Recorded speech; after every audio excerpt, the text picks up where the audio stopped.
What's up, Reef Builders? We're What's back. happening, everybody? We've not been live in a very long time, but we're going live for a very long time today.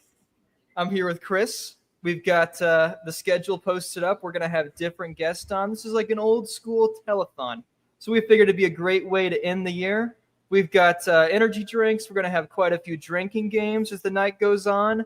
And we're ready to rock and roll. So we'll have some special guests this first hour. And then our second guest, I think it's Rich and Ben after that, I think. That's who comes on after the initial hour, I think. I got to double check. I don't even know the schedule. I don't even know the schedule either, man. You sent it to me, and I don't even know. Yeah. So, I'll find it here in just a second. I have it up on my phone. It is a great lineup of people on today. It's going to be a blast having a chat with everybody. I thought I had it. Where the heck did it go? I can pull it up on Facebook. But we're going to do giveaways. I've got, I think, 94 giveaway items of varying value. Some of the biggest prizes, we got a $250 gift card from Reef Chasers, $200 gift cards from Reef Nutrition.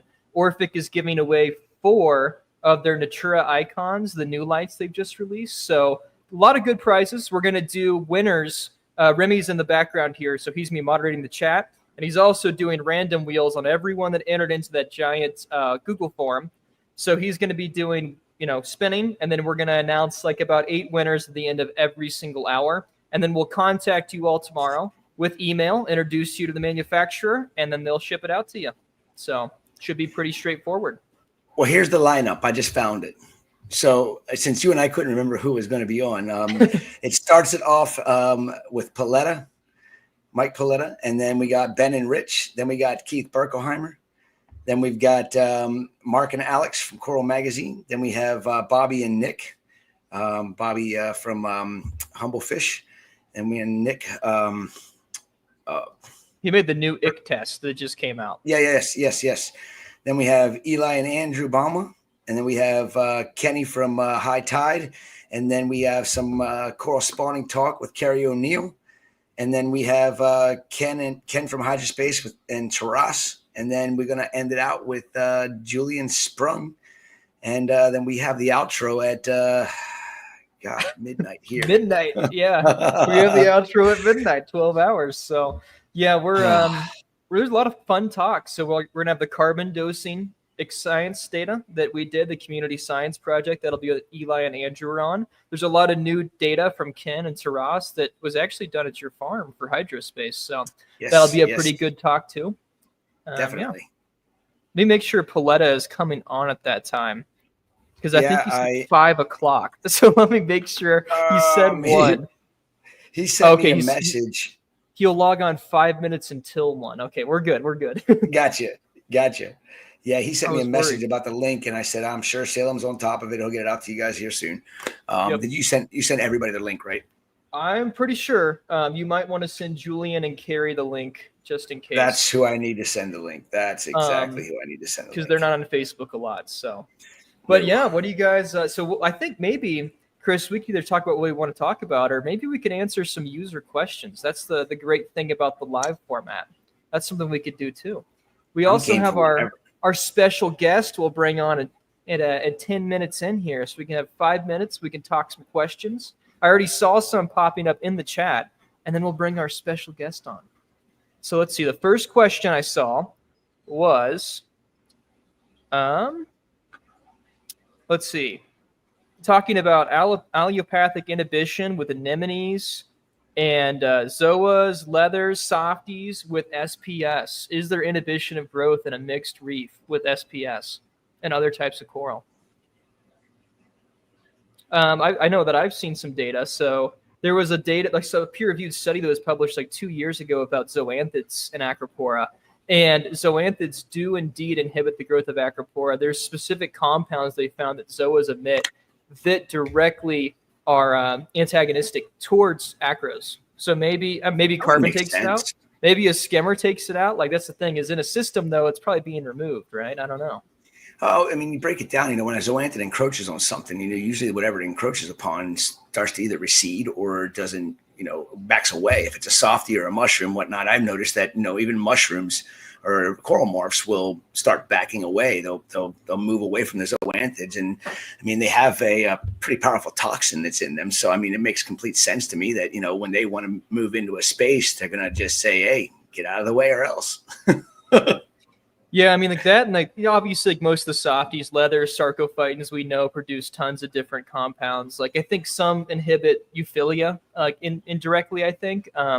But I mean, it seems that carbon takes those things out. The question is, how often do you have to change it? Can ozone do it too? How do we remove it? And those are the things we don't know. So I'd say there's definitely inhibition, but is it really impacting things that much? I don't know. Hard to say. I mean, there's so much we don't know, and that's what I love about what we do.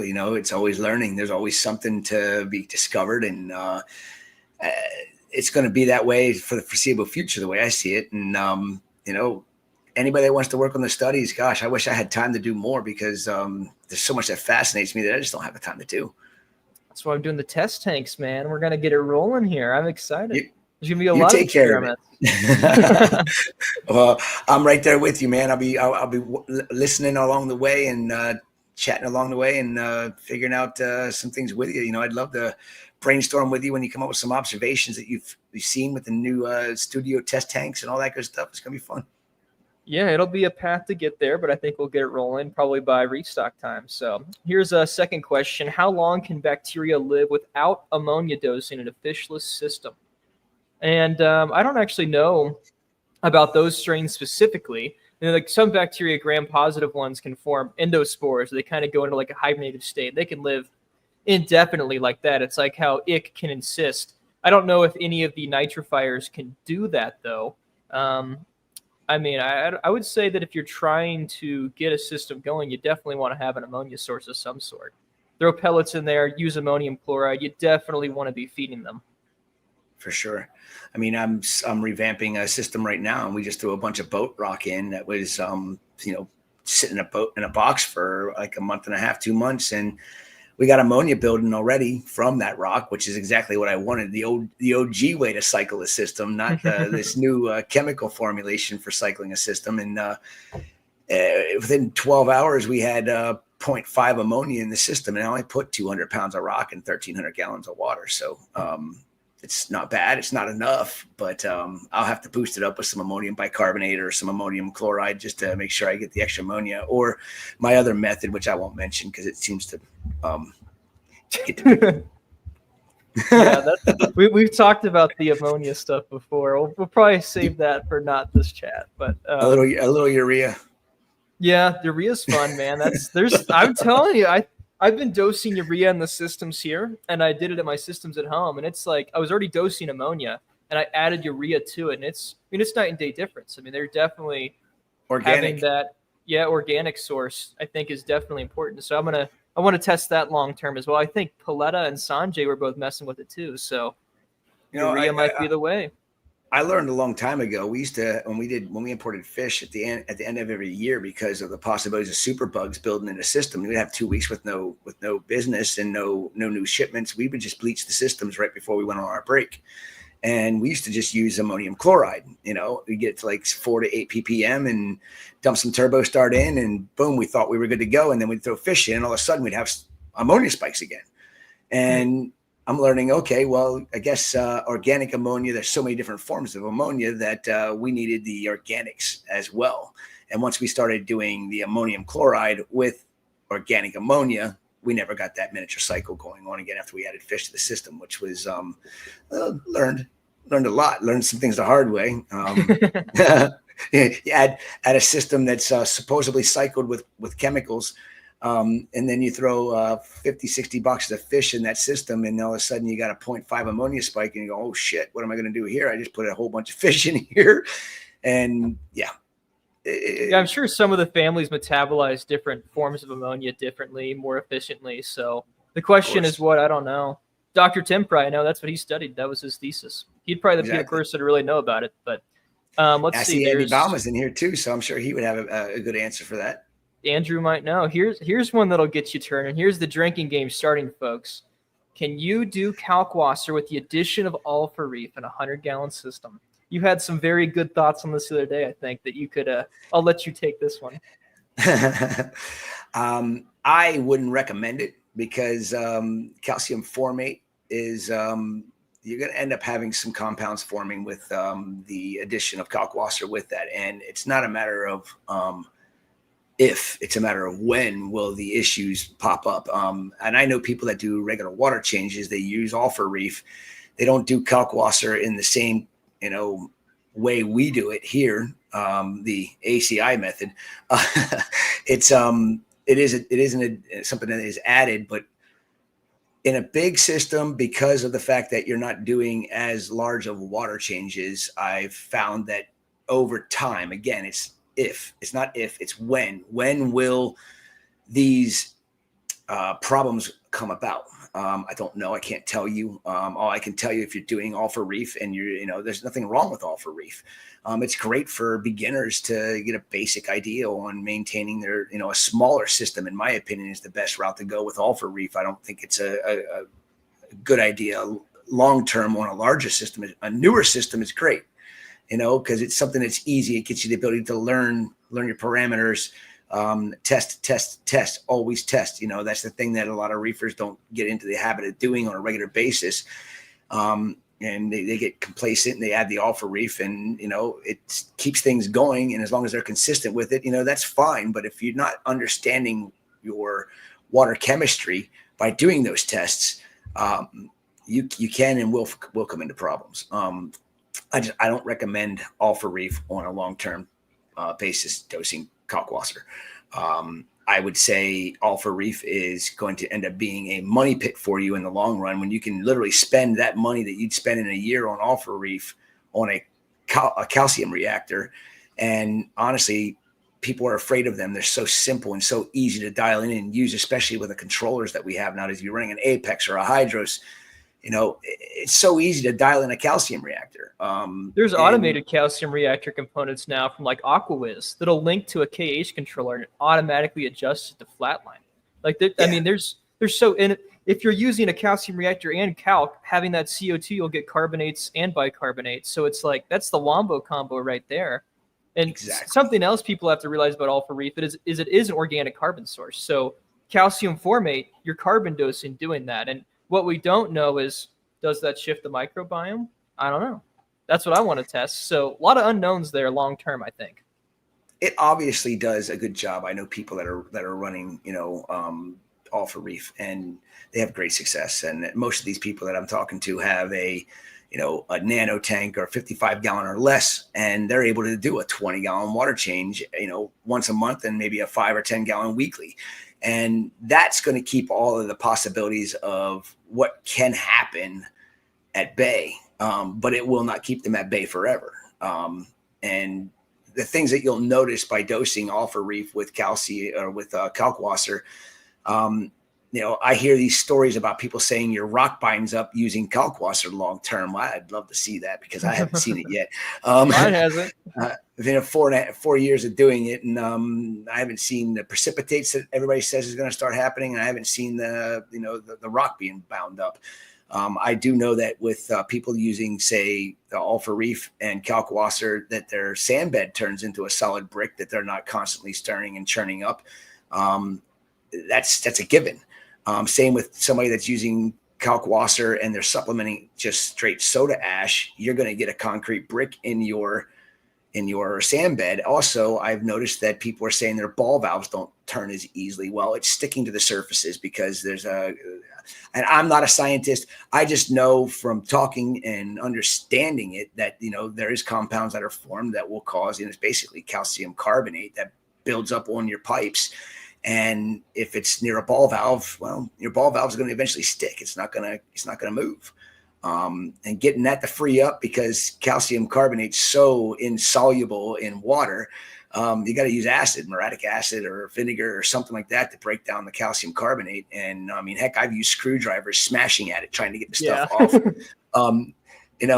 We get a calcium carbonate buildup on the bottoms of our floats that are in our caulk vessels, because of that. It's basically the area where the CO2 interacts with the kalkwasser. And if you get that little film on the surface of your kalkwasser solution, that's just calcium carbonate. And if you collect that all and then try to redissolve it, good luck. It's You're not a going to big dissolve. chunk. You're gonna get stones, like it's like kidney stones in your return chamber. I had the mistake with when I was doing with my other hydroxides going into my protein skimmer exhaust, the effluent coming out. I had this breather pipe, so I stuck my potassium sodium in there, and all of a sudden my protein skimmer starts overflowing. And this is after like 2 years, and I'm going, what the hell is going on? I don't always clean my equipment like I should. So the pipes coming out of the skimmer, it was over 2 years since I had cleaned them, I guess. And the amount of calcium carbonate that had built up from the splash of the drops going into the water, just over time filled up the pipe. And, so it definitely happens. But I haven't seen it in like rock issues or anything like that. No, never. I think that's kind of an old wives' tale. Maybe like, I mean, Claude's back obviously, in the day, like people used calc for 10 years and it wasn't a problem. Before we go further, Julie was I'm going to add our special guest in before we go further here. We got to add him into this conversation. So everyone, welcome our special guest. He has not been on Reef Builders in quite some time, and here he is. I'm Groot.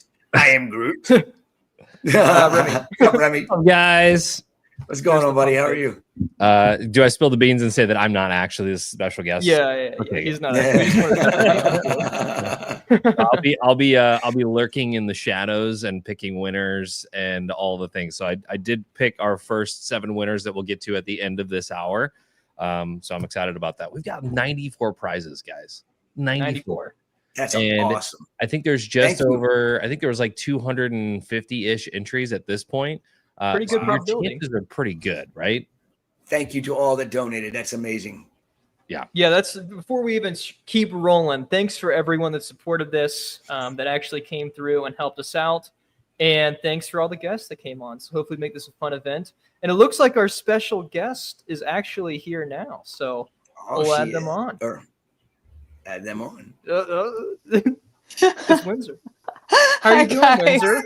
Good. Windsor, how are you? Good. Sorry, I'm vertical. You guys are horizontal. No, okay. We made it work. I know. I'm gonna have to hold it because I don't have a tripod. So sorry. You're looking good, girl. Shaky cam. Yeah, thanks. You too. It's good to see you both. Thank you. It's great to see you. It's Thanks been a while. for having me. Yeah. How's it going? Maybe you want to, Yeah, we had to have. We're gonna have Windsor on. We'll try to get Luke on. So maybe Luke will come on later. I think he's busy right maybe. Now. Yeah, we'll see. Maybe he can do the outro with us. Oh, okay. Yeah, we'll see. Yeah. Mark is still in hibernation, so no more. Yeah, I know. Yeah. It's okay. Me too, really.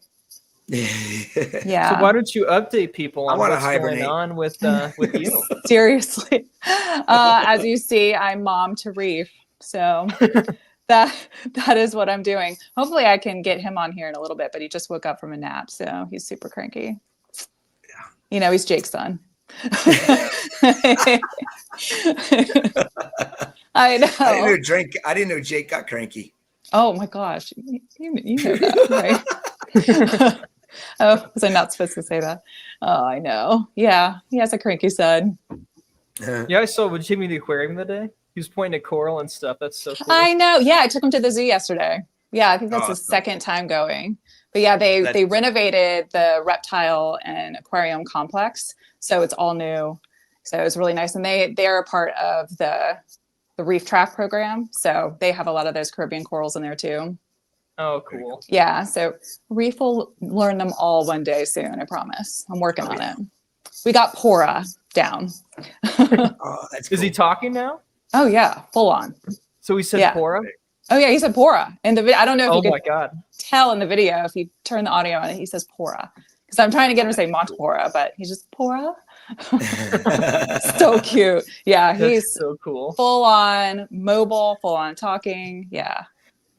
Huge, so tall. Yeah, last time I saw him, I couldn't believe how tall he was getting already. Oh, I know. Yeah. I'll be at Reef Stock. Can see him. Very cool. Yeah, I cool. know. But he was like in your arms at Reef Stock Denver, and then Reef I Stock checked know, it, and he he was was just just a sprinting. I was like, whoa. I know. He is sprinting. Yeah, I can't keep up with him now. It's terrifying.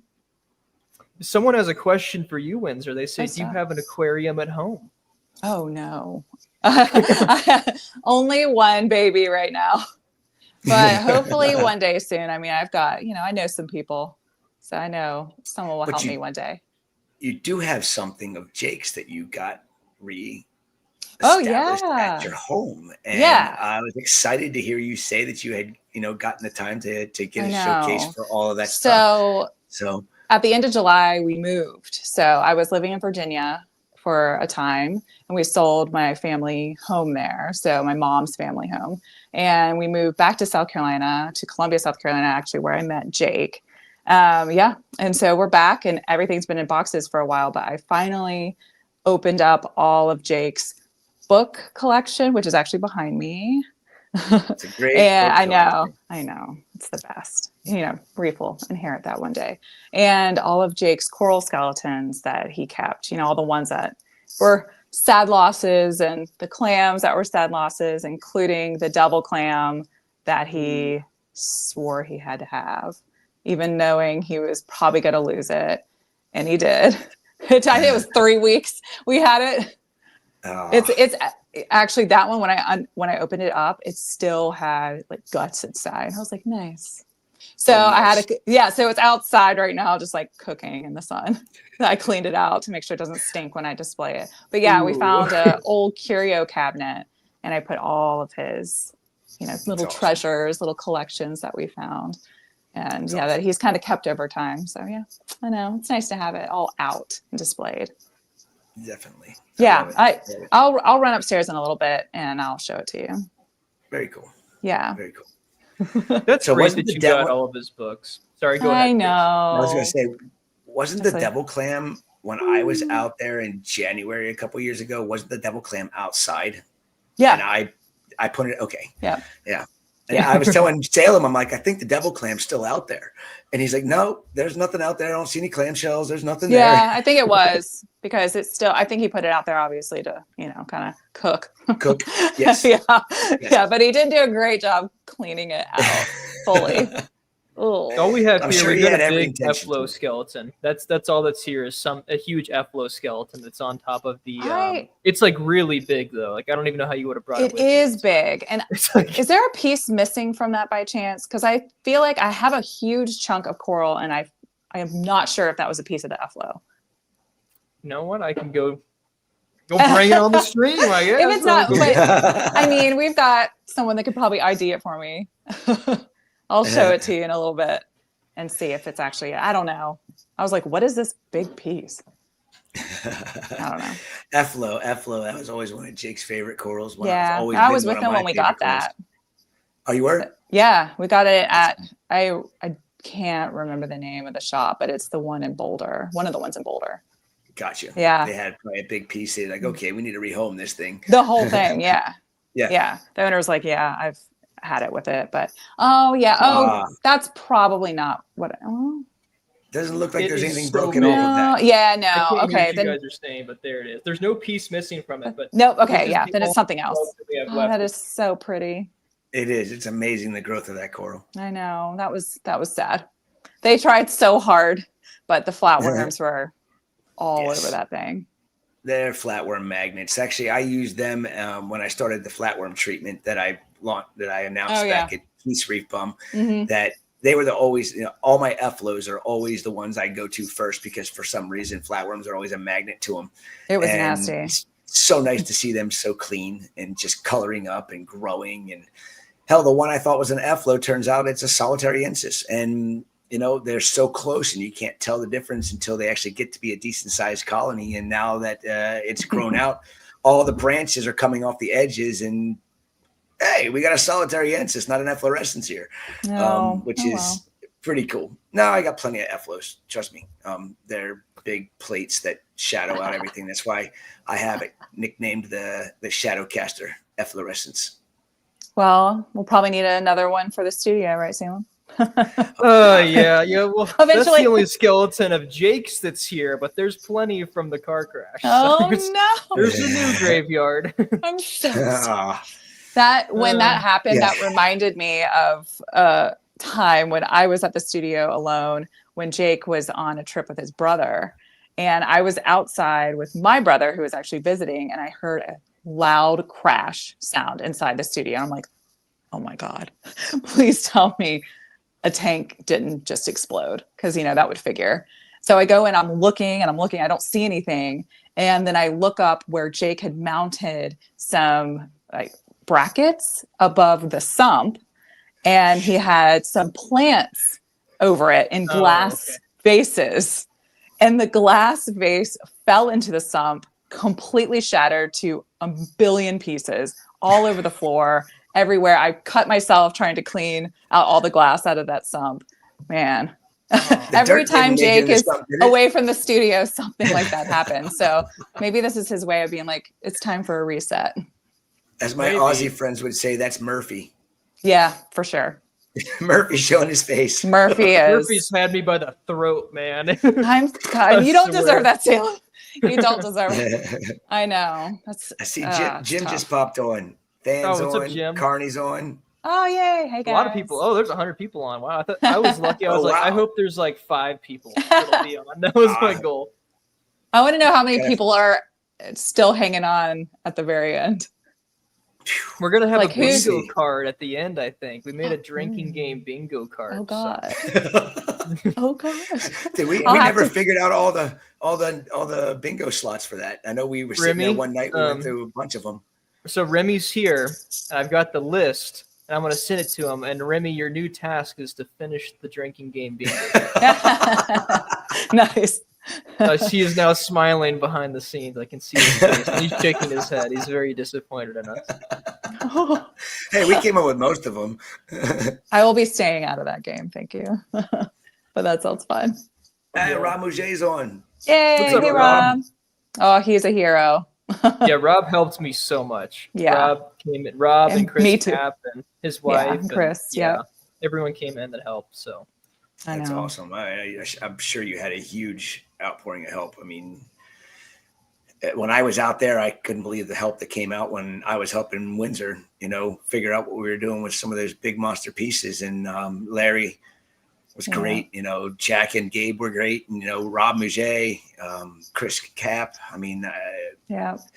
John Goff came. I mean, how many other people are there? There's probably people I'm missing. I actually got to hang out and talk with Ken, from Hydrospace, Yeah. at Yeah, one that was point the out there. best. It's actually, yes. It was There's so a lot nice. of really good people out in Colorado that would always come to the assistance of the studio. And you're fortunate to have that group of people still will be there for you anytime you need them, buddy. If I was close, I'd be in a car and helping you out too. But plane ride's not that easy. Oh, I know. I'm not used to this type of community, or even because like Kansas is just like kind of dead. Honestly, there's like maybe 4 or 5 people, but we're all so disparate and like broken apart. So now I'm like, hello. Car crash. Please come. I'm like, all right, I'll be there in 10. I'm like, well, that's great. Thanks. Not a people normal in thing you Golden. hear. No, yeah. Like See even Todd there's from people in Champions on. Golden. Oh no! Someone said, "Will the brew pub deliver throughout the day?" Oh, Oh, we man. already wanted to drink. Will you make it to midnight Do you have- if they do? Do you have Coda on speed dial? Coda. So I heard someone whistling over that. Okay, that's the weird thing about Coda is like I always think I'm like, is there someone in here? Because like you can hear through the walls. So like can. I'll hear like whatever like they make all the like they brew stuff in. Mhm. I just hear like them making noises all the time. I was in the bathroom and I heard a guy just whistling and like sweeping. I was like, what? The bathrooms are back to back. Yeah. It is The first kind couple of weeks uncomfortable. it was so trippy. Yeah, the other night there was someone like throwing up in there. Like I was Oh, taking nice. a shower. Just heard someone Amazing. throwing Great. up. I was like, that's, Ew. they're having a good time. Okay. Haven't had So that just experience. to answer Keith's question, no beer. Dr. Pepper, baby. Energy drink. When you get on Keith, we'll have beer. I'll drink a beer with you, Keith. I'll drink a beer with Keith and then Water. I'll take another break. So I received a Christmas present this morning at my yeah? at the door. Ooh. Jack dropped me off some energy drinks, and he dropped me off caffeinated water. Amazing. They have water with caffeine in it now. What does it taste So like? Surprising. Is it? It tastes flavored? like water. Oh, No. really? It's Oh. just water with caffeine. That's it. So Oh I'm my probably going to God. bust one of those later. It's way better than energy drinks for you. I got nothing for energy, so you might see me just kind of as Uh-oh. time goes on. But He's I sleeping under the desk. I'll be good. I'll be good. I'm sure we'll have plenty of great conversation that I won't even think about sleep.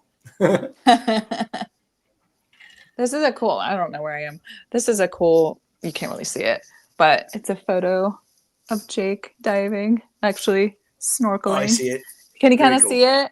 Yeah. Yeah. I don't know where he was when he took that, or someone took it. Maybe I Tim bet Kelly Vincent took took it. I don't know. I was gonna say either Tim or Vincent.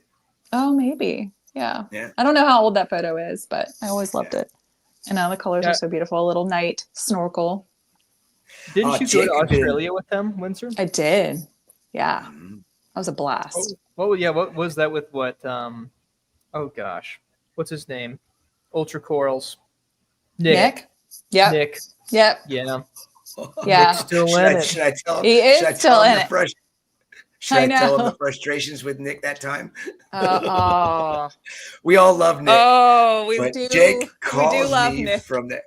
Jake calls me from Nick's place. They were at Windsor and him Yeah. were out walking around at the beach, and Yep. Nick wasn't there to cater to them. And Jake The worst part, we show up, we fly there, and they live in Serena, which is like 30 minutes outside of Mackay. And we had no ride because they were supposed to pick us up. So we had to pick their car up via taxi from a car mechanic and drive forgot about on the wrong side of the road Oh, for the first time ever in his life at like in the evening in a strange country. Luckily, between Serena and Mackay, it's not very habitated. But yeah, Yeah. oh my God, that was so stressful. So yeah, then he calls Chris. Yep. I won't ever forget that. He was frustrated. He was upset, and I was like, dude, just go with it. You'll be fine. Everything will be good. And Yeah, it ended up turning out to be really good. As time went on. But it was great. He was. Yeah. I don't know. He just had expectations for kind of our first time together there. Yeah. And I was like, Yeah. I'm in Australia. I don't care if we just sat in the airport the whole time. Like, this is amazing. Yeah. So he got over it, and we had an amazing time because that's where we did the low tide walking. Yes, They took us to the that's beach. where we got the one coral that I have here that I was supposed to send to the studio, but forgot all about it. It's okay, probably an for the best right aqua now. It's still here. It was brown, and it was just a piece that he collected at low tide, and it's a plating acro. It's Yeah. not solitary or efflorescence. And now that I've had it for 2 years and a few months, it's turning this kind of weird turquoisey green color. Cool. And it's growing like a weed. So Awesome. Yeah, I that was think so that's- amazing. We saw That an might be the epaulet last shark piece on of that coral trip Jake- too. Yes, you did. Oh. Yeah. That might be First the time. last piece that Jake personally hand collected from a reef. Yeah. Actually, you're right. Let's put it in a 375. Tabling Yeah. colonies. That's the vision for it. So that sounds great. Got to figure out what species it is. I Definitely. mean, Ooh. I searched and I can't I figure don't it out. know. Maybe You Nick get knows. Sean Ono a question. Yeah. Julian, Mhm. etc. Russell Kelly. Yeah. Someone like that. Maybe they'll know. Yeah, that was a blast. I also saw a kangaroo on that beach too. That's cool. That's He was crazy. on the beach. Yeah. That was the I only saw a kangaroo video I the saw, other though. day with a jacked up kangaroo. He was like all big and buff. I'm like, holy You don't cow! wanna I mess would with not want to get into a kangaroos. fight with a kangaroo. You don't. You absolutely do not. I've watched plenty of fights. The Aussies get drunk and take them on, man. It's entertaining. It's They- funny. I they- don't know they're if brave. my feelings on that. Maybe leave the wildlife alone. Probably. Yeah. That's brutal. It's like the emus. They had an emu war. There was like when Australia was first colonized, they declared war on the emus, like actual declaration of war because What? they kept messing with the crops. They tried Yeah. to wipe them out. Crazy. Yeah. The whole human animal humans. conflict. Yeah, that's a thing in Yeah. so many countries, including like the gorillas in We're Rwanda. so smart, right? Yeah, exactly. Yeah. That was an issue. We could talk about that for the 12 hours. I know.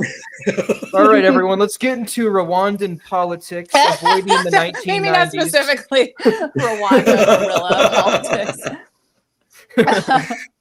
But yeah, it's true. It's true. Yeah, that trip was awesome because we also went to New Caledonia after. That was our actual honeymoon. That was very much delayed because of COVID. But yeah. So that was the first and unfortunately only time we got to dive together. You know, New Caledonia? Is that where you guys are talking New about? New Caledonia. Yeah. And some of what you sent me from New Caledonia, you know, that Echinopora, gosh, I can't remember the species name, but it grows in that tubular form. It's such a beautiful piece. Yeah. And I'm trying to get them to send it to me, but nobody can find it over in around the mainland of Australia. And at least if they can't find the any exporting of corals. I don't even know if it's a thing there. No, New Caledonia doesn't export. Yeah, I didn't think so. Yeah. And that's like, I think that's where lords were named. So like Lord Howe Island out there off the coast is Lord Howe Island is why they named, you know, Micromucea lordhowensis was because it was very, very prevalent over there. I'd love to see the kind of crazy lords that are coming from over there, but I guess we don't have any export permits. Something different. Sick of the same stuff. Yeah, I know. It's still isn't New Caledonia? It's like a French territory, right? Yeah. So is it actually like legally under France's jurisdiction still, or is it Australian or what? No, it's French. Yeah. I mean, and they'll never. Yeah. I mean, obviously the people that are native to New Caledonia, there's, you know, tensions that still exist between the French government and then native New Caledonians. So I think they just had a little bit of unrest there pretty recently. I know some people in the French government. Might be able to pull some strings. Oh, really? No, I'm completely lying. I don't know anyone in the French government. No. Yeah. Wasn't the New Caledonia Public Aquarium? Wasn't that where that massive Cocinera excaza was? Yes. That is, oh my gosh, to see that coral in its full glory and beauty in a freaking aquarium. I couldn't believe how massive that colony was. You would have. It was reclassified. Loved just so it. You know. Oh, really? Cocinera is no longer. It's not Cocinera excaza. It's now in. I'm pretty sure it went to Hydnophora. Oh. Okay. Yeah. I could see that actually. Julian might be able to clarify that for us later on as he if we're rounds away out the show. I know, really. At midnight. Right. He'll be able to round that out for us and you know, clarify whether it's Hydnophora now or whether it's still Cocinera. I think Cocinera's only got one genus in it anymore, or one species. Yeah, when Jake saw that, he was like, "Oh, no way." I mean, the corals in there were just growing forever. Amazing. Yeah. First of all, incredibly well, but also they had been growing in those systems for a really long time. And they did a great job. Tell me that they had just like a flow through though. It wasn't like a filtration system and all that. It was like a flow through where it was constantly being water changed from. Honestly, I don't even know. I'm not sure. I can't remember. Yeah. I think one of the systems or something that he was talking about had, you know, a constant flow through going through it. But Sean chimed in. Samacora excaza. That's right. There you go. That's right. Thanks, Sean. I'm trying to keep up with all these classifications, but that's what we have Sean for. Hydnophora picked up some new ones too. So yeah, that trip was amazing, and I just remember going on the craziest dive with him. It was kind of a wall dive, but it had kind of shallow areas that you can kind of swim on top of, and it was different. You can go like in and out of the reef, and then down the wall, and then up in these little caverns. Oh my God. I mean, I just seeing, like, I think it was Diploastria. Is that? Yeah. Diploastria heliopora. Huge. I mean, the size. Yes. The size of cars. I mean, I'm just like that, because of that trip, that became like one of my favorite corals, because I was just like, this is so incredible.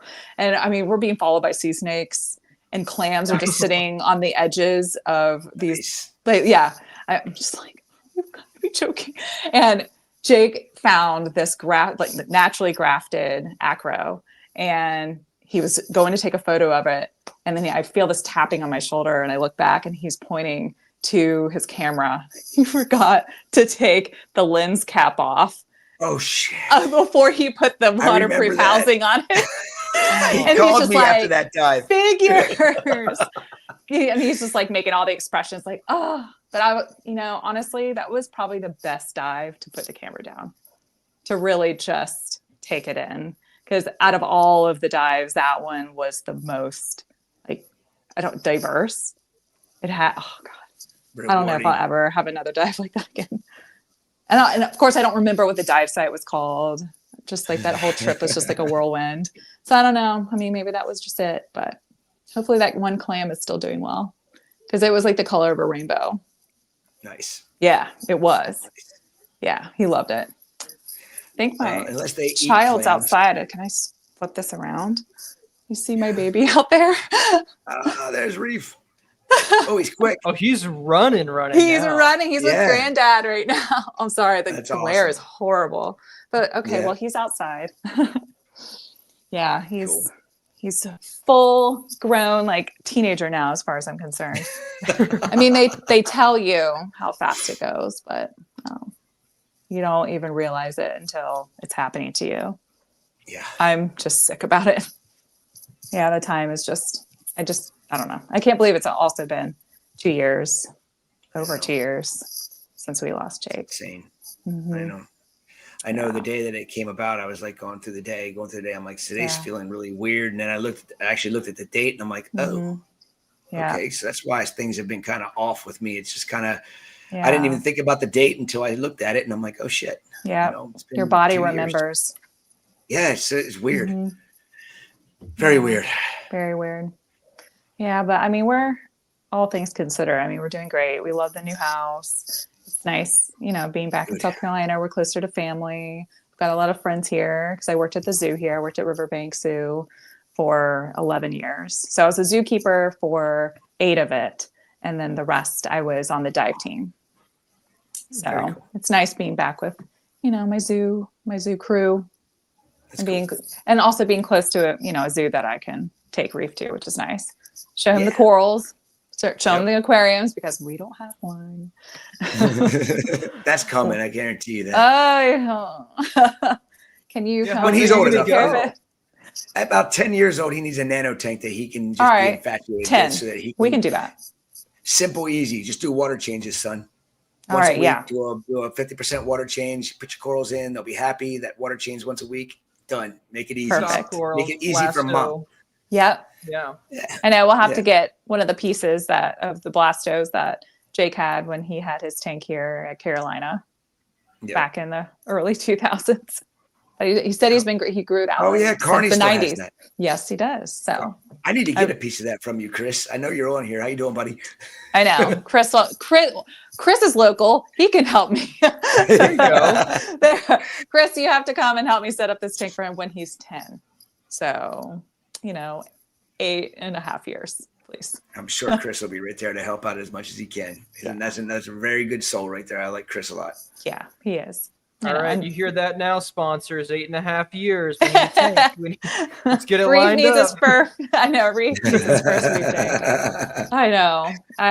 It wouldn't be right if we didn't have one. So that is true. Yeah, we'll definitely do that. But he's really into owls right now, so maybe he'll be a bird guy. Owls? He's into owls. Yeah. Bird builders. Yeah, bird builder. He just pivots completely. We're gonna have to save that one. Get that domain name. I think this is being recorded, so it'll be there forever. All right. Remember, we'll have to edit this part out. We can't. I know. It's like nobody get bird builders. Yeah, I don't know where that came about, but he's really into owls, and he asked us to play YouTube videos of actual owls hooting. So you have to buy that domain name like ASAP. All right. It's like, all right. Has he showed interest in reefs and stuff, or is he? He loves the water. Yeah, oh, really? He loves the water. So, and when we were at the zoo yesterday, of course, right when we opened the door to the aquarium, he's just like, fish. So he knows. And I mean, if you look at the videos, the one video that I posted on the stories, I mean, he's so into, he's like purple, like he can see the different fish and he knows that they're different. And, you know, I try to teach him, but he hung up on the pora and the purple part. Pora, that's so cool. He said So pora. cute. Oh yeah. Pora. Pora. You know, so he's almost there. Halfway there. That's the ending to a lot of them. There's a lot of genus that he can Yep. correlate into that. I know. Yeah, it's so cute. Coral Same. taxonomy flashcards. There you go. Where are those? I need them. Someone I needs know. to make it. Sean Ono, we've got a job for you. Let's Oh my God, yes. That'll be Yeah, the Kid's Guide to Learning Coral flashcards. Oh. Might as well. Kind of like. All right, we got to quit talking I about know. We need ideas all here. these great ideas. Everyone. Yeah, somebody's gonna run with that. These are all getting poached. They're gone now. Yeah. It's all right. Oh. But that's a good idea. Yeah. Well, I mean, I've got all this. We got to start somewhere. He likes the That's screen one. That's cool. I know. I try not to let him really play with him too much because, you know, he's at the ripping stage. He likes to, he likes to Some of fold the those books books at the spine. And Yeah, some of those every book books he are has ancient. is ruined. Yeah. It's good. Yeah. Nice. So Yeah, he some doesn't of get to those- play some with of those Daddy's books- collection yet. Some of those books are older than I am. Oh my God. Yeah. That's Some really old, Chris. I know, right? brutal. Oh my God. I mean, So they're twice your can you see age. this one? Yeah. I don't know. You probably can't see it very well in there, but yeah, got a lot of nice ones in there. Some of them are very historic. You're right. We love books around here. Yeah, we'll have to rebuild a collection here. That's I'm Yeah. not taking those. That's untouched, but we'll have to get I want to have a little library reading section and we're making a lounge. I We're gonna have like a area. lounge. That'll be cush. Floating Yeah, shelves, you do need. Oh, very nice. bourbon collection. Yeah. Speakers. Ooh, Halo, yeah, perfect. Xbox. Gotta have it. Speaking of Jake and books, I mean, this was Amanda's first article. I got it framed Love that. I know. I that's, noticed that behind you. I knew exactly what it was. for Immortal Corals that she put out for after Jake passed. It's beautiful. I love looking at that. I still walk up to it and So sweet that she framed it for you. I framed it for her. Oh, that's She's right. the That's one right. who wrote it. That's right. It turned out awesome. So I mean, it did. was her first ever article written, and it had to happen to be about Jake. So it's awesome. I love her for that. It's the best. For sure. Gosh, Hi, that was Amanda, wherever you are. she'll probably join in here at some point. Nice. Oh, she should. Yeah. I'm sure she will. Yeah. So what else is going on today? A lot. 11 more hours of fun. Pretty much. Yeah. Yeah. We'll see how the day goes. I mean, I'm sure the fact we have a new guest on every hour is going to be, keep things extremely interesting. Hey, hang on 1 second. You're out. We might end up needing more time. It might be like we don't have enough time with. Oh my God, it's going to turn into 24 hours. I mean, that's what I told Chris is I could just keep going. Probably. I mean, I've got enough energy drinks. Probably need some cough drops after a while. My girlfriend made me Christmas cookies. I have a 10 of them. I've got everything ready to rock. I have a whole station here, so I could go for 24 hours. You're in the mothership right now. I'm in the mothership. Yeah. Nice. Like, I mean, some of the we're having a guy who made the new Icken Velvet immunoassay test on. That is awesome. Then with Humblefish, Bobby Miller is like the godfather of fish quarantine. So it's like we probably need more than an hour with that. Yes. Probably, I would say. But we'll try to make do with it. Everybody's Remy's here. He's gonna pop on a billion times. He said he's gonna be on the whole time. Keep everybody on track. My mic. Raj, I am sure will want some spotlight because it's Raj. So I'm sure he'll try. Of course, we can have Raj. What about on. Rob? Can Rob join? Rob can join if he wants to join. Yeah, that'd be nice. Rob's who needs some spotlight. He's helped me out. Yeah, Rob's I been know. awesome. Rob is a great guy. I mean, I never really met Rob until I went out there to see Windsor 2 years ago. And is that really the first time you met Rob? That's the first time I met Rob. Yeah, I mean, I knew who he was. Yeah, but I've never had the privilege of being able to meet him, and so glad I did because he's the best. It's awesome. He saved me. Everybody out there. I mentioned it earlier. There's so many great people out there. Rob says he's blushing. We love you, Rob. We love you, Rob. We do. Yeah. Yeah. Rob and Lana, my friend Elena, out there, they saved me for sure. Mm-hmm. If I wouldn't have had Rob and yeah. Larry and you and everybody that was out there, my stress level was already up there. Oh yeah, it would have been so. That was a big job. I probably wouldn't have been able to function. Your stress level was mile high. Mile high. Good one. Yeah. It's Breckenridge high at some point. Oh, that's higher. So that's what, 2.5 miles high? Yeah, 2.5 miles high. Oh. I need to go to Breckenridge. I've never been. I can explore Colorado now. I'm excited. You can. I know now that you're there. I know. Oh my God. It's the best. I know. I miss it so much. Yeah, Breckenridge. But you do feel the difference between the altitude where you are and the altitude in Breck. Yeah, absolutely. I feel it from here to Kansas. I have to constantly drink water or I'm dehydrated. And I felt my blood getting thick. I was like, this is probably bad. I probably need to have if I have one beer tonight, I'll be good. I'm already a lightweight. So then I combine it with the altitude and it's over. Yeah.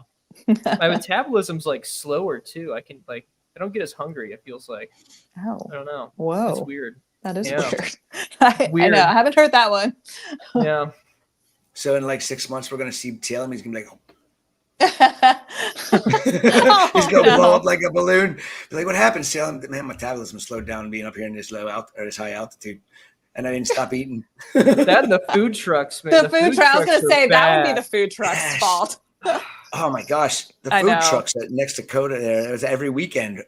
It's practically every multiple day. Yeah. Yeah. It's every, and they're all so good. So good. And another thing I miss. That was convenient. It's the amount of self-control I've had to exercise. The potatoes. Yeah, there's a potato food truck. It was awesome. Oh, I haven't had the potato food truck. It's a new one. He had us follow us on Instagram. It was yes. Rocking Spud. It was loaded baked potatoes. Yum. Great chili and everything. Love a good potato. Very cool. That sounds. I'll have to have that when I'm there. Hopefully it'll come. But yeah, I'll be there probably end of February. Probably be for 2 to 3 weeks. Maybe I'll hang out. Awesome. Yeah. Because Jake's brother and family are moving, so I won't. So Luke told me. Yeah, so I won't be able to see them as conveniently anymore. So I want to spend as much time, with them, and obviously Reef with his cousins as possible. Yeah. But so we'll be out there in a bit. Another super fun flight with Reef. Can't wait. Ooh. Douglas, this is actually the last hour. We've been live streaming for 11 hours. You missed. Yeah. You missed it's actually over. That's it. Thanks for tuning in, Douglas. We got 11 to go. Oh my Lord. First one went quick. First one went quick. So the rest of these should go really quick. I guess, Remy, do you want to pop on and do giveaways, or how do you want to do this? We can do the giveaways for the first hour now, and then we can have Mr. Paletta on. First of all, transition. Happy holidays to everybody listening. Yes, happy holidays. It's great to see you, Windsor. Oh, we haven't talked in a little bit. I know. We need to make that a thing. What are you raising kids and stuff? It's weird. But what's your excuse? I know. My favorite thing is Salem's astonishment every time he sees Reef, because if you continue to feed kids, they grow. It's weird. Do. I'm not used to that. It's a very strange thing I'm witnessing too. Yeah, it's so big. Well, thank you, Windsor, for being on. Yeah. No, thanks for having me. The man himself jumped on. So Luis is on now watching. Oh, nice. Luis made us some good. He had some guava margaritas last time. Those are the best. Yeah. Yes, they are. Actually, Luis's cooking, just straight up, is the best. His refried beans. I'm still obsessed. That's the one thing that I request every single time I'm in Denver. We go to Luis's. We go to Luis's. For those that don't know, Banditos in the chat owns a Mexican restaurant, and it is amazing. And he is an amazing chef, and the food is great. And he's also a reef keeper. So it's always fun to talk about Mexican food and reef keeping. Yeah, and he translated. He translated the video that we did in Mexico City for Jake. That's very cool. Yep. Yeah, he's also a tequila connoisseur. So, you know, if you like tequila, Luis is the man to go for some tequila. He's got you handled. And refried beans. And refried beans. Yeah, he gave me a whole new outlook on refried beans. Completely. I know. I wouldn't eat them, but after eating his, I was like, what the hell is this? This isn't what I'm used to as refried beans. This is I know it's awesome. weird to talk about refried beans on like a reefing recap, but you don't understand until you've had Luis's refried Well, beans. Luis is part of the Reef Builders team as far as I'm concerned. I mean, you know, he's Windsor, and you took me to his restaurant, and we sat there, and he just kept bringing food, you know, all this different food. We'd talk a little bit of reef, we'd talk about this, we'd talk about that, and the food just kept coming. It's like, oh, thank you so much. I'm stuffed now. What did I like? Everything. I don't know how I would pick when I come back here to get a meal. 100%. I love him. Love you, baby. And his family. Yes. So yeah, well, first hour is gone in about what, 3 minutes and 30 seconds. Yeah. All right, Remy, take away the giveaway. Windsor, thank you for being on. We appreciate it. Yep, You're thanks for coming. welcome. Windsor. Thank you. Awesome. Great to see all of you. Merry Christmas. Happy holidays to everyone that's on here. And, you know, just thanks for all the support. You know, Jake would love to see it. Yeah. You guys are the best. Well, I'll see everybody at Reefstock. Yes. See you at Reefstock. Reefstock.show. Love you all. There you go. Plug. See ya. See ya. Awesome. All right. Let's get to first giveaway here. All right. The 12 p.m. Reef Recapathon winners. Matt P won the Osmolator 3 Nano from Tunes. Megan S won the $50 Champion Lighting gift card. Atul won the Red Sea Reef Care 4 that kit that we've featured on the channel. Tony won the Captivate Propagation Kit. Rob's Reef, $50 to corals.com. Chris C, $200 to Reef Nutrition. Thought I'd throw in one of those monsters right off the bat. Very cool. Milo T, the Triton ICP test. And so how this is going to work is, I know I'm not giving last names, and people like Matt P are like, that could be like a lot of people. We'll go ahead and we'll email you tomorrow. I just didn't want to like give out everybody's first and last names on the stream. So, and also just a reminder, here is the schedule. We've got Michael Paletta coming up next at 1:00, and get your reef beef after that. I don't know. Do we need? That's going to be an interesting one. Do I need to like have my hand on the sensor button the entire time, or like you might? Yeah. I see. Todd might want to take it off his, the shower. Ben's in the green room right now. I don't know if he's an hour off or if he's just like wanting to hang out. Okay. Yeah, he texted me. I started texting him frantically. I was like, oh no, there's been a misunderstanding. Well, all the times are based on central time zone. So if you're East Coast, West Coast. What is with that, dude? Everybody's going, okay. And then I'm telling them, now that's central time zone. Yeah. All right. It confused a bunch of people. We should. For the giveaway, super quick. I saw like 10 people commented. We have posted links to a Google form. They're on the Reef Builders page everywhere. They're on the website. There's an article up. You click it. You enter your name. You enter the email. The email gets you into the giveaway. And we're going to start a newsletter in January. You'll also be signed up for that. So, don't be mad that we're emailing you. It's going to be once a month. It's not spam. And someone said, my qualified, I'm Canadian. If you win the Polyp Lab prize, you certainly are. I don't know about the rest. I don't know if anyone else is going to ship, but I'm sure that Phil would because he's there. So I have the full list of everybody's names assigned with a number, and I'm just doing a random number generator for each one of them. So that's kind of how I'm going about that. You would be good for dry goods, but any type of gift cards or livestock, you would probably not be qualified for. So that's, if you're Canadian, enter at your own risk. Thank you. And all right, let's get Paletta on.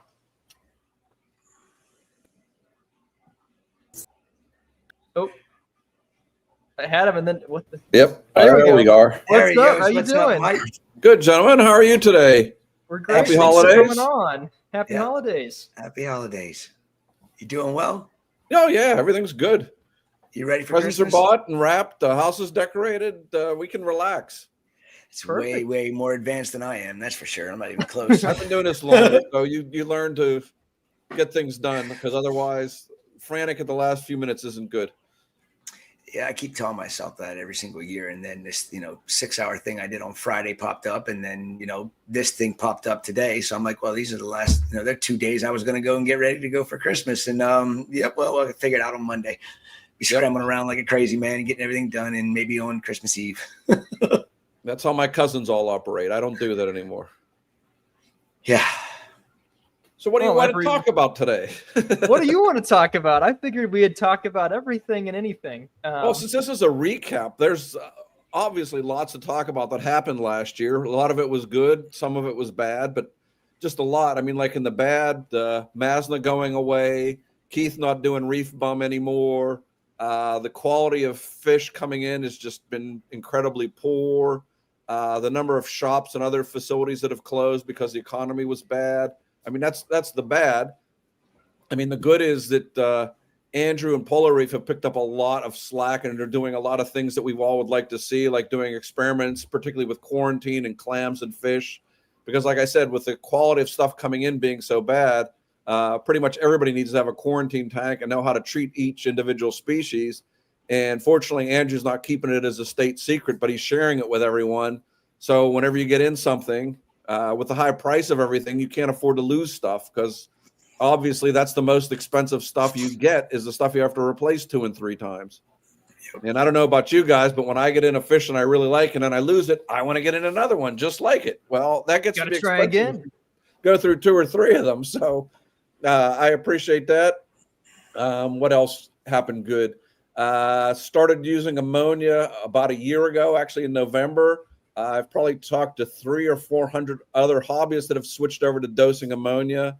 And other than a couple of them that had high nitrates, most have seen positive results from it. My question to you with the ammonia, and I haven't had a chance. I've been wanting to talk to you and Sanjay or somebody that's been dosing it on a regular basis. My experience with dosing ammonium bicarbonate, I started off dosing ammonium chloride, and I came up with, okay, we're going to dose enough in the system for over 24 hours where it would actually make the ammonia, if it was to register, at 0.1 ppm. And I was never able to get any ammonia to show, which is perfectly fine, but it did exactly what I wanted it to do. It got my nitrates to slowly go up. I only dosed it for about 2 weeks. My nitrates went from like 4 all the way up to 15, and then I stopped dosing. And actually, no, I backed off the dosing because I already had the liquid mixed. So I backed it off by 50%.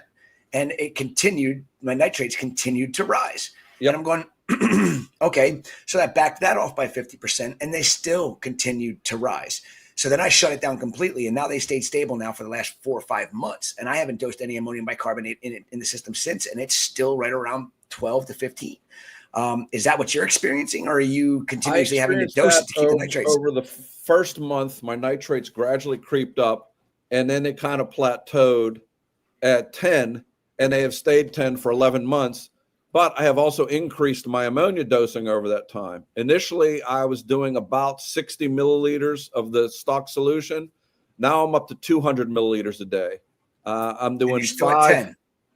No, and the nitrates have stopped, and the growth has increased. It's hard to see it because it's like looking at your kids. They never grew. Well, it's the same way when you look at your corals. I now take a picture of my tank on the 1st of every month from the exact same spots, and I can see and notice the growth much more than I used to. But more importantly, I've seen my alkalinity increase by 50% in terms of consumption after I did it for 3 months. And I also saw my calcium increase by basically around 40%. So both of those increased. Then those stopped increasing. And then I went to a couple other changes that I made in the tank, in that I went to dosing Claude's bolus system, and that reduced my amount of detritus in the tank significantly. And I also took off 13 different power heads that I had throughout the tank and went with 2 big Abyss water cannons that are directly across each other and run randomly up to 80%. And between doing those 2 things, when I do a water change now, I was taking up roughly half a pound or more dry weight of detritus I'm now not even taking up 100 grams. Hmm. So the amount of Wow. detritus that I was producing from doing soda ash, switching it over to sodium bicarbonate has been dramatic, and going with those water cannons that blow everything off. And the other interesting thing, in the last 3 months, I've seen a really large diminution in the vermitid snails in there because there's nothing for them to take up anymore. And that was, I mean, I have been battling those probably for the last 4 years off and on. Because I do feed the corals, and when you feed the corals, you tend to feed the vermitids first. So I was always having a problem with that. Now I've gone to a more targeted feeding system for feeding the corals, and with the water cannons and the sodium bicarbonate dosing, it has dramatically changed things, all for the better. Yeah, the Very Abyzzes those are awesome wave makers. I want to get some here for sure. The flow cannons or water cannons, yeah, those are great. Yeah, I mean, in a 7-foot tank, having them completely across from one another. I mean, you can watch whenever they're at 50% each, and they move across one another. You can watch the corals kind of move all along the whole bottom and back walls of the tank. Where before I would accumulate detritus and grow algae and other things. Since I've had those on, nothing. I mean, I can go in with a bulb baster anytime. I'm not shooting up a whole flurry of activity like I used to. Now it's clean. That's how it should be. I mean, people really underestimate flow, I think, and that's the type of flow you want to aim for, is where you don't, I mean, maybe you have a dead spot or so you can siphon out, but you really want to aim for having holistic flow across the system. There's actually 2 dead spots in the front and back far corners away from the overflows, but those are by design. And I have PVC sitting there to act as a detritus trap. So whenever I do a water change, I can just siphon right out of that area, and almost all the detritus is gone once I do that. It has made it so much easier where I no longer have to schlep buckets, because whenever I was taking out detritus, I would put it in a bucket just to see what I had. Now it goes straight to the drain, and I can do a water change, take all the water I want out in roughly 15 minutes, and then I slowly add the 50 gallons back. So now I'm doing water changes once a week as well, which has made things a lot better in the tank as well.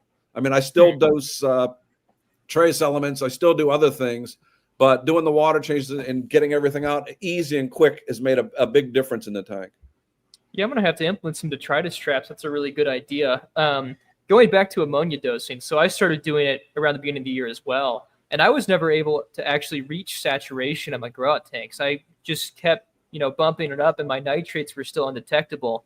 So finally, I said, okay, I'm just going to, the scientist in me went away, and I said, I'm going to throw another variable at it. And I added urea to the mix. So I started dosing urea and bicarbonate. And at that point, I could finally get detectable stuff. And obviously, I saw an alkalinity consumption increase when I was doing ammonia from nitrates. And I saw another consequent increase when I added urea to it. So I don't know if you've messed with it yet, but I think that's the next step now, is maybe an organic ammonia component. That is probably the next step. I mean, that's the old Dick Perrin method for growing clams. I mean, I joked about that for years, but Dick Perrin used to get in 1,000 little clams about the size of dimes and grow them to this size in a year, basically by dosing urea and ammonia. So, I mean, it does work. I mean, Sanjay came up from reading some articles about it, and then his tank, this is now a year and a half ago or longer, his tank was okay. I mean, for his tank, it was okay. It would be spectacular for everybody else. But then after 6 months of dosing ammonia, it was amazing, the amount of growth. And after seeing it now 2 more times after he's been dosing the ammonia, there's literally no space in certain spots where the fish used to be. I mean, the corals have grown so thick and filled up the holes that the fish are always out because there's no place for them to hide because the corals have grown so thick. And then in June, he took out 6 big boxes, and I'm not talking little frags. I'm talking frags the size of grapefruits. OG frags. Yeah, big size frags.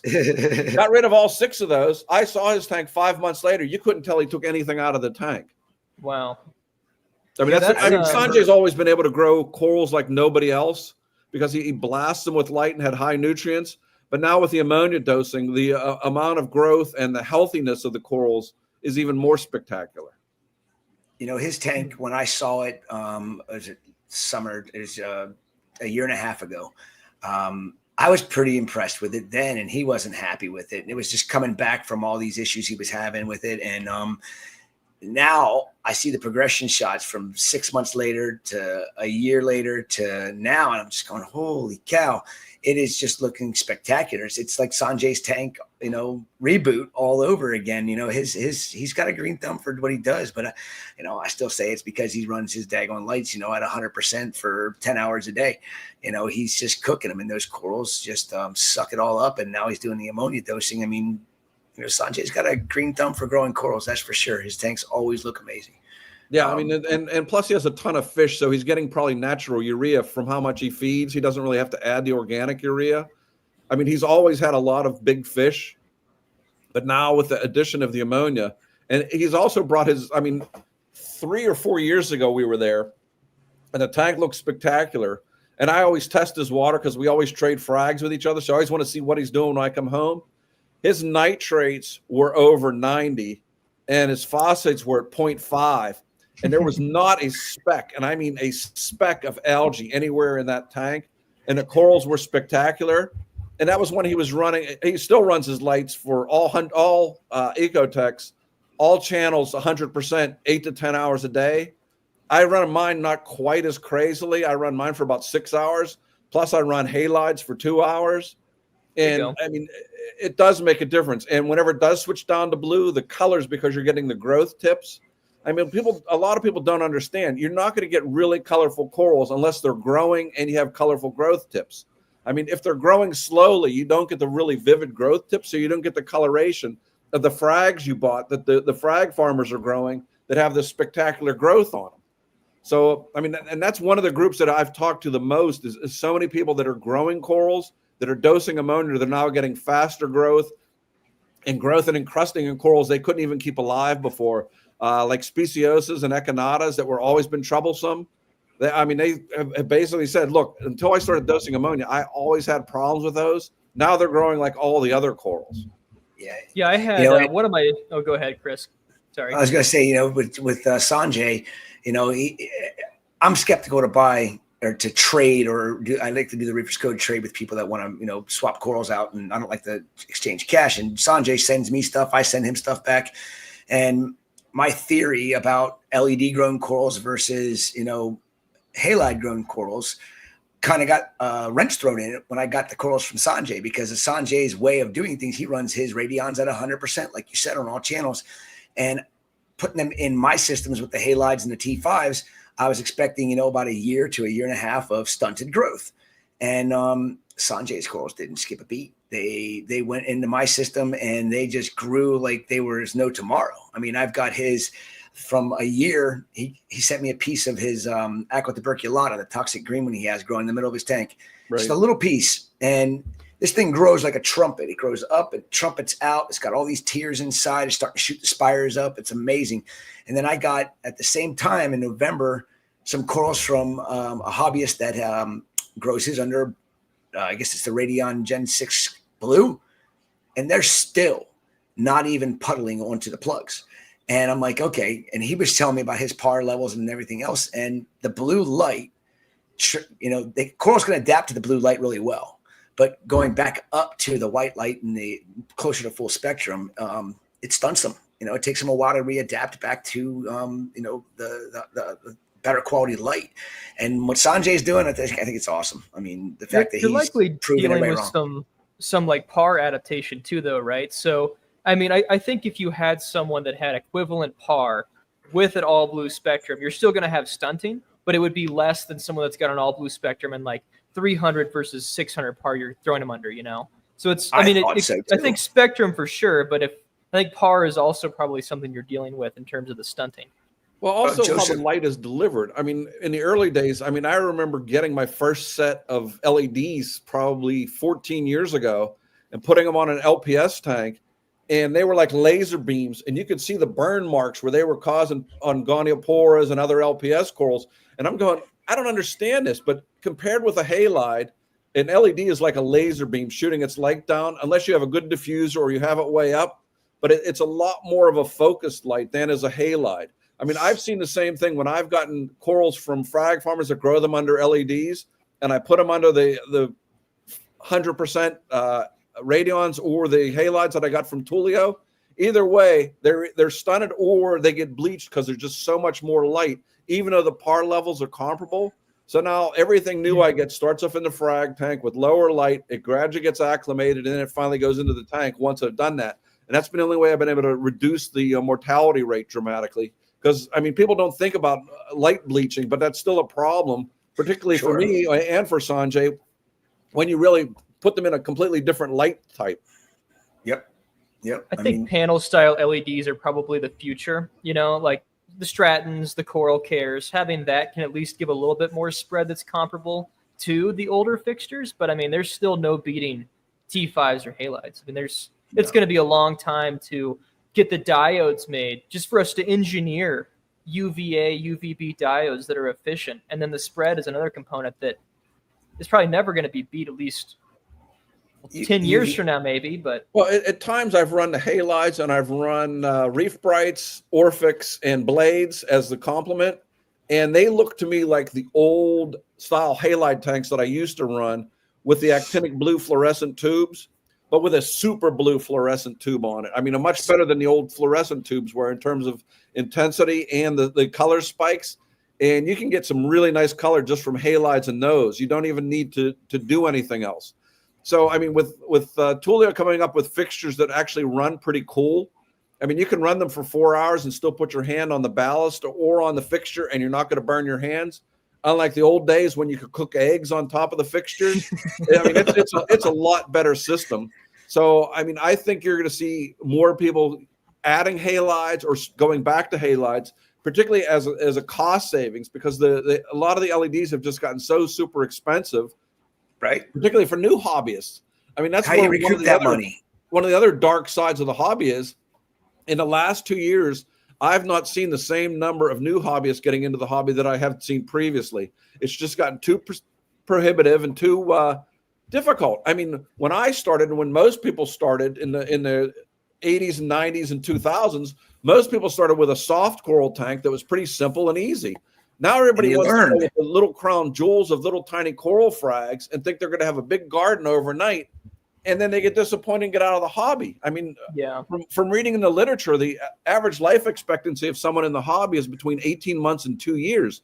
That's not a sustainable business plan for this hobby. We have to find a way to get new hobbyists to get in, be successful, and stay in the hobby. We need to bring 100%. Back the halide BioCube. That's what we need. The little like they had a little 70-watt HQI. I remember that. Best tank ever, man. That's like that's the perfect starter tank. You could grow anything in there. You could. All in one. That's the way. I think that it's a multi-component thing for the hobby struggling right now. I think that part of it is people don't have as much success, get discouraged, whatever. I think a lot of it is also economic, though, right? This is an industry of disposable income. So just because the economy has been strapped for the last 4 or 5 years, I think and we had the boom of COVID where it artificially inflated it. People were at home. There was stimulus checks. I think that some of it is the natural going out of that as we see desaturation of the market, but it's probably lower too because the economy struggled. So interest rates, are get under control, things get better. We could maybe see a larger population entering, but there's still that retention that there's a problem. That's the industry problem. Well, what's interesting is over the last 4 decades, every 5 to 10 years, I've written an article on the future of the hobby because everyone thinks the hobby is going down the tubes and we're all doomed and everyone's going to die. And all of a sudden it comes down and then it comes back. In probably the late 1980s, we were called Raiders of the Reef. Actually, Jeff Turner was on the cover of, I believe, Audubon magazine, holding a piece of live rock, and they were saying we were decimating the reefs by taking the live rock. Then in like 2000, you had a couple of places close. In the 1990s, you had Hawaii and Florida close. Every 5 or 10 years, there's something that's going to cause the total demise of the hobby, but it always has seemingly bounced back. I mean, as I say, necessity is the mother of invention, and necessity now is we mariculture and aquaculture more corals than we ever have. More fish are being spawned and bred in captivity than there ever were. The only problem they have is they're like 3 times as expensive as wild caught. I mean, there has to come a balance where they get closer. I mean, most people are willing to pay 20, 25% more for a tank raised fish, but very few people have the income to pay 3 times the price for a yellow tang or a clownfish or something than what they're paying for a wild fish. So eventually when those things balance out, I think you're going to see a rebound.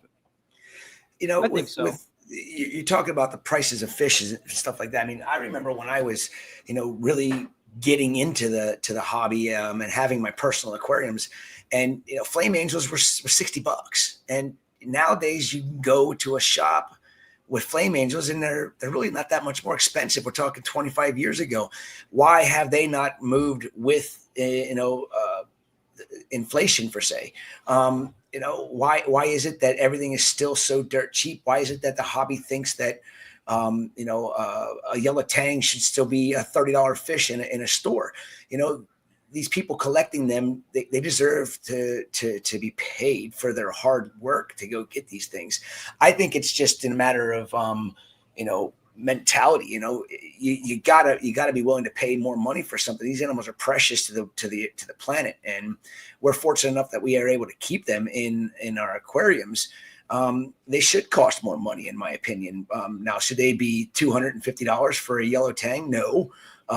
That's getting to the point where it's then become unobtainable for the majority of hobbyists that are wanting to get into it. And back to what you were saying about year and a half, 2 years of people being in and out of the hobby, I tend to want to blame of course the almighty dollar on that, because everybody is looking at that next sale. And everybody's looking at how they can maximize that sale for that person when they aren't thinking about what the customer really needs and how they need to start off reefing.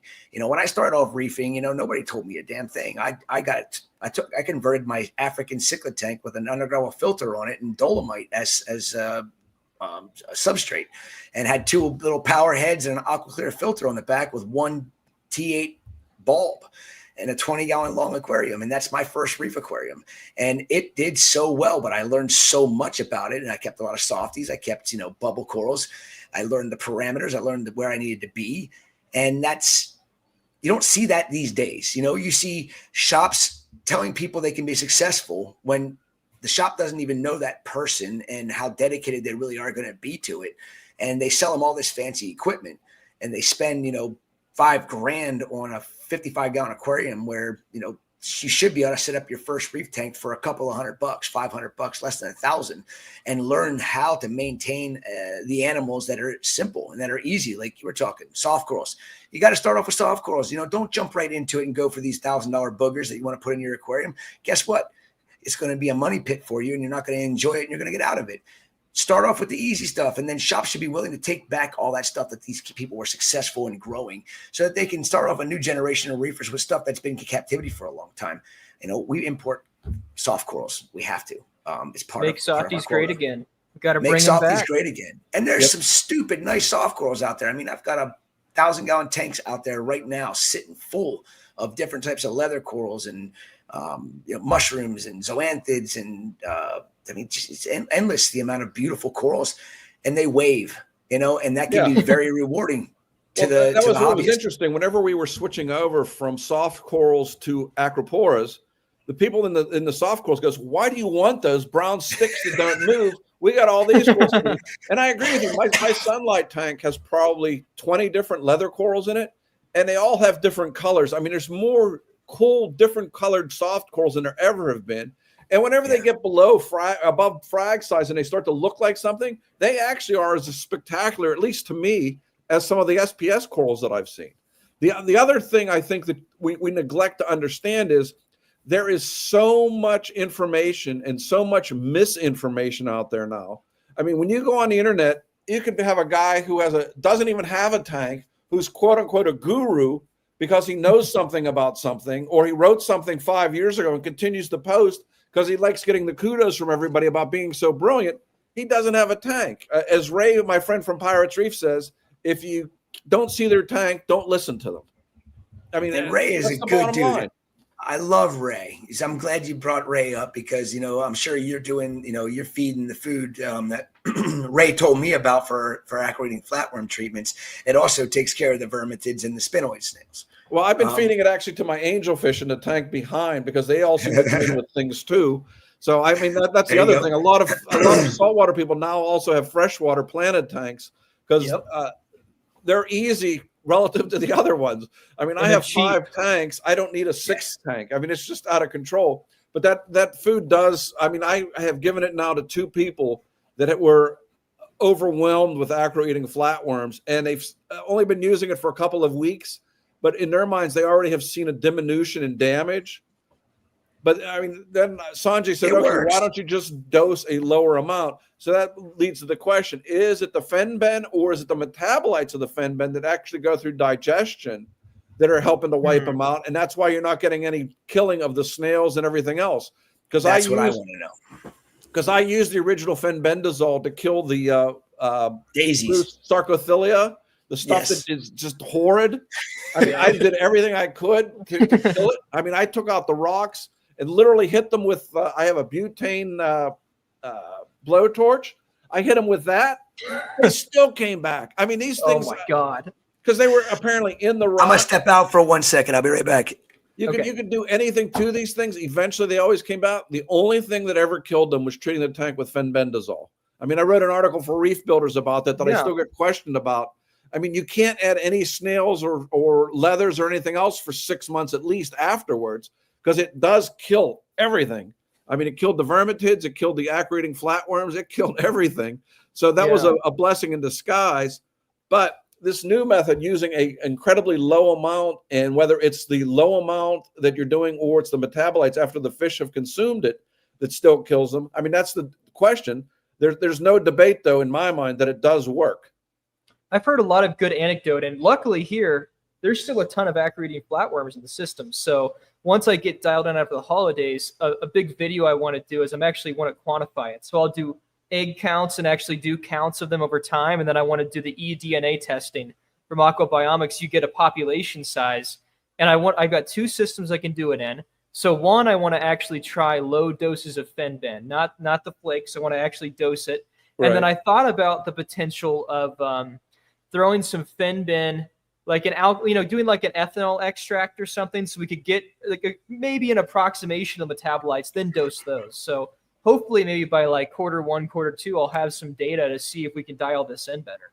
I think that's the most important thing. Like the 3 of us here and everyone else that's really trying to move the hobby forward, we got to experiment with this stuff and work together, and we can get data now. That's the best thing about this. We can dial this stuff in, like ammonia dosing. We did it with that. Like ammonia dosing, and like I'm doing ICP testing every 3 weeks with the Fauna Marin test, because he has so much information when you do the test. So finding what I'm getting there has dramatically improved things as well, because I've dialed in the trace elements a lot finer than I used to when I was doing one every 6 months or when there was an issue in the tank. Since I don't have to buy corals as much as I used to, because I simply don't have room anymore. I'm spending my money on other things like ICP testing, different lights to play with, different pieces of equipment to play with. I mean, it's just, this is what I do for fun. So this is what I spend my money on as a hobby. I don't ski. I have my 2 sets of golf clubs, so I don't need those anymore. So, I mean, I have 200 cookbooks in my cookbook collection, so I don't really need to buy anything other than stuff I'm going to play with in the hobby. Yeah. So this is going back to the kind of economics or state of the hobby stuff. But 2 thoughts that I had that we've not discussed is, first, I think there's kind of a double-edged sword to globalization of the internet, right? So prices have increased from the exporters, because you can have any guy in Indo go on Facebook and say, how much does this sell for? So they can up their prices. That's good for them. It does affect the supply chain. So that's a good and a potential bad for the market. And then I think another one is also the viability of having a local fish store with rent prices. And I think also MAP prices is a big controversy. So wholesalers, middlemen that distribute dry goods rather than working direct. I mean, there's a lot of controversy there. I think those are 2 things we could probably explore. Well, there's one other aspect, and that is we have also seen a diminution in the variety of corals that we're getting in. Like you said, you have a big tank of soft corals. The main corals we now see coming in, 90% are Acropora millipora, a rainbow something or other, or a tenuis. I mean, in the 90s, when Lek was bringing in corals from Fiji, there were probably 50 different species in every shipment he brought in. Now you're lucky if you see 3 or 4 different species. It's all the same stuff. And what's interesting is a lot of these corals, particularly Millepores, tend to morph towards each other under the conditions. Probably 10 years ago, Sanjay got in 7 different Acropora Millepores, put them in his tank. 6 to 9 months later, they were all the exact same color. People don't understand that. Corals change based on their conditions, and these are coming from slightly different conditions, but they will morph into something you may not really want. And particularly when we're getting all Millepores. I mean, we need to stress to the collectors and the mariculturists who probably have a lot more variety out there, start shipping more of a variety in. Because, I mean, I don't need another Millepora tenuis. I mean, I want Mausolea. I had them all. I'm right there with you, Mike. But, as an importer myself, what the frustrating part of it is, I can import, a mariculture shipment with 500 acros on it. And, the market is demanding Millepora, Latistella, Microclaudus, Bifaria or tenuis, and just a handful of other species. If I brought in a bunch of like green slimer type staghorns, like Formosas, I brought in tricolors, stuff like that. It just sits here. Nobody wants to buy it, and I can put them up at a rock bottom price that is so dirt cheap that anybody would be able to. Oh my gosh, I can buy this, tricolor acro at the shop, after they get it and they put their mark on it for $100, and I still can't sell that coral. But if I have a rainbow tenuis or a millie or a latistella or a microclaudus, or some of the smooth skins, they fly out the door immediately. So if I don't request with my supply line, hey, I want a good variety of colors. I don't want all of the main 4 species. Send me some other stuff. And unfortunately, I'm always stuck with the other stuff. And I have to basically give it away so I have the room so I can bring another shipment in. I let it stockpile for, multiple shipments. And, next thing you know, you got a whole tank full of corals that aren't desirable to the hobby. But that's, again, goes back to, marketing. Okay. Marketing is what's killing the minds of people that want to be in this industry. They look at all the marketing that's going on and they don't think for themselves. They're told what to buy. They're not looking at it for the beauty of the individual animal. I mean, Jake and I know, Mike, you do it this way. Salem, you're this way. If you see something that you like, you want to buy it. It doesn't matter if it's a trend or if it's something that's popular, if it's going to make you tons of money down the road. And that's the problem. And when people realize that they're having a hard time maintaining and keeping some of these corals that are so popular, they get discouraged after a year and a half, 2 years, and they just say, I'm not doing it anymore. And then we lose that person because they didn't think for themselves. And I just say that to any reefer out there, think for yourselves. Look at the corals that are available to you. It does not have to be super popular. It doesn't have to be the tricolor coral or the quad colored tenuis or bifaria. If you like it, request it, get it, enjoy it. Don't you think this naming is don't you think a lot of the problem gets back to the internet where they see the frags of these photographed and super saturated and they think I'm going to get this and it's going to be glowing lights, versus you get in a tricolor or you get in a Bally Slimer that once it grows out, you can see it from across the room and it's far more brilliant than that tenuis you got. It doesn't look like anything unless you're this close to it. I mean, that comes, like you said, it comes down to marketing, but these people have to realize their marketing is killing the hobby rather than it's enhancing the hobby. I mean, I love all the beautiful pictures of everything. Sure. But I talked to a lot of friends in Europe and they don't understand how we allow the frag farmers here to super saturate and then sell the pictures without calling them out. Because in Europe, if you do that, you're called out big time and you're chastised for overselling this stuff. That's why they've been in this pretty much the same for the last 40 years versus the market here goes up and down based on the whims of what are we marketing now. We need the Reef Builders saturation shit list. Yeah, you got to start calling people out. We got to start promoting those corals, like Mike said, that you can see from across the room. I mean, for me, I've got Vincent Chalet sent me this Acropora bifaria called the Dirty Insanity, and it is just the most ridiculous, mind-blowing colors in this coral. But when you look at that coral, you go right over top of the coral. I mean, it does not catch your eye when you're looking in the system where that coral is. What catches your eye? The toxic Florida, the Oregon tort, the immortal tort, the Cali tort, all these beautiful, brightly colored, solid colored corals that you can see literally from across the room. All of these corals that are so highly sought after nowadays, you need a macro shot to see all those colors for one thing. And two, they're really not the easiest of the acroporas to keep, healthy and happy. A lot of people have major issues with bifaria. I do. I mean, it's like, I'm never going to stop because I don't fail. I will always figure things out. I always try to figure things out. That's why I love what I do. I'm always learning. When I have one doing well for a short period, for a long period of time, and all of a sudden there's a problem, why? Okay, let's move a piece of it somewhere else. Let's see what happens here. But that's what we're not seeing in this hobby anymore. We're not seeing people do trial and errors. We're not seeing people take the corals that they find appealing and putting them in their aquarium. We're seeing them find what other people promote as being appealing. And that is the death of a hobby like this, because it's just unrealistic for somebody coming into this that's never kept a coral a day in their life, to go jump right into keeping acros or into keeping an LPS coral. That's not necessarily an easy piece to keep. Like we were just mentioning it, you start with soft corals, learn your parameters. You will enjoy it so much more if you learn it and start at the bottom and work your way to the top. Don't. Well, it's not even just starting with SPS corals. It's starting with the most difficult SPS corals to keep. Right. I mean, it makes no logical sense. I mean, if you're going to start keeping animals, you're not going to start with the rarest, most difficult of them. You're going to start with a dog or a cat before you move up to a meerkat or something else you want to keep.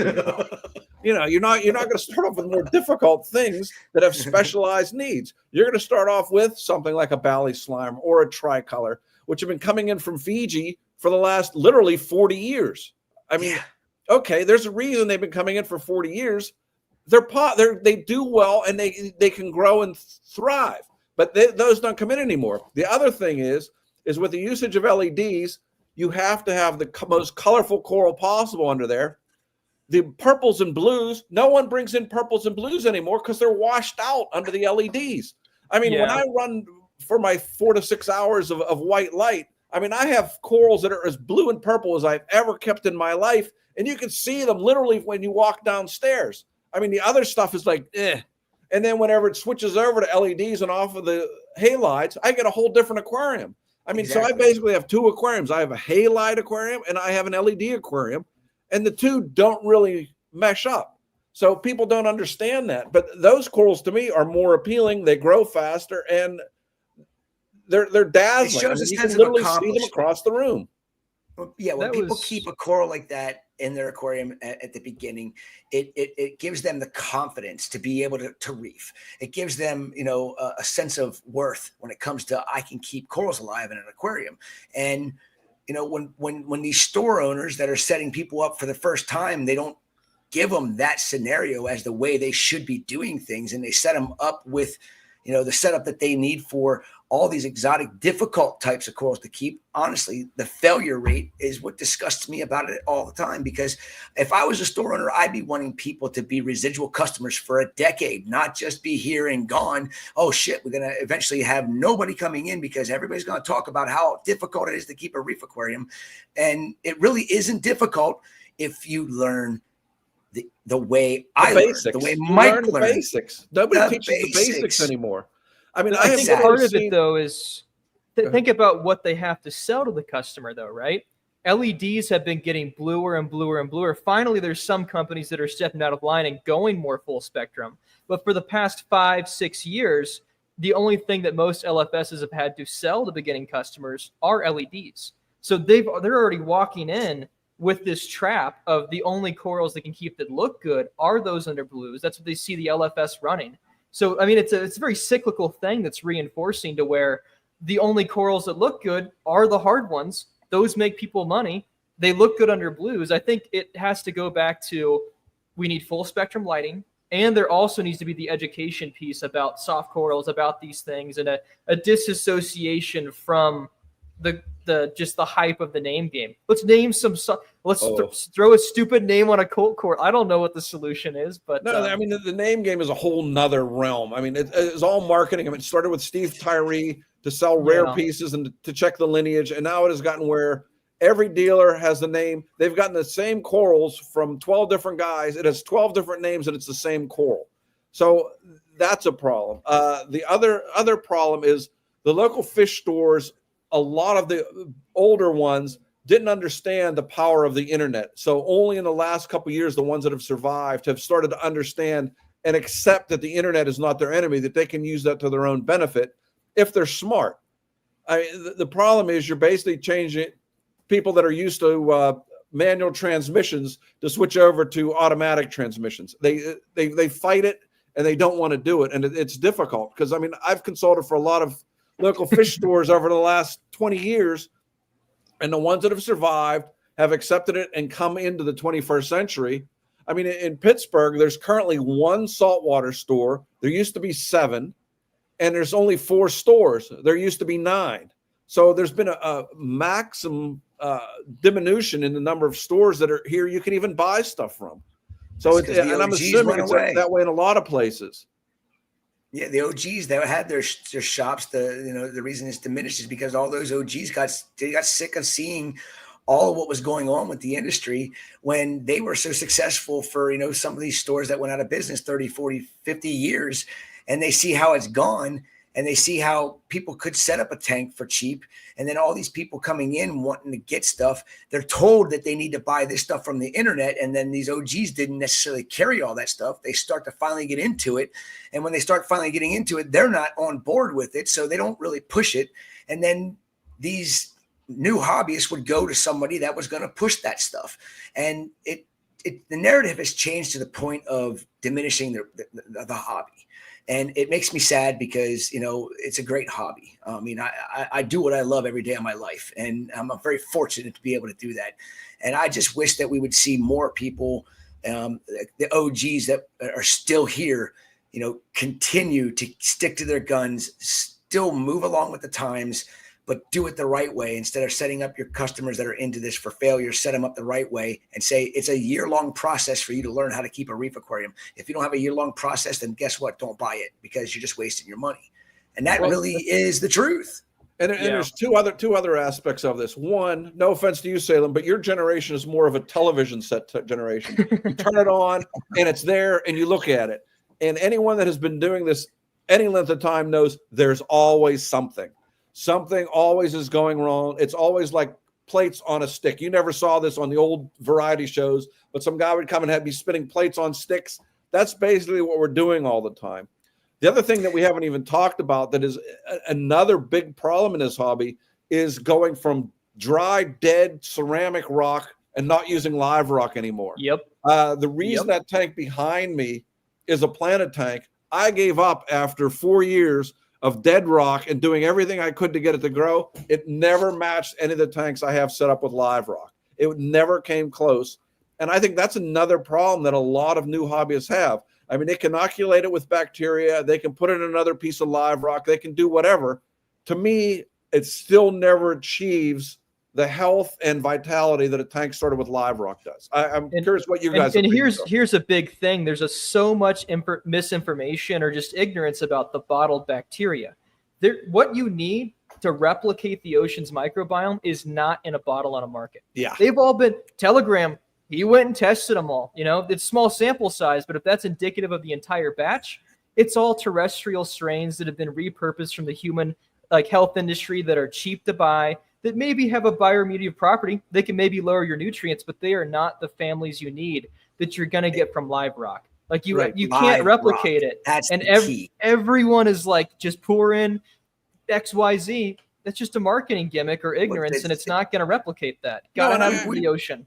And I read that why we have scream and going, okay, if this bacteria is so good, and Claude brought this to my attention, if this bacteria is so good, why do they recommend you add it every week?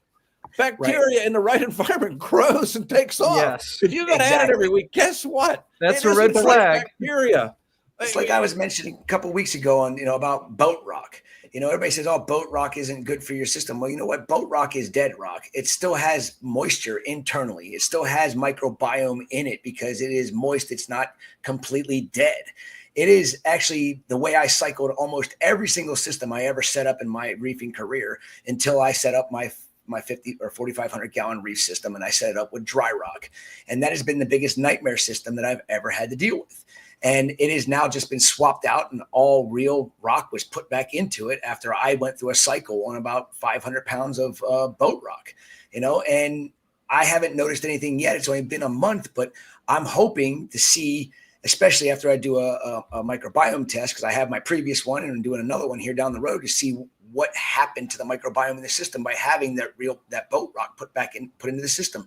And yes, corals will bring in different microbiome into your system. Each coral's got its own separate microbiome. So every time you introduce something, you're adding something new to your system.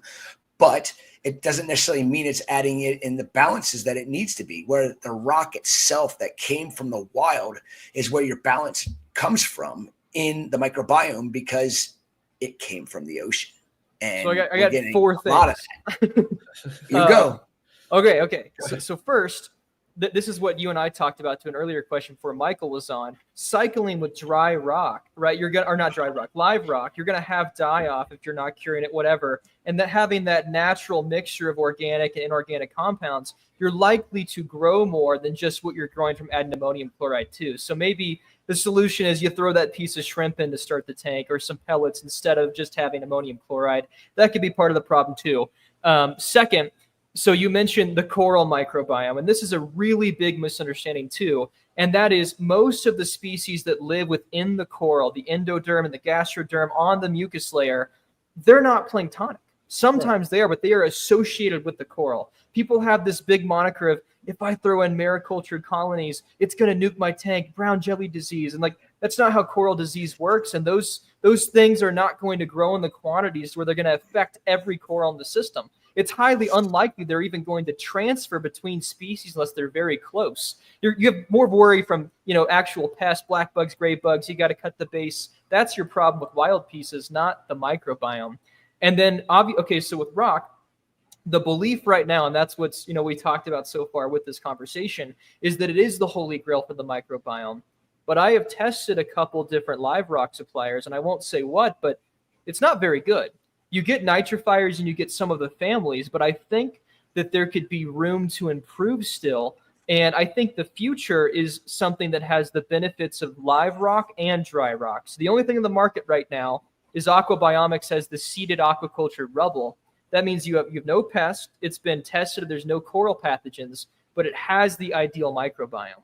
Sometimes rock has the downside of having coral pathogens it's harboring, or you've got other pests. But so I think it's like, the lower end of the scale, you've got dry rock, you've got live rock, and then the best option is probably a combination where you might use dry rock plus something like that rubble, that you could have a controlled inoculation. Those are my thoughts. Well, one other aspect of this that was brought up to me again by Claude is that Americans still want to put a ton of rock in the tank.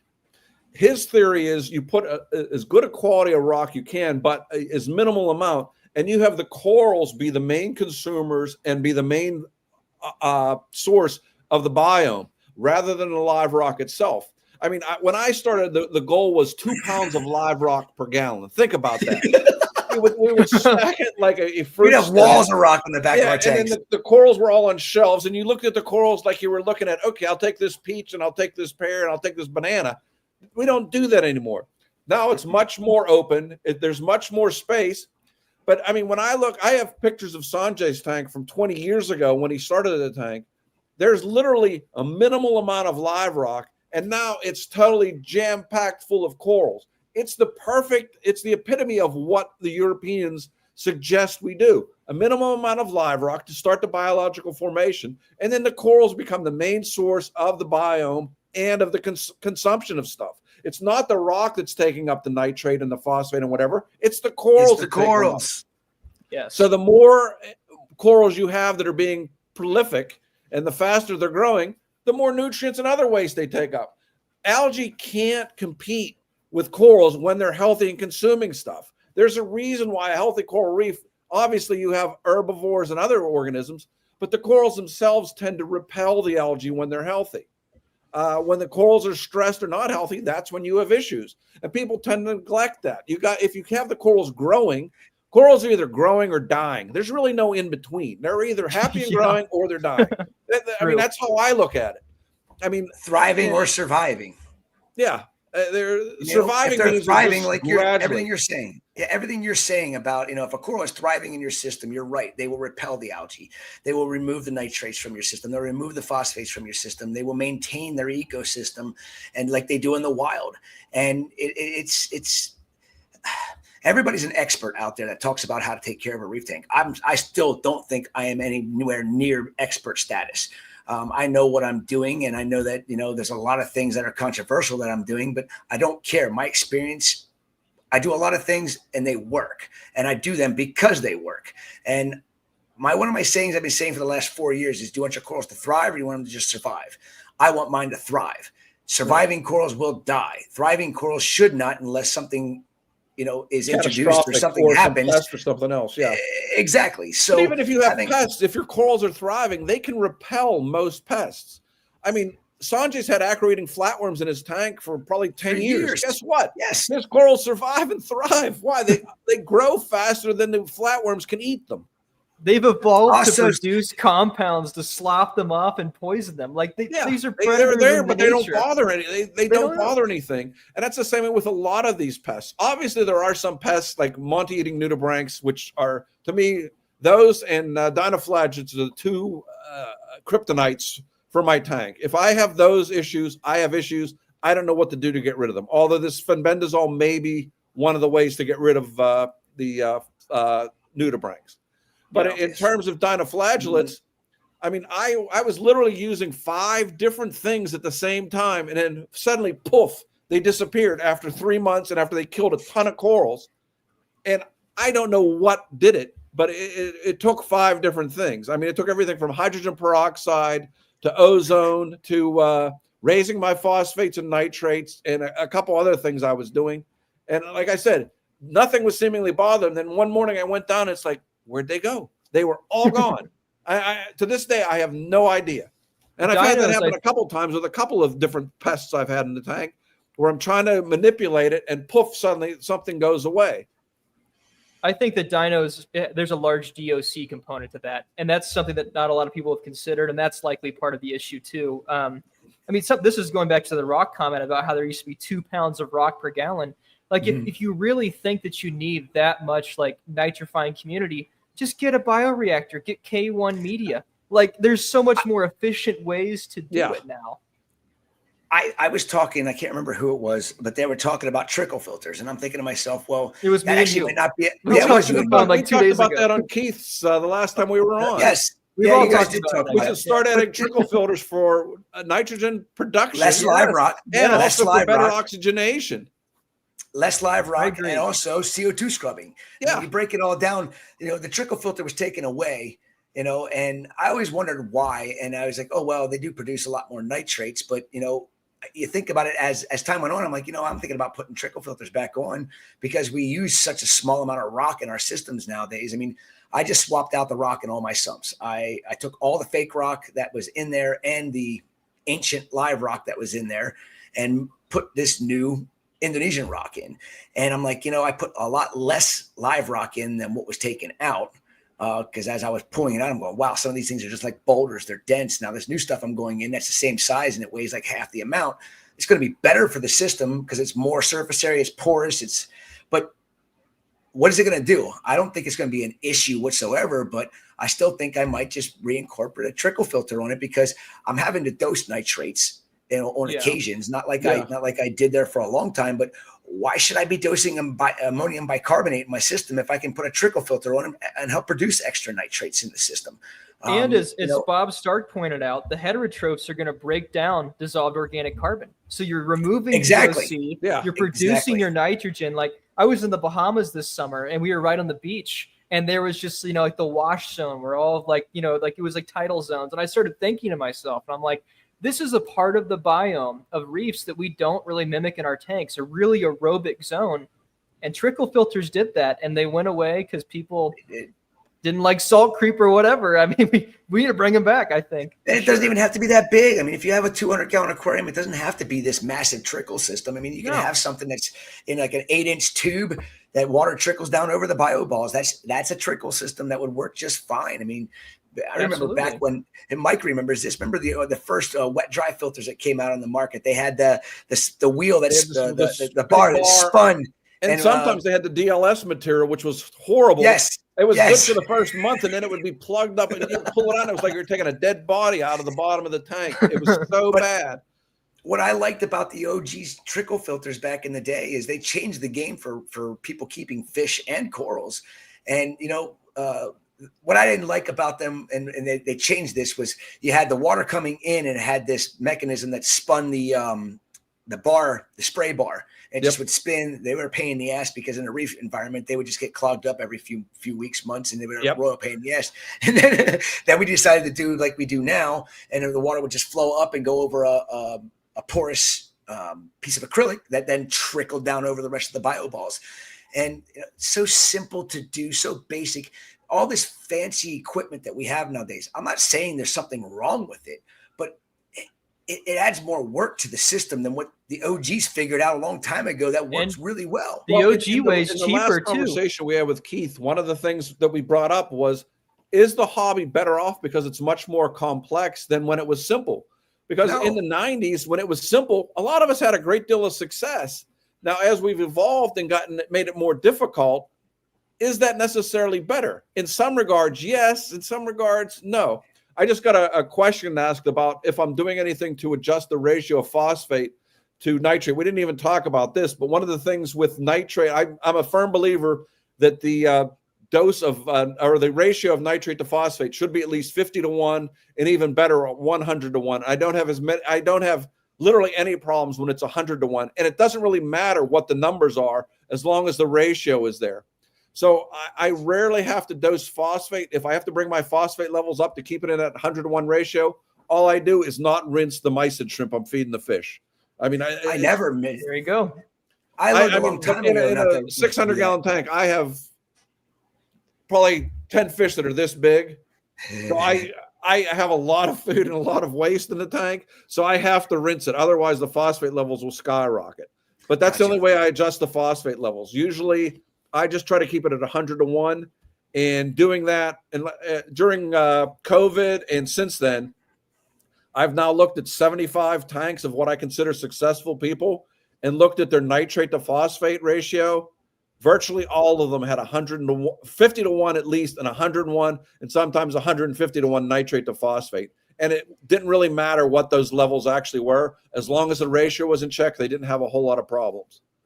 Yeah. Well, Michael, I'm sorry to cut this short. We got a minute until the next hour. So Chris and I talked about it. We're like, an hour is not going to be enough. So I think what we do is the next time we do this, we have 2 to 3 hour slots, and we need to do this again because this is good, and it is nowhere near a conclusion of the conversation. I don't want to end it, but now that's how I don't want to end it either. So we shot ourselves. Like I said at the beginning, we have lots to talk about. There's always something. That was good. So there'll be even more on our next conversation because, as Sanjay says, I'm always tinkering and experimenting versus he's straight. I'm always here. So there's lots of things that I'm playing with that we'll talk about. So I just want to wish everyone Merry Christmas and Happy Holidays. I hope you have a wonderful holiday season, and I look forward to hearing from you and seeing all of you hopefully next year. Thanks for coming on. We appreciate you coming. I want everybody I to love Reef Stock. So keep me in mind. I'd love to speak at it. So. Thanks, Mike. Awesome. Okay. Thank you. Yep. Take care. Right. Happy holidays, guys. Take care, Mike. Yeah, happy holidays, buddy. Okay, Remy, hit the giveaway. I got to take my first bathroom break, and then after the giveaway, we'll start the reef beef. Yeah, why don't you guys take a little break if you need to? I got to go to the bathroom so bad, so I'll be right back. I do have both a Ben and a Rich in the green room right now, which is great. Yeah, let's do the winners really quick. Here we go. 1 p.m. Reef Recapathon winners. We've got Gary C. for the flow meter, Todd H. the TSA $50 gift card, James J. with the Reef and Bid lens kit, Alex K. got the $50 Reef Chasers gift card, Adam Raj is sexy, got $50 in corals.com. I love some people have put their last names as reef therapy trends and things that we've had on there. Garrett G got the $100 Underwater Wonders gift card. Have fun with that. There's some great stuff there.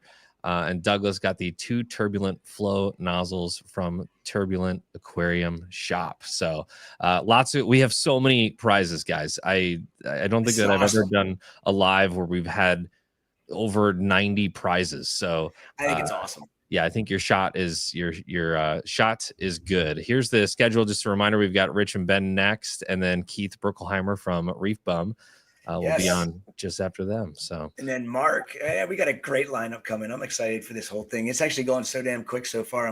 It's great. For now. Yeah, it'll keep going. The conversations keep rolling. The time will fly by fast. Yeah, I feel like if you guys keep having these great conversations, I hated to turn off the Paletta talk too. I think you guys could definitely. And here's the thing: here I know Salem at this point, and I know he's gonna be like, "What about like a 48-hour live stream? We could totally do that." Well, I was already thinking, I'm like, we might just need to do 24 and have 2 hours for each person. I think we could have I told you we could have wrapped it. I think if we went with Paletta, I think we could have went 2 hours, and we might have needed 2.5. Yeah, but 2 hours would have been better than that, because that was like some blue balls there. It was like right as it was getting good, we had to end it. You know what I mean? Like, I don't know. That's true. That's usually, in my experience with interviews, I feel like they always open up right around like the 45-minute mark, and that's when you get the good stuff. So yeah. All right. Well, let's continue. I just wanted to tease. We've got one of our. Ben and Rich. We've got a Orphic Natura in the next hour to give away. That's new light. Nice. Light. We've got $50 Champion Lighting gift card. We've got some Coral Frag Tech Triton $50 gift card for corals.com. Nice. So a bunch of more stuff coming up at 3:00. So be here for that. I will remove myself and I will enter the beef. I have an idea for a topic already for the beef. I think that'll be very good. Beef in the house. Oh, yeah. Beef. Here we go. What's up, fellas? What's up, you guys? Long time no see. I haven't talked to Ben in a week, but I would imagine that we are ready to get to the 45-minute mark right now. We're gonna start off hot. Okay, sounds good to me. Do you want us not to swear ever? Todd from Champion has requested kindly that he wants to play it in his store. We don't have a mute button. Okay, so, all right. No, but people think we have to swear. We don't have to swear. But we can say stuff like F Todd. Yeah, F Todd. There we go. I agree. Todd, how's it going, Ben? Good. Hey, can I say something real quick? Because I just watched the last hour. Yeah. No, Ben, you can't say anything. So the talk of trickle filter and all that stuff. And I'm not just saying this because they're a sponsor of ours, but what I've been doing is putting those Polyp Lab Genesis blocks down in a sump, and and I've never looked back to crap in a bottle. Sorry, C in a bottle. It's too late. Already said the word. But Rich cannot swear. Ben, maybe. Yeah, I work under different rules. But just. And the reason I like those Genesis blocks, there is another brand, I guess I'll just not say it if I'm saying something negative, but there's another brand that made good, what I thought at the time was good biomedia, but just over time it crushes and crumbles in your hands. And it also got implicated, I don't know if it's true or not, but got implicated in some things that it was leaching or not. But these Genesis blocks are very hard, and I don't think they ever crumble, but just what are they made because of? What if your system is already set up and you're like, oh, they just told me to do a trickle filter, and you just can't really make that conversion, but you could simply put something like Genesis blocks in your sump. You could put a Genesis block like on the drain, like where you put filter socks, so it could just run over the block. That'd be your supplement for bio balls right there. I've thought about using them quite a bit. Phil messaged me about them, and I'll probably do a thing where I test all the different biomedias and break them up and send in an ICP to see what's made of them. But I've heard a lot of good stuff about the Genesis stuff. No leaching issues so far. Hearing of them. I had they're ceramic and they're really, really tight. So it's not like they're super porous, but they're porous enough.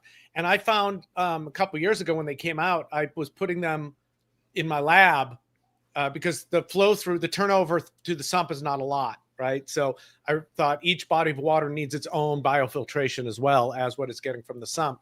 And as soon as I pulled them out of my big sump and put them in each individual tank, whoop, all the, everything went bing and was beautiful because it had that localized biofiltration. But the other thing I do is when I get a call and I'm setting up a new client tank, I just I can't like run aquabiomics test but I know if I have them in one of my systems that's just doing great and has been doing great, I just move those over to that new system. And that's my break-in. But another thing too is in each of those sumps where I keep those in, and they even make, well, they're not always 3D printed, but they make a Polyplab makes one where you can put them in a slot, or I just put them in the bottom of the sump, but I'll put circulation pumps in the sump, which also works good for me because Rich and I go back and forth about this, but I don't really like detritus accumulation. It just bugs me no matter what's going on with it. And so that, the circulation pumps in the sump will kick that up and make the skimmer pull it out as well. Yeah, Salem, location and a system for the biomedia would be a good study. Yeah, I can do that. It would be a stupid study, but it would be good to know. Because I love stupid studies. Yeah, that's why I brought it up. Everyone's got, where should it go? Where's the best place for it to go? So my goal is to answer the dumbest questions. That's what I want data on. I am so in love with your new. I will waste my time for you. That's the put me to work. So some things. If you guys have topics you want to talk about, we could talk about that. But I thought a really nice one to bounce off of a topic we had in the last hour. It's something that we've talked about before. It's Michael Paletta hampered on the idea of gurus. He talked about how that might be the death knell of part of the hobby is people who pretend to know and want the stroke of the ego, and they lead people astray. So what do we think our solution is? How do we fix that? How do we fix misinformation in the hobby? Jesus God. we talk about heavy keep lifting. Talking logic. We keep talking logic and experience, and that trumps the gurus. Okay, I think experience doesn't matter though either, because you could have someone doing it 20 years and doing it wrong. There's a lot of people that have 20 years. And it's what can you do? It was like y'all, the last hour that y'all were complaining about what corals are popular, and I'm not necessarily going contrary to what you're saying, but I'm just saying, a market just sort of does what it does, and you could blame it on the people making the corals. And why are these corals not popular? So I've been talking about this for 20 years, right? Experts and gurus and why you should ignore them and how you should deal with them. And, Skeptical Reef Keeping series talks about that. I think I've come up, I'm in a totally different place now. I think what you do is you just keep doing you and saying what you think is right and stop trying to convince people. When you try to convince people, they get all mad at you. And so, like there was this thread with this kid who's making a 2,500 gallon tank and he's going to glue it together himself. And, people are going, what are you doing? You're going to have a problem. He's like, I just want to do it myself. And people are like, no. And my opinion is, give him room. Let him do it. Do it. Give him room. It's not our problem. You got to learn somehow. If he thinks that the pressure at the bottom of his tank is 3 pounds per square inch, which it's not, but if he thinks that and he sets up 2,500 gallon tank in his parents' basement and it explodes, freaking awesome. At least it's a basement. I mean, it's not awesome, but everyone's got to learn their own way. So, you keep talking, thinking about it, keep saying it the way you say it, and I think it would be better if he set it up in the attic. Yeah, I agree. Yes, there you go. It goes back to what I was saying. If you don't learn the process in your own way and you're told what to do, you're going to fail. Yeah. In most cases, because being told what to do isn't the same, and that's right.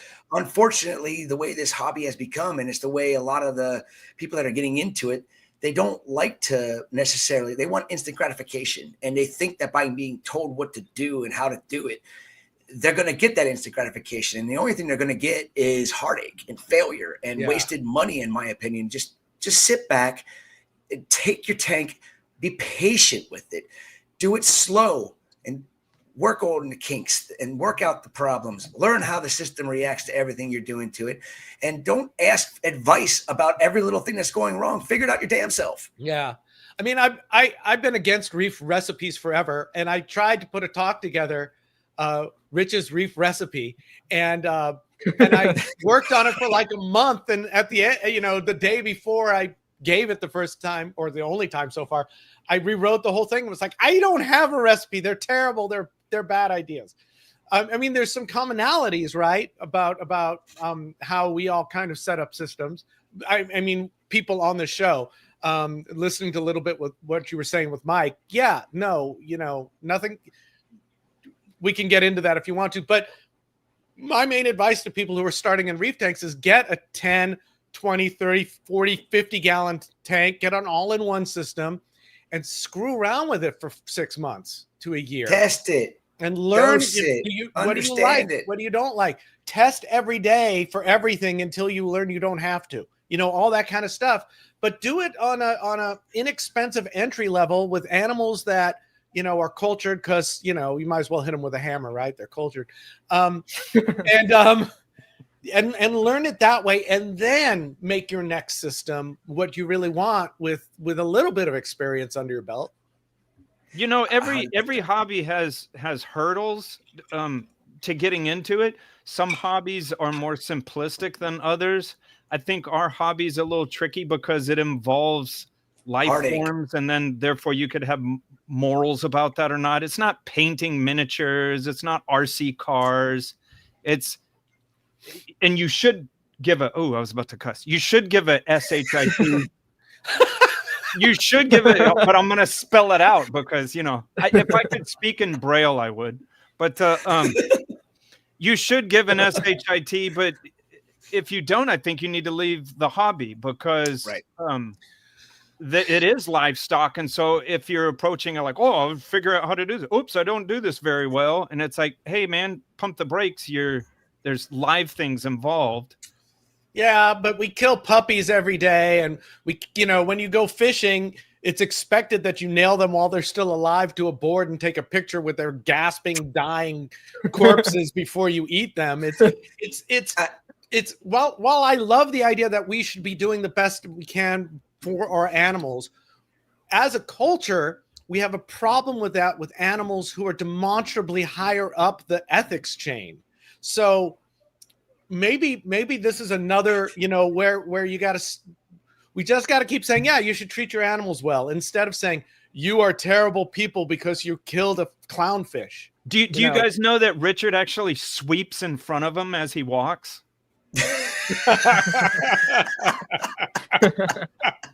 I look at a reef tank as no different than a dog or a cat. If you're going to set up a reef aquarium, don't think of it any differently than what you would think of a dog or a cat that you're going to have. You're going to have to take care of that animal. You got to do the right thing for that animal. And if you're setting it up thinking it's something that's simple and easy, I like to compare the way things are done nowadays to just keeping a goldfish. People walk into a shop and they say, oh yeah, in 3 months you can have acropores in your tank. Are you kidding me? Walk out of that shop in a heartbeat.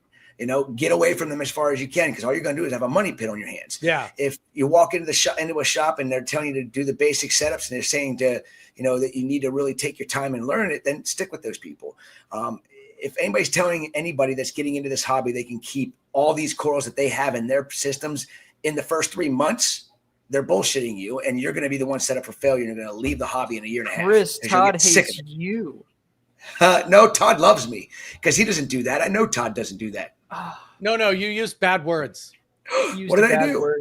Oh, what'd you say? You didn't spell it out. What did I say? BULL SHIT. Sorry. FECT. Yeah, and now we spell I'll say BS from now on. FUCK. I didn't say that one. I know that comes after drinking, so I'm not. Yeah, that'll be later. It's the reef beef influence. Time, shut up. No.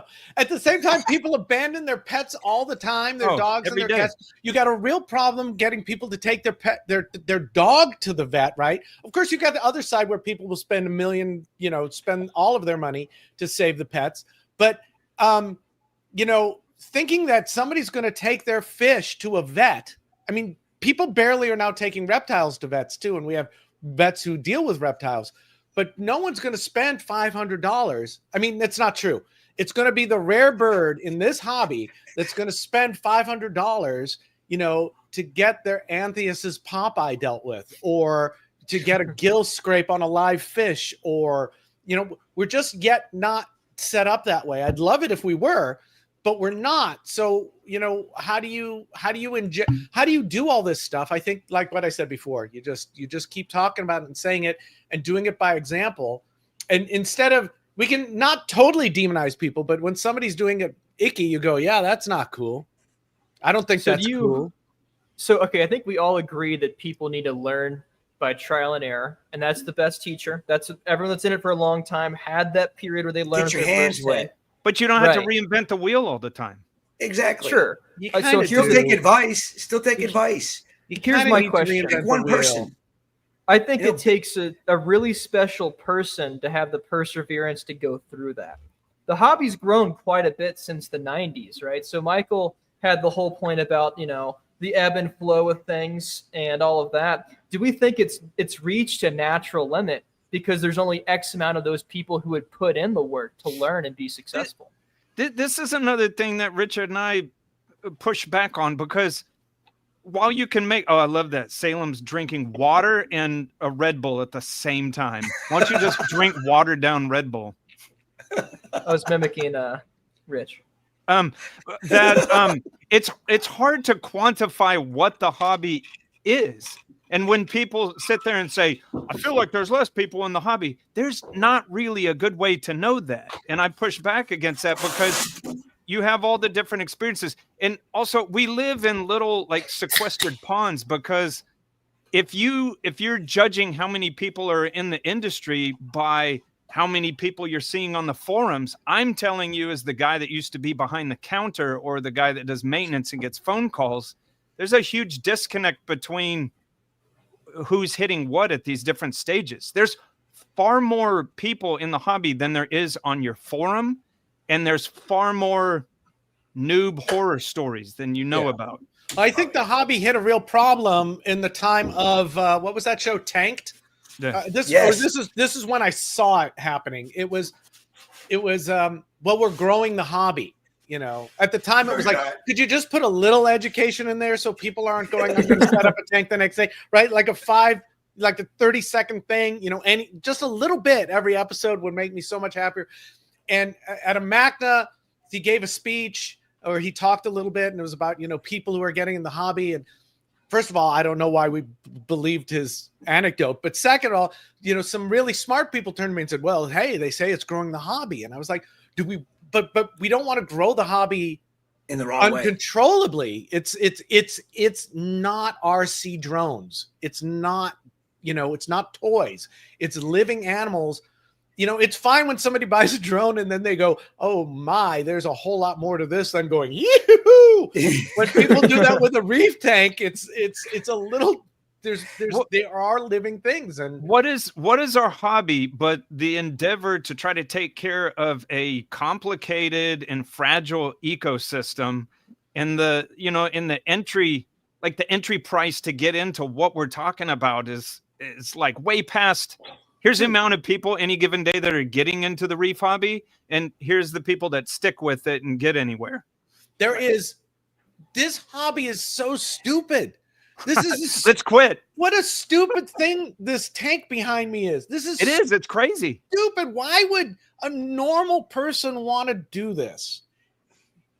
We're all sick. I agree. We're all sick. It's really cool. Person that does this needs a guy like Ben to be. I'm the owner of this tank. I need a guy like Ben to make sure that my tank is looking spectacular.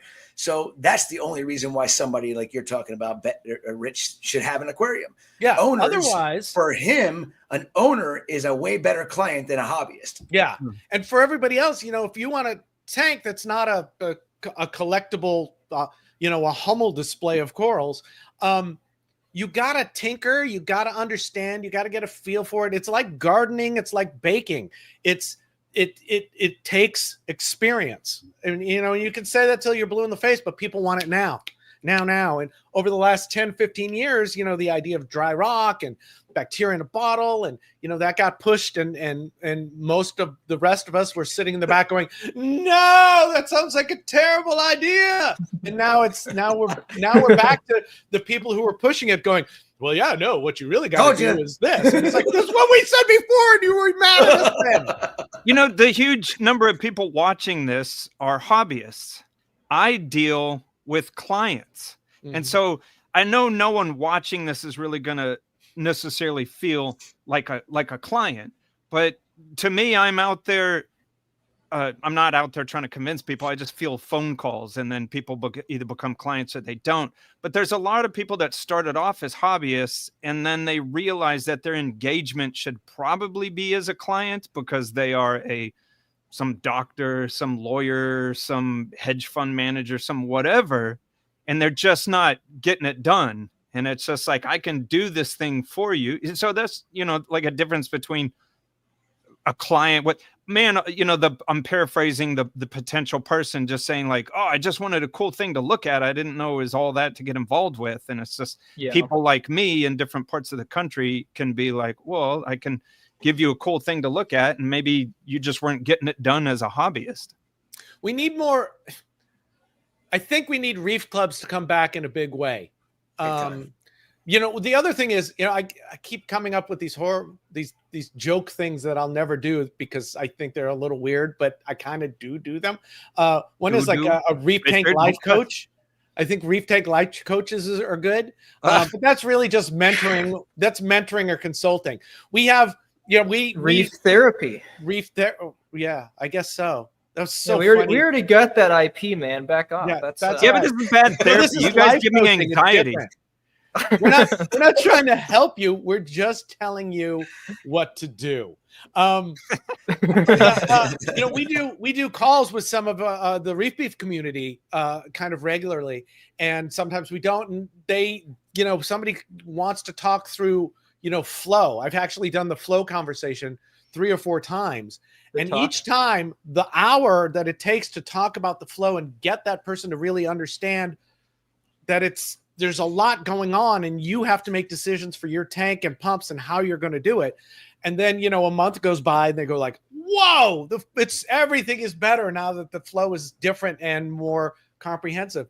But I don't know how to do that except one-on-one, I help someone understand how to move their system. Yeah. When the person is ready, I think that's the thing. Because once you watch a video and then in 6 months, it's going to be the rare dog. I'm going to change a different animal every time that goes back and watches the video again to get the thing that they're looking for. Then videos are hard that way. I think they're hard to get yummy information like nuggets out of in the way articles do.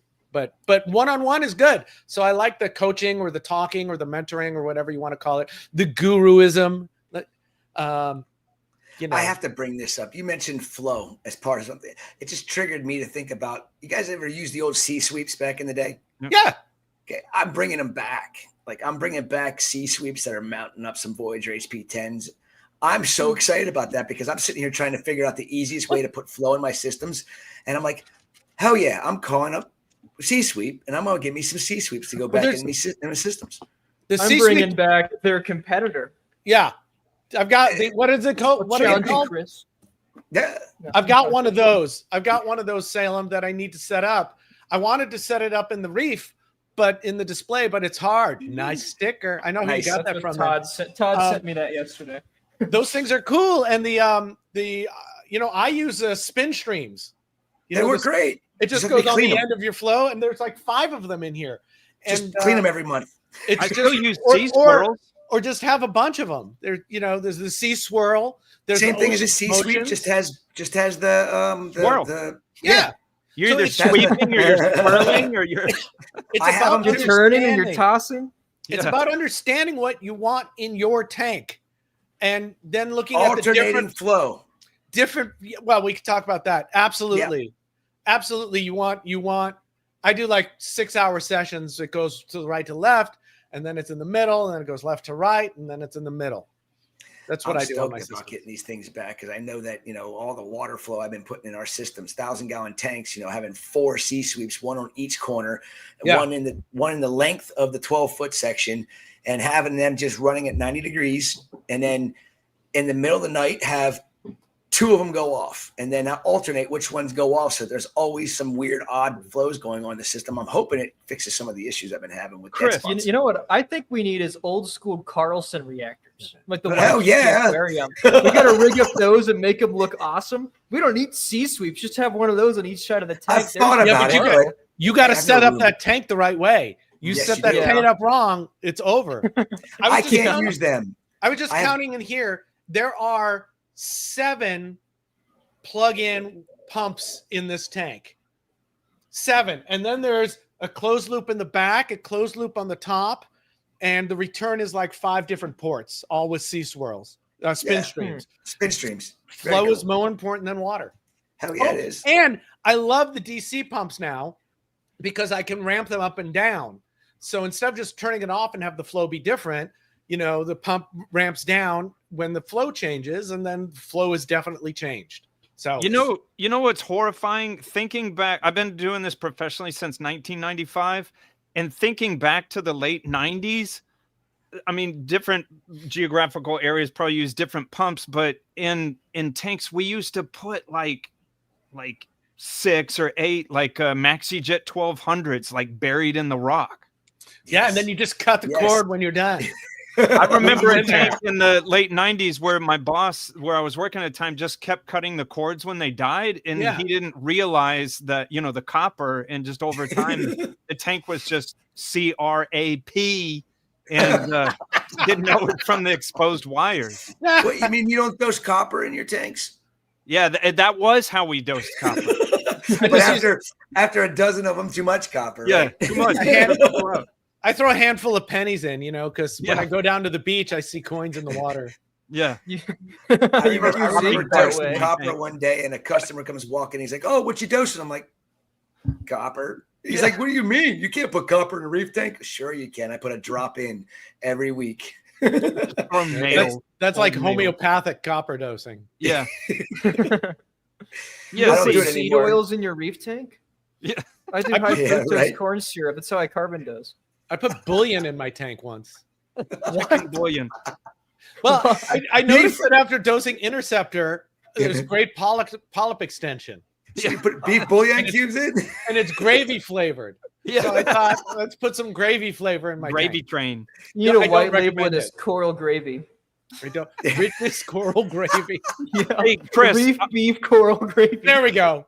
Chris, I was also going to say, like, remember too, in the early, I guess it'd have been about the early 2000s when we were trying to get the internal flow of an aquarium up by doing crazy turnovers. Oh yeah. Like Yes. 20 times an hour, 30 times an hour. And then Which you had I remember micro bubbles. thinking even early on that I was like, that's not the way. Just make the turnover a certain amount and make the internal. But that's the problem. We didn't have great internal circulation. This is pre-Ecotech and Pre-wave pumps, yeah. propeller driven Aqua- pumps. So Aqua Clear You know Pro 10s, right? Yeah. Yeah. There you go.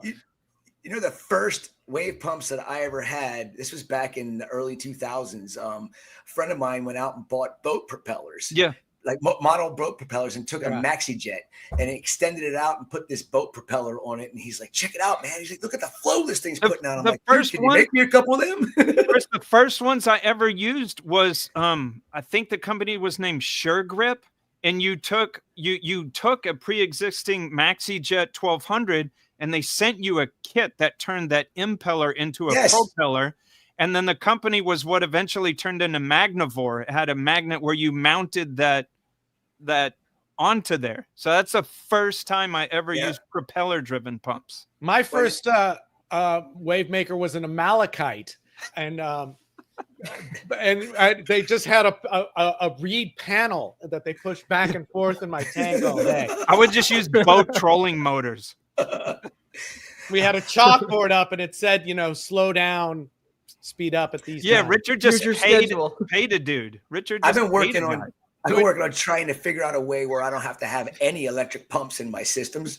So I'm like, okay, what if I take an actuator and I just have Yeah. this titanium rod that has a titanium flap on the bottom and it just flaps up and down.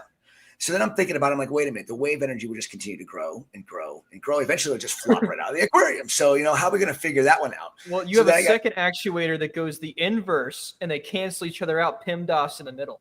No, the wave energy is going to continue to still grow, and it's going to No, they'll offset just- it one way or the other. No, you think, I don't but it know, won't. man. I tried it. We did it in a small tank, and it ends up just getting so nasty. You end up having to trying to figure out how you're going to do it by, okay, we got to shut this thing down every 30 minutes. So that way the wave can chill out. Overflow tank like an infinity pool that pumps back up. You got to It's tune meant to it. go on the floor. They make those balls on a piston, there's all kinds of things. But truly, the way the pumps are now, that's the cheapest, easiest way to make a wave. They're just so good and so inexpensive. Not as that inexpensive when you break it down. Some of them are small systems. It's inexpensive. Well, everything's bigger with a big system. So, where my giant tanks are expensive. That's why I'm getting C-sweeps. They're relatively cheap, and so are Voyager HP10s. Yeah. Yep. And I'll hook those things up. That's going to be awesome. That's what can be so annoying to me, because I guess I'm situated to where really non-hobbyists come in and then they want a certain thing, but some people don't realize how much this can cost, especially if you're like bringing a third party, me, on board, and you're not tackling this yourself. Because I don't need to be obvious here, but like I have to make money when I'm doing this. But people are like, I want 1,000-gallon tank, and I wanted and it's like, do you have any idea how much all this stuff costs? People have no clue about how ridiculous this can get, and it can get very ridiculous. Very ridiculous. I mean, I can attest to that. I mean, all the things we've tried and changed and redone, and this equipment that I've spent money on that I end up using for a short period of time, be like, why did I spend my money on that shit? SHIT. Wow, you were striking. What the hell? But Richard. Hey, Richard. Well, hell is bad. I can't say. Yes. All right, we drinking game. If you're carbon dosing now, every time it happens, you take a shot. That's Remy's gonna come in here and beat us all with rulers. He's done it about every time you've been on. Yep, there he is. Yep. Looks like a squirrel. Mother Superior. That was him going. Play with the stuff, right? Everybody wants everyone to tell them what to buy, right? And I get that. What's the best pump? What's the best? And it's like there is no best. There's only Zool. There's recommendations. There's only different ones, right? MP40, a Vortec has got the right place to use it. It's not on my tank. There's better solutions because of the way the cone of the flow is and the way it works. It doesn't work here. Gyre's in a different place. It all depends on what the hell you're doing. And why you're doing it. So I always try to tell people, to have a working why, at least a working why. Why are you doing that? And even if it's because Meckley told me, that's like, great. Now go figure out how to tell me what Meckley told you. But at least you've got a reason, and that's an okay reason for me. But when it's just like, Meckley said this was the best pump, it's like, that's just about, I don't want to use Meckley. Paletta said, because he's not here. Paletta said it's the best pump. It's like, screw that guy. No, but you need to understand why you think that's the best pump and what it's doing for you. That's fair enough, but that's the learning curve. In the beginning, you almost need to be told what to do, but I would encourage you to, if you're going to progress in the hobby, you need to get past that at some point. So that's why this hobby is kind of great. It's the same with every hobby, though, like the water sports that I do. You buy stuff, you play with it, not pea sports, water sports. Urea sports. You buy sports. There you go. You buy the stuff, you mess with it, and if you don't like it, you sell it and you buy something else. That's how you learn equipment. You can't learn equipment by looking at it. I heard Mike say earlier, or was it you? They only use 2 skimmers, and they're recommending a skimmer. It's like you can't listen to someone who's only used 2 skimmers recommending a skimmer because they've only used 2 skimmers.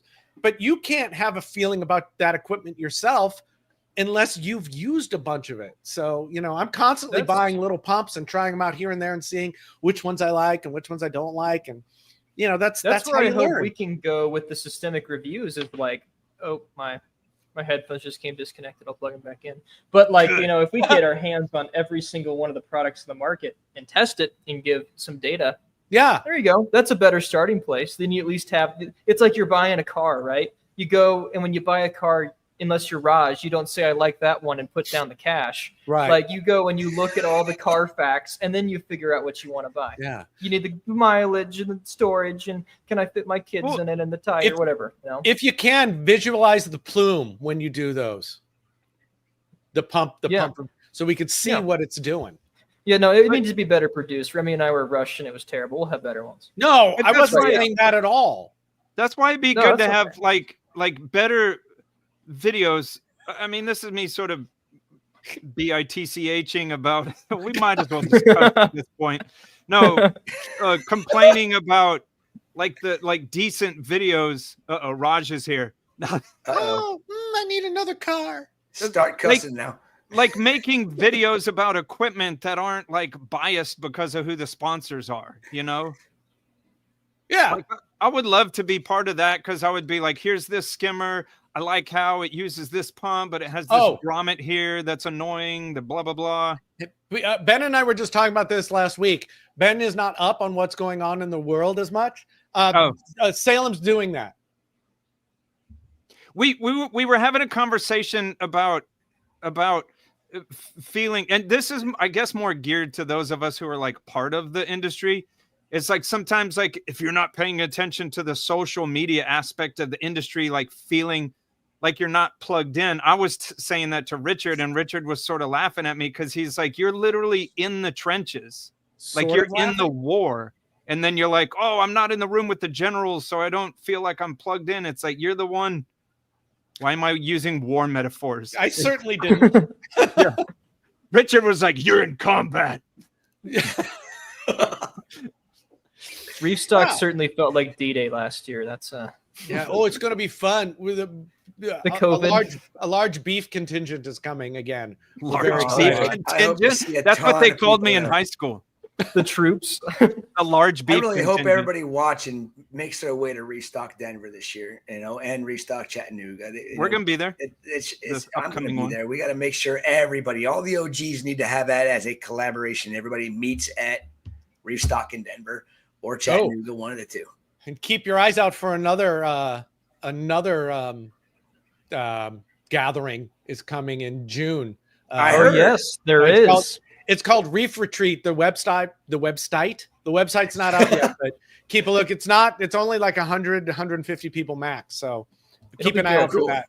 I'm excited for that one. Yeah, for sure.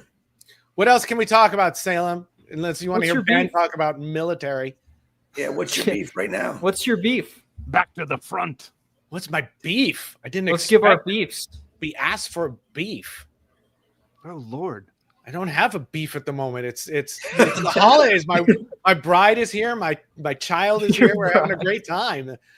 So I would have a beef about the obsession of some saying like grow the hobby. I'm not uncomfortable with that. Okay. Why? So again, I've been doing this for a long time. I've devoted my life to this. This is what I do for a living. And a long time ago, I felt like, I've felt the pressure of what's going on in the wild and all that sort of stuff. And this isn't a used car lot. This isn't something that you step on the gas. Yeah, I mean, Becca even mentioned to me, think about, this is something that's not talked about. You might be able to speak about this more, Chris, if you want to open that can of worms. And that is, there's a lot of unethical collection that goes on. There's some good collectors out there, but there's plenty of people that just take and take and take and don't leave. That's here. This ties into my beef. Wildlife. I'm just going to get right over Chris and just barrel through him. Thank God. I mean, he's going to be talking the whole time. I know. 500 hours, is reinventing wheels in the hobby. Right. Yeah. And there's two beefs. One is reinventing the wheels, and one is expecting that you can get people to not reinvent wheels. That's the other one I'm going to have. They're both true. Right. Do you have beef with yourself? What? You have internal beef with yourself and your own position you're taking. You have like beef. It's like beefception. You said you have beef with the fact that people are trying to reinvent the hobby, and then you step away, and then from an alternative perspective, you said, I also have beef with people who think that people are going to do that. So you hate yourself and others, is what I'm hearing. That what you said is true, but not for those reasons. Self-flagellating. You're self-flagellating with your beef, man. Are you okay? He had just Are you like sure you're Inception. good? He has to spin the tiny little dreidel and look at it to make sure that it eventually stops. It's like one of the Looney Tune guns where he's got it pointed, but then the barrel comes back to himself. Yeah. Well, That's what happened to my hair this morning. Rich and I have talked about that a lot before. It sounds so weird, but like ever since we've been doing this, we're constantly sort of feel weird that this is what we do. Look, we've gone over the collection stuff. We spent 10 years talking about collection and trying to make collection better. And, and then the noise came in and it just got noisy and then it all faded away because there's nothing to do about it anymore. Right. But it's still going on. It's not like it's a problem, and it's always going to be a problem until we do something about it. So I'm happy to reinvent the wheels that stuff happens, but I'm tired of the fucking the biggest one. We used the worst one. Atomic bomb. Shit, I said. I did it again. Pick up a whole bottle and start chugging. Oh, here That's it is. a Vegas bomb right there. Remi's here. Oh, geez. Richard's like, oh wait, the atomic bomb. We know all this stuff, and we just can't get it together to do something about it. But And Richard, it's this is right down frustrating. your alley. This is ethics, and ethics to a market is difficult. You're exactly It's right. impossible. No one cares. I agree 100%. And my ethics, I can do a lot of the things that I didn't know better to do back when I first started doing it. Right. And, when I got caught up in doing some of the things that I did, I'm looking back at it going, how stupid was I? It was called naive. I didn't know any better. And you know what? When I learned what I was doing was unethical, I'm like, I can't do this crap anymore. And people are like, oh, why don't you get fathead dendros anymore? I'm like, because they're illegal. Why don't you get, rainbow chalices anymore? I'm like, because they're illegal. Well, what do you mean? This guy's importing them. They're illegal. Doesn't matter if they're imported under a legal permit, if they're collected illegally or poached, they're illegal from that day on, no matter how they brought into the country. And the people that support it and buy it all should be shut down. That's my opinion of it. Remember back there'd be in a the lot of people 90s shut down quickly. Back in the 90s in Goniapora, and I worked at a store, and the store owner was constantly ordering Goniaporas, sold a few, killed a bunch. And I remember asking him, like, why do we keep getting these corals? Because I was also reading the cutting edge literature that was saying, like, oh, we don't have these figured out yet. And he's like, people love to see them. And I'm just like, oh, well, F the ocean. Ethics. Like, it didn't make sense. It's like feather starfish and stuff like that. It's like, should that even be brought in? Still sell crinoids. Dendronepthia, man. Dendronepthia are bacteriovores. They are eating planktonic bacteria that's not on the market. No one can keep them alive? Why are we bringing them in? Because they're gorgeous and no one gives a It does species. change. It does change over time. Certain corals ebb and flow in their popularity. But we've been saying forever, or at least some of us have been saying forever, that if we don't get it together, because I don't believe there's enough people like Chris to make. I think there's more bad players than good players, and Yes. I keep saying we're gonna. I think eventually, not only are we going to get regulated, but we probably should get regulated. Say what you want about government. Government does do some stuff that it's really hard for individuals or smaller groups to do. Now, I don't want a blanket stop of everything, right? I want somebody who wants a dendro to be able to say, you better watch your words carefully here. Those colors never run. Christmas.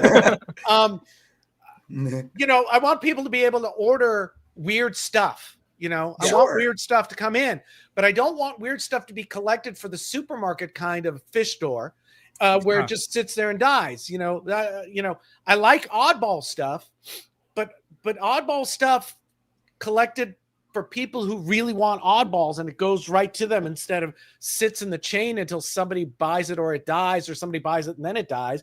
That's not good.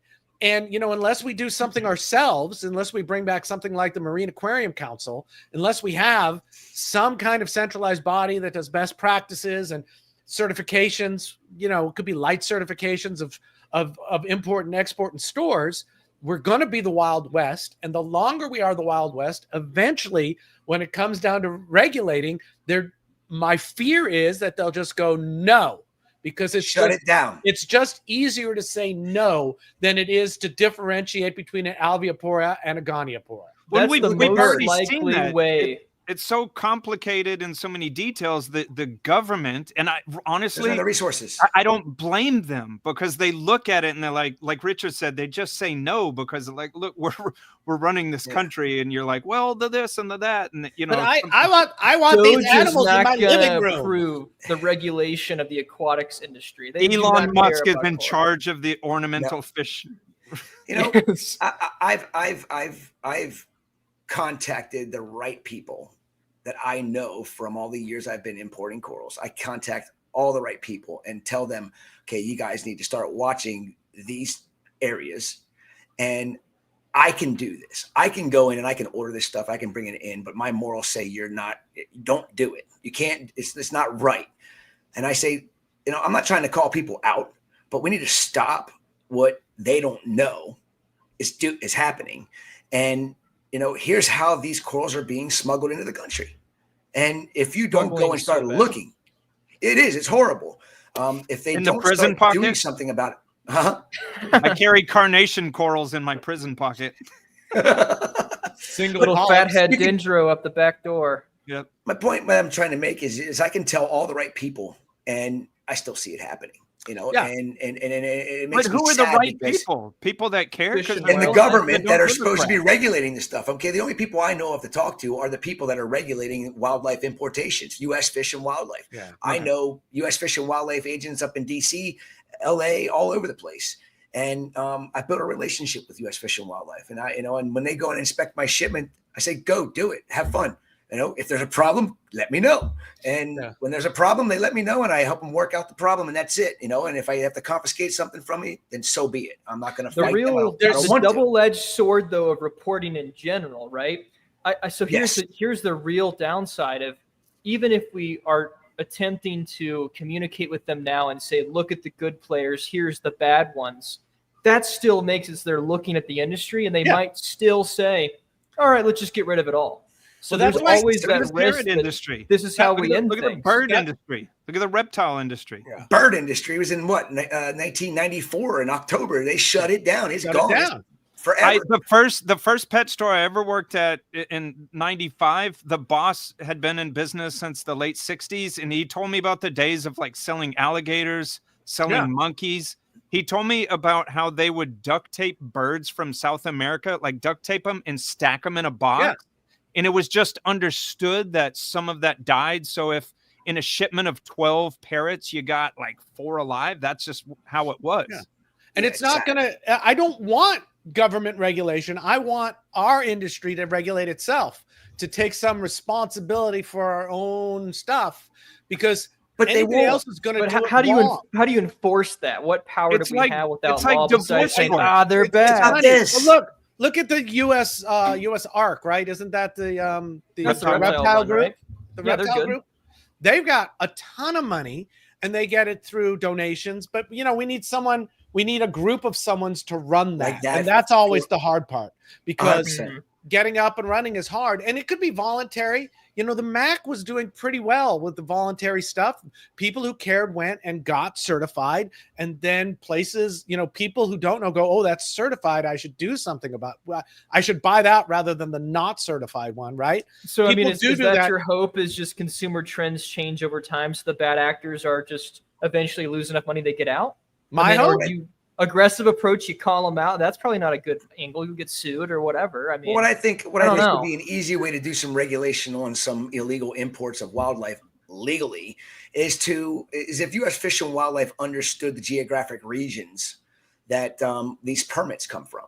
And if they understood the animals that actually are coming from these geographic regions, and then they see that we have a re-export permit that has I'm just going to throw the name out, a Tonga permit on it, but then you have coming into the country on that permit corals that don't even exist in Tonga, you know. the re-export stuff that's the problem. There's the problem. That's the loophole. Well, anyone that's that on is the the industry loophole. knows about it. Yeah. That's I the learned problem.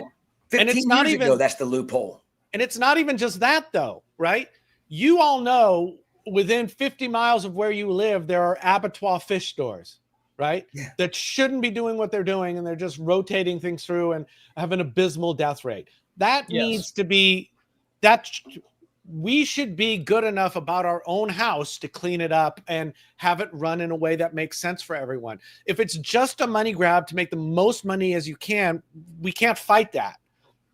But we could voluntarily have an organization if we could get an organization started.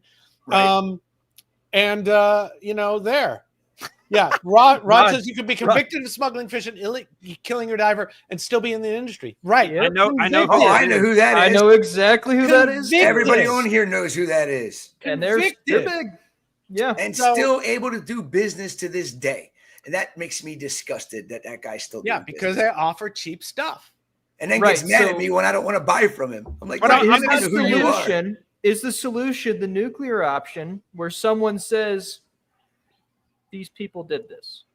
But that's what I'm saying. Like when that happened, the four of us right here, like I'm not trying to goad any of you into saying the name, but how can we ever push back if we don't say who this is? Nobody cares. I'll say it. I got no problem with it. The hobby is big enough. But look, we could say it, but it's out of respect for reef builders, no. But people don't. Not enough people care, right? Yeah, I guess that's part of it. They just care. The bottom line comes in because we try to make this hobby cheap and affordable for everyone, and then people have it in their mind that it should be cheap and they should be cheap. And so when it comes down, like here's a bunch of cheap Catalina gobies, and here's 4 expensive Catalina gobies. You're getting really on the nose. Everybody knows now. Why should hundreds of Catalina gobies be coming into the hobby anyway? So, but what do you? Why would you want a Catalina goby in a reef aquarium? There's no way to stop it. I don't know of a way to stop it. Even if you hit it on the head, even when you say the names out loud, it just doesn't matter.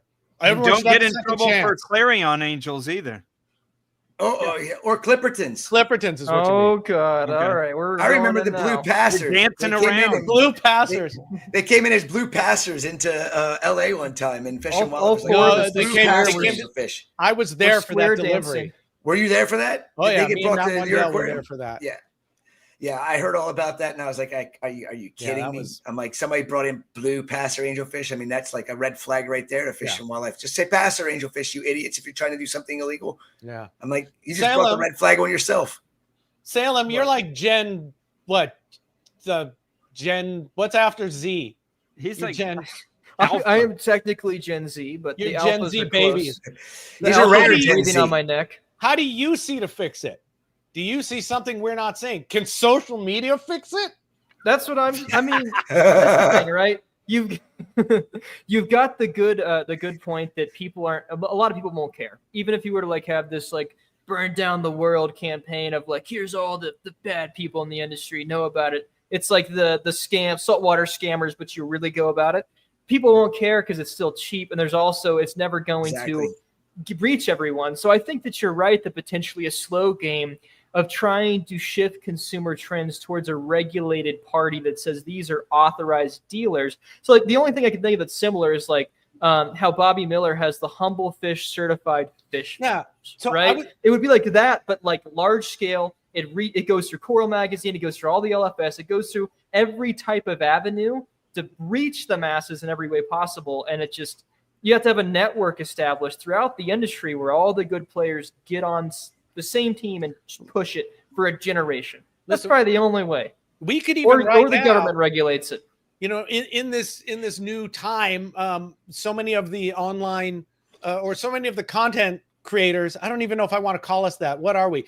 The people who say stuff about reef tanks are now talking to each other.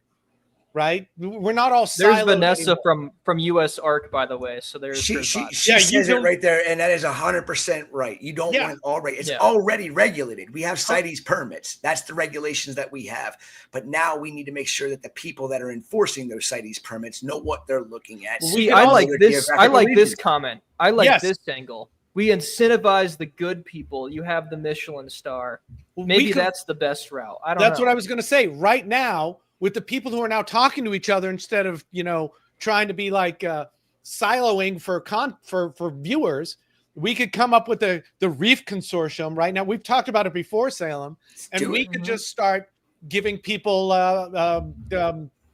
you know, I want a Varen stars or something, you know. I mean, what's legit and what's not legit? You know, I mean, I can go on, I can tell by looking at a coral whether it's legal or whether it's not. Yeah. So all right, drop some likes and some super chats if you want us to put this together. If we see $1 come through, I'm going to put the energy towards doing this. Just put a link to your bank account. You know, I might do that later after beers. I'll say that. So there's my deal. If the people want it, they will pay us $1 right now, and the people will speak, and we will see what happens. If there is money behind it, we can also just get paid anyways. That's the litmus test. We're also already kind of doing it, right? Right. Look how much people talk about. Oh, someone sent $2. We got to do it, guys. Okay. Look how much that's all it takes. Store. Yeah, we're gonna do it. Products, right? Don't feed that child on another continent. Let's save this weird hobby. We need your dollars. Donate to save the country. It's like the Wikipedia pop-up. I'm gonna force this in. Say it. Ooh. There, I'm done. Do it. Kenny at High Tide Aquatics is being talked about a lot in the industry because Kenny is doing it the right way. So we're already giving our you know, we're blessing Kenny, and people are talking about it and going and buying stuff through him, and he's going to start mail ordering, and then he'll probably go out of business because that's just hard. You know, but I don't think he will because he's too tenacious. But he is.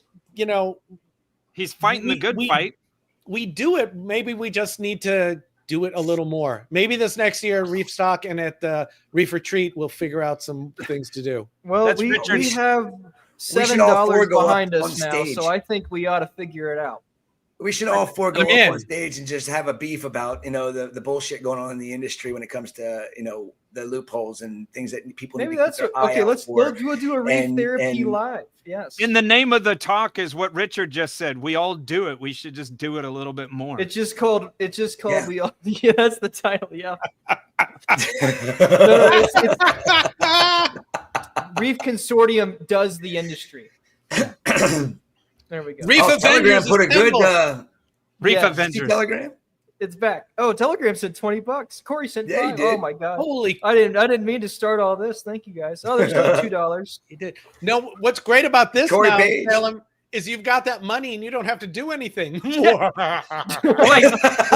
how did Salem get a Ferrari? Yeah. Well, how did Raj get? Is it the title just Maserati Avengers? Yeah. Maserati. Did he get a Ferrari SUV because he does live in Colorado? Yeah. He's going to put it above his tank like a chandelier. Sure he is. Yeah, it's been 2 years. Oh my god. Okay, I guess we have 2 minutes to the giveaway. That one went. Yeah, we got to do 2 hours. This went too fast. Yeah. From now on, it started getting good again at the end. Who's on next? Real quick for the discussion that we just had. It's sort of like recycling plastic, where the plastics creation industry themselves were the ones behind the campaign of, hey guys, recycle, it's all on you. And they took the onus off of themselves. And I told Chris Meckley's family this at dinner. That's what we do. It's the hobbyist should get educated. Why should the hobbyist be educated? The hobbyist is a hobbyist. They're in it for a giggle. Because their money creates the industry.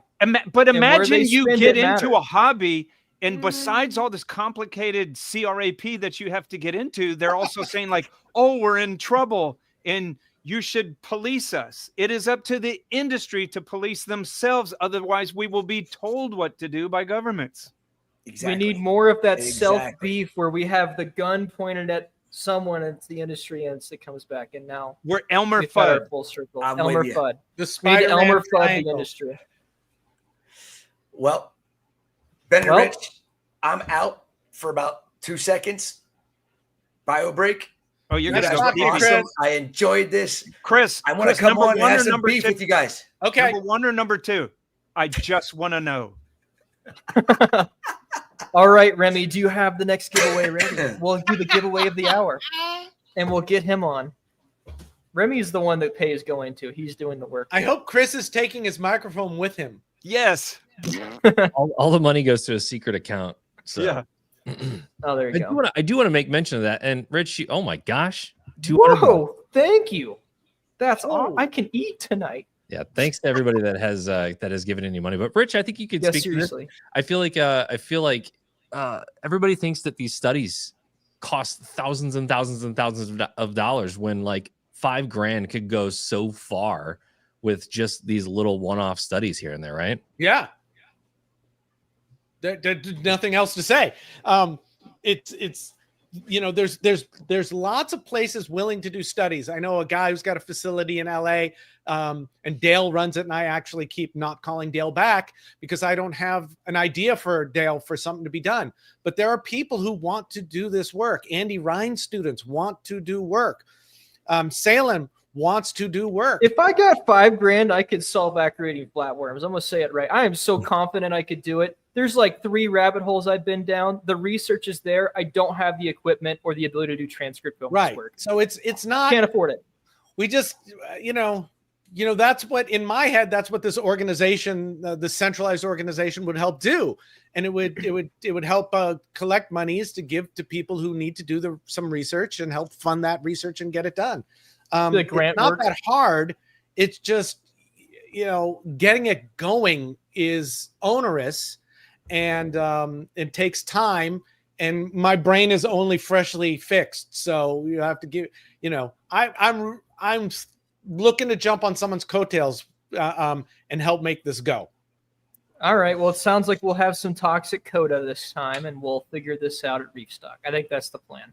Perfect. That's the goal. Let's figure it out at Reef Stock. You're all locked into the studio until we have a game plan. I'm in. We're making it happen. We're having an all-nighter, a lock-in to save the industry. No number 1 or number money. 2 until you'll figure it out. Yeah. The doors are locked. There's a padlock with a special code. We'll just drive a car through the wall. Everyone's wearing adult diapers.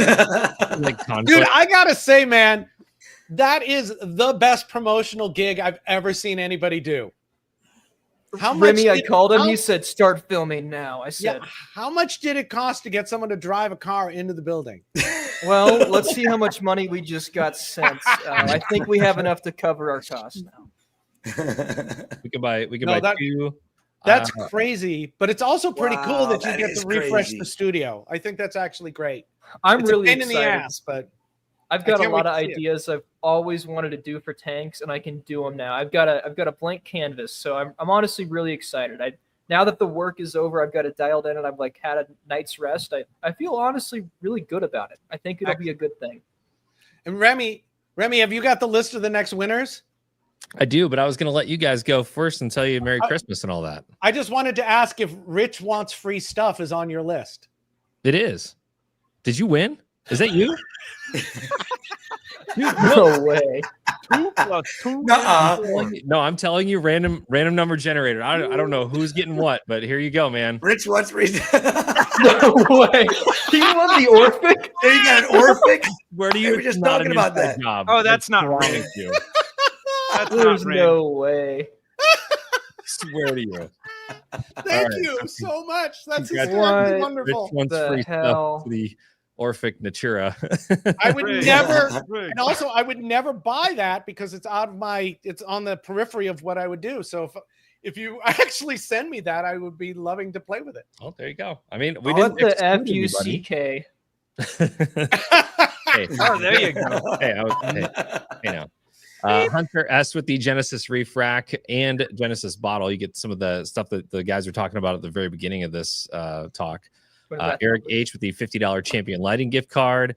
Mark F, Captivate Nutrient Reduction. Josh F with the Coral Frag Tech Dual XL Magnetic Racks for your tank. So hopefully you can get some frags for Christmas. And Nicholas R with the Triton ICP test. And Michael N, $50 to corals.com. Anybody who's looking at this list and is like, those are very generic names and letters, it's okay. We'll contact you tomorrow for that. We'll go ahead and send an email, what you got and how you get that prize. Rich, congrats on your Where'd new Ben life. go? Oh, And you just so happen, like it's like during this part of the day. Awesome. It's hysterical. What Thanks like for having me. we need any more negative press here and there. Like Hey, there's no bad press. There's no bad press. It's Look, true. Bill Cosby's made a comeback. There's no bad press. Even OJ. Oh wait, never mind. He wrote a book and made money after the whole thing. It's crazy. Yeah. It's great. Thanks for having us on. The beef loves you guys. We love you too. We're looking forward to blast. restock. It's going to be a lot of Yes. fun next year. Yeah. So yeah, looking forward to seeing you guys. And I really mean it. This whole thing where all of us are trying to talk to each other and promote each other and have each other on and make the discussion wider instead of little, I think is probably the best thing that's happened to the hobby in a long time. That was the intention of the Recapathon. Yeah, no, it's great. No more silos. Let's all talk. Thank you. And I am completely serious about locking you in the studio. You know I'm a man of action, so I am a man of reaction, so it's perfect. Perfect. I don't know. I think Sam's a man of reaction as well.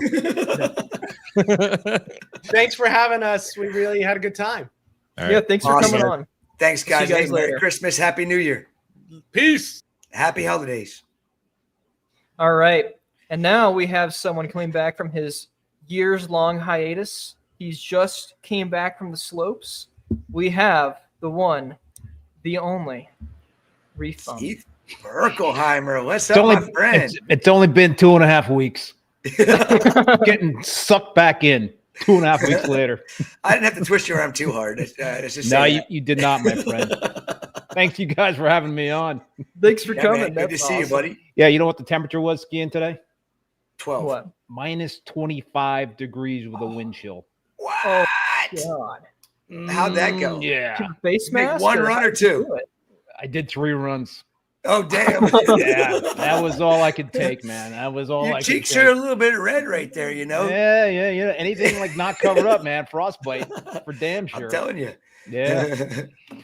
Wow. So, what's going on? What are we talking about here? How's retirement We're- been? We're talking about why is Keith going bolus? Yeah, we are gonna. Let's. talk Oh, bonus. so That threw was that our at you. plan. Yes. Yeah, that word I didn't- bolus. Well, I tell you what, you and I had a conversation just this past week about, why you're going to do it. You're going to do it on one system, and I'm really, really intrigued by what's going to happen. And you could be it couldn't be any better to do the comparison between what you have been doing for the last 4 years and then taking one of your systems off of the calc method and going with the bolus method and seeing if you see improvements. And Yeah. I know you haven't really gotten into it, but yeah. I am supposed to be starting it tomorrow on one of my systems, my Peninsula tank system, and my KHD, the GHL KHD, was like going kind of bonkers on me today, which is not a good day for that to happen. The day before I'm going to try bolus when I'm going to be needing to do like multiple readings. So Initial somehow- data is just. Yeah, ruined. I thought it was like the pH probe in there was all kerfluey, so I did multiple recalibrations and like nothing was syncing back up, and so I have another KHD for my other system, so I took that KHD pH probe and put it in the KHD that was like acting up, and it worked fine. I was like, all right, so it must be the pH Probe. probe. So I put the old the malfunctioning probe into the other KHD, because I just wanted to, have it in there in case, it started running or whatnot. I didn't want water spurting out of it. And it was like working fine. I was like, what the hell is going on here?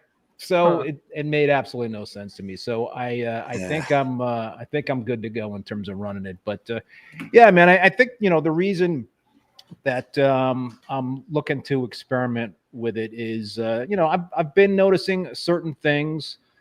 So I've been doing the Chris Meckley calc method for probably 5 years on that system.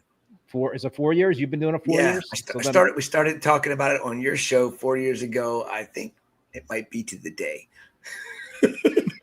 Well, there you go. So I've been doing it on both of my systems, and so I'm running the I've got a 50-gallon drum, and I've got the super saturated solution of calc in there. I got a calcium reactor that doesn't run that often, and pretty much, like clockwork, my pH has been in the 8.2 to 8.5 range for both systems for a few years. But recently, last couple of months on the Peninsula tank system, it's been down into like the 8.0 to 8.2 range. So the pH dropped a little bit, and I'm also seeing I dose a lot of fluoride in that system. I dose a lot of phosphate. I dose a lot of trace metals, so I'm dosing a lot of stuff. And so the theory with bolus is that Cockwasser, and I'm gonna quote Doug Dorrit. Do you guys know Doug, Frag Farm UK?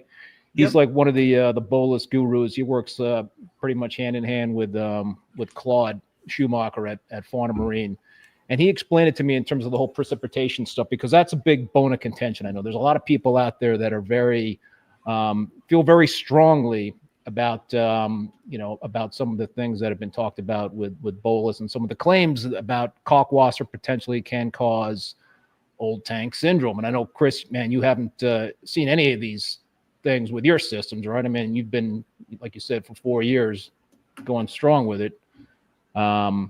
So maybe the other hydroxides that are mixed into it have a difference. I don't know. Maybe that could be that could be the variable that makes it different. I don't know, but I also have a lot of people that have been doing it and haven't experienced any of the things that I've heard can happen. And again, I'm not saying they can't, but I haven't seen it. And I think the chances of the old tank syndrome happening would be more.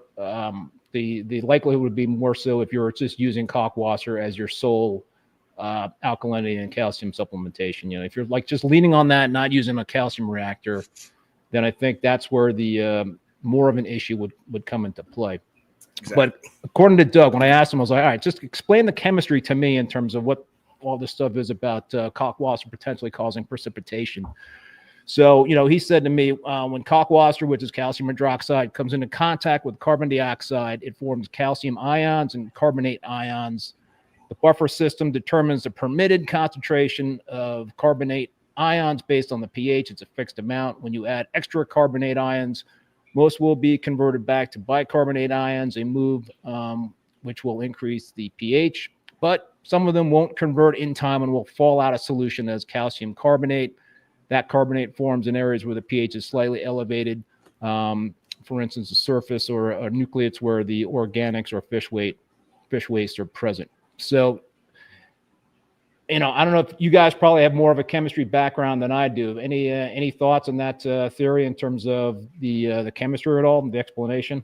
I think the end part is probably BS. How you'll have precipitate form in areas where there's open fish waste or detritus, because those would be anaerobic and low pH zones. So just that claim alone is like, what the hell are they talking about? At least in my mind.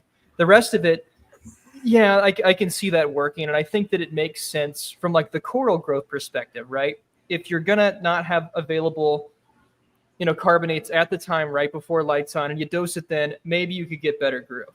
But also, you would have those available using Meckley's method too. So I'm really kind of like on the fence with this. I'm bolus curious, I would say. So I messaged Claude. I'm going to get this stuff and I'm going to test it too. But I'm trying to wrap my head around it, So, I mean, I am seeing, a lot of precipitations in my tanks. I'm seeing a lot of detritus. You had Mike on who talked about he's pulling out a lot less detritus now that he switched over to the to the calcium the sodium bicarbonate that you're utilizing with the bolus. So I have always had a lot of accumulations, and I think what those guys are saying, Claude and Doug, is that if you see kind of like some fuzzy stuff on the rocks, that's typically a sign of, you're getting the excess precipitation. So that's kind of like a sign of a Cockwasser tank where you're getting those precipitations, and it's kind of like the bacteria are colonizing on that stuff. And that's kind of becoming a petri dish for like algae, fungi, all that fun stuff. So I do have that stuff in my tanks. And so I'm curious about it. And so I want to give it a try. It's something. I've got two systems, so I'm fortunate to be able to do it on one system, see how it goes, and then make a determination in terms of whether or not anything is improved. I mean, quite frankly, my corals are doing great. I'm getting great growth. I'm getting great colors. Some people might think I'm kind of silly to try to like pull the rug out from under that and change what I'm doing to try to experiment. But that's the fun. Yeah, that is the fun, right? Right. That is the fun. So are you're gonna quit calc entirely, and then it'll be the bicarbonate bolus style, and then you're gonna use your calcium reactor still, or what's the plan for switching over? No. Kalkwasser and calcium reactor are going offline. Okay. I'm gonna do the big bolus dose 30 minutes before the lights go on. I'm gonna ramp up the whites in my LEDs by 20% during the initial bolus period, and then I'll ramp back down to my normal light schedule during the main part of the day. So and I'll be dosing the calcium and the magnesium throughout the light cycle. So that'll be during that period. So yeah, I mean, I know like a lot of people have really had great success with them. So I'm curious. I'm kind of curious to see what happens. I'm hesitant because, like I said, my corals are looking really good. I'm locked in on my traces, and so everything in terms of ICPs are going pretty well. So it's I guess I'm more nervous about the transition, kind of like flipping that switch. If I do it tomorrow, if I do it the day after tomorrow, it's kind of like, but hopefully everything will be fine, because the last thing I want to see is I want to do an ICP test before I do it, and then do like weekly ICPs for the next few weeks just to make sure that things are cool. So clarify this. It's when you do the big bolus dose, you were only bolus dosing your alkalinity. Correct? Yeah. Okay. So I've been thinking about writing an article about this, but let me know your thoughts.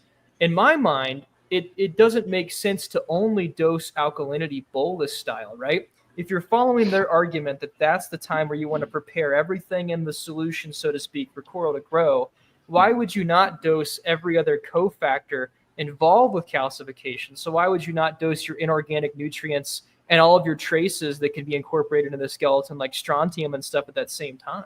Like, I feel like you're going to have a really, really large difference in your trace elements if you start the bolus dosing, at least consumption.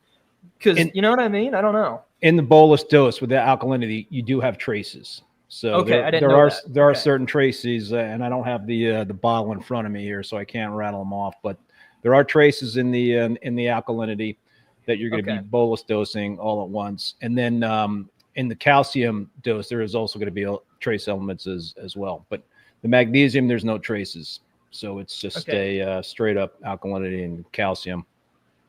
Got it. Yeah, I thought it was bicarbonate only. So I was like, if you're trying to boost calcification at that time, don't you need every component to add into that? So that makes more sense. Okay. And you're also, if I remember correctly, you're with the method, you're dosing your once a day in the morning, your total demand for alkalinity. So your alkalinity just skyrockets, and then by the next morning, it's back down to where you like it to normally be. You dose, skyrockets, and it keeps going up and down, and that's just the method. I mean, obviously it works, or Claude wouldn't be promoting it. And that's the great thing about reefing, is there's so many ways to do it. I'm really curious as to see what you get from this, Keith, and whether everything that is said about it is going to come true with your system, because it doesn't sound like it's an expensive method to use. No. Which is the whole reason why I went to straight Kalkwasser, was because 3-part dosing was expensive. Calcium reactors alone were expensive because I couldn't keep pH stabilized at anything reasonable or reasonably close to natural seawater pH. And that's when I just started to pH is the only number I care about right now. Okay, I'm not going to worry about the calcium, of course. If it goes below certain 390, I got to make sure I bump that back up.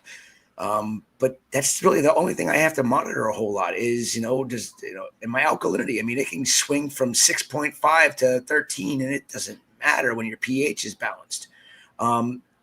So with this method, the theory is that it actually keeps your pH more elevated because of the amount of bicarbonate going in the system. So having that fluctuation in your alkalinity shouldn't be an issue. No, and after the bolus dose, the alkalinity remains very stable. It stays on a plateau for a long time after that bolus dose. So it's not like sitting there throughout the day, boom, spike up, and then gradually So going down. It's a very level stabilizing alkalinity after that bolus dose. And also I've been told that the trace elements, also are very stable from one period to the next in terms of when you're testing them. Do you have any like NDOC test on hand, Keith? I'm gonna send you some because I'm curious. I'm so okay. I'm curious because I've got a theory about calc. I don't know yet, but I mean it's not really a theory. It's just like the chemistry wise, it makes sense to me. So I mean, calcium it'll disassociate into free radicals, and those should theoretically bind to dissolved organics in the system, and it could make them to where they're able to be removed and exported. So maybe I would suspect that potentially you could have an up creep in your organics in the transition. Maybe I don't know. Go ahead, Chris.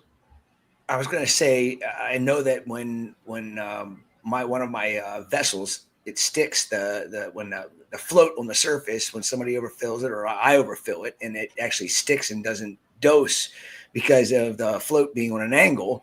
I noticed that if I'm doing a phosphate test that day, I noticed the phosphates go up a lot more than they normally do, or they drastically change by not dosing kalkwasser. And it's been very interesting to see how that works. It's like, my soft coral system and its problems with its phosphate issues because all the softies coming in.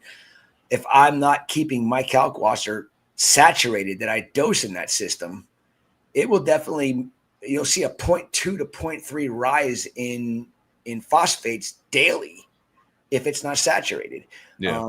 We can get into the whole bacteria that I'm dosing, but we'll wait until we get to Ken from Hydrospatial on that one. But it really does make a difference in your phosphate levels. It does help bind it and get rid of it.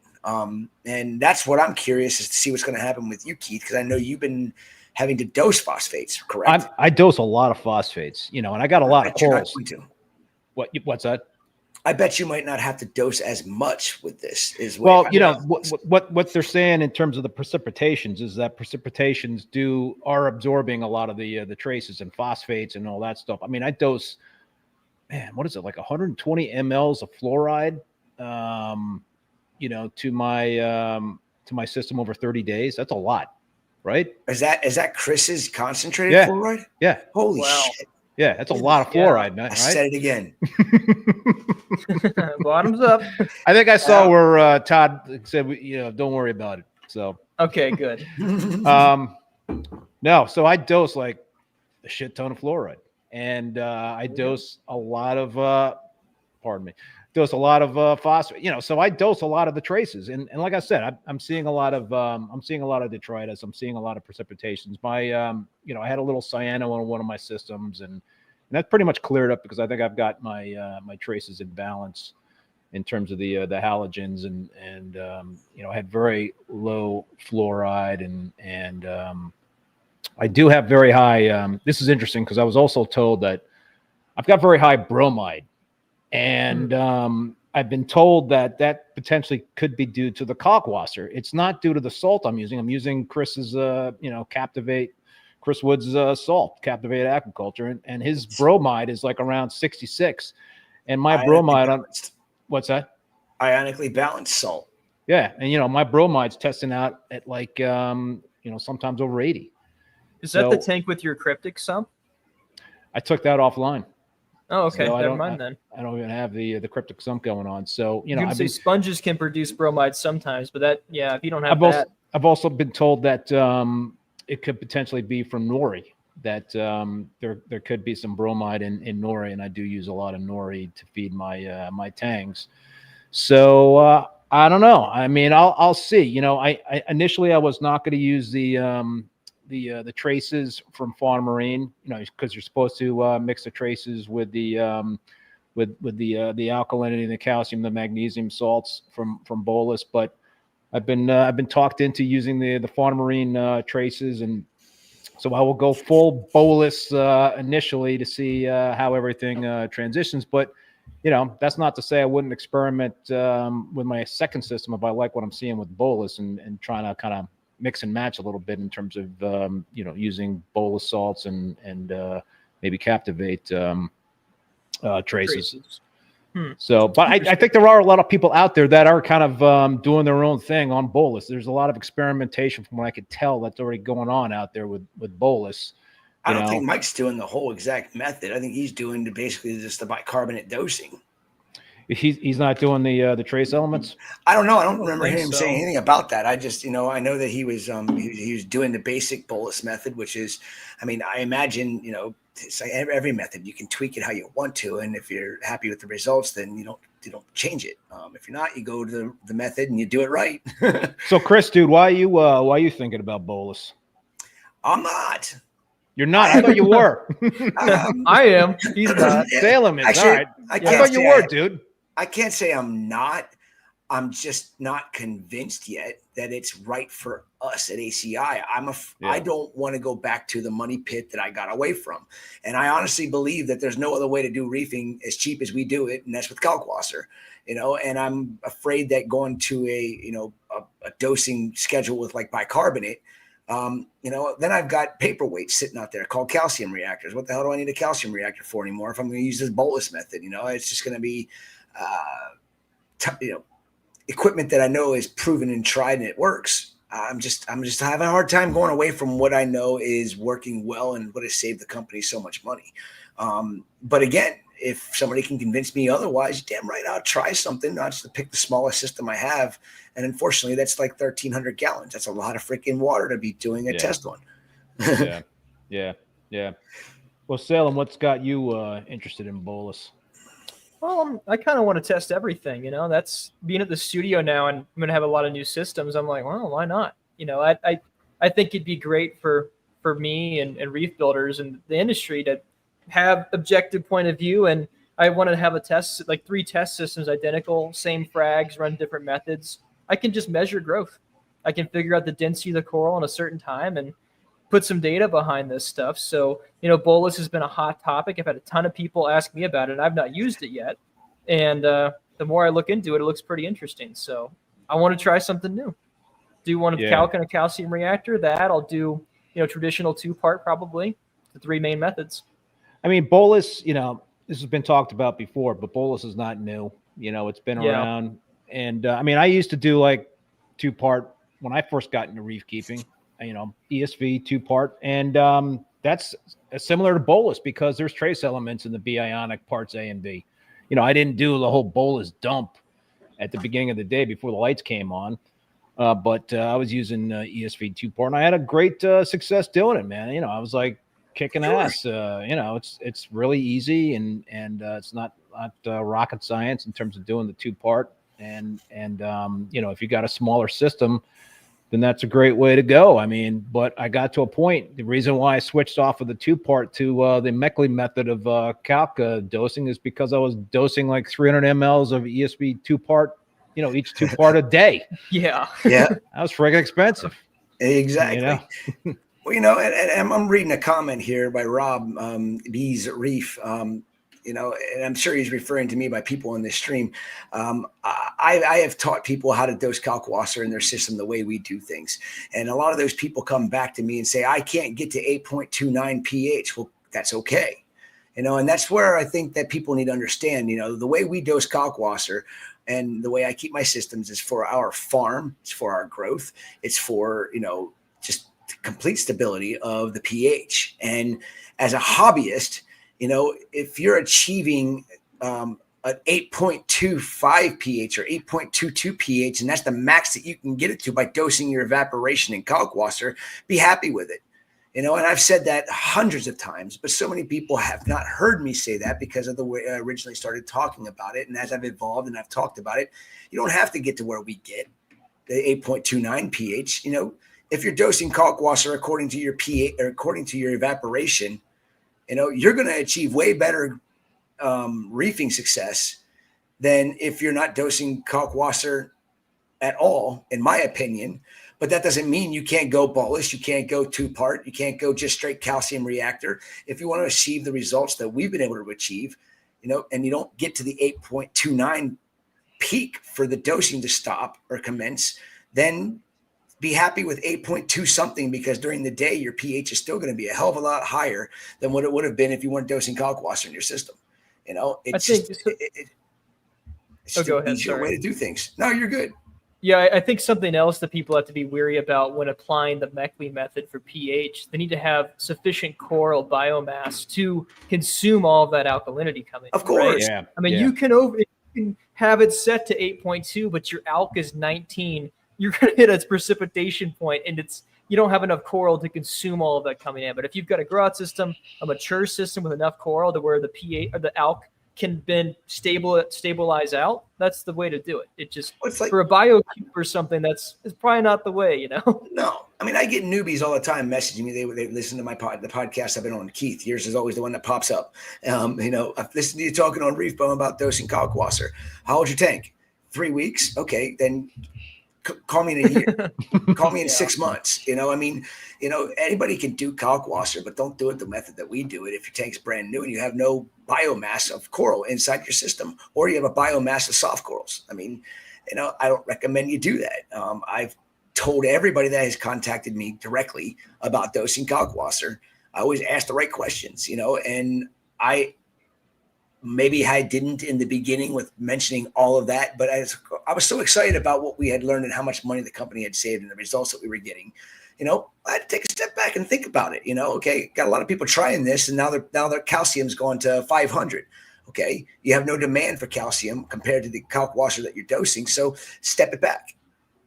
Just take a big step back and keep doing other methods until you get some higher demand, and then you want to start saving money, because by the time you get to that point, it's going to get expensive for you dosing 2 parts, 3 parts. It still works, it's great, but if you want to go cheaper and watch your corals thrive even more than what they already are, what we do, I know, works extremely well. I mean, again, there's a ton of ways to reef.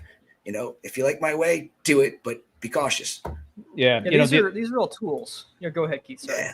I was just going to say, another reason why I want to try bolus is because on both of my systems, my calcium tends to run high. And, so my calcium has been drifting to 450, 460, 470, 480, getting close to 500. So, and I don't want to bring down my, kalkwasser dosing, because then I think it's going to, lower my, my pH in terms of what I was achieving there and the alkalinity and all that stuff. So I think with the bolus for me, I'd be interested to see it should be easier to control that calcium level, because when you get over that 440 calcium level, that's apparently when the precipitations are going to be more prone to happening.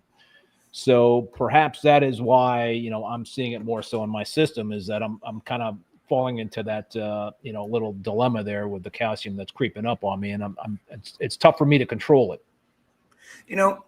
I have one system, and I think I've mentioned this on every single Reef Bum episode that we did when we were talking about kalkwasser. I have one system that to this day, I can bring it up on my phone and show you the DKH of this system. It's anywhere between, I think the lowest it's been in 4 years is like 11.7.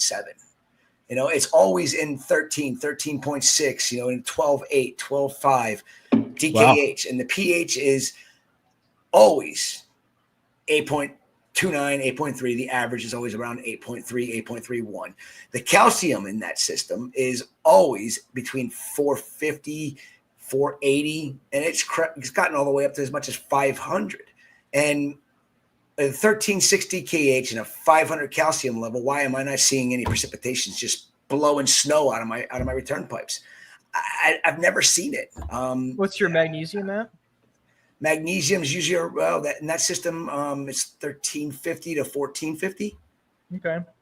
It all depends. Just a 1450 mag, I mean, that's your regulator there for that. Maybe you could keep it from precipitating out. Very well. Something that I think that we should talk about that people have danced around forever is the correlation between faster growth, higher alk, and coloration. So I've heard of always, there's this trade-off that's like a belief of if you have higher alk, you'll have worse coloration but faster growth. In my experience, I've never really had dampening to the coloration. I've just had faster growth, 10, 12 DKH. If the pH is stable. I don't know. If the pH is stable in the system, alkalinity, from my experience, is not a number to chase. Yeah. To worry about it. I mean, I've had my alkalinity dip all the way down to like 6.2. And because I forgot to check my CO2 bottles on a Friday before I left. And, you know, as I've gotten older and I've had these apexes longer, I get complacent. I don't look at them every single day anymore. And I remember coming in on a Monday morning and going, holy shit, the DKH is at 6.2. And go back, change out the CO2 bottle, knew exactly what the problem was. And then in 4 hours, when the next test comes through, it's bumped up to 7. And then by the end of the day, we're back up to 8.3. And you can't do that. What do you mean you can't do that? I do it all the time. If my alkalinity drops, I put it right back where it's supposed to do, or it's supposed to almost immediately, because I have a stabilized pH. So if you had a stabilized alkalinity and your pH drops, you know, it's the same basic same basic thing. Keeping them stable is always good, but you're not going to have to worry about, you know, if you're having a good stabilized pH, alkalinity fluctuating up and down. Hell, I think it's sometimes minor, fluctuating 1 to 2 DKH a day. And the corals don't care. I just look at them. I agree with that. Happy. I agree with that, dude. I think, you know, I think there used to be the thinking, you know, for many years was keep stable out, keep that stable. And I have seen the same thing over the last few years in terms of my alk bouncing around, but that pH kind of staying steady. And I really haven't seen any impact on my, you know, my acros. So I agree with that. I mean, yeah, alkalinity is a measure of the buffering capacity of pH of the system. Like if your pH is stable, people, I think really overthink alk when it is just a pH issue. So what are your thoughts on magnesium? I've always ran my magnesium higher. I've ran like 15.5 is what I run my magnesium at. And that's based on the belief that it's kind of this chemical regulator for alkalinity and calcium. And maybe there could be more stability because of that. That's my bullshit, like whatever thought story chemistry there. I don't have anything behind that. It's just something I thought of. I don't know. What do you think there, Keith? Right now I don't dose it, and my magnesium is like in the 1350 to 1400 range on both systems. So I'm happy with that, and so I don't really touch it. I know people do dose, go high on the magnesium if they're trying to like fight certain algae like bryopsis and that sort of thing. But I think that's also a slippery slope. You can kind of get in some dangerous territory. I used to play around with that too, Keith. You know, and there was a product on the market back in the day. Everybody said, "Oh, use Tech M." You know, Kent Marine's Tech M to boost your magnesium up to 1500, and it'll get rid of all your bryopsis. Yeah. Well, we found out why it did that. It was because there was a lot of impurities that were in that Tech M that you shouldn't have been putting in your aquarium, and it ends up being a problem over time.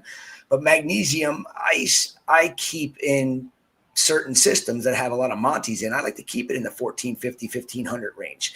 And Jake and I used to talk about how people used to be so concerned about raising your magnesium levels too high. And Jake's like, I wish people would just get the fact that you can mix up a really concentrated solution of magnesium. And guess what? Dump it in. Don't drip it in. Don't stream it in. Just dump it in your tank. The corals don't care. Magnesium is like one of those elements that is very, it's not an issue if you're boosting it up. Well, the issue boosting it up is you need a hell of a lot of it to move it. Yeah. You know, with me, I think I did a 5-gallon bucket of anhydrous magnesium chloride in a 55-gallon barrel and mixed that up, and then was just dosing that into the system. And I still raised my magnesium in one system only by like 100 points. And I'm going, really? That's it? So it went up. I'm like, damn, can I get any more concentrated magnesium? And anhydrous is about as concentrated as you can get. So that's the only downfall to magnesium, and just raise it. You know, if you have a low magnesium and it's below like a 1200 range, even though natural seawater is 1190 to 1200, and you want it to be in that 1300 range, just add it. don't slowly add it. Okay, I'm not saying raise it 250 points at one shot. I've done that. They're not a problem. I don't know. It doesn't. It's not a problem. My luck is I say just dump 250 parts per million in one tank, and it goes up, and somebody nukes their tank, and they blame it on me. So yeah. I always You're doing a bolus dump on the magnesium. Ultra bolus. Yeah, it's like a whole bucket. Magnesium is a pain in the ass, to be honest with you, for me to raise in any of my systems, because a 5-gallon bucket of anhydrous doesn't do shit for me. Let me say one more thing about magnesium. When I was having a lot of success years and years ago, and I was using a calcium reactor, and I think I was using some Kalkwasser back in the day, and I had my SPS were going, just crazy and growing out of the tank and all that stuff. The only things I measured were alkalinity, nitrate, and calcium. I didn't measure magnesium. I didn't measure phosphate. It was real simple back then. No ICP testing was available years and years ago. So yeah, I think I think you guys were talking about it in the conversation with Paletta about kind of like overdoing it with this hobby and just kind of keep it simple. Being too complicated. So yes. Yeah. So speaking of maybe too complicated, I think it's not, but I want to get into trace elements. So I've got 2 points. One, I think I disagree with you both on that. I think we should have a good discussion about. The other one is more of a question. So I'll start with the question, and then we can get into the beef here. So strontium, right? Strontium is in coral skeletons, but it likely, at least the scientific literature, I think it might be an impurity because it can occupy the same place as magnesium. Could it be inhibitory to growth if we're actually trying to keep strontium levels higher? Should we strive for lower strontium levels? No, because even though they might be in correlation, I think that the animals themselves can figure it out. And that's the great thing about evolution is what we think we know, we don't know. And if you're saying keep it lower, what are going to be what's that going to mean for the coral itself? I've noticed that when I have a low strontium level, my coral skeletons are much more brittle. They aren't nearly as dense. And magnesium, I've never really had a low magnesium. I mean, I've had elevated magnesium, but I haven't noticed any ill effects from that whatsoever. But strontium, I think, is a very important role in the density of how the coral grows.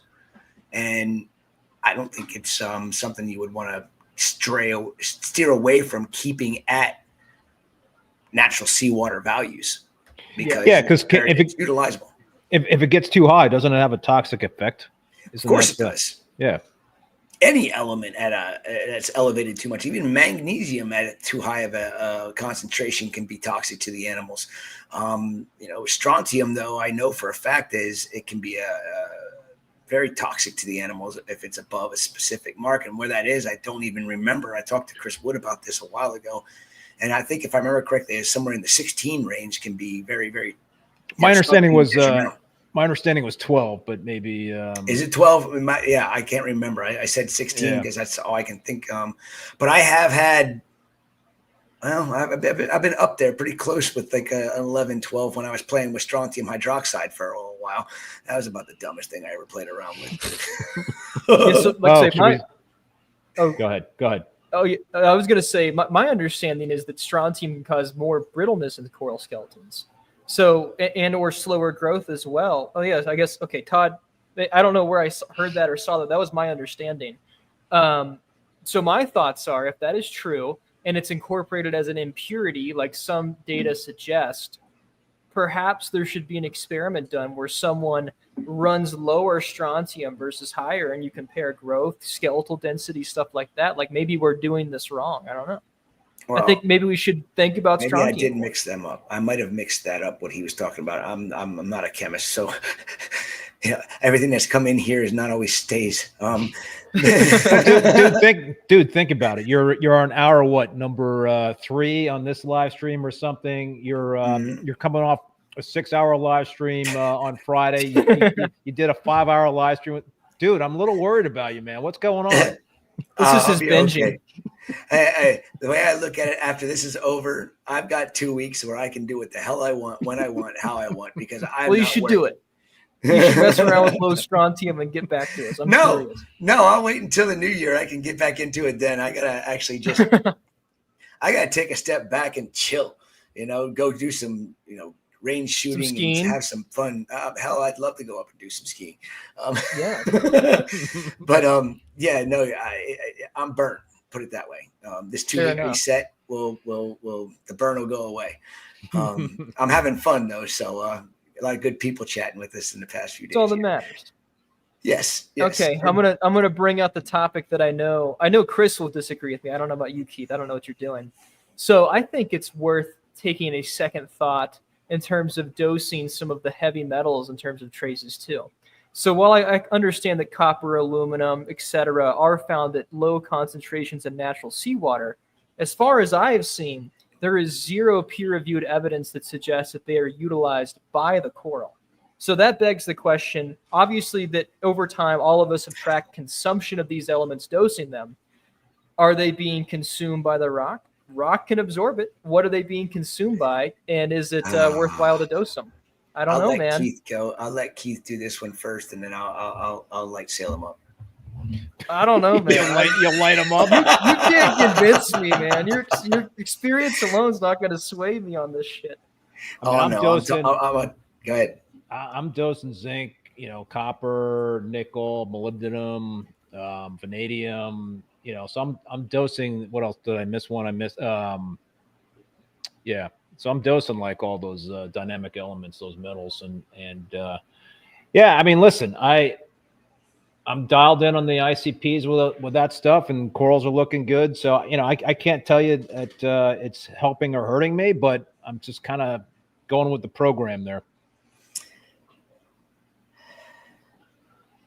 So Chris just wants to say something. Have you ICP tested your rock before and after dosing these? You're a smart young man. I love you, but I'm just going to go back to my whole. It's not just about the corals. Okay, lighting. It's not just about the corals. Elements, it's not just about the corals. It's about the ecosystem that they live in. Okay, and when it comes down to copper, especially copper, it does directly affect the corals, and here's why. Because the zooxanthellae utilizes the copper that is in the seawater to produce better sugars, because it is a big part of photosynthesis in a lot of different types of algae, as well as other microbiome that utilizes elements that maybe the corals don't need directly, but without that microbiome being there, because the element isn't present, the coral's not getting the food that it necessarily needs to sustain life long term. So all of this stuff is all about the entire ecosystem that is healthier, so that our animals and our corals can thrive and not be depleted of something that is super important. All right, I'm willing to say. He's pulling up the research. I googled it. He's right. Son of a bitch. looks like microalgae. So. Chris, you were muted there for a second. Oh, I was. So this is all the right. thing. I can buy the zooxanthellae argument. That's making sense to me now. I've not seen that data before, so that makes sense. It's utilized in all algae that are it's like one of the things that we found with everybody that was bashing algae scrubbers there for all this time, and people still do bash them, and I think they're ludicrous for doing it because they just don't understand. I'm gonna tell you you're ludicrous for not bashing them. I'll debate you on that. We can do that later. What happened to ACI after putting algae scrubbers on our system was mind blowing. I mean, I can tell you this: we haven't, knock on some wood, we haven't scrubbed a plug in 5 years. And I used to scrub plugs continuously. We had such a problem with nuisance algae growing on the frag plugs themselves. And now I grow all that BS, I call it myself. We grow all that BS in the scrubber itself. And one of the things that I noticed when I learned that how important all of the minor and trace elements are in the system was when the reactor itself, the turf scrubber, was growing the algae, but it was not doing its job. It still was not, it all of a sudden stopped removing the phosphates, removing the amount of nitrates that it had done for 5 months. And I had gone water changeless. So I wasn't doing water changes, or if I was, they were very infrequent. So the scrubbers, the algae growing in the scrubbers just depleted the minor and trace elements in the system. And Chris said to me, he's like, so what are we going to do? I'm like, well, we got to figure out a supplement that we can add for the turf scrubbers to continue them to help aid them in doing their job properly. He's like, I'd start off by putting a drop of copper in your system. And I'm like, what? This was back, years ago. So I took his advice, and I took one drop was treating, I think, 2,300 gallons to therapeutic levels of copper in the system. So I put the one drop in, and I would do that every single day. And that's when I started doing more and more testing. I started sending ICPs off, and this is before Gene from Reef Labs was there. And, I tried to get my copper level to show on an ICP test at right around, 2 parts per billion. I didn't want to go to the full 9 parts per billion because I just was not comfortable. Now I laugh at it because I'll go drop, oh shit, I actually put 2 drops in. Who cares? It'll be okay. The algae will eat it up. The corals will thank me for it because they're getting better food. But that was a huge step for me as to how to continue to make our ecosystem thrive and not just survive and be there. And I started playing around with all the other minor and trace elements and the differences that we saw in especially Gonioporas by getting vanadium in there and manganese and iron. The copper alone was one thing, and then a lot of iron dosing was another thing. And iron, there's a ton of literature behind that, right? That iron, manganese, potassium, that all makes sense to me. It's just, I guess, actually I've not thought about it in reference to, I didn't know it was utilized by microalgae. So do you guys I'll yield on that. Do you guys dose iron? I stopped. I dose iron. Yeah, I stopped. Dose a ton of iron. I stopped. Oh, really? It. Yeah, because I never see any. Nothing ever registers on an ICP. That's okay. Well, that means that's a ton of consumption. You got to keep dosing it up. Yeah. Keep it going in, because now whatever's been utilizing it's going to eventually disappear.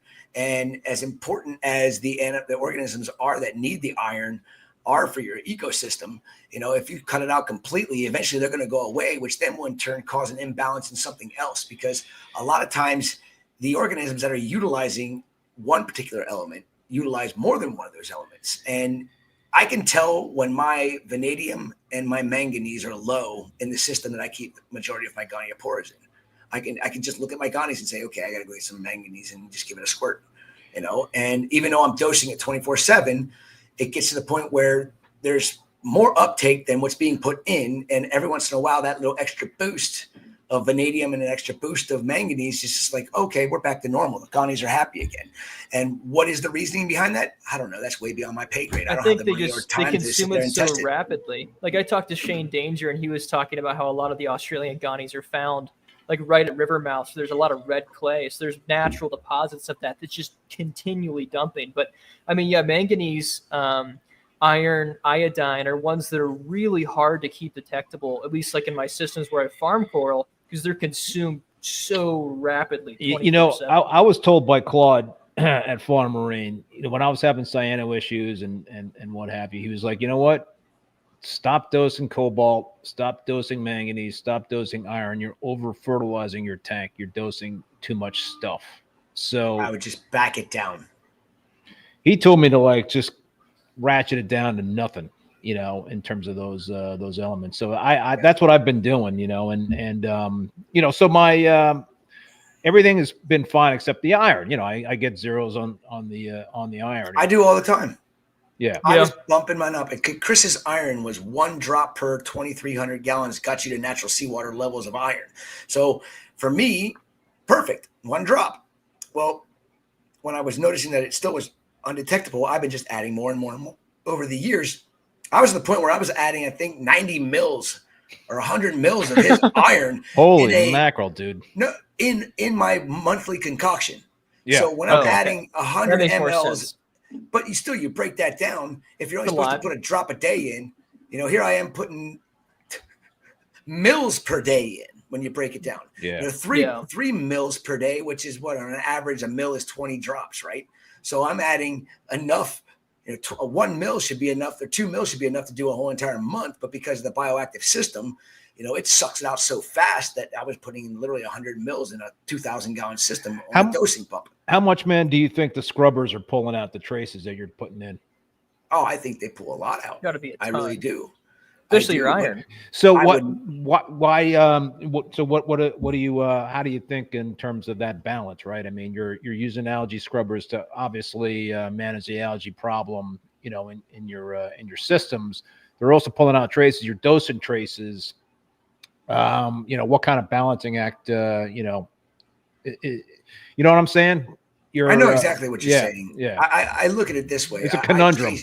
It is. I chased the numbers for 3 years, and then all of a sudden I'm like, this is getting ludicrous. You know, I'm putting 5,000 part per million manganese, 1,000 mils of it into a concoction to dose for an entire month in one of my systems. And I still am undetectable. So I'm like, okay, this bottle lasts me for 4 months on this system. Okay, that's expensive. I was doing this to cut costs, and here I am raising my costs back up. So I'm like, you know what? I'm done. If I'm putting this 1,000 mLs in this bottle that's four liters lasts me for 4 months, that's all I care about. I'm not going to continue to chase it because I'd probably be putting a full 4 liters in at this point in time. But if I kept chasing it, just trying to get that number to show up at 1 part per billion. I know I'm dosing it 24 hours a day, 7 days a week. That's all I care about. I know it's going in the system. If my ICPs are showing me that my numbers are depleted or not detectable, I'm like, you know what? I like to get my and give it the finger and say, you know what? I'm not going to add any more. I can't keep chasing what I'm never going to be able to fix. Right. It's an ecosystem in a box. It's not the ocean. The ocean has a continuous supply of all of these things being dumped into them from the natural environment around it. And if I'm going to try to be as natural as possible, I look at it this way. I'm dosing it 24/7, nothing more, will not chase it ever again. Because if as I was chasing things, I noticed some elevations in certain elements. And that's when I did notice there was certain issues like, what's that one? Molybdenum was always elevated, and so was selenium. And it's on the bingo card. Selenium's on the bingo card. Yeah, selenium is a metalloid, so it's there's not a lot known about it, but I do know that it is important because I know we as humans need it. So I figure most life forms do need some sort of selenium. But what is the level? If it's being dosed 24/7, it's there, it's present. They can utilize it with the small amounts that are there. If you're not dosing it, is it going to cause problems? I don't think so. I agree with this comment a lot. You just want it available rather than chasing the numbers. I mean, you're going to do so much better. I mean, if you can chase 100%. The numbers, do them. But if it's available, you're rocking. Before you leave, Keith, have you seen? Yeah, it's been an hour. Yeah, it's been an hour. Damn. Damn. More down, baby.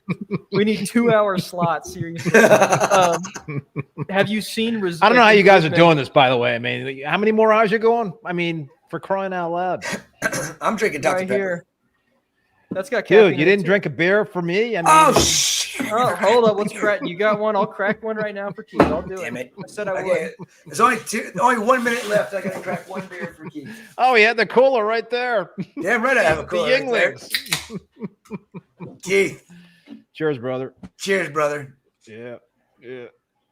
Cheers, Salem. Salem, man. Right. Cheers. Thank you, guys, for having me on. Have you seen results in your cyano since stopping those traces? Yeah, no, I've got my traces dialed in to the point where I think the cyano is under control. Okay, because I mean, like say cyano, sure the traces have a big microbiome, organic chemistry is huge there, and sure that could help. But I want to know what your DOC is. You got to test your dissolved organic. Yeah. All right. Well, send me a kit, man. All right. I'll send you 2. Text me your address and I'll send you some. I want to see. So. Yeah. No, I'm interested to see what happens with the bolus in terms of what, with that stuff, because like I said earlier, it's been a lot of precipitations and I think it's potentially could be, a reason why I'm getting a lot of stuff on detritus wise on the bottom of my tanks. I got bare bottoms, so you should do it for 6 months and track as much data as possible, and then you come back on for when we do this again for Christmas in July. There you go. Christmas in July. Christmas in July, the middle of the year. It'll be a 24-hour marathon, not just a 12-hour measly marathon. Then we'll have 2 hours. Measly. Keith, that's the if you can hang for 12, I want to see it. I can't, dude. You got me beat, bro. I mean, there's no way. You should come on the whole time with us for the 24. Sam was like, we should put Keith in like the what was it, the 8 to 9 slot, which was 9 to 10. I'm like, no, he'll be a minute. I told him, like, Keith should just stay on the whole time with us. He needs to do a marathon with us. I kept Keith up way too long on that 5-hour stream. I know it. I mean, I was watching at the end. That was good. But you did that at the end, man. You did that like 6 hour with those blokes from the UK, man. That was like that started at 2 o'clock in the afternoon. Okay. Time. So but those guys are like really going way past their. Jeez, man, that was entertaining. They were great. I had a blast with those guys. They were a good time for sure. All right. Well, thank you for coming on, Keith. I'm glad that you came on and you came back for the people. Yes, sir. We'll have to have you on many more times. Love to be back on. So good luck with the rest of the marathon there, guys. Thank you. Let me know how the bolus goes. I'll send you the test. So I'll try to document it. Okay. Sounds Thanks, good. Keith. Right. Merry Christmas. Happy New Merry Year. Christmas, Happy holidays. Keith. You guys too, man. All right. We'll be in touch. All right. Buddy. Remy, you ready for the next giveaway? And while he's doing that, it looks like I got to pee every hour. So I'm like Santa over here. I got the giveaways. It was so funny. I went upstairs to get a snack, and my wife was like, "Are you cleaning the basement?" And I was like, "Because we have company coming over tomorrow." And I was like, "Yeah, I'll be cleaning the basement until midnight." She was like, "Oh, it's going until midnight?" I was like, "Yes, it's going until midnight." So nice. Let's go ahead and give some more stuff out here. The 3 o'clock winners. Jim G got the Reef and Bid lens kit. Peter Y with the Ocean Sea Pacific Wave Maker. That's that really cool new kind of sea swirl thing that they were talking about early on in the podcast or in the live stream, I guess. That's from Champion. Sandy B has the Captivate Miner and Trace Element kit. Bob D, $50 to Reef Chasers. James W with $100 to Marco Rock. Oliver V with $50 to corals.com, and Chris H got a $100 PNW Customs gift card. So you can go get some frag racks and all the things that Harley makes. Maybe get yourself one of those mini reef tanks. Those are always cool. I wasn't too keen on what Harley was doing until I really started watching how he was doing things and how cool those little tanks are. I mean, they're like that perfect little office tank, 32-ounce tank. Okay, how simple is that to take care of? I mean, if you can't do a 32-ounce water change every 3, 4, 5 days, don't reef. Yep, exactly. Just a reminder of the schedule here. We've got Mark Levinson coming up here next. Oh, Mark and Alex. Those sweet. Bobby Miller is coming up. Humblefish and the DX Aquarium. Is that the Ick Velvet test? Yes. Yeah. So I wanted to have Bobby and him on. Excited about that. And Dr. Yale and Andrew Bama coming on at 6 o'clock. And again, these are all Central Time. So sorry if you're East Coast, West Coast. I'm sure you're used to doing the math at this point. But I'll lay the prize giveaway link in the chat one more time if you guys want to enter. We've got some big prizes still. We've got more lights. We've got a whole Focustronic, I believe. No, we have a Dosatronic. We've got a bunch of free coral to give away as well. So make sure to. Yes, Bob Purcell asked if you're doing a giveaway every hour. Yes, there is every lot hour. Of giveaways. Every hour. And shout out to the 150 plus people that we've had on since the very start of this. Thank you guys for hanging out. I have this feeling that we might dip around dinner time, but everybody's going to come back after that's over because I'm kind of holding out on a lot of these big. The beers will be out then. Remy. Have you been working on the bingo card? I sent names. I'm completely serious about that. Yeah. So far, I had to have a sip with Keith, but I'm putting it back. Yeah, I'm gonna take one more sip, and we gotta hold off. I have hydroxide, OA, selenium, etc., Kalkwasser, pH, and Sanjay. Put mycobacteria. Sanjay's a good one. The amount of times you guys said Sanjay with Mike Paletta was too many to count. Put like deep sand bed or something. I don't know. Like Pelagibacter. I don't know. Rhodosudomonas. Just put some goofy shit like that. That's excuse my language. Here's what my dinner is. People are asking for skipping dinner. I brought me some Uncrustables. There you go. I've not ate today. I got cookies my girlfriend baked me. So oh shit! I made cookies last night. I should have brought a whole bunch of them over. That'd been great. Yeah, I always miss it. I always miss the cuss word. I never can get it. We can either that or I cuss. Oh, did Chris cuss too? I love when Chris doesn't know when he cusses. But... It's just subliminal. All right, I'm gonna get out of here. You guys can introduce me. We're adding Mark. All right, goodbye, Rick. Mr. Levinson, how are you doing? Mark Levinson, what's up? We're 2 minutes early. I wanted to start at 4:08. I'm sorry. Why? We're 4 minutes late.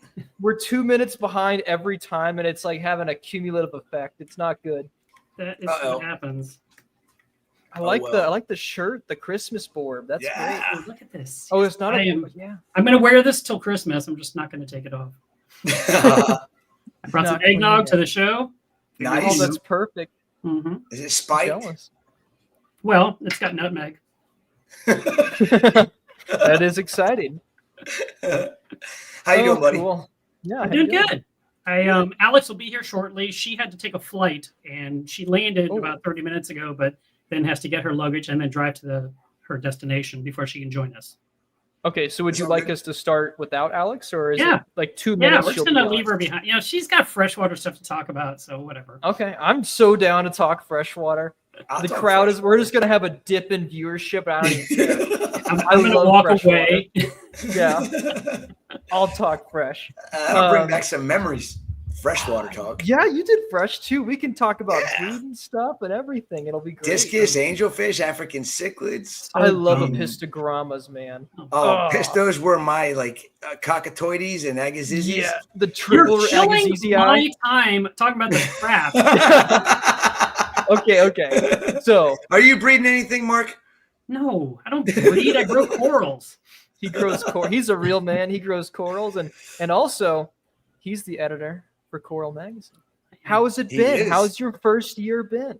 Well, I've completed my first year. I'm happy to say. Congrats. I'm a little bit further in. It was a big learning curve, but they worked really well with me and put up with me and learned what I'm like. And it's funny because, I have to deal with a lot of people now. I'm used to working alone. And the specific team I had to work with, of course, is all the editorial staff. But then I also have to work with the layout staff. And the layout people said, we really want to hate you, but you're so nice. And I'm like, well, I get it. I understand. You want things to go a certain way, and I can't make this happen any faster. If I could, I'd do it quicker. But yeah. It's hard for me. It's a completely different thing. So, I mean, I think one of the coolest things about Coral Magazine is the fact that it's so highly vetted. There's not really anything like it in the industry. You're able to get experts in. It's all edited. There's no frill in there, no BS, and it's something that can live on your countertop. The physicality of it is, if I were to do, as a comparison, if I were to do something like, the July, August, the skeleton article, and I put a series on reef builders, it would be lost to the tides of the internet. Yeah. But here, it's in physical form, and you can always tap that information, which I think is really unique about Coral Magazine. I agree. It's something that you pay for. It's not a free magazine. And so you value it, just like you value buying a coral. It's not just something that you got, it died, it went away. And with a free magazine, it might have some interesting articles, but it's usually something you would toss out when you're done. You're not thinking, I want to save it. But these, I have the same one. They feel like a book. They're actually, I'm a big comic book guy. I know, right? And with comic books, I don't like to get individual issues. I want to buy what's called a trade, which is something this thick. And this is 116 pages of content.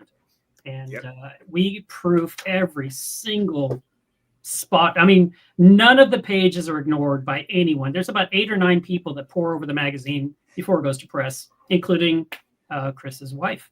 Amanda is She's part of our always, editorial she's team. like, what do you think about how this is worded? I'm like, I don't know. You're the better editor than, like, I'm not an editor. And then she's like, and I'm like, well, no. You got to switch this around. You got to do this. She has, I'm sure when she gets back, when she sends you back her edits, you're just like, oh my God. Yeah. Amanda and her commas and her edits. And you know what? She is amazing at doing that. And I didn't realize how amazing she was at editing until she started working for Coral and being a part of the editorial staff. And I love that she does that. She enjoys it. And she enjoys working with you, Mark. I mean, there's midnight phone calls sometimes. She's just like, Mark, talk to me for like an hour and a half. Sounds right. I mean, for me, that's not late, but for her, it's late because she's been working all day. By the way, right behind Chris's head is Amanda's first article, right? Oh, yeah. I mentioned that. It is. Yeah. Immortal Corals. Yeah. I got to get her other ones framed too and get them hanging around too. That she's done such a good job. And yeah, I have all the magazines on the wall behind me. Each one I've done, I frame. So awesome. I put them on the wall one by one. Awesome. Each one like really is like an art piece, like the cover. Then you could do stuff like this. Mm-hmm. Yes. Like that's so artistic. Like I can't. Oh no, I know. And format. it's funny you show that because I asked my layout team. I said, "What was your favorite article to lay out?" Because they're really not about what's in the article. Their design work is to get the text to flow, to make sure it looks correct and doesn't look all jagged, to get the images to look just right, and to fill the pages, obviously. And they do tease me a little because I include so much text because there's so much to say. And they said, we really like the pictures, Mark. And I'm like, I know, quit shrinking them. And like, we have so much text. And so anyway, that's the article you just held up.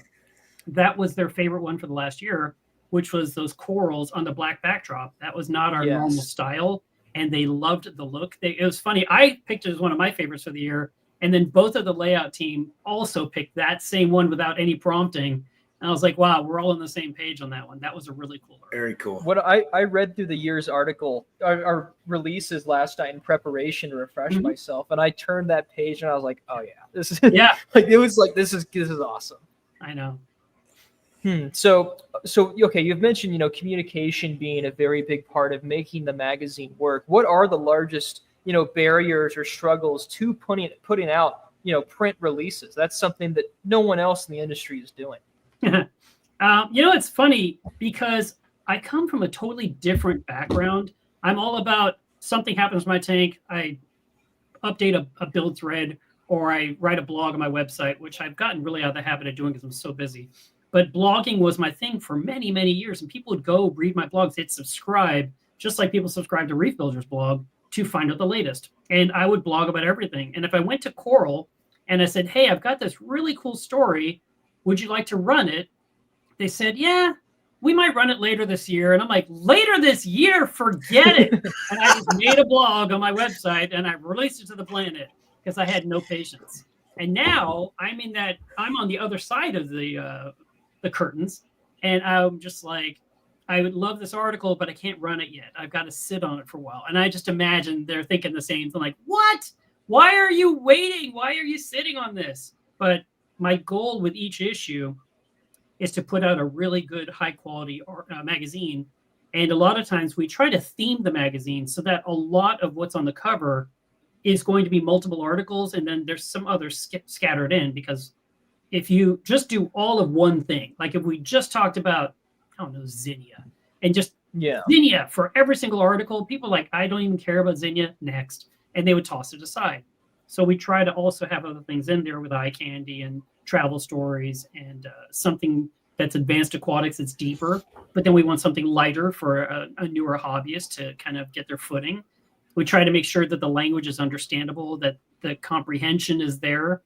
And trust me, like I said, when these people are poring over it, our team, they are looking at every single sentence. And I get to write the editor's letter in the beginning of the magazine. So, like, for example, this one here is, this was one that I talked about AI. And I liked all the AI stuff. Yeah. I get to pick 2 pictures for my editor's letter, and this is my personal playground. I can say whatever I want because it's my page. So I made a stupid little tiny microscopic joke about freshwater. Every single person said, I don't get it. And I was like, it's not to get. And they're like, it doesn't make any sense. I'm like, it's just me digging on freshwater, whatever, just it'll be fine. And they're like, I had a Zoom call with 4 women all saying, how can we fix your sentence? And I'm just like, who cares? It's the editor's letter. And finally, we fixed it. We made it better. We rearranged the text. We got rid of a paragraph mark in there so that the continuous flow of the text worked. The joke hit, and it was a team effort. And the editor got edited. It doesn't even matter. It's not a critical page, and they were so obsessed with it. And then this last issue, I went to war with everyone. Every single person said, you can't do this. That's not part of our style. And I said, leave it alone. Print it exactly like that. And they said, well, are you going to change the style guide? I'm like, no, leave that one spot alone. And they're like, okay, but that's not our style. I'm like, I know, leave it alone. There's a reason I want this. And I mean, they were ready to take me to task. And I was like, I'm ready to quit if you don't leave me by one thing. I mean, we're talking about a spot this big where I said something that was from 1% to 10%. And if you write out those words, ONE% and then TEN%, the words, you would just read text and it wouldn't have any impact on you. But when you see the number with the 1 with a % sign, and then I'm talking about a story where the fish are being bred and they could only successfully raise 1%. Out of 99% didn't make it. And they got it from 1% to 10%. That was a huge impact. And for the average reader, I felt like they would just miss the point and just keep reading like whatever and not get it. And I wanted those numbers to jump off the page at them. Yes. And so everyone said, okay, Mark. And that's coming up in our next issue. So the world will see a slightly change in the style of our magazine on one line, but I literally had to fight people on print day to leave it alone. Cool. That's interesting that it's that. I mean, it makes a lot of sense. There's so many viewers and readers, and it is so serious of a publication that there's that much thought behind every word. But it's impressive to really hear you talk about how the team deliberates over 1 to 10%, like the 3 word. I mean, it makes sense. You mentioned the travel stories. That's something that I really like about Coral and Amazonas that no one else really does either. Is it's not just the industry. It has the wild side of what things look like in nature, and it shares that. Do you have a team of people? I mean, how do you get submissions for the travel stories? So a lot of our content starts off in Germany. So there's a German publication called Koralle, which means coral. And so that magazine comes out every 2 months as well. And as soon as it prints, they send us those files for us to consider using in the English version. And so we license that. We have the rights to whatever's in their magazine could possibly be used in the English edition. However, when we go through it, we decide what we like and what we don't. And then we'll go with the best of the material, and we will also use our own material. So a lot of times the travel story was something that appeared in the German article from an author over in Germany or some European country. And then it'll be translated into English, and then we'll go ahead and lay it out and update the text to make sure everything makes sense. And we're at all the spots where it says meters, we're going to change it to feet, and all that kind of stuff happens. And we want to make sure that the locations are correct, the captions are accurate, that there's no mistakes. And I love the travel stories. I love stuff about scuba diving, and the more scuba I could cram in the magazine, I would do it. But I'm only allowed so many pages every issue, and I keep asking for more paper, and they won't do it. So in terms of translation, are you utilizing like Google Translate, or do you have someone that speaks German, on staff? I know that a lot of the softwares can have errors with translation. Yeah, no, we have an actual translator that works for Amazonas and for Coral. And she has been doing it for a long time. Her name is Mary, and she lives in England. So she gets the German magazine sent to England. She translates it into English, and then it's sent over here to the US. And then we look at it, and she uses terminology, because she translated, but she's British. And so she uses words we would never say in America. And I'm like, what is this word? What is using this word? And so I'll look it up. I'm like, and it'll say in Google, this is the way you'd use this in England, but this is how you would write it in America. maybe it would be a word like, I don't know, like the word colossal has 2 L's and in England only has 1, or there's sometimes even that translation is something we have to overcome as well. And the other thing is that when we do get an article that's been translated and we're trying to edit it to make sure it's correct and, make the information make sense, I also endeavor as an editor to maintain the tone of the author. I don't want to suddenly start injecting sentences the way Mark Levinson would speak. I don't want to start putting in sentences the way Matt Peterson would, because you've got a guy who you almost as you're reading it, you're hearing a German accent, even if they're speaking in English. Yeah. And you change up the text to sound very Americanized. The rest of the story, something sounds wrong as you're reading. And you might even catch your eye and distract you from the point of the story. Now your mind's wondering, like, somebody just totally wrote this paragraph their own way. And so we want to make sure that we match the tone of the conversation. So I think a big question that a lot of people have about Coral that I've heard is, how is it still around? Think about, like, speaking of Remy, radio, right? Radio is definitely on its way out for other forms of media. And I think a lot of people consider traditional press as, the newspaper, for instance, going out of fashion for digital media. How is Coral able to stay relevant in a digital world? Well, I think that Coral has been digital for probably the last 10 years as well. We have people that subscribe only to the digital version, but I personally like to have the hard copies. And I have a mountain of them behind me, my whole library. I have almost every issue since it came out, like 20 years ago. And I've been a subscriber since a long, long time ago. I would get excited when you went to Macna and they gave you a free copy. And I was like, ooh, I got one early because it hadn't come in my mailbox yet. But I think the reason it stays relevant is because it's being paid for by subscribers and it's being supported by advertisers. And between those two, we're able to continue to put out the quality that we do. And so subscription, I talk about subscribers all the time, encouraging more to join. And it's not just, to get more money coming in, even though we definitely need that to run a magazine, but I want more readership. I want 100,000 people subscribed is what I want. I want to have because there's awesome. 1 million saltwater aquarists. Can't we have 10% subscribe to Coral? It's so important that they are actually getting this in. And there was a guy that just got his first issue. And he sent me a message on my YouTube channel. And he said, I just read it cover to cover. I never do that with a magazine. And I was super excited. And there's stuff in here that I feel like people aren't even seeing. Like, for example, there's a spot in there, and it's been on my hit list of things I want to change slightly. And I'm about to bring it up with the staff and hope they'll do it. But we have a section hiding toward the back of the magazine called Lexicon. And Lexicon is a section where we have 8 or 12 words that were used in the various stories of the magazine that you may not know what they mean. And so it's like a little dictionary right there. But I always feel like they're just reading the story and they see the weird word and they just keep going. And they don't know it's in Lexicon. And they don't jump to Lexicon to go double check. What is that word? Okay, let me come back to the story, keep reading, because now I'm on board and I know what we're talking about. So I had this crazy idea and I talked to Alex about it. And I said, hey, I really want to point to Lexicon every time a word shows up. How on earth are we going to do this during our proofreading and layout process? Because there's so many fingers in there. And if you change like the color of a word to pink, they think it's a mistake. And you're like, no, I left it pink because I'm double checking that I might be changing later. And so I know they'll never print me a pink word. But then Alex and I had this idea that I don't know if it's even going to happen, but I'm hoping it will. And that is now when that word shows up in a story, whether it's travel or if it's in, one of the main themed articles, or if it's in Notebook or one of those areas, I want it to be yellow highlighter. And then you see the highlighter word, to jump to page 73, find the word, look at it, come back to your story, keep reading. And I just think we should have these little highlighter marks in 10 spots in the magazine, which I'm sure layout is going to hate. But I just think it would be beneficial rather than an asterisk that says, see, jump to page 84 or something like that. Yeah. I guess Remy just changed her orientation. We're way closer now. He's probably trying to make room for Alex.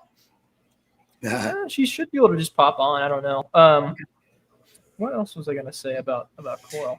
Yeah. So Amazona, is it the same company? Amazona and Coral? Yes. Yeah. So, Freshwater World. It's the Freshwater magazine that I unfortunately still I do receive it because Matt sent it to me. And, then what happens is somebody tells me they do freshwater and I put it in their box. There you Don't go. tell Matt. I'm kidding. I have one issue here. It's possible somewhere. But So Mark, yes. since you've been on board with coral, what is like your biggest frustration with what you have to do? The biggest frustration is never having enough time. No matter what, the deadline is coming, and we're not allowed to miss the deadline. The print I deadline. kind of thought you were going to say that. It has to be the deadline. There's no choice.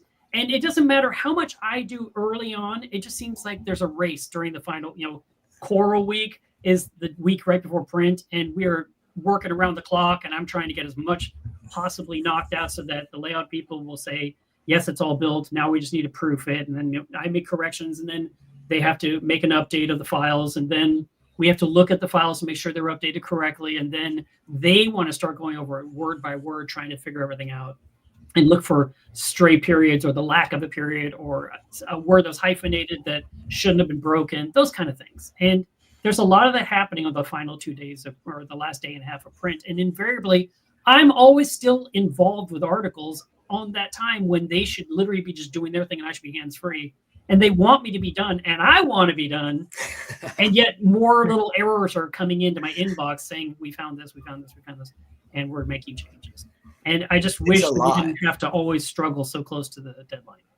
I know, it's seeing Amanda going through the articles. I know she put some effort into doing what she does, and I couldn't even imagine having to deal with what you have to deal with. You have how many editors that help you out with this, and they're hoping to make your job easier, and then you get to go back through it. And then if you got more problems, I couldn't imagine being in that position. I think my stress level would be too high. That's definitely not my cup of tea. I give you kudos for being in that position. That part is challenging, and there's certain things that, here's one that bugs me, but I wouldn't not do it. Like if one editor sees a major problem with the story, and they say, wow, it's totally missing this and this. And he's like, go get it. And I'm like, all right. So I go contact the author, or I try to find the information. I verify something. I double check something, whatever it is I have to do. And then I find it. But now, because the article has been laid out, I have to find 2 more inches of white space somewhere to put in this additional text, which, I can paste it in, and it just pushes all the text off the page into what I call the invisible realm. And I have to let layout know some of the text is hiding. I need you to find it and make it reappear, which means they have to shrink the picture. And that was the whole thing we were talking about earlier, that the layout people love the photos. They really enjoy the giant photos, and they want to go ahead and show giant pictures. But I put so much text in it that the picture will shrink down really small. It's unfortunate because our hobby is so beautiful, and we want to highlight the cuteness of certain corals or the adorableness of certain fish. And if the picture's 2 inches wide, you can't really appreciate it like when you can when it's a 2-page spread, like Revisions. All right, and it looks like Alex is finally here to join. Oh, good. Hi. Hi, how you doing, Alex? Nice to meet you. I love it. Well, you need a Christmas elf apparently, so Santa always needs help. So there you go, Mark. It's perfect. I love it. Yep. So a lot of people know Mark. Why don't you introduce yourself and your background, Alex? Sure.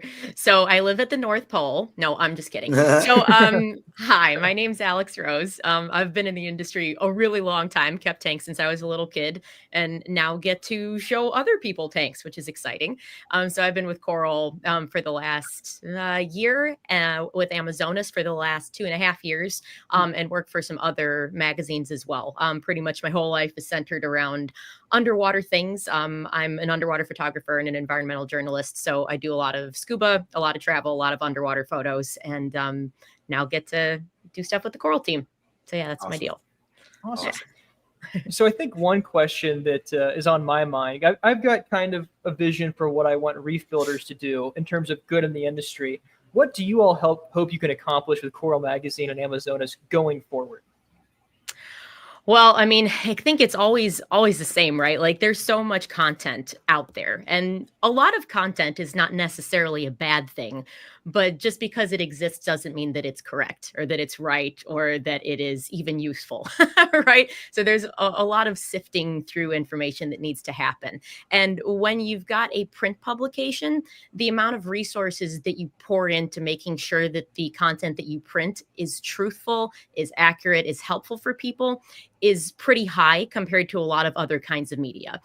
So we hope that our dedication to making sure that the content that we produce is the best that we can, it translates to success for people out there, and that we provide them with information that isn't just super easy to find with a quick Google search, and that we actually provide value sort of as a legacy publication for both of them, that can last into the future for people. And their references, you know, like we print them to be more like a book than, you know, like a quick magazine that you might thumb through and then be like, well, that was fun. I mean, like these are things that we hope folks like to hang on to, and see the value in them as much as we do.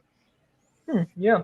I think Amazonas is really unique because there's not really a lot of talk in the freshwater world. There's not really any media that I'm aware of. So as I say, I'm a big freshwater fan. So half the audience is probably about. Don't let Mark hear you say that. He's gonna freak out.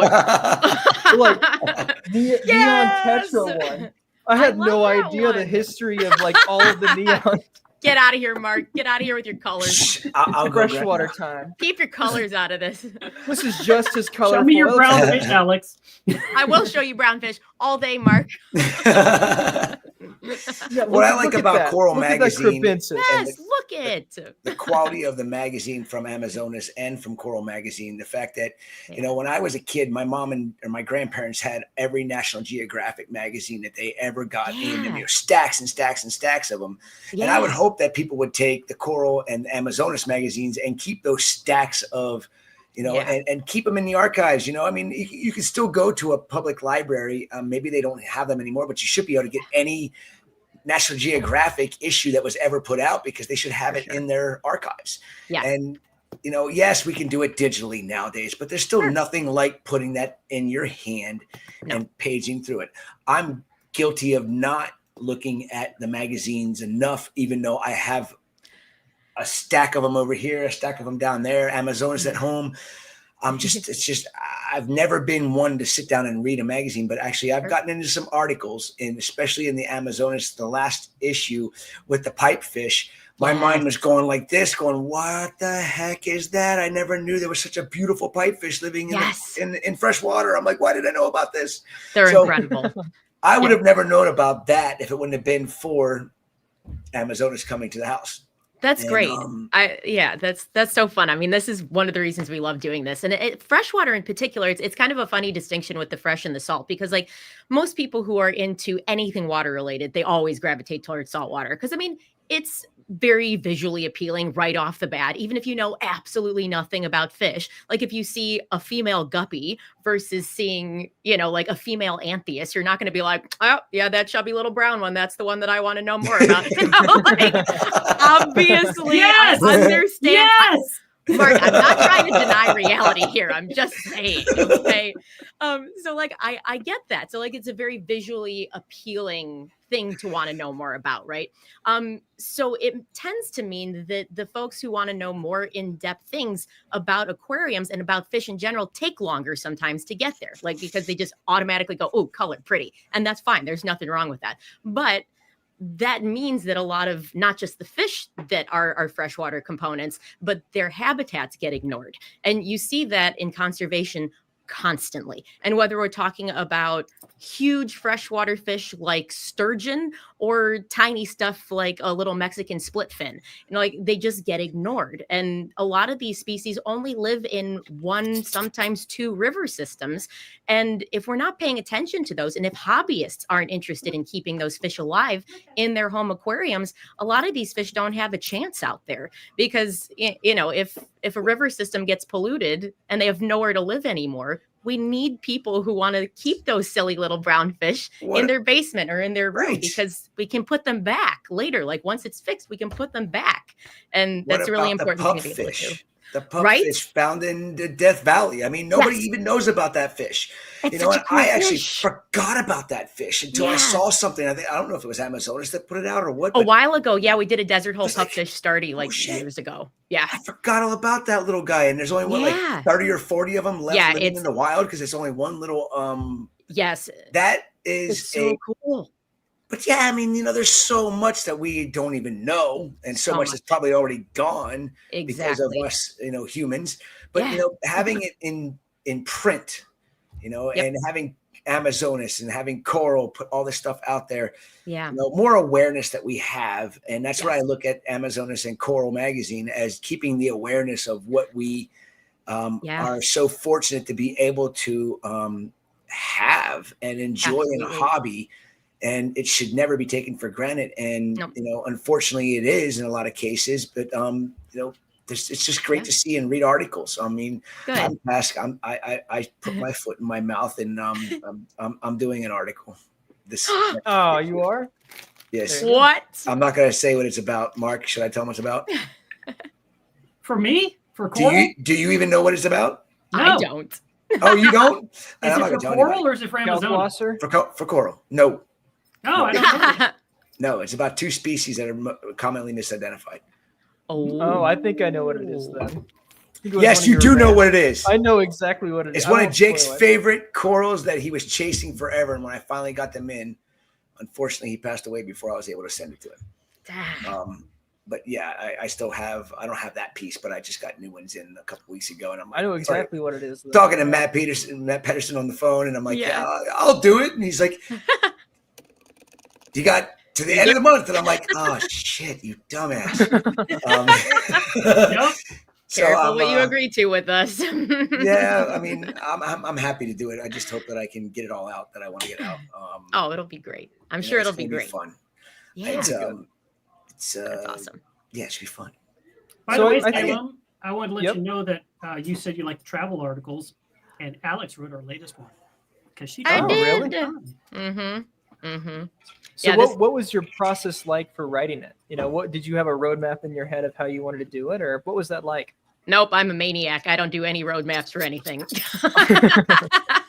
So You wing it? it's more fun that way. Yeah. Yes. I never know where I'm going with the story. I'm just like, I don't know, show up, take all the pictures and let it sit for a bit.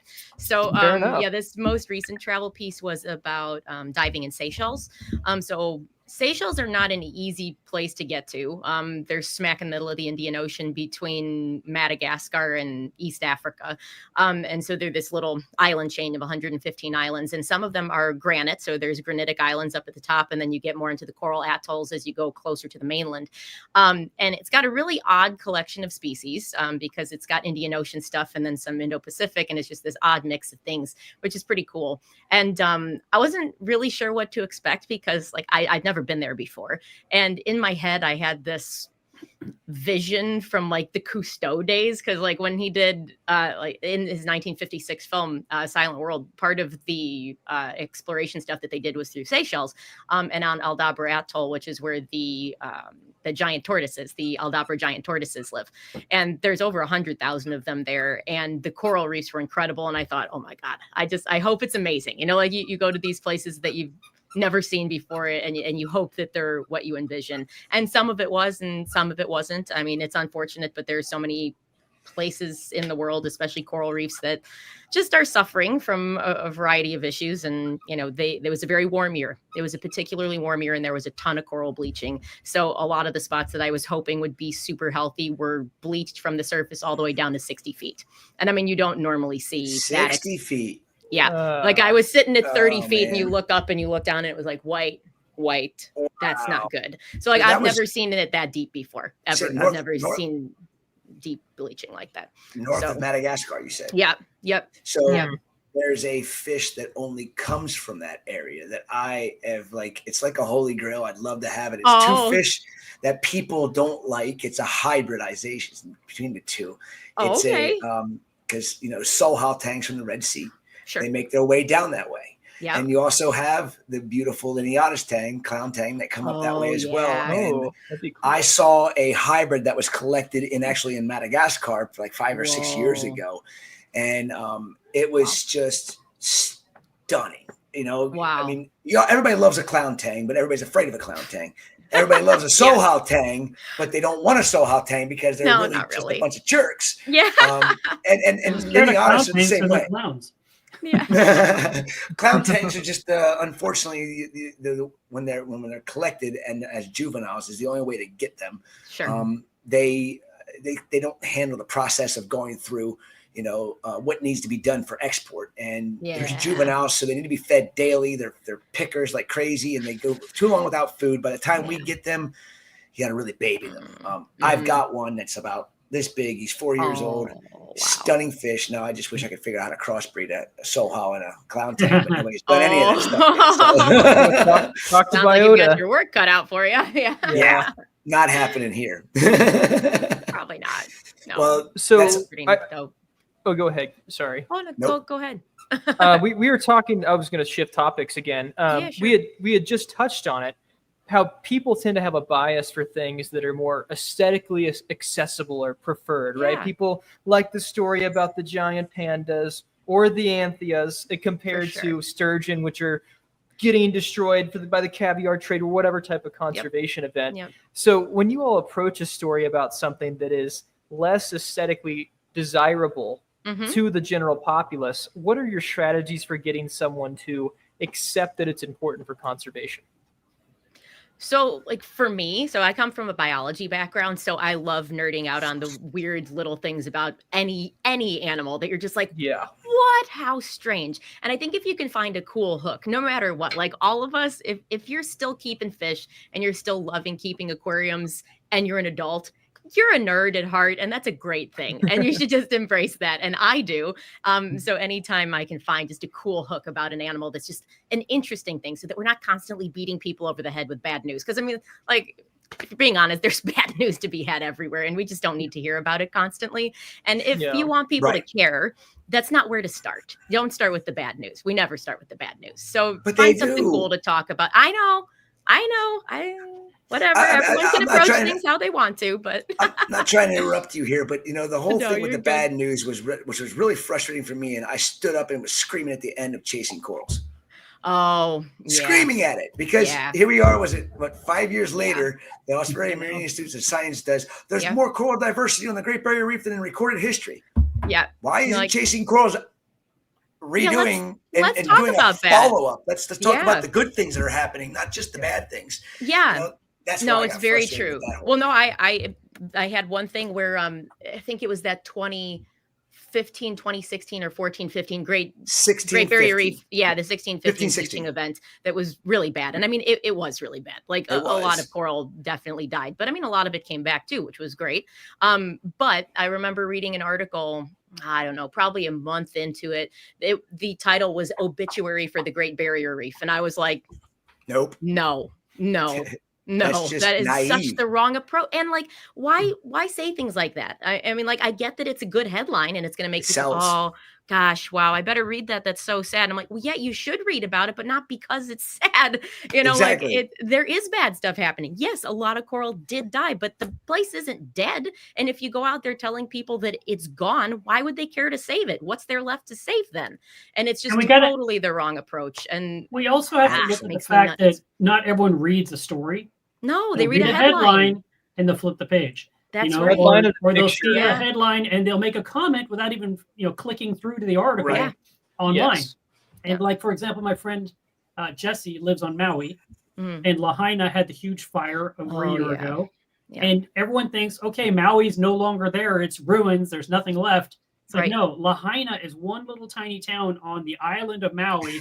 All of Maui is fine except for this one tour spot that got literally melted off the earth. It's gone. Yeah, there's nothing there. It's quite bad. But everything else is there. And yet she said we came to get tourists to come to the entire island because they think there is no island because they're not investigating further. Yeah, I mean, it's a component of journalistic integrity. I mean, a lot of people just want the views, want the cash from the views. That's how. Yeah. That's the modern market around journalism. So I think that very few are willing to put aside the money to do honest work, which shows both sides of the issue of saying, yeah, there are some significant issues with the DDAM model, with bleaching, with all of these things that threaten the reefs. But also, there is still time to act. It's either yes, it's black and white. Yeah. Well, and this Dr. Sylvia Earle, who's like my hero, she's an oceanographer. She's 89 years old now. And she always is getting asked things like, well, where's your favorite place to dive? And her answer is always the same. And it's anywhere 50 years ago. And it speaks to this idea of like shifting baselines, right? And like the way we see things changes, and our, like the way I see a reef, maybe that I dived on 10 years ago is not the way somebody saw that same reef 50 years ago or 100 years ago if they happen to see it. So documenting and truthful documentation, accurate documentation is so critical with this kind of stuff, because if we don't know what we had, we don't A, know what we've lost, or B, what we could have again. And it's just, you can't be going around just like losing pieces of the puzzle. Like we can't put things back together if we don't keep all the pieces. I mean, you have the so important super dangerous triad of the shifting baselines phenomena with generations, and then you've got confirmation bias and like the Dunning-Kruger effect. With internet echo chambers. You better and it's like it. there's not really anyone out there who has done the baseline work though to demonstrate to the average person to overcome those biases to show it's definitely declining. There's a problem, for sure. And it's doing it rapidly. Yeah. So, and all of us have a lot of knowledge about corals and coral reefs and freshwater stuff. And the fact is that as we're doing these articles, we're learning more things that we didn't know before. We literally don't. And like I'll learn about something, like you talked about the Great Barrier Reef had a big loss, and now there's a bunch of coral cover. Well, I went and talked to Ron Shemek, Dr. Ron, and I said to him, hey, we've got this story going on. I want to verify something with you. And he immediately latched on that one statement saying, that is super misleading about there's more coral cover. Because he said, it's not the same coral cover. That's true. There's more of something else that has taken over. It's basically evolution. And like an SPS coral might be completely gone from that area now. It's just wiped out forever. And some new algae got stronger and is taking up that space, or sponges are now taking this. And so there's a reef and it's pretty. There's a lot of life, but it's not, like Alex said, it's not the life that was there 20 years ago or 40 or 50 years ago. Yeah. And it's a concerning thing that this transition is happening, that we're losing some really key colonies or species. And the void is being filled with, let's call them subspecies, less interesting, less exciting, less dynamic. Yeah, and I'd have to go change. I'd have to go back and look. I can't remember exactly when. I think it was in March of 22 or 23 was when that report was put out that it was more coral diversity since the bleaching event had happened than what there ever was.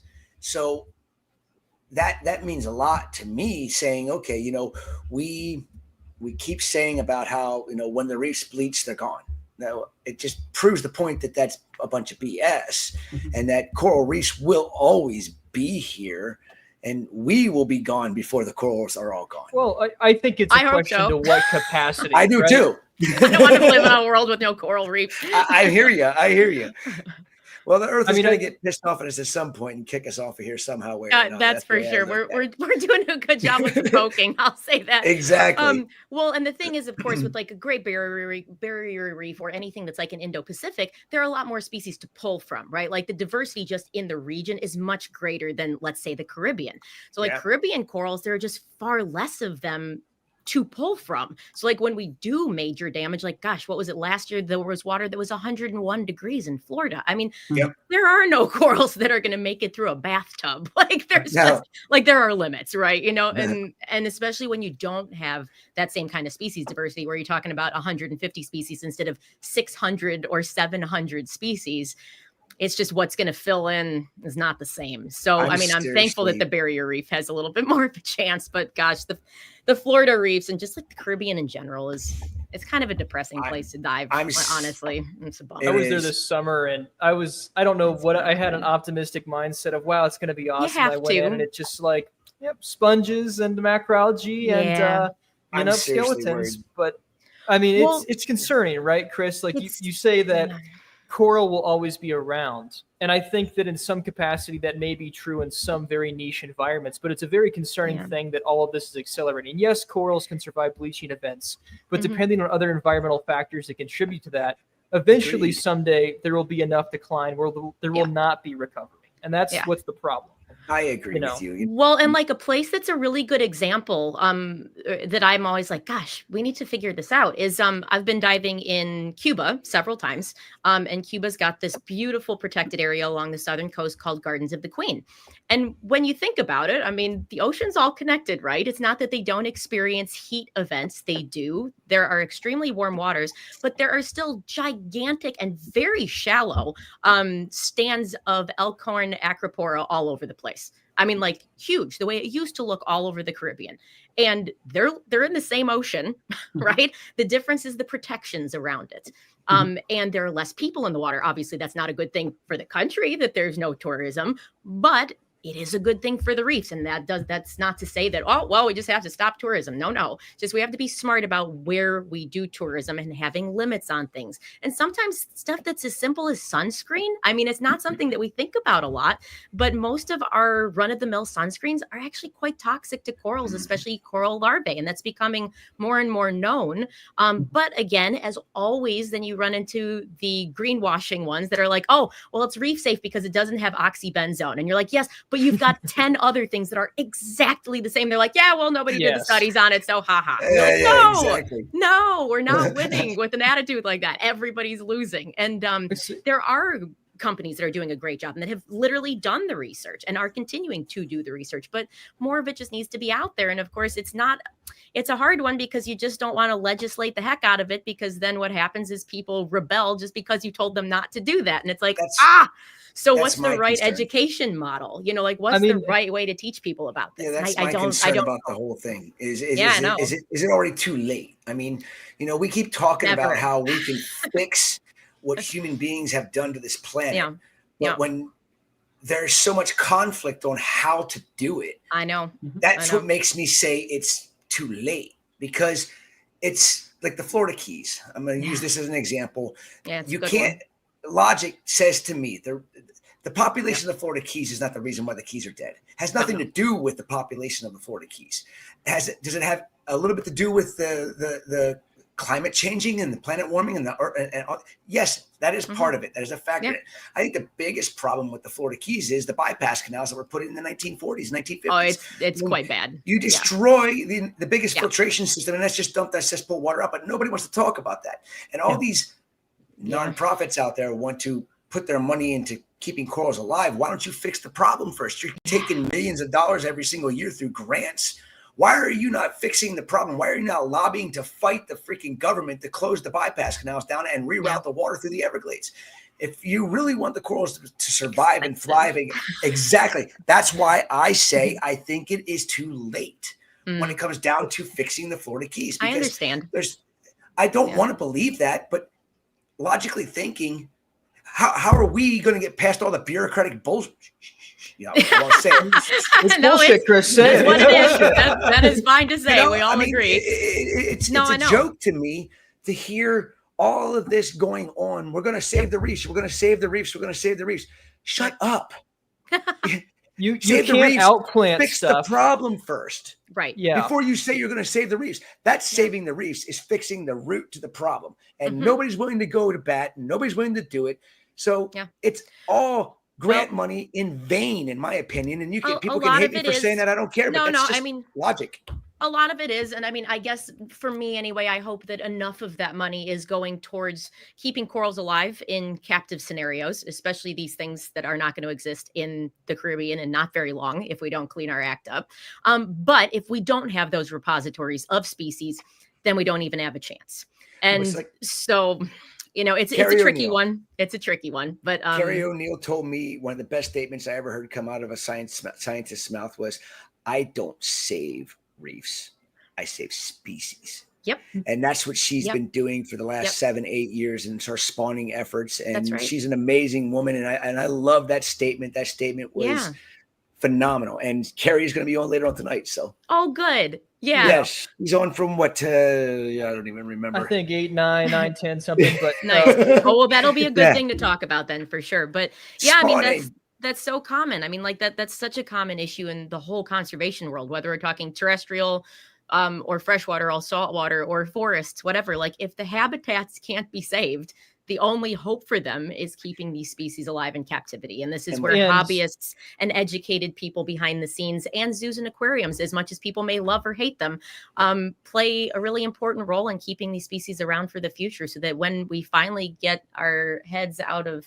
our back ends at some point, Yes. perhaps we'll have the species to repopulate. And if we're not doing the research behind the scenes, then it can't happen. So Logic says to me that government shouldn't have any say if the facts are there.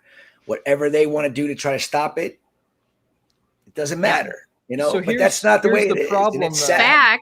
facts. What are those, Chris? It's I don't not know. just- Partial truths are now fact, aren't they? Oh, it's not just bypass. I think there's a much bigger fish here we're not talking about, and it's not just bypass canals. This is a deeply rooted issue with how we have structured subsidies around farming, etc. Oh, Climate big change, time. etc., are all trigger events which can cause bleaching, cause Mhm. dysbiosis and bacterial issues. But the root cause here, the most scientifically supported model for coral decline, is microbialization. We've got the DDAM model. There's excess organic carbon going in from agricultural runoff. If That's we right. don't change our practices, which Yep. feed the 7.8 plus billion people in the world in terms of agriculture, That's correct. it's destroyed. I think that we're right that gene banks and That's- repositories are the only useful thing that can come from all the money right now. One of the longest, I forgot his name, coral conservationist, he was trying to plant acropods, do outplanting, and he has now accepted that, okay, we have to focus on boulder corals. How long until boulder corals are no longer viewed as valid to outplant? I feel like we should pivot, and there should be, you're not going to change anything because the billions of dollars and the lobbying that goes on with industrial agriculture. Yeah. I mean, that's That's the why very truth. hard I'm to fight afraid. money. I that- think we're boned. That's the sad truth. I think we need to focus I'm on right there with learning you. to spawn and having gene banks. And it's like the Lorax. It's the Wunsler at the end where he says, I'm giving the last truffle of seed to the next generation.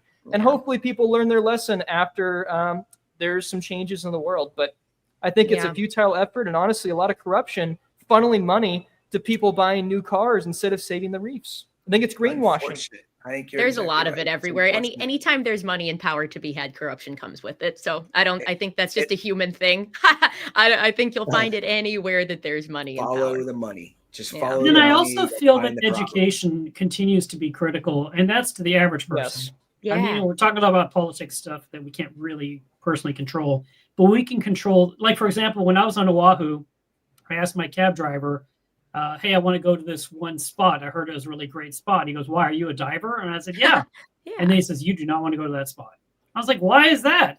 And he said, the tourism has destroyed it. He says they're walking out all over the reef to go look for livestock, and they're Yeah. smashing it with their feet. Or if they have fins on, they're smashing it with their fins because they don't realize there's life right there at the edge. He Yeah. says it's all being crushed because no one knows Yep. that as soon as you hit water, there's life already there, and you Yep. should be floating and looking. And I was like, wow, how do people? This Look is at what that people should be rock. told. It's got color. The disconnect is like sort of unfathomable. It's exactly the same Education. that with the Great Barrier Reef. I mean, there are whole areas that they take out new divers and snorkelers on the day trips, just like the things to go out, that they very actively just are like, that's a sacrificial reef. Doesn't matter. The thing's dead. There's no fixing it. This is where we take the people because they can't be taught to respect anything. And it's like, Yeah. oh, what a like. Well, I get that it's an uphill Fatalistic. battle. I truly do, but it Correct doesn't mean me. it's one that we shouldn't fight. correct me if I'm wrong here, but I'm pretty sure that the coral reefs of the world at one point, if not still, put more oxygen into the atmosphere than all the trees growing and all the plants growing. Oh yeah, on blue carbon terrestrial. is. Oh So- yeah, So yeah. why is it that our education system isn't talking about the lifeblood of the planet, which is our coral reefs? I You know? think so much of it is because it's not what we see. You Yeah. know, Yeah. like Underwater. Agreed. humans are land animals, right? We're triggered to think, oh, forest, healthy, happy place, oxygen. And it's like nobody talks about prochlorococcus because nobody probably knows Yes, anything yes, about it. But yes. I mean, it's producing probably 20% of the oxygen on Earth. Like Yeah. the ocean Bacteria of their breath produces. we And yet, take with comes from the sea. prochlorococcus, there's DMS, there's a sulfur cycle, there's a production of Yes. DMSP, which causes cloud seeding. Almost Yes. all weather events, the El Nina and La Nina event, like those are created by reefs from Yeah. sulfur being released from Yeah. all the microbial activity. You don't Yeah. have I that. forgot about that. You're Yeah. yeah, So that's fascinating. oh It's god, so that's so fascinating. Don't get me started on prochlorococcus. Don't even I love it. the I love it. I sarclane pretty and much all of it. I start every talk with that, and people are like, "Oh God, it's gonna be one of those talks." I'm like, "Oh, Bacterial you better believe it. Buckle in." Yeah. Wow, that was another hour. Holy shit! Oh my God, it's gone already. We need to pivot to 2 hours. Every time it gets good at the end, and we have to Salem every time. 24 hours is going to be a rough one, but I'll you want to do that in July? I'll do it. Christmas We love in July. coffee. We'll have Everybody loves coffee. I've got caffeinated water is what I got today. So yeah, we'll do a whatever it 24-hour, and we'll have 2 hours on. 2 hours with each guest. With each guest. Or But guests. Yeah, I appreciate you all coming on. I'm sorry that I missed in so soon. Oh no, you're really right. Thanks getting for having somewhere. us. No, Yeah. thanks for having us on, and make sure you give the link to all your audience. so that they Subscribe can to Coral. Yes. Yes. Yes. And Lily's Amazonas, been don't forget spinning it about the throughout. brownfish. Yes. Thank you guys for coming on. I'm going to go take my break. I will be I back gotta go in just again a as well. minute. But Alex, it was nice to chat. Yeah, officially. Mark, Yeah, this was always great. to chat. You guys are both awesome, and keep doing what you're doing. We love you guys. Merry Christmas, Happy New Year, Happy Holidays. Thank you. And wish us luck for the next 5 hours because we still got. Yeah, you guys have a good live You stream. can do it. No, we still have 7. Oh shit, we still have 7. We or got a 6 lot hours to more, go. You've man. got a We got 7 hours to go. You've got a But yeah, nice I to meet don't. you, Alex. Thanks for coming, Mark. Thank you, And, guys. you. Happy holidays and Thank you very subscribe to much. Coral You and too. Amazonas, everyone. All Bye, right. guys. See ya. Remy, are you ready for the next giveaways? And Chris, Hey, Remy, I'll be right back. Bathroom. All right, I'll do giveaways while you guys, give away something else to the environment. All right, so our 4 p.m. Reef Recapathon winners. We have Cassidy L with the Tunes Nano Stream 6075, Darwin P with a $50 TSA gift card, Top Shelf Aquatics, Jesse M with a Coral Magazine digital subscription. So we just had a good talk with those guys. Andrew H is getting the Coral Magazine print subscription. Ben C, you got 3 frags from Vibrant sent to the LFS of your choice. So we'll have to work that out because Vibrant is wholesale only. So wherever your local fish store is, they'll arrange for pickup there. Justin B, you got the Red Sea 4-part reef care. And Stephen B, you got a Triton ICP, NDOC test plus an ICP test as well. So congratulations to the winners. Again, we will be emailing everybody tomorrow. So I know there could be a lot of Ben C's and Justin B's in the pool of people who entered, but we will whittle that down and make sure that you guys get emails tomorrow and the proper people are informed so that you guys can actually take those prizes away. All right, so it's just me. What do you want to talk about? No, I'm just kidding. Real quick, schedule. Let's do schedule real quick. It's 5 o'clock here Central Time, so we've got Humblefish and DX Aquaria coming on today. We're talking about the ick and marine velvet test that we just did an article on. Also, Dr. Eli Meyer and Dr. Andrew Bama will be on just after that. Excited to give away some of those tests. We have a bunch more to give away, guys. The Orphic Natura, we're going to give away another one of those next hour. $100 Cali Kid Corals gift card, $100 to Biota. We have so many fish and coral gift cards, Salem. So many. I got 94 prizes lined up. So I know it was very impressive. Salem called me about this a week ago, and he's like, "I want to do a 12-hour live stream with Chris Meckley," and I was like, "How are we going to do that?" And then he comes I'll back figure it out. and he's like, "I got 94 prizes for you." Oh my gosh, okay, well there we go. Shout out to Alex, who I feel like if she wants to pivot careers, she could be a voiceover artist. She has a great voice.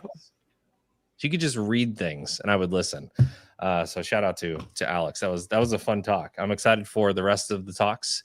As soon as Chris gets back, we'll have on our next guest. You are right, though. I think we do need 2-hour time slots. I don't know who's sticking around for 24 hours to watch the whole thing. Well, we've had 150 people for 5 straight. So yeah, I mean, we might be surprised. If you've been here since noon, comment. Let us know. W's in the chat. Say the word. W.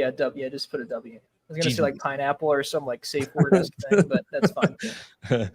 Pineapple means something entirely different. It certainly does. Sean wants unsolicited life advice.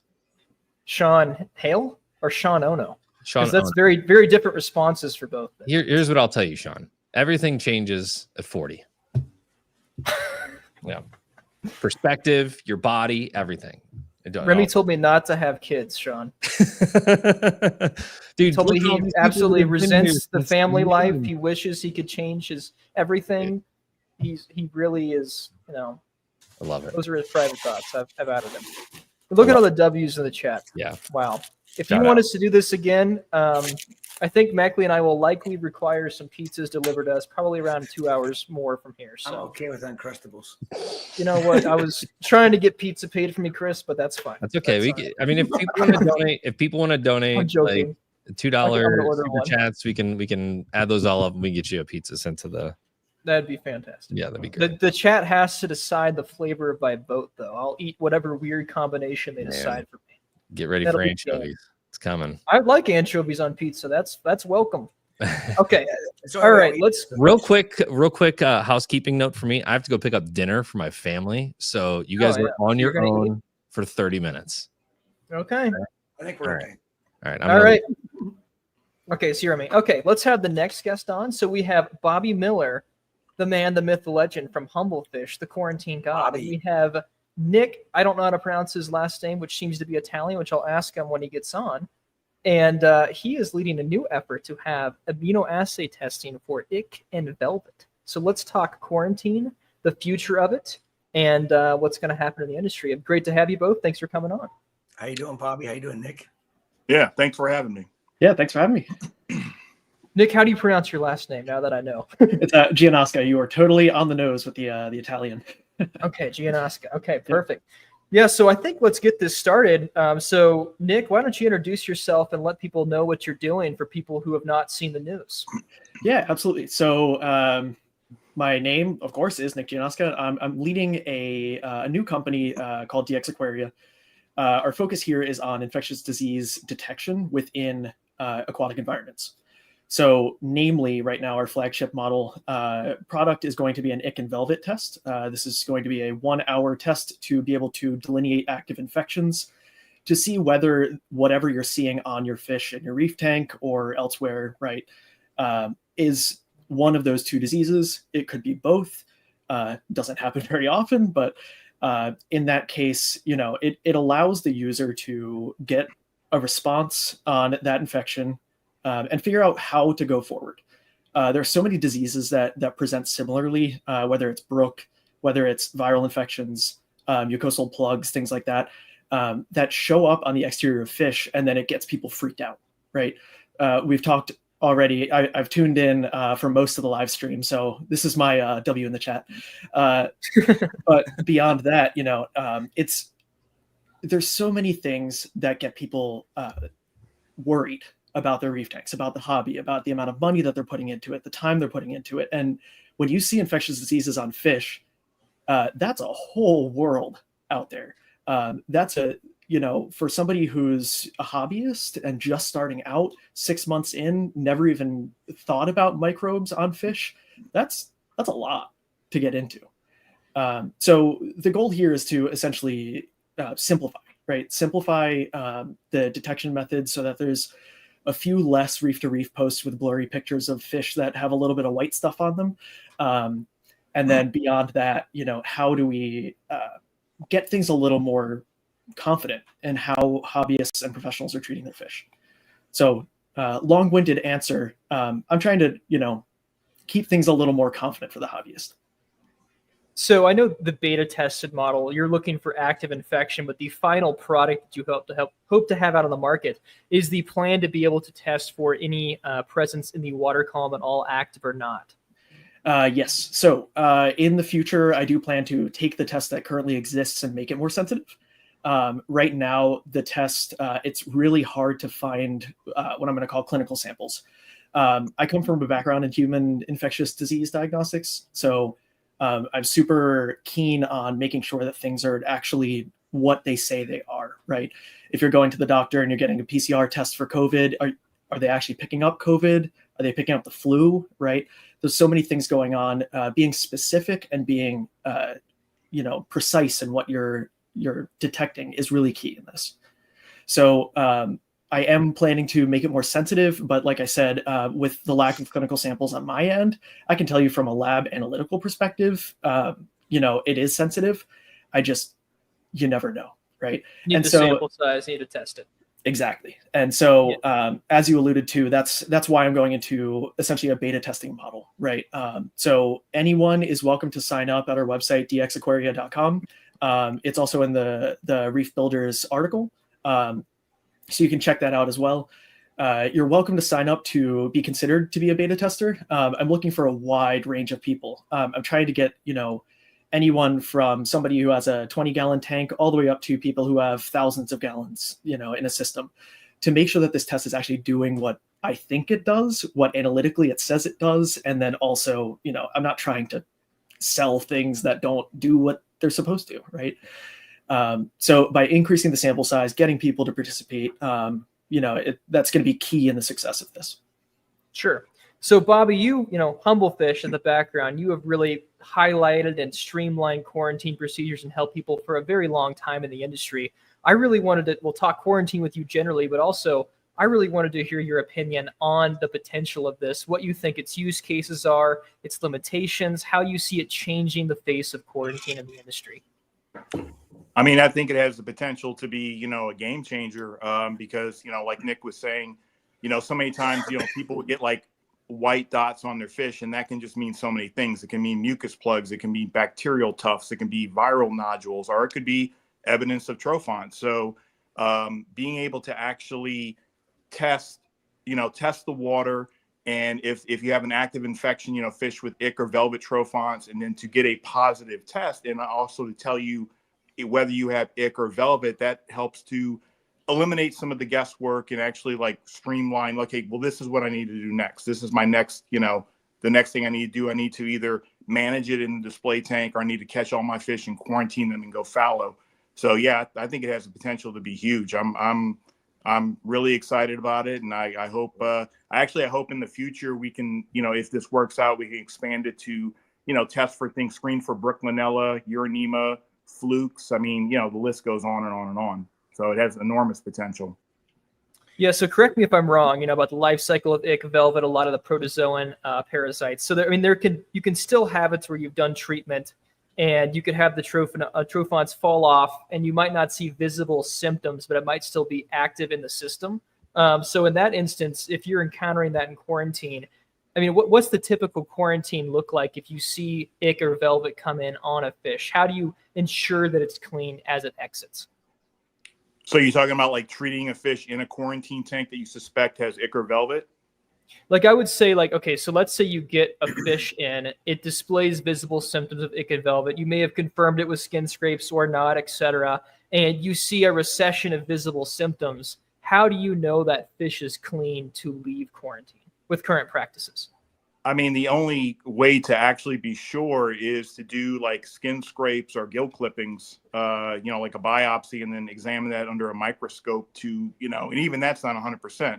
Because, I mean, you can take a skin scrape from a certain area, and if trophons aren't active there, I mean, you're going to see nothing. So there is no way to be 100% sure that a fish, is ick or velvet free. Like I said, skin scraping or gill clippings are probably the best you can do. Yeah, so I mean, part of the conversation I wanted to highlight now with the new testing is, in my mind, that's one of the largest limitations with current quarantine practices is even if you have a biopsy of some sort, you can never confirm or deny if there is, actually a presence of that pathogen still on the animal.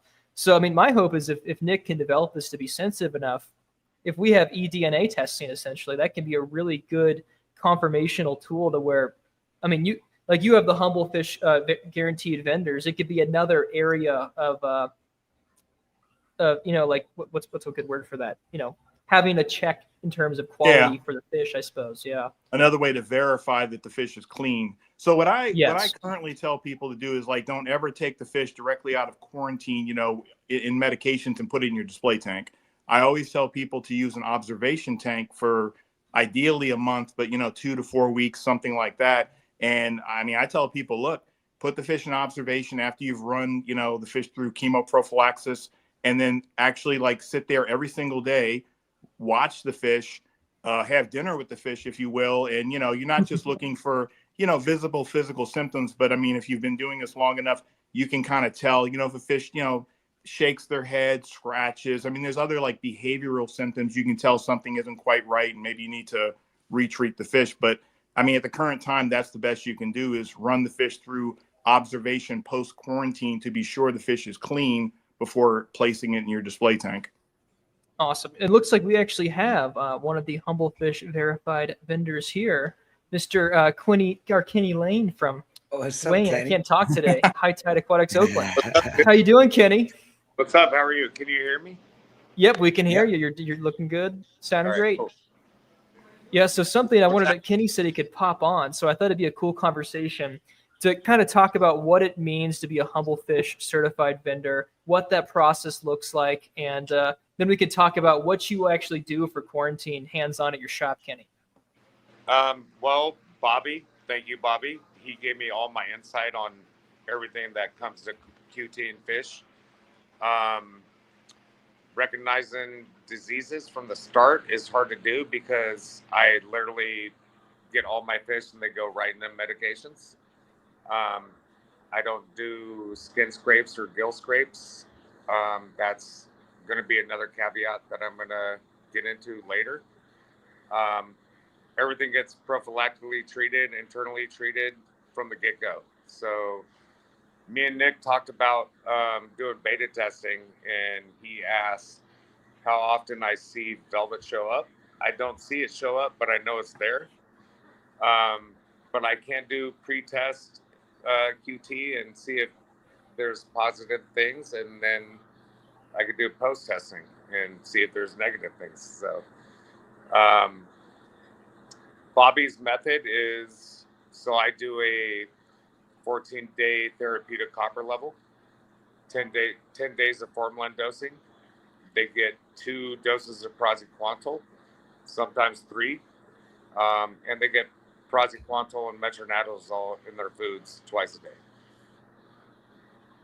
So do you continue Metro after the 2-week period and all, or do you just assume that, because of the Prazi and Metro for that long, I mean, everything for that long, that you've got most of the internal and external parasites at that time?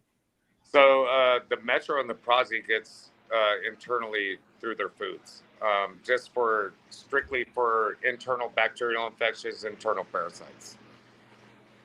So I mean, a lot of people don't do it, the Humble Fish way. A lot of people have an observation tank. They'll let symptoms manifest first. What are your thoughts on the pros of doing prophylactic treatment over having an observation period? Well, I do an observation period for 2 to 3 weeks before fish go to sale. But from a home hobbyist standpoint, man, like tank transfer method, dude. Yeah.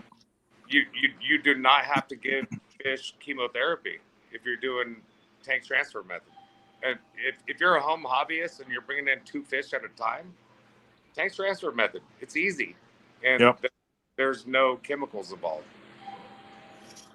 Yeah. So do you think the tank transfer would be the best route for people that are starting a quarantine process, Bobby? Or what are your opinions on the easiest or kind of catch-all methods that people could employ who are wanting to buy their own fish? So I'm a big advocate, like Kenny said, of tank transfer method for home hobbyists, especially if you're only quarantining 1 or 2 fish at a time, something that you can manage in say a 10-gallon or a 20-gallon tank. I actually developed, so tank transfer method is transferring the fish every 72 hours for 12 days. I developed 2 other methods versions of tank transfer method. One is transferring the fish every 36 hours, which also takes care of marine velvet disease. Or the latest one, which I think is actually the easiest to do, is you transfer the fish every 72 hours for 12 days. But during two of those transfers 6 days apart, you give the fish a 150 parts per million hydrogen peroxide bath. And what that does is that spacing that bath out, that knocks off velvet and Brooklinella. So instead of only treating for, tank transfer method only treated ick, now by utilizing hydrogen peroxide, you're treating for 3 different things.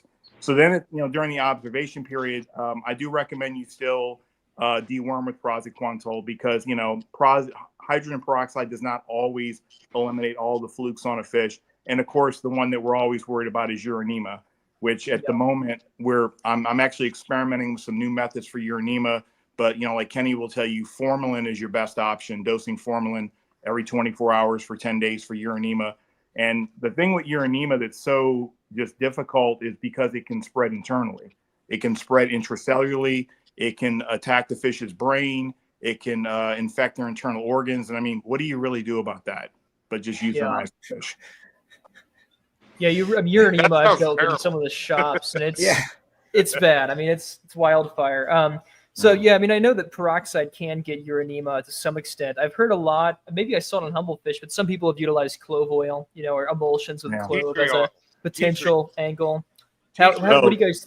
Have you used any of the essential oils that are anti-protozoan with success? Either of you? Tea tree oil. Tea tree oil. I think so. Yeah, there's been some success. So there's another vendor on my forum, Jeff, who owns Fish Hotel. He actually developed a method, actually just using Melafix, which contains tea tree oil, and he developed a bath method for giving fish a bath using tea tree oil to help eliminate uranema. Sometimes it works, sometimes it doesn't.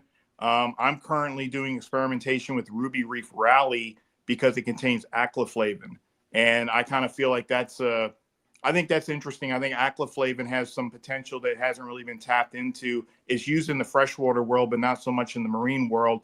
Another great medication for treating uranema is chloroquine phosphate. But the problem is most antheists they're not tolerant of it. They don't tolerate. I mean, I've only gotten Leartails through.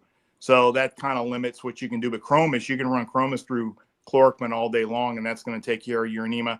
I also have found some really old peer-reviewed studies from the early 80s where they used nitrofurazone and methylene blue to treat uranema. So that's kind of on my to-do list as well. Interesting. So in terms of like hard to quarantine species, like wrasses, for instance, can't handle a lot. What are your recommendations for dealing with, wrasses? You've got to treat internal parasites. I would do tank transfer method, and I would make sure you food soak metronidazole to treat internal flagellates, because that's usually what most wrasses have. And then you can use either food soak praziquantel or fenbendazole is actually the best dewormer for intestinal worms. There you go, Meckley. There's your Fenben. That's it's been going crazy. I have to say something to Bobby here. I remember the first time that we actually had our conversation. You called me when we were importing fish. And I told you all the things that we did, and we tried to make sure that we had the best quality fish available by the medications and the treatments that we were doing. And then I remember Bobby got some fish, and he wasn't so happy with the quality of the fish. And I'm going, wow, I thought they were great. They've been here for a while. We did all this stuff for them. And it actually really was an eye opener that, as an importer, what we were doing still wasn't good enough. And if we were going to do what Bobby's doing and what Ken is doing as a wholesaler, our fish would cost more than retail. And it was a big eye opener. Fish are not forgiving to importers. And I get why people bring them in and they get rid of them as quickly as possible. And that's why we do not do fish anymore, because I don't have the heart to treat a fish like a dollar bill. And to see the work that you're doing, Bobby, and to see that Ken's working with you and Nick, I think it's great, because it helps to bring awareness to the fact that, the hobby has issues, and you're doing some really good things to help fix those issues. And I just hope people are more receptive to what you guys are doing and are willing to invest a little bit more money into the animals that are going through the process that Bobby and Nick and, Kenny are doing for the hobbyists that are willing to do it. And I read a comment that says, just buy, captive bred fish. That doesn't mean you're not going to get these problems as well. Captive bred fish might be more of a problem. Well, no, I've learned that the hard way. I think more and more captive bred fish are moving through the wholesale facilities, and then that's where they're going to pick up pathogens. Pick it all up. Right. Yeah. It's they not have a separate system dedicated for their captive bred fish, but again, that costs money, Chris. Exactly. I get it. But at the same time, you can't trust the captive fish unless you're buying it from the source. Yeah. Where it's coming from the tank rearing where these fish lived their entire life, that is clean, that doesn't have the parasites. And even then, how do you know? But then once you get them home to your aquarium, how do you know that what's in your aquarium isn't going to pass something on that they've never been exposed to and cause problems? So captive fish have their own problems as well. So captive bred doesn't always mean you're out of the woods with any of these particular issues that we're even discussing here right now. Yeah, and over the past couple of years, there have been studies that have been coming out looking at the immune system function of captive bred fish, and to really not much of a surprise, they don't have any, right?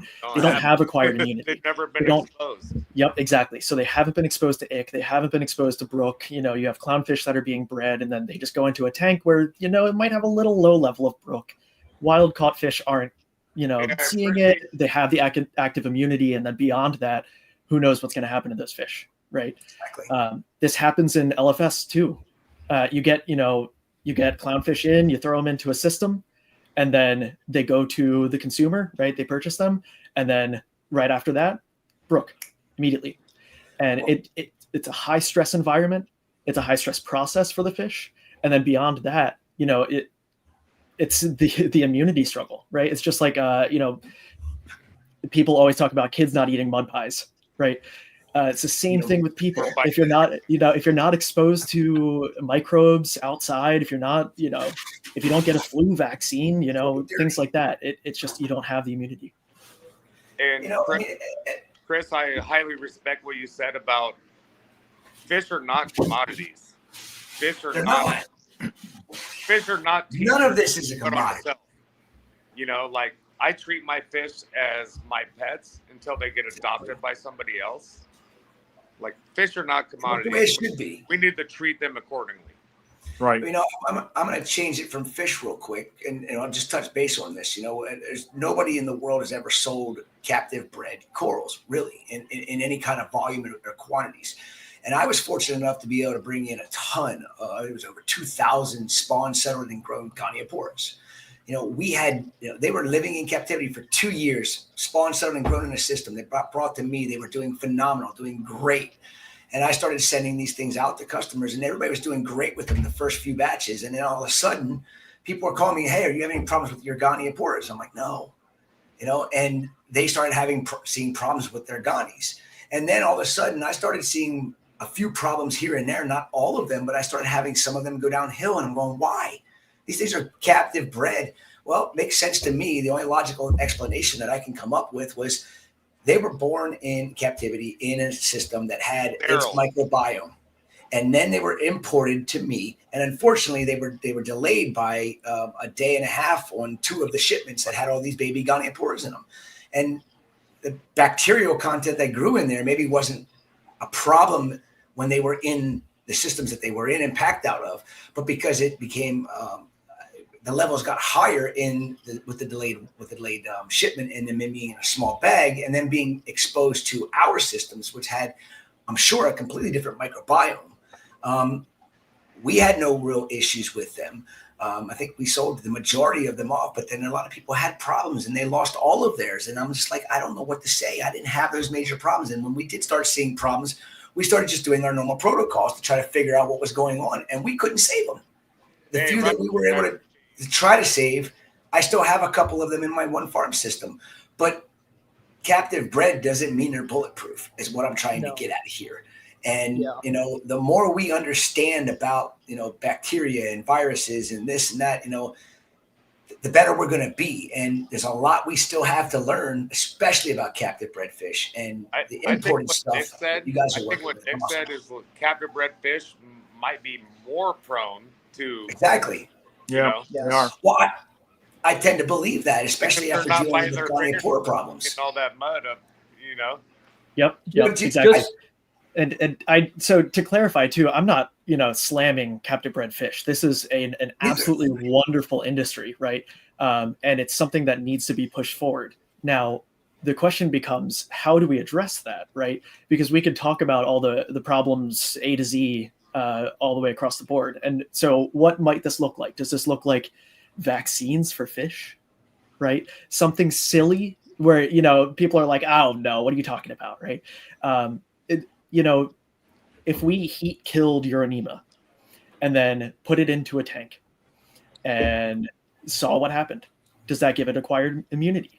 Does that allow fish to, survive infection? Things like that. These are the solution. You could make it into food. You can have you could heat kill Uranema, freeze dry it, pop it into food. You could do that with all the pathogens. I bet you could maybe have something. I mean, probiotics are a great angle that's been being explored. Obviously, it's huge in commercial fisheries. Bacillus subtilis can be uptaken by most fish's microbiome, and that's the cheapest microbe ever. It's in half the bottle of bacteria already in the market. Throw it in the food with the fish. I mean, it might have some inhibitory effect against Vibrio, but I don't know. To what the OG vaccines were. I mean, the vaccines from way back when it's all basically a dead or dormant version, virus that's being injected into the body so that the blood, the white cells, attack it. Yep. It's basically the same type of thing, but instead of injecting it, we're going to just pour it into our systems. I think that's a great idea. That's the first I've heard of something like that. And I think that's something that needs to be looked into, because that could be an easier way of maintaining, especially, the people that are breeding the fish. They could be automatically doing this from the time they're growing up before they're selling them, feeding this or giving this to them and exposing this to them. And maybe it will make them a stronger animal down the road. I like where you're going with that. That's pretty freaking cool. I think the best angle would definitely be coming out with was delivered. To have it just in the water column, maybe not. But if you actually have it in a pouch, if you can, if you actually can have the antigen survive the freeze drying process where the immune system could recognize them, then it makes sense to me to just throw it in some food, and that's what you feed them. They're constantly getting a dose of it. Then you wouldn't have to have a booster that way. There's your booster every time they eat. You can also use like any disease management tool for those purposes. So UV sterilizer, ozone, diatom filter, oxidator. So basically what you're doing is you're taking the pathogens and you're basically like reducing the parasite load in the tank by using the disease management tool. Eventually, as the fish, their immune system gets more familiar with it, they're going to build up resistance, immunity. So, you can use, like I said, UV sterilizer, ozone, oxidator. I know a lot of people that are actually taking like pool grade diatom filters and coating those filters with like diatomaceous earth to capture pathogens to just reduce the parasite load in the tank. It makes sense. That makes a lot of sense. Two random points that are jumping around. So I want to corroborate Meckley's theory on his Ghanies, because I looked at a bunch of the samples and it was just standard jelly. Normal types of pathogenic you see in the system. Yeah, philaster, and there was some Vibrio, and the standard polymicrobial mess that it always is. I've seen in 100 samples. So it was nothing rare and unique to anyone that wants to claim they had some weird pathogen and they died. It's like, I think it's an immunity thing. And then the other thing, this is another thing we talked about. At the end of the day, if you're buying cultured fish, the cost is likely very similar to quarantine fish. And everything we've talked about, you're likely to have a hardier fish if they came from the wild because of that active immunity. So the most common argument, for quarantine fish are too expensive. They're the same cost as cultured fish, and there's likely a benefit to that process. It doesn't really make a lot of sense to me on paper of why you wouldn't buy a quarantine fish in that way. Well, and I don't understand it either. With the quarantine vendors like Kenny, is like he's taking all the risk. So he gets the fish in from the wholesaler. He's running it through the quarantine protocol. If that fish dies, then it's on him. You don't pay any money. I can't tell you how many people on my forum, and look, quarantine is like anything else. It just takes experience to get better at it. They want to do the right thing, but they're just not proficient at quarantining. So especially early on, they're killing all kind of fish in quarantine because they just don't know what they're doing yet, because it's going to take time to sharpen their quarantine skills. Go ahead, Kenny. Sorry. I will say this about captive bred fish. I quarantine every single captive bred fish that comes in, because one of my first goes with captive bred vendors, they were like, do not quarantine these fish. They do not need it. And then I had Bacterial race through my system. Right. And never again, I will treat everything that comes in. It doesn't matter what it is, captive bred or not. Little teeny tiny clowns, little teeny tiny mandarin gobies, they're going through my protocol and they make it through. Yeah. And then they're tougher after. They're tougher after, for sure. I have a hard question to get answered, and I don't even know how how this can be fixed. So when we would get a lot of fish in from the Philippines, I was told that most of the stuff was net collected. I don't believe a word that comes out of their mouth. Cyanide is a common thing used in almost every region where fish are collected. How do you get fish to recuperate from cyanide poisoning? There probably is nothing logical that you can say, is it? Your best bet, and it's not 100%, your best bet is methylene blue, to give them a methylene blue back on arrival. Because, I mean, at least in humans, that's, methylene blue is used to reverse cyanide poisoning. So that, I'm not saying it's going to work 100%, but it would be your best bet, especially any fish from the Philippines I ever got in. They always got methylene blue baths for 30 minutes before they went into quarantine. We used to take and put a small dose of methylene blue in our systems to keep that light tint of blue to it. But the problem with the methylene blue is it's an antibacterial. It's like antibacterial, antifungal at the same time. So our biological bed would take a small hit. So we would actually take certain fish that we knew. I mean, 6-line wrasses. My manager Daniel and I, we had a nickname for them, and I don't even like to really talk about this because it was part of the heartache that I had. I love 6-line wrasses, but their nickname was flatline wrasse. We would bring in 100 flatline wrasses, so 6-line wrasses, and we'd literally come out with it at the end that we would sell 20 or 30 of them because they just did not travel well. They did not do well after they were in our systems.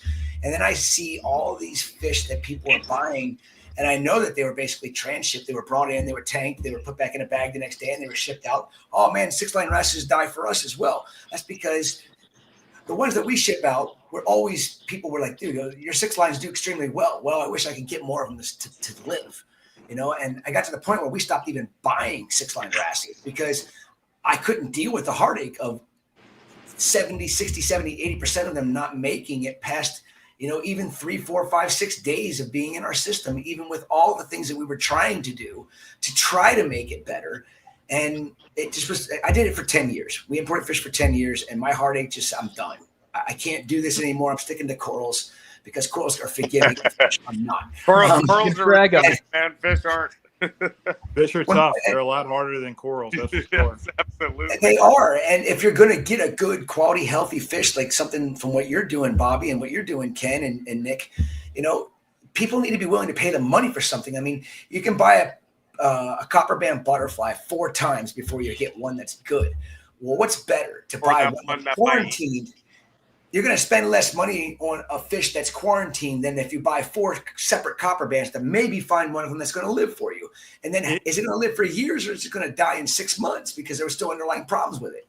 If you want a 100% success rate on copper band butterflies, buy them from Australia. But you're Australia, yes, that you are, but rightfully so because they do it right over there. They don't collect anything unless it's with a net, and that's why their fish are way more expensive than you can get them in any other region of the world. I think copper band butterflies are probably the most lost fish in this industry. Yeah. See, I have a valley supplier that I still buy copper bands from.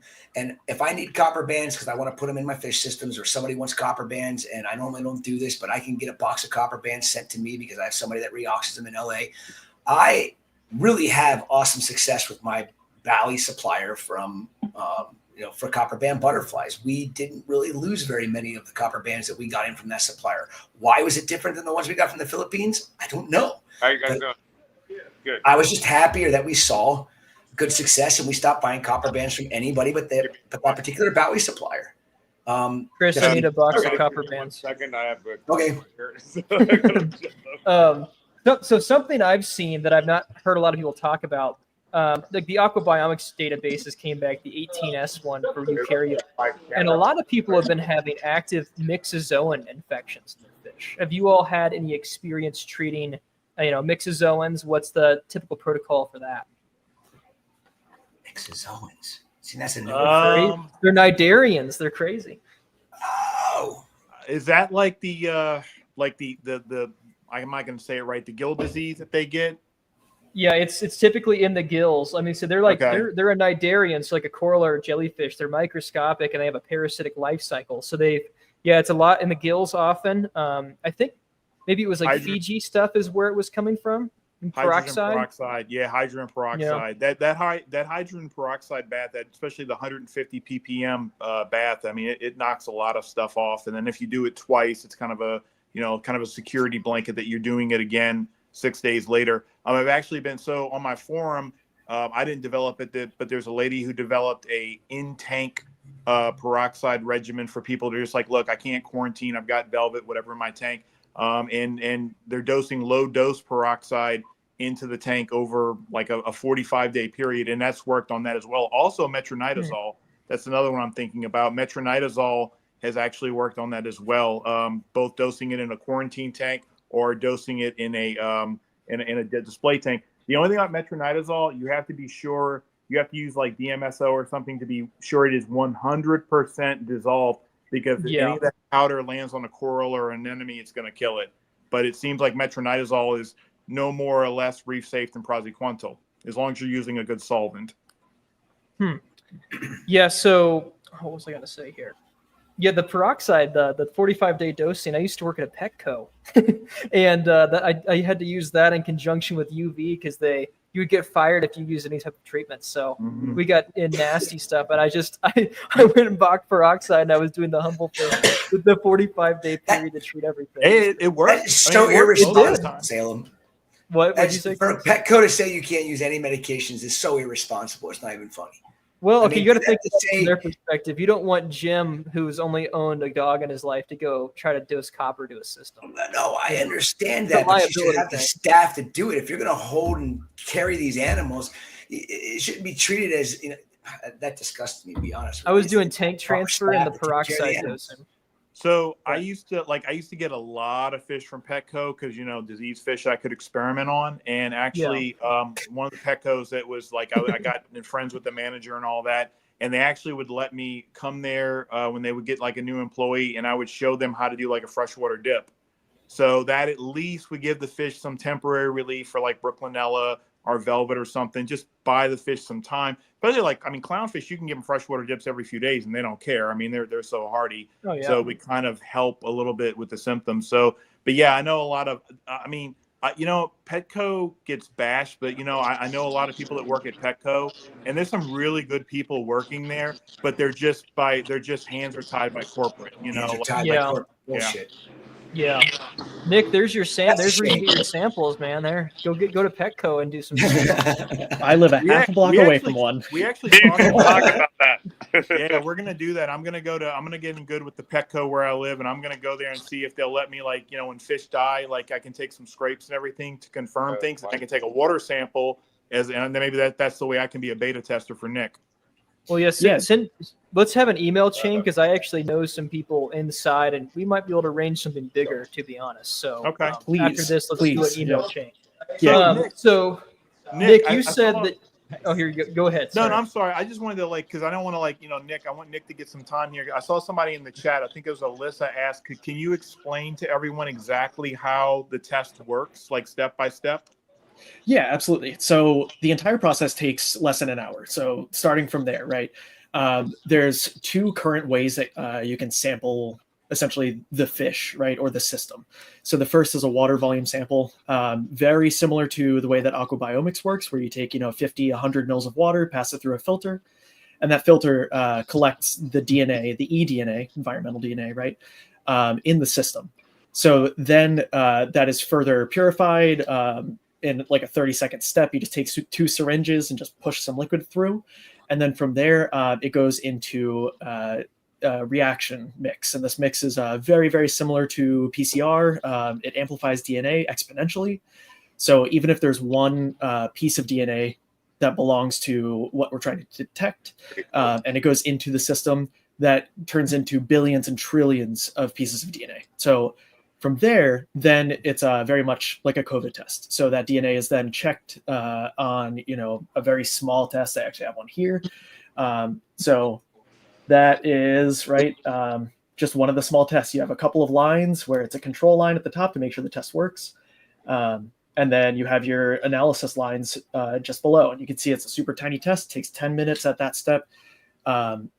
And so all in all, the idea, like I said before, is to make it super accessible, right?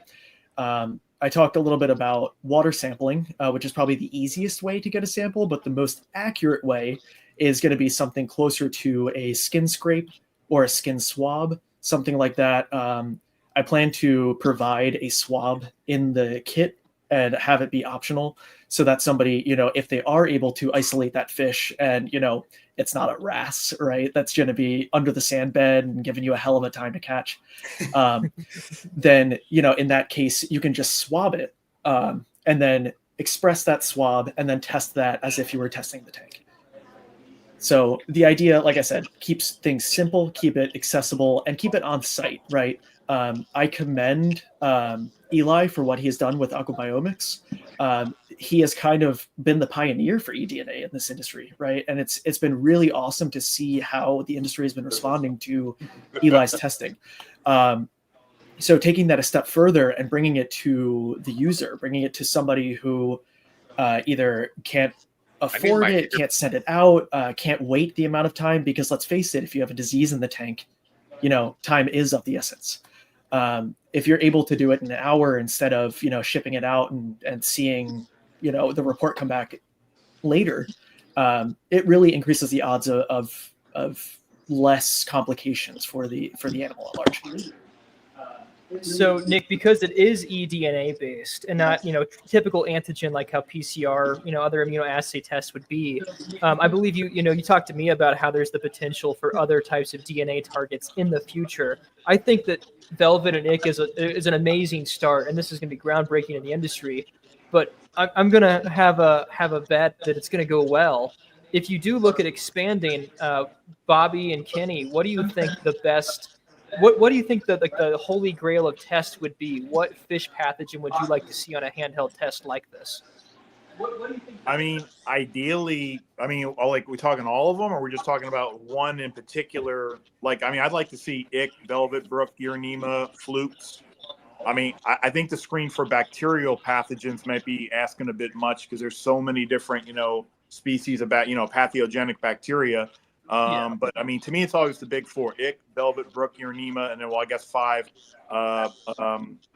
flukes also, which are monogeneous. Also, tubularians can cause in tangs. It's called black ick.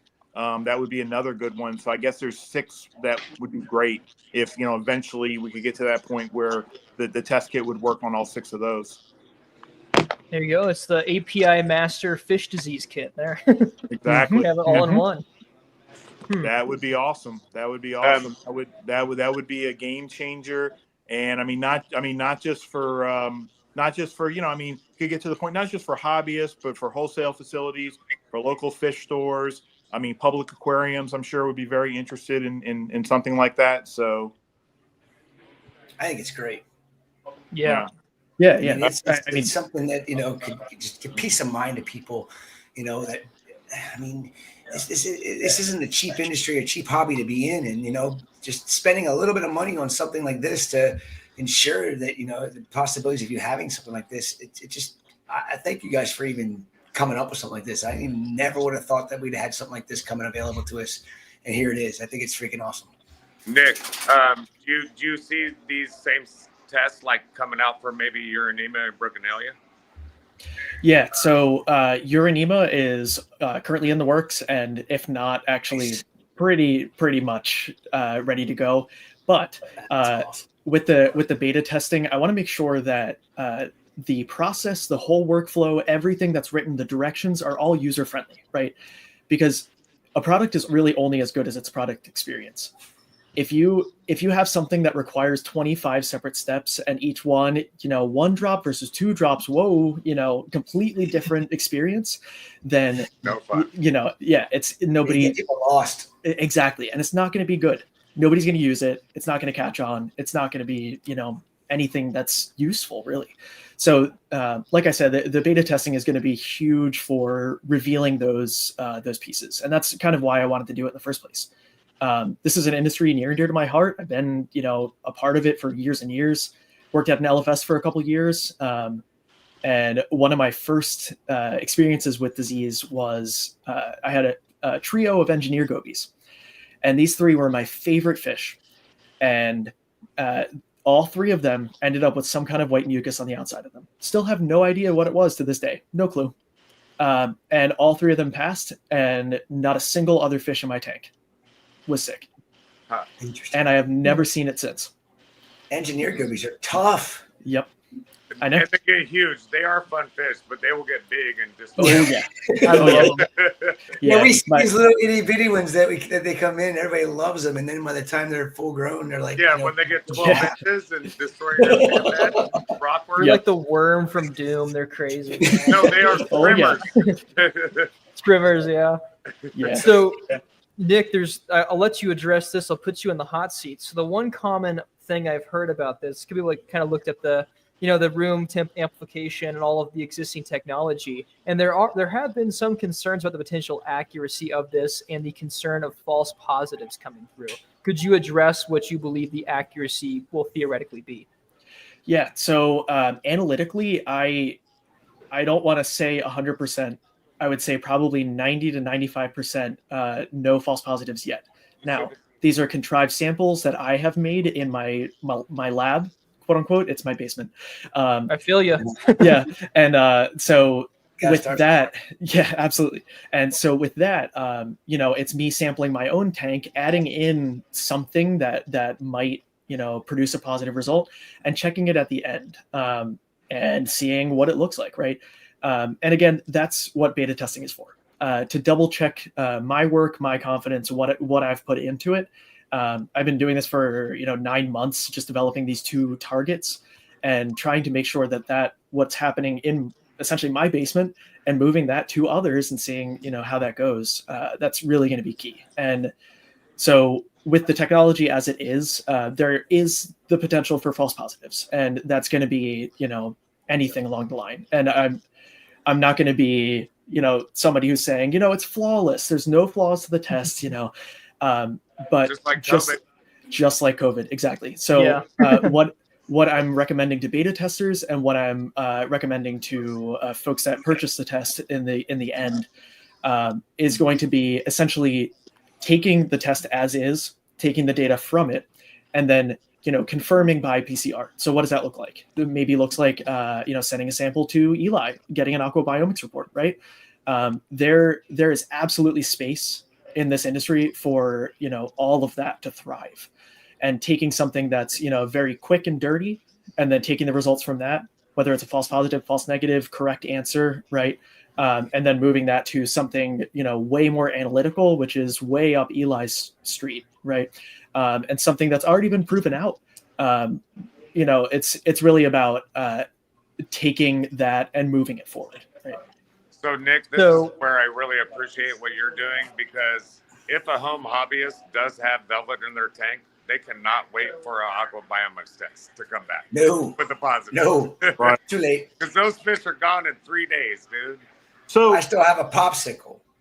I got to velvet. Go ahead. I got a question for Nick. So I know we kind of talked about this, but okay. So let's just say, I know some people are going to try to use this to test. I mean, I know you're saying right now it's only for active infection, so fish with trophons. But I know some people are really going to want to use this test down the road, we'll say, to test a fallow period. So you've gone fallow for 6 weeks or whatever, and you're like, how do I know that my tank is pathogen free before I add my fish back to the tank?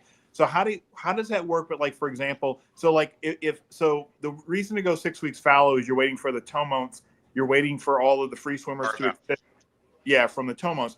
How long would you say in theory does a tank, after all the tomones should have ruptured, that there's no more DNA in the water because the tomones are still there, they're dead, but how much longer do you think people would have to wait after a 6 week fallow period before the tomones will just giving off any more DNA in the water? Yeah, great question. So it's a tricky question. And like you said, the test right now is mainly for active infections. So using it for surveillance is kind of like using medication for an off-label use, right? So with that, I can't say one way or another if it's going to work without testing it, right? And so that's kind of what I hope to do in the near future, is to take these tests and really challenge them. I want people to break these tests. I want people to challenge them and, stress the crap out of these tests, because again, I don't want to sell something that either doesn't work or is falsely claiming something, right? And because this industry has, quite frankly, enough of that. And so, trying to move into an honest direction is, it sounds so simple, but it's hard. And this so does not sound like snake oil to me. And I appreciate that. Bobby, to kind of lean into your question a little more, I think it depends on a lot of circumstances. So UV, for example, it degrades DNA. So when you have eDNA in a system and you have, dead microbes, they're hanging around, and you're still running UV, even if it's in a fallow period, it could be destroying all the eDNA in the system. We don't really know, right? And with the sensitivity of the test, it really depends on the circumstance. Luckily, because of the purification steps that are already built into the kit, it removes, antibiotics, copper, these kinds of things that might be in the background. So that's, a little bit of a plus there, but with things like UV treatments and whatnot, it becomes a little hairy. Right. Okay. That's good to know, because I know you're saying only use it for this, but people are going to push the boundaries. People are going to want to, a lot of people on my forum, they come on, they seem like they do the right thing with their fallow period, but then, they put their fish back after 6 weeks and then there's another outbreak of Ichor velvet. And they're like asking me, well, why did my fallow period fail? So it would be good to have a test to point them to do before they put their fish from quarantine back into their DT for those purposes. Yeah, absolutely. And, I think somebody just commented, fingers crossed, right? And that's exactly how I feel. A lot of this is, pushing analytical sensitivity to a new level, right?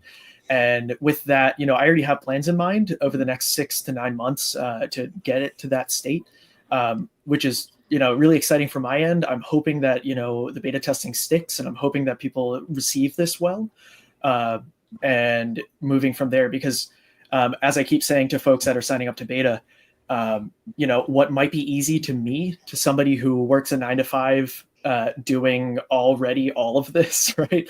And what might be simple to me might be like breaking someone's mind, and so making sure that all of this is simple, it's accessible, will be key to making this a good product. And like has already been talked about in the Recapathon, keeping people interested in this hobby. That's been one of the biggest pieces, right? If you face disease and have a bunch of fish that die, if you don't know how to treat any of it, right? And then B, it's so demoralizing seeing that, and that, trying to work through it, trying to rely on folks on the internet, and, really get into that crucial time period to treating these things and getting it right. It can be so much. So, trying to get this to a simpler, more accessible standpoint, and try to get it so that people are wanting to get into this hobby, wanting to stay in this hobby, and they don't, need to face these things quite often. That's kind of the goal here. Yeah, because a lot of people do quit because of diseases. Yeah. I think this whole concept is great because, there's you being able to make something or put something like this out on the market that's actually going to be somewhat affordable for a hobbyist to be able to utilize is great, because there's so many things out there on the market that are, considered to be great for us to use as testing equipment, this and that, when they're consistent, but they're inaccurate, which is the only way it can be done. Because to do it where it's going to be 100% accurate, the cost would be way out of the realms of most hobbyists to be able to do it. And the fact that you've been able to get something like this down to being affordable is freaking kudos, man. Hats off to you, my friend. That's awesome. Seriously. Yeah, as soon as I saw that, I said, "Holy shit!" I'm putting that on. Right? Much appreciated. It's turn those COVID tests into something awesome. I can't wait to see what else you're able to come up with for other things. That's going to be this. What you're doing is groundbreaking, because this is like peace of mind for people. And yes, like you said, it's not 100% accurate. It's what it's a start. You're theorizing it's 90 to 95% accurate, and you're not even going to know that whether 90 to 95% is correct until you get hundreds of these things into hobbyist hands, and then you start getting feedback. And that's I'm scared for you, but I'm also at the same time amazed and can't wait to see what's going to happen from this, because it's amazing. I mean, that's all I can say. No, I appreciate it. And, and in a very, I guess this could be naive, but I plan to post the results of the beta testing. So I will say, keep an eye out for that. With that, this would kind of be something similar to what you would see in an FDA document for human infectious disease. This is a TPA table. It's a 2x2. It essentially says, if a sample is positive, is it positive? If a sample is negative, is it negative? And then what are your, false positive, false negative? So again, a 2x2 table, it simplifies everything, but in that, again, in the spirit of honesty and trying to keep things where it is, I don't really foresee another way other than just going, please trust me, please, yeah. I swear, I don't think you're naive at all. I think that's the transparency is key, and it's really lacking in the industry. I think that's gonna be good to be honest with the people. For sure. Well, that's good. And people need to have realistic expectations. So I'm just going to say, Nick, what you're doing, your test kit, nothing works 100% of the time. Nothing is 100% reliable. Exactly. People need to be patient. People need to have realistic expectations going into this. It took Eli years and years to develop all of his, the techniques that he does for the DNA testing. So people are going to have to be patient and willing to just be patient. I don't know what else to say. So that, to give you the support that you need. That's why as soon as I heard about this, I'm like, I want you to be a vendor on my forum, because I want to start supporting you to do whatever I can. We all want to see this be successful. Absolutely. Yeah, that's why I reached out to you first day I saw it. I mean, we all want to support you. So whatever way you need support, let us know. And I think about anyone in the industry would be willing to put. I'm the same background as you, molecular biology. And when I learned about, immunoassay testing and such, I'm like, wow, that'd be badass to have for the industry. But that was not my specialty. I had no idea how to make it happen. And forever I've wanted to see it. So it was like some wet dream seeing the post up of everything. Like, oh my God, this is perfect. This is what we need. So I think and Salem, thank you for connecting me with Nick. I'm sure me, Nick, and Bobby are going to have some conversations and really work this thing out, man. I think this is the future. I'm excited to hear what's going to happen. Yeah.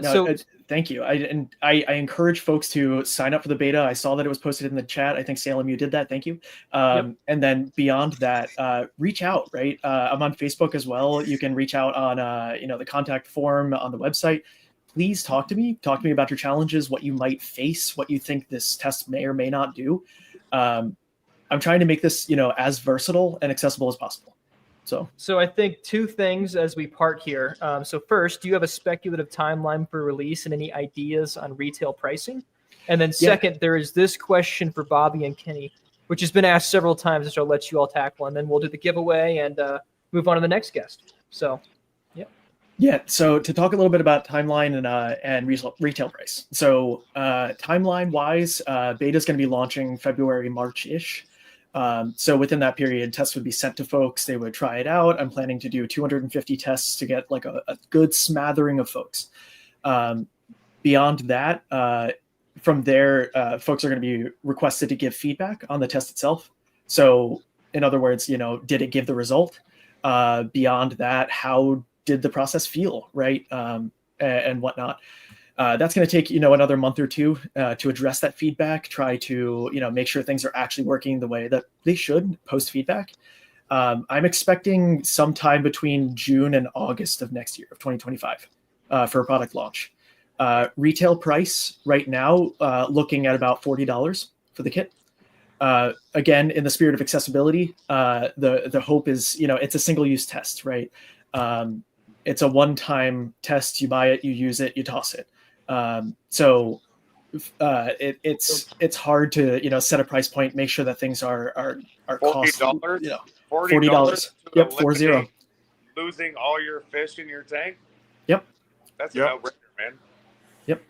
So I mean, like I said, in the spirit of accessibility, having worked in biotech, I'm not here to overcharge, right? I'm not here to put a huge monetary amount on this and try to make bank on it. The idea is to take it, keep it accessible, keep it, easy to use, right? I think that's a great way to look at it, and you can't cut yourself short because of all the work you're putting into it. But I think that if this really takes off, that the volume that you're going to be moving is going to be beneficial to you, and you will be compensated for your efforts. And I think that's where it needs to be. And I love your outlook on that as well. It's not a money grab.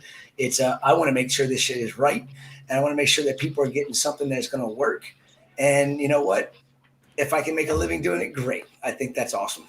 Yeah, I would love to quit my 9-to-5. Just saying, and focus on this. It's been a lot of fun, but it is exhausting coming home at 6 p.m. and then going to my basement and spending another 4 hours doing the same thing to try to make this work. So, you have an addiction.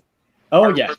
Hey, and that's what makes you. That's what's going to make you a player is your passion. The fact that you have passion, you have desire, and you're not out for a money grab. That's what's going to make you successful. And kudos to you. And I'm excited to see what you have to come in the future. I'm excited to see what's going to happen with this. I think it's going to be great. Yeah, absolutely. Guys. All right, and then for Bobby and Kenny, is there an answer to this mystery tetra disease question? So Bobby's going to have to answer that. I haven't done freshwater fish since I was 12. Yeah, I'm really not good on freshwater diseases. I focus all my time and energy on marine pathogens. I think it was one of the guys, Vince, that's on my forum. He actually does freshwater diseases. I think he said it's a bacterial pathogen.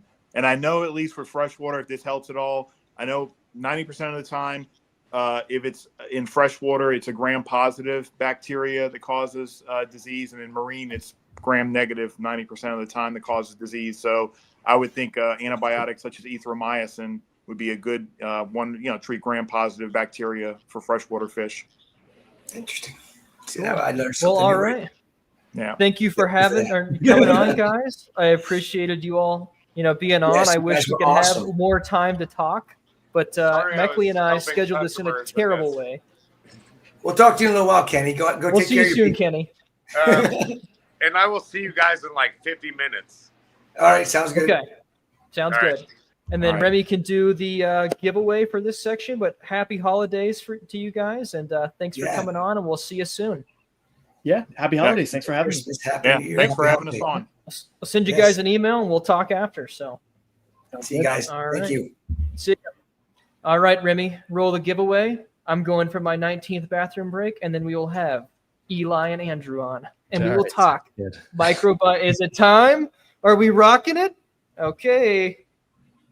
I've already Fly busted to this. danger zone. It was after 6, so I decided to crack that one out. The one I cracked for It's Keith, 5 though. o'clock somewhere. It's 5 o'clock It's here. 5 so. o'clock. So. All right, let's get to the All right. 5 o'clock Get rolling, Remy. winners. Okay, we got another Orphic to give away this hour. So Chris H, congratulations on the Orphic Natura Light. Eric R gets a $100 Cali Kid Corals gift card. Joanne V gets the Captivate Miner and Trace kit. Christopher C with a $100 gift card to Biota.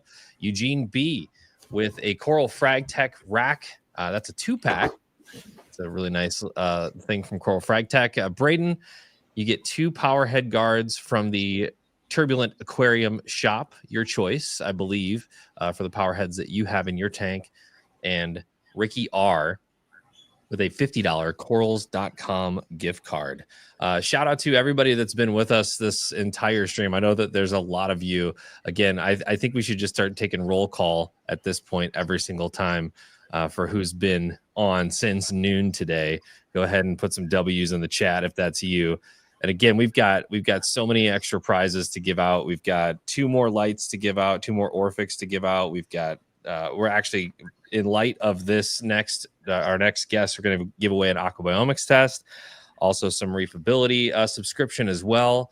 Hopefully we get to talking about that. A lot of the bacterial stuff is next. And gosh dang, we're still at 167 people on this stream, and I think there's a lot of people that thought this would fail, and it's not.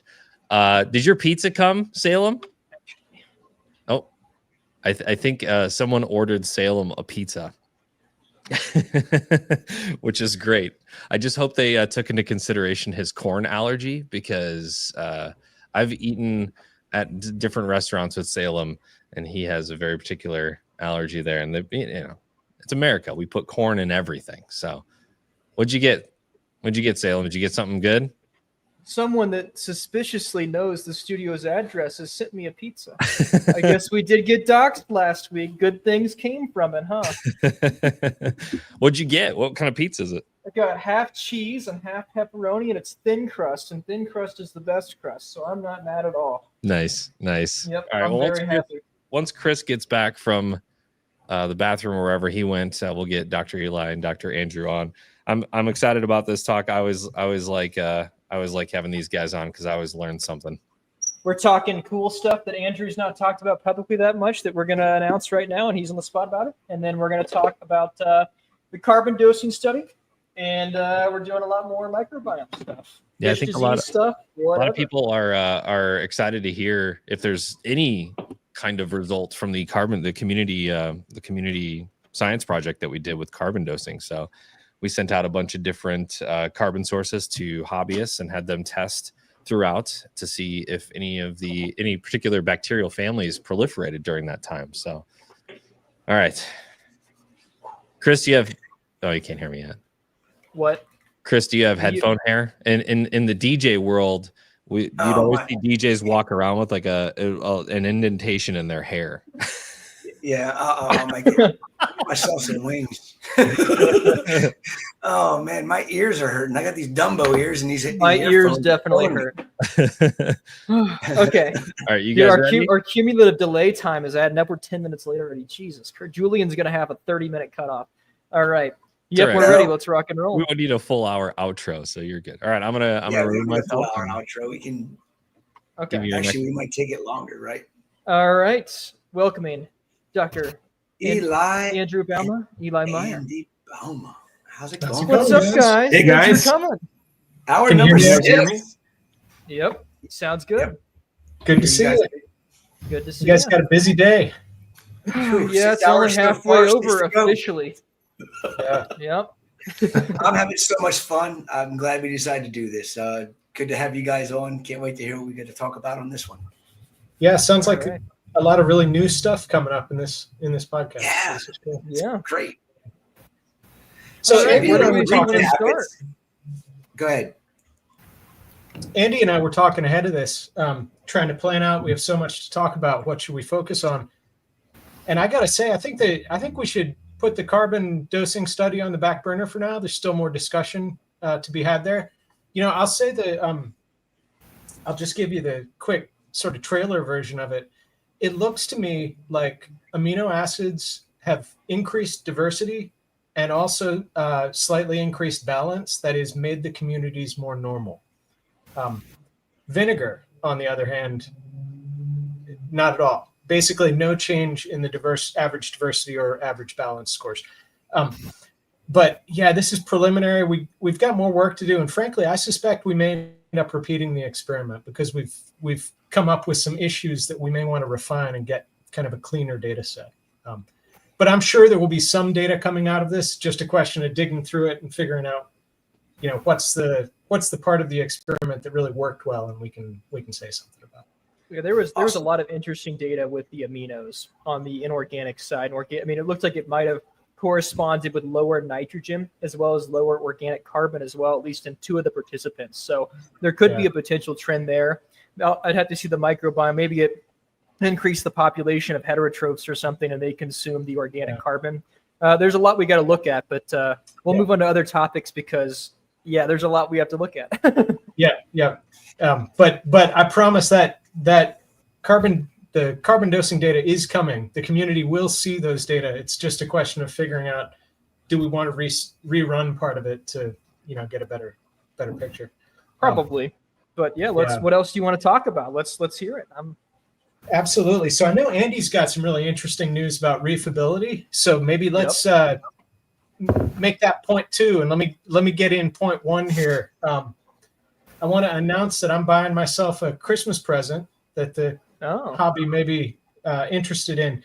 And that is a qPCR machine. No way. So everything I've done so far has been based on sequencing. And sequencing is great because it gives you an absolutely positive ID.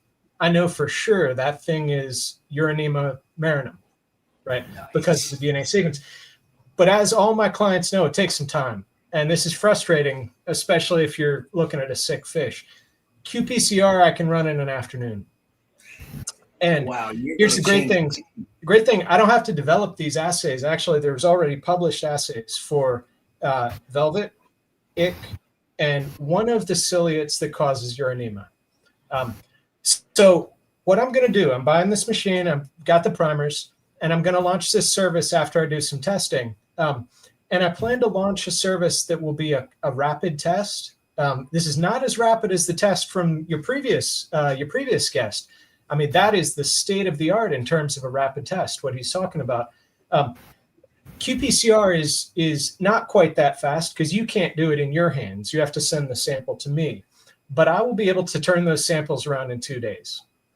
That's huge, man. And so this is going to be a panel of 3 or 4 parasites that are probably the major parasites in the hobby. Want to say one more thing about this technology, qPCR. You know, every technology has its pros and cons, right? There's no one perfect method for measuring DNA. They all have their strengths and weaknesses. DNA sequencing is great because you get an absolute positive ID, but negative results are a little less certain. Perhaps it's just there at a low level and you missed it, and therefore you got a negative result. But qPCR, a negative result with qPCR, that's the gold standard. This is what we all did with COVID tests, right? We all had, you know, first you may do a rapid test, but eventually you get the qPCR test. And so that's my vision for how the hobby can use this is first you do the rapid qPCR test. And if you get all negatives, you're good. You're done. You can be confident your tank is parasite free. If you get a positive, then I'm going to suggest you follow it up with the tank DNA test. Here's the good news. That could then be done at a discounted price because I already have your DNA sample at that stage. Do you see what I mean? So I envision this as kind of a two-step process. You do the qPCR to get a negative result, but if you find something, go in for an absolute positive ID with DNA sequencing. So I'll have the machine in January. I hope to launch the service sometime maybe mid-2025, but really until I get grinding up some samples and running them on the machine, I can't make more specific promises than that. I'm going to be sending you samples of every single coral we have on the farm so we can DNA sequence everything so we can make sure that we know what we have. I was going to say, I'm about to spend half my paycheck with you now that I hear that. I've been dreaming of a QP. I got like 30 experimental designs that rely on qPCR. Yeah, cool. Oh my God. Yeah, so awesome. So just to jump in for a second here, provide a little bit of a little context for this. This qPCR stuff is proven technology, right? This has been around for a while, so it shouldn't take Eli too long to get this worked out. Right. And Eli happens to be the world's expert on the DNA sequences of these parasites in aquariums. So he's the right person to develop this assay. Right. So I have lots of confidence that he'll make it work. And the other interesting thing to kind of touch on what Chris just mentioned with coral pathogens, he can do the same thing for a panel of coral pathogens, right? Archobacter, the Vibrios, all the Vibrios that cause coral disease, again, with a 2-day turnaround. And so that could be really useful. Yeah. That's awesome. Yeah, my plan is absolutely to start by focusing just on this panel of parasites that I talked to you about. But yeah, qPCR, you know, the platform is incredibly versatile. Name the target, and in principle, an assay can be developed for any target. Of course, you know, in practice, it can be challenging. Some targets may be really tricky. And so right now, I'm just promising the ones where somebody's already done that hard work and developed the assays, and I just have to do the relatively easy stuff of getting it working in my hands. You know, Andy said some kind words about my expertise there. I'm not sure if I'd want to say it so strongly about my own expertise. But here's what I will say. Man, I've got a great set of samples. I've got hundreds of samples in the freezer from aquariums all over the country, right? And I already know this one has this parasite. This one doesn't have this parasite in it. And so I have this incredible resource in my hands already to develop, or really to fine tune these assays. So I'm optimistic. I've developed dozens of qPCR assays in the past and published them for gene expression studies. So I'm not. I don't think I'm overpromising when I say that this should go pretty fast. Yeah. No, Eli, I said you were the world's expert, but you don't have a lot of competition. You're like the only guy. Yeah, there you go. That's a very good point. Fair. Yeah. But I like how he's a humble guy about it. You know, he's like, you know what? No. That's you're good at what you do. I mean, thank you. And that says, you know, volumes. I mean, I've sent in tests, you know, to you, and I can't wait to send some of my newer tests in since I stopped using UV sterilizers. I can't wait to see what the microbiome is, as well as since we've removed the live rock from the one system. Removed the fake rock. I'm going to give it 6 months after putting live rock in to see how much that improved my biodiversity in that system. That's going to be huge. But I don't know if it's going to be really a accurate testing since I'm not using the UV anymore. I'm sure we'll find maybe some species that were not showing up before. I'm sure that we'll see some species that are going to be very beneficial for the systems with putting real live rock back in the systems. Yeah, that's great. I look forward to seeing them. Sounds like we can expect a lot of changes. Yeah. Andy, I have to apologize to you. You've been talking to me about this DNA testing, and I've been so damn busy. And I want to. It's on the back of my head all the time about DNA testing my corals and then DNA testing against, you know, what the lineage of the corals were. Yeah. I think that's going to be something that, you know, I mean, I don't think anybody. Well, let's talk about that next. I think we should too. Eli and I wanted to talk about that. So Eli, go ahead and go ahead and tell Chris what you sent him. Yeah. Sure. Yeah. Let's jump into it. So Chris, sorry. We've been talking about this for a while, but we've all been busy. I just got around to sending you the sampling supplies this week. So here's the goal. You know, the vision is that you could test any coral frag and tell you, is this a real Walt Disney or is this somebody just calling it Walt Disney? And I'm just pulling a name out of the air. They're obviously, you know, we could develop the same thing for any of the fancy, you know, high-end named corals. We want to start with Walt Disney because you said you have these samples. So that's where we're starting. I got a couple of them I want to send out to you. That's great. I look forward to this. So I've sent you instructions. I've sent you, you know, sampling supplies. It's going to be super easy. The goal here is just break off the smallest piece of coral you can. If you can grab a single corallite and snap it off, cool. Easy. Just a tiny 1 millimeter piece of coral tissue and we're good to go. Here's what I'm going to do. SPS are easy. SPS are going to be the easy ones. When it comes to LPS, that's where it's going to be a little bit more difficult to be able to get DNA sequencing done on them. Yeah, you start sampling some torches or something. That's going to. But that's actually not going to be too bad either, because I can actually take a scraping off the skeleton. Because a lot of times when the torches come in, their tissue isn't running down the stem very much. But our aquaculture torch, the flesh band is long on an aquacultured coral. So to take a truly aquacultured coral and just take a small scraping of that flesh band, it's not going to kill the polyp. It's just going to, you know, stress it out for a couple of days until it heals. But you should be able to get plenty of DNA out of a little scraping off the side of that skeleton. So certain LPS are going to be easy to do. Any SPS is going to be simple to do. When you talk about like fleshy corals, like a Bauer Banki or a Homophilia australis or an Acanthophilia, then I'm going to be like, I don't know if I want to scrape this coral because I don't know if I'm going to kill it or not by taking that little bit of sample off of it. But things we've done already. I mean, I might as well, you know, you got to figure it out somehow, way or another. And I'm willing to do a sacrifice for the better of all. So what do you think?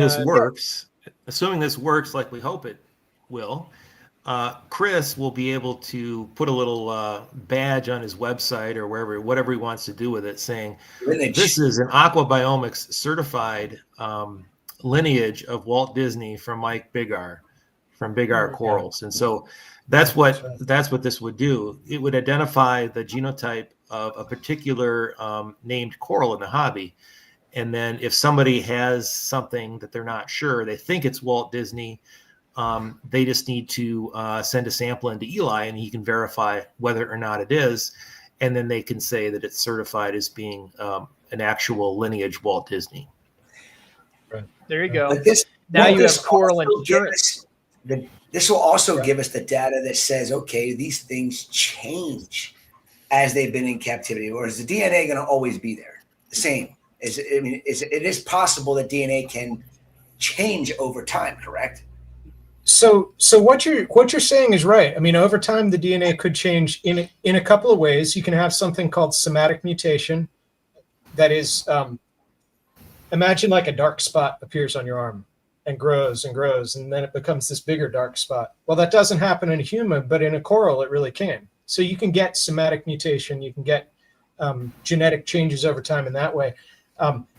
You can also get changes that aren't in the coral DNA itself, but in the symbiont population, right? The algae that live inside the coral.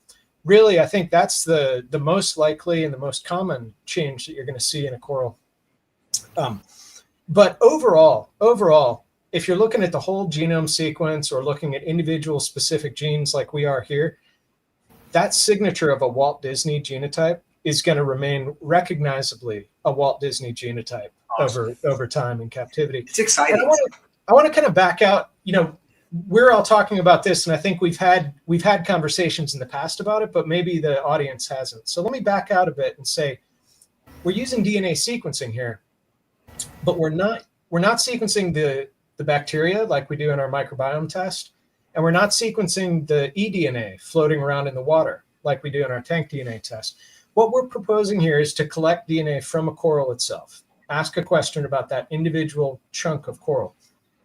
And the DNA sequencing we're doing, we're going to target specific genes that are useful for this purpose. So different genes than we use in the microbiome or tank DNA tests.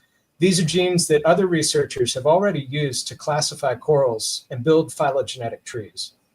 So one kind of, side effect of the technology, we will also get a really good clarification of what species this is.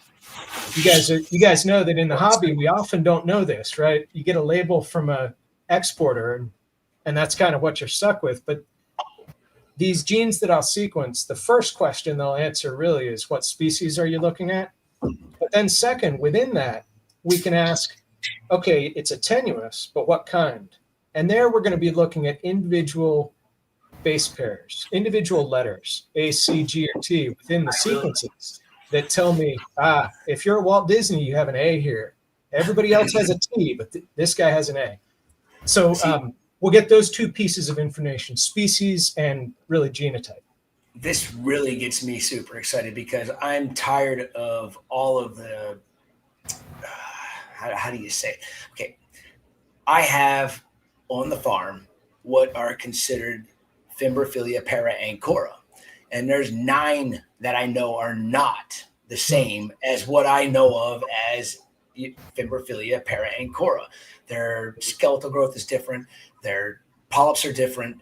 The size of the polyps is different. I mean, there's so many things that are characteristically different from what an original, what we know of as para-ancora. And I know for a fact there's got to be at least 9 species on the farm, maybe more. And I can easily send you all 9 of them, and then you can come back and say, none of these are the same. We don't even know what they are. And that's fascinating to me because I've got a lot of my supply line is starting to give me not necessarily GPS spots, but at least regions and reef areas where these animals are being collected. And I know according to reclassifying or classifying new species, you have to have basically the reef of where it was collected in order to be able to do a reclassification on it. So if they're calling it para-ancora because that's just, everybody thinks it is because it's what it looks like, even though visually I know it's different, skeletal wise I know it's different. I mean, I've looked at all 9 of these under a scanning electron microscope at my buddy Gene's place at Reef Labs.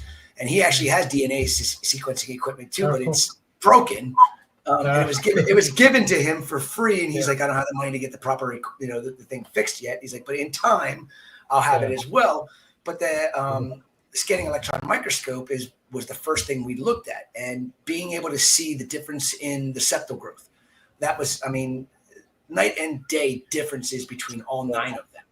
And for them to be considered to be para-ancora, I'm like, this is wrong, but now we can't make and reclassify species. I have one out here that Jake absolutely loved, and I'd love to be able to reclassify this coral and call it the Fimbrophilia Jake Adams eye, you know, but I can't do that. And maybe your help, Gene's help, and other people's help, we can figure out how we can reclassify this and get a new species or named.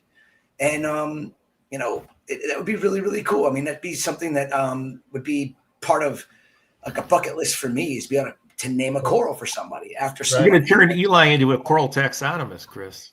Hey, that's what it says. I'd love to be able to do something like that, but that's a lot of work. Hey, I saw a question in the chat that I think is a good one. So one person asked, how do you know what the Walt Disney, which one is the Walt Disney? So Chris has a Walt Disney that he has, he's very sure has lineage directly to Mike Biggar. Right. And so that is going to be the one that we will determine is the original Walt Disney lineage. And then we will compare that to the other possible Walt Disneys. Yeah, absolutely. Yeah, and this is a really important question that somebody raised. I mean, my DNA sequencing will be able to tell you this coral is not the same as this coral, or it is, right? But it's really important to know, well, which one of them is actually the real Walt Disney, or is either of them the real Walt Disney, right? And that's where we purely have to rely on the hobby and the industry. You know, I would really like it if we could go directly to the source for these things. I think that would be sort of the cleanest, right? Now, obviously, not every coral still has the original source. But, you know, any of these big name retailers that are slapping their name on a coral and selling it for big money, it'd be great if we could go to them as the sort of type. In taxonomy, they call this sort of the type specimen. It's what the species is defined around. That would be the ideal, but I don't know that we're going to get that buy-in. So, you know, let's start with people like yourself who have a known lineage specimen, and let's start there. Yeah. I have the Dirty Insanity. You named it. I was just getting ready to say it. The Dirty Insanity. Vincent Chalice found that coral on a reef, saw it, said it was absolutely insane, brought it back to his facility. He told me about this when I was over at his place in 2018. And when Indo Coral Ban was lifted, I got one piece of Dirty Insanity into the farm, and it's been a complete nightmare for years. I think I was down to like a half-inch nub of it. Now I've got a colony, a second colony, 2 colonies that we're fragmenting. It's absolutely stunning. And I was on the podcast on Friday at the UK, and Vincent has been farming this coral. And people in the UK, I know the Dirty Insanity. I know the Dirty Insanity. I would love to know if they have what I have. And you know, just like you're mentioning the Walt Disney, I can go to, you know, Top Shelf Aquatics. They have what is supposed to be lineage from Biggar. And I can bring a piece of that as well as a piece of what I have. And then you can say, wait a minute, these two are different. Okay, which one's correct one? That's what's going to stink about it. But also, you also have to take into consideration that a lot of these pieces and these rainbow type tenuis and a lot of these corals are coming in from mariculture farms. Now, we all know that not all mariculture is real true mariculture. And the ones that are truly mariculturing, somebody like Vincent Chalice over in Bali, you know, I know that all of his corals are truly mariculture because he's got these massive mother colonies that they take and break down every 3 to 6 months, and they make, you know, and they regrow and they keep cutting those down. But a lot of them are wild pieces put in, but they might look similar to the Walt Disney, but they still put the Walt Disney name on it when they're shipping them over. And that's like, don't put your names on your corals because they're wild chopped up pieces and thrown on a plug, and we're getting maricultures. But from places that truly farm, like Vincent's place, that is, you know, I'm sure there's a ton of stuff that's coming in that is lineage strictly to Vincent's farm, and Vincent should get the credit for that kind of stuff. You know, he's been doing it. You know, I know he's not in the aquarium industry anymore. He's kind of stepped away from it, even though he does still own part of the Valley Aquarium. But, you know, his work is huge, and he's got a lot of lineage corals to his farms that should be recognized. And, you know, Dirty Insanity is one of those corals, and I I'd be happy to send you a piece of Dirty Insanity when the time is right and we can do this. So that way, if people want to know if they have Dirty Insanity, because there's only really me. Actually, I'm the only person in the entire country that has it, because I know who was it? Joe Caprata got it. And Joe told me it was a problem for him too, and he ended up losing it after babying it for months. Mm-hmm. And I almost lost mine in the beginning, and then Ian hit, and I did lose all but like a half inch of it. And now that half inch has grown back, and I've now got 2 colonies of it. So the only other people in the country that have it are maybe the 50 to 75 frags that I've sold off of that coral, in the last 9 months. So there's like maybe 75, 60, 75 frags of it available or out there in the entire country, which is pretty cool. So I hope nobody decides to pawn off Dirty Insanity in the next year, because I call that BS, because it takes longer than a year to grow a coral from a frag this big into something you can frag again. I just got an Americultured acro. I'm calling it the Dirty Insanity, Chris. Nice. I'm gonna Chris, you can send it to me. You can send it to me, and I'll take a sample for Eli. There you go. Hey, we got to get something put together to send out to you anyhow. So we talk after the new year. Let's do some Reefers Code trading. I like the code trading idea. So Eli, is it using what's the gene target? Are you doing 18S and you're just comparing individual base pairs using alignment tools, or what's the So for this kind of approach, you have to get down to identifying a species or an individual genotype. You really have to go with multiple loci, that is multiple genes. So we will include 18S in the mix because we have so much data on it already, and it actually does resolve corals to some extent. I will also use CO1. It's a mitochondrial gene widely used for kind of animal-specific barcoding, they call it. Sequence all the DNA, figure out what animals are in the mix. The third one, I'm pretty sure I'm going to go with ND4. This is the most widely used one. The primers are readily available. It's another mitochondrial gene. So that's 3 different genes from 3 different parts of the genome. Actually, 2 are mitochondrial and 1 is nuclear. So that's a good thing in terms of getting a complete picture of the genome. And again, within each one of those genes, I'm going to be looking at individual base pair changes. So doing alignments like you suggest. Yeah. Interesting. Cool. Looks like there's okay, go ahead. Sorry. Yeah. Those 3 genes are enough to resolve coral species in published papers of coral taxonomy. So I expect that those are going to be enough. But I actually have another set of primers waiting in the wings that if that doesn't give me the Walt Disney level identification where I can resolve it, then I'm going to go with this other set of primers that amplifies a few hundred genes. We don't even care what they are at that point. We're just looking at a few hundred genes, lining them all up and seeing if they match or not. Well, we'll start with the 3 genes. That's going to be the easiest, the cleanest. It should work, just those. So I know another hot item that you all had, you released it, and then the Reef Builders article posted, and then it was sold out in a day. People want to know, when's the aquaculture Reef Rebel coming back? Yeah. Will you have some absolutely. soon? Yeah, so why isn't it available yet? Well, it's because it took me a year to culture that first batch of it. This was really an experiment. I didn't know if it was going to work well. I found a source of this dry, clean Reef Rebel, and I said, well, let's try it. Let's see if I can farm Reef Rebel and make it as, diverse a microbial community as the natural stuff that I've bought. And so I had this growing in my greenhouse for a year, and I kept looking at it every few months, and man, it was still like bone white. I was like, I'm not going to bother, right? I don't want to touch it. Honestly, a year had gone by. I had no other sand or Rebel to sell that month. So I said, well, let's go ahead and test it this month. And holy crap, the stuff was great. I mean, it was, 1,000 different microbial types. Every one of the major families from a natural reef aquarium shows up in this material, including the Pelagibacteriaceae, this family that we like so much. Obviously, did you feed that tank, Eli? You said you had to go for a year. What did you put in that tank? Yeah, thank you. This is so my process. I mean, I'm happy to give away my secrets here because somebody wants to steal it. It's going to take you a year to grow your own. Here's what I did. I found a source of this dry, clean Rebel. I soaked it in water for about a month, just to leach out anything weird that might be in there, any weird chemicals. I sterilized it with hydrogen peroxide. Let's start with a blank slate.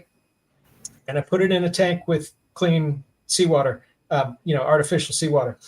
Now at step one, what I did, I really wanted to promote the nitrifying community, and it's the nitrite oxidizers that are the slowest to grow. So I spiked the stuff with nitrite. So my first step was simply feed it with nitrite for the first couple months, and I added a little bit of live sand to the tank. A couple of months like that. After that point, I started ghost feeding it. I would occasionally put a few pinches of just powdered, plankton type food in there. I did dose ammonia once throughout the whole year, but frankly, I'm not sure how important that was. So in any case, yeah, some minor feeding, a little inoculation. Oh, and perhaps most importantly, after about 6 months, I put in some pieces of live reef rubble, the real thing, collected from a reef. I had already tested this material, so I knew it was parasite free, and I really just wanted the microbes from it. So yeah, long process to get there. Got this really nice rubble at the end, and then I said, oh crap, it worked. It's going to take me a year to make more. What I'm doing now, every month I buy some now, and so every month I start another batch cooking. And so a year from now, we'll be set. We'll have a batch every month. In the meantime, right now I have some sand and rubble from the Gulf of Mexico that I should get results back tomorrow, and I'll sell that in the meantime. The old saying goes, you're going to need a bigger tank, Eli. You're going to need a bigger tank. You're going to need a bigger tank.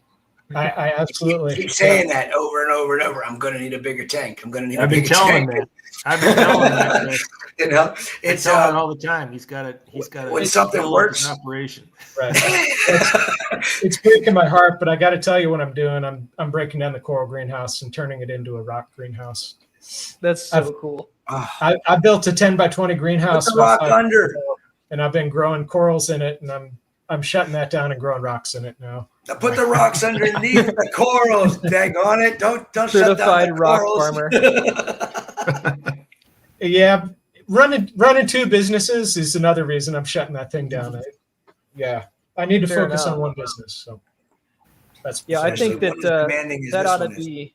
Yeah, I think that if you do the rock and you have monthly drops, you can achieve that the next year. That'd be pretty profitable. I mean, everyone has been messing like, when is it gonna be? Like, I don't know. I want some too. Ask you. I think it's great. Thank you. We need to do something other than what we've been doing for the last 7-8 years in this industry with this dry rock setup with bacteria in a bottle. I've been saying it forever. It's been the reason why we got so many people in and out of this hobby in a year and a half, 2 years. They just give up because they've had a money pit in front of them for a year and a half, and they're just like, I'm done. I'm not spending any more money on the tank.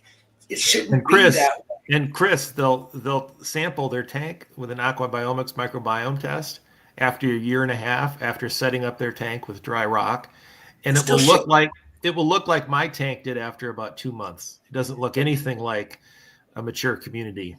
No. So it's tough to do that with Chris dry Caps had rock 5 without using families. live material.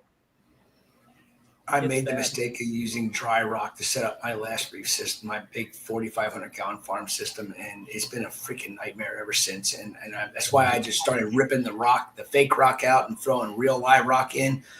And I just bleached the system just because I got sick of it, and I'm revamping it. And I just took boat rock. This stuff's been in the box for like 3 months.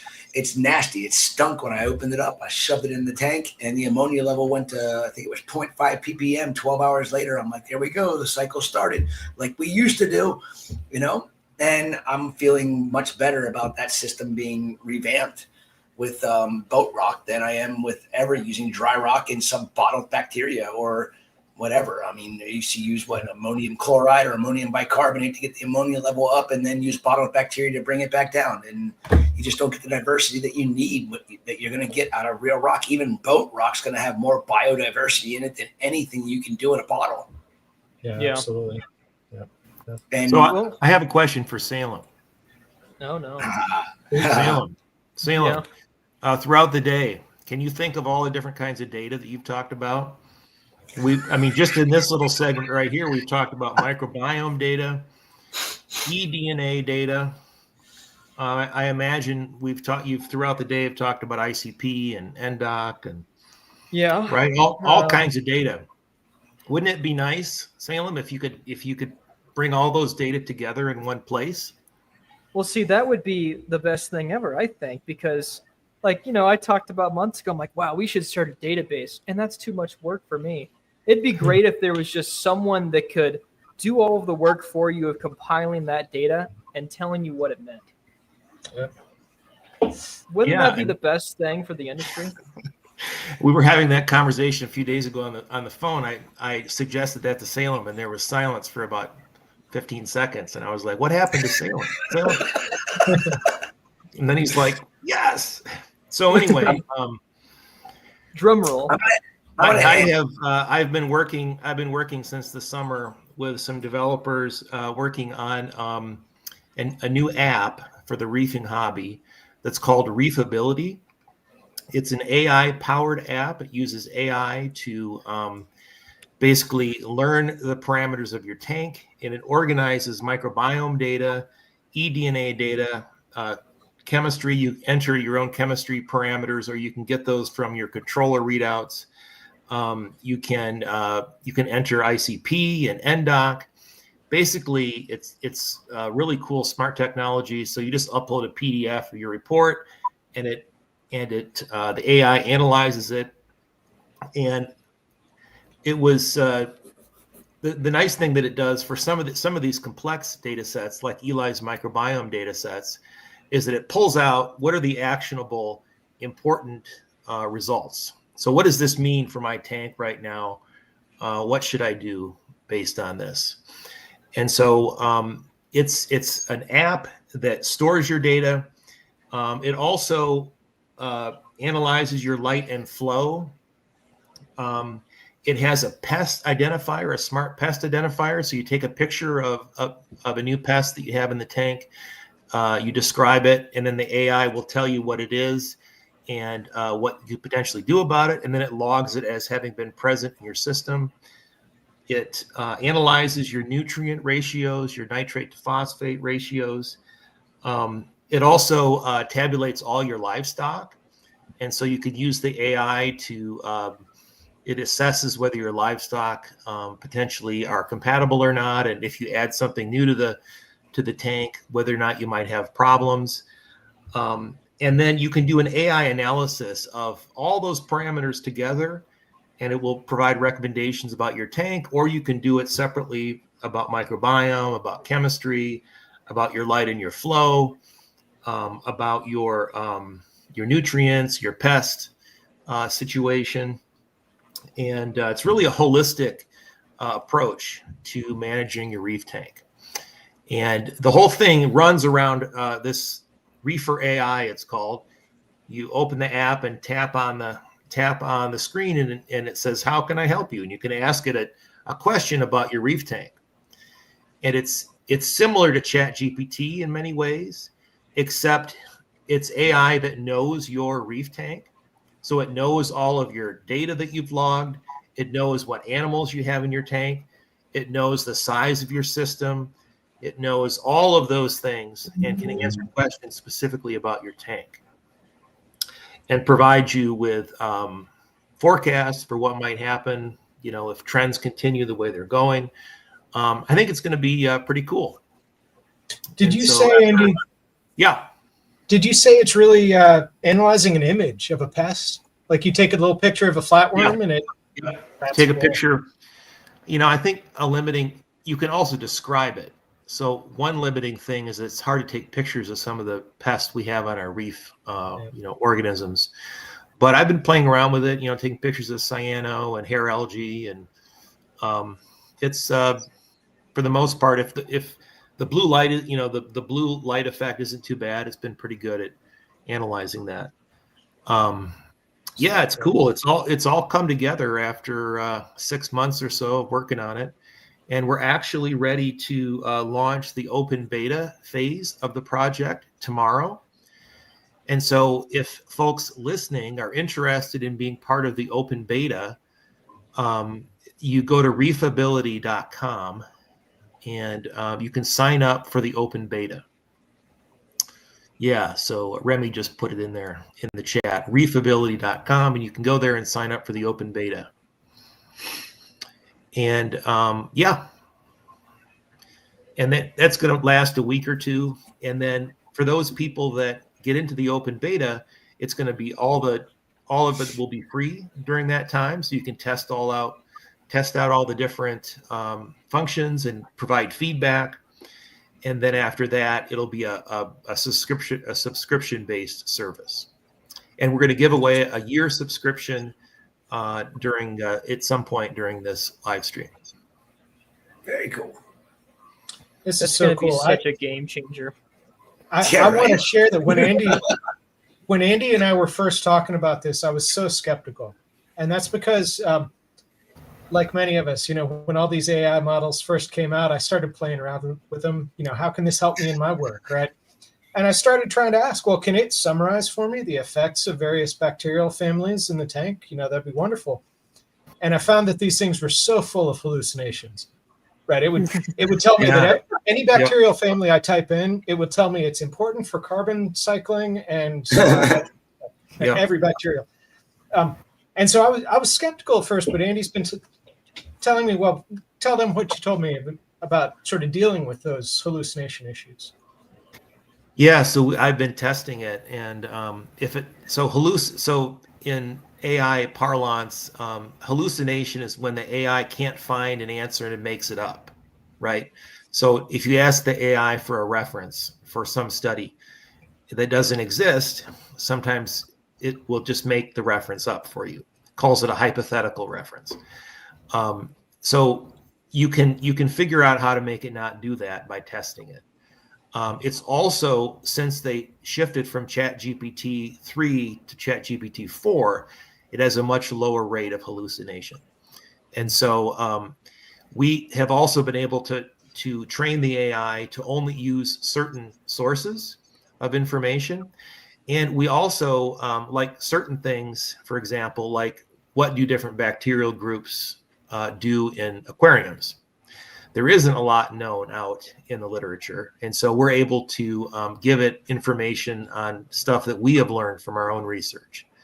So we've been able to train the AI and dramatically reduce the the hallucinations and bad information that it gives. Here's another good question here.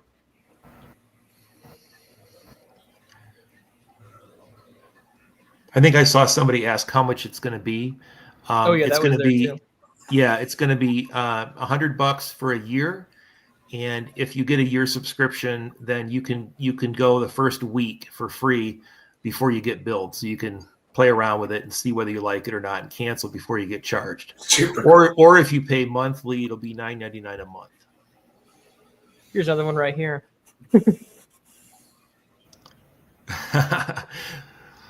The Redfield ratio question? Yeah, from reef to reef. No, it will definitely not be using any of that bunk. Right, imagine. Be careful, because you never know. It might pull that stuff right out of there.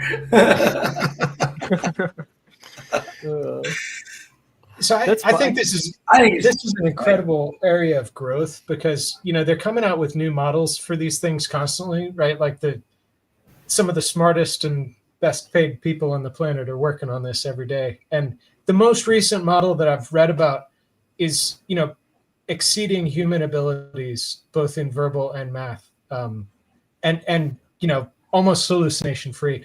This is the O3 model that I guess isn't available yet to the public, but anyway, my point is just to say it's incredibly exciting that you guys are getting this set up now, because I bet as soon as the next upgraded model comes out, they can just plug that in, and it'll be even better at learning things from your data.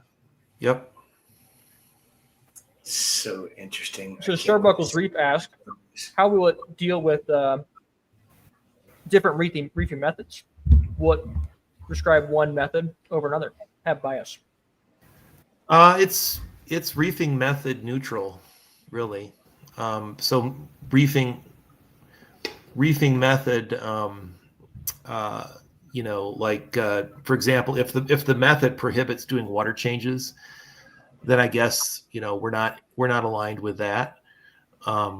But generally, we're reefing method neutral. So that shouldn't be an issue. Something else you and I talked about is the potential ability to align different parameters, ask questions, and have it search throughout all of your results. Yeah. Someone asked if it may search a larger database. Will it be reserved to your tank only, or the holistic set? Yeah. So that's a great question. I'm glad somebody asked that, because that was one of the things I was going to talk about. Because one of the things that's really exciting is that not only is it able to look for patterns within your tank, it is able to look for patterns within the larger global database.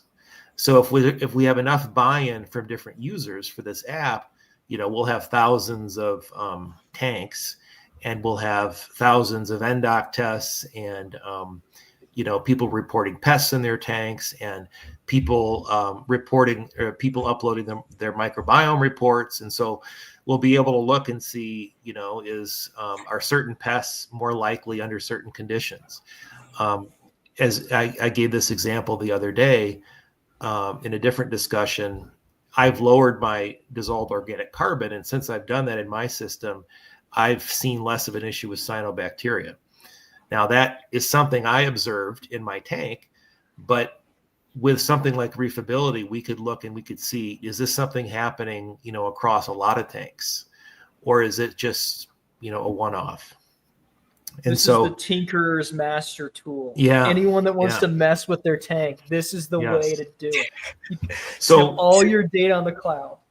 This will just get better and better and better as time goes on, because of more and more and more people getting involved with it. It's going to be freaking awesome. I think it's awesome. That's great. And so I don't like AI, but I like it for this.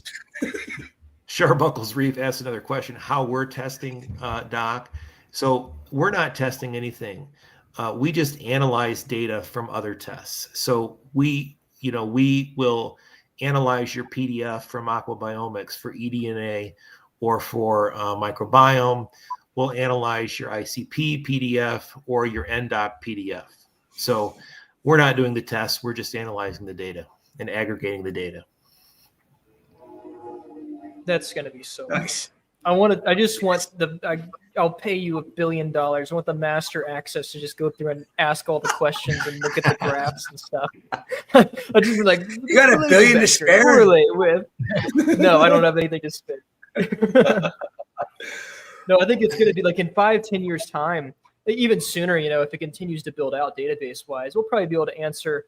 I mean, how many questions have I've talked to each of you for hours at a time, and how many questions do we want to have answered? And I mean, we could do the community science angle. I think that's a good one to do targeted questions, but likely if we just had a sufficient sample size, we'd be able to see through a correlative database and already have a decent enough answer to those questions. Yeah, that's right. Yeah, and as we've just seen, the experiments are hard, right? They're labor intensive. Here we are. We put some work and resources into it, and we may have to repeat it. But those big database approaches, yeah, they have the potential to break through that, right? We don't have to run a new experiment for every question. The sample size is already there if you have enough buy-in from the user base. So hopefully people buy into this. I think it's thousands of useful. reefers doing accidental experiments every day. Yeah. Yes. Absolutely. The monkeys in a barrel, they're all there. Yes, 100%. We've been talking about it forever. Now they have the data. There's an organizational matrix from top down to look at it from all of them.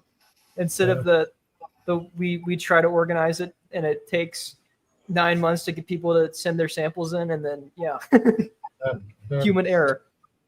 It's funny, Chris, you were expressing, you don't like AI, but you do for this. I have the same kind of mixed feelings. I got to say, I'm excited about this one because it's promising to do something that I've been promising to do for a long time. And wouldn't it be great if we can get the machine to do it so I don't have to? And that is, I keep saying as our database grows, we're going to learn more from it. But that takes quite a bit of time and effort and brain power to sit down and learn from it. Well, let's let the robots do that for us. I think Yeah, I like the way you said it that way. I don't think that AI is necessarily a good thing for everything. In the wrong hands, it can be very bad.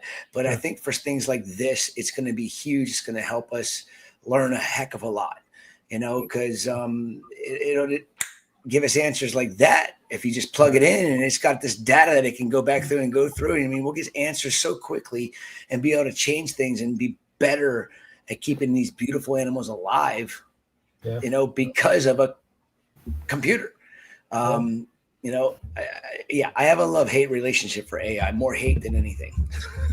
And again, this isn't just asking, this isn't asking the Chat GPT questions and then just kind of going with the answers. This is very much a trained AI that has been limited to a certain area of information to work with, and it has all the data from your tank, and so there have been constraints placed on it. So obviously AI is, it's probably never going to be perfect. It's getting better and better, and so what I've been doing the last 6 months is trying to figure out what kind of mistakes the AI can make and how to prevent it from making those in the future. And it gets better and better. So, of course, with any recommendation, you need to double check before you make anything, and generally keep the reefer's motto that you don't make fast changes in reef keeping, right? Right. Besides buying more coral. Besides buying more coral, that's right. Raj asked about patience earlier. You can't buy patience. It's definitely not something that's possible, and you just have to learn it. And that's what you have to be, a patient person if you're a reefer. And AI might help speed that up a little bit with what you're talking about. I think this could help with more success. And that's been the topic of today that's been brought up several times, which is how do we get more buy-in and longevity with users in the industry? And the barriers to entry we've identified, are cost and how difficult it is and how easy it is to be demoralized through failing. And this is certainly something that I think can help overcome that failure rate quite a bit and help it so people are much more successful. Yeah, but failure is still a good thing. I mean, if you don't fail at something, especially reefing, you're not learning. They've automated failure. The AI has done it for you, Chris. Yeah, it can tell you where you don't have to go wrong. It's still not going to be. We've perfect. automated pulling yourself bootstraps now. It's a crazy world. Look at that. Right.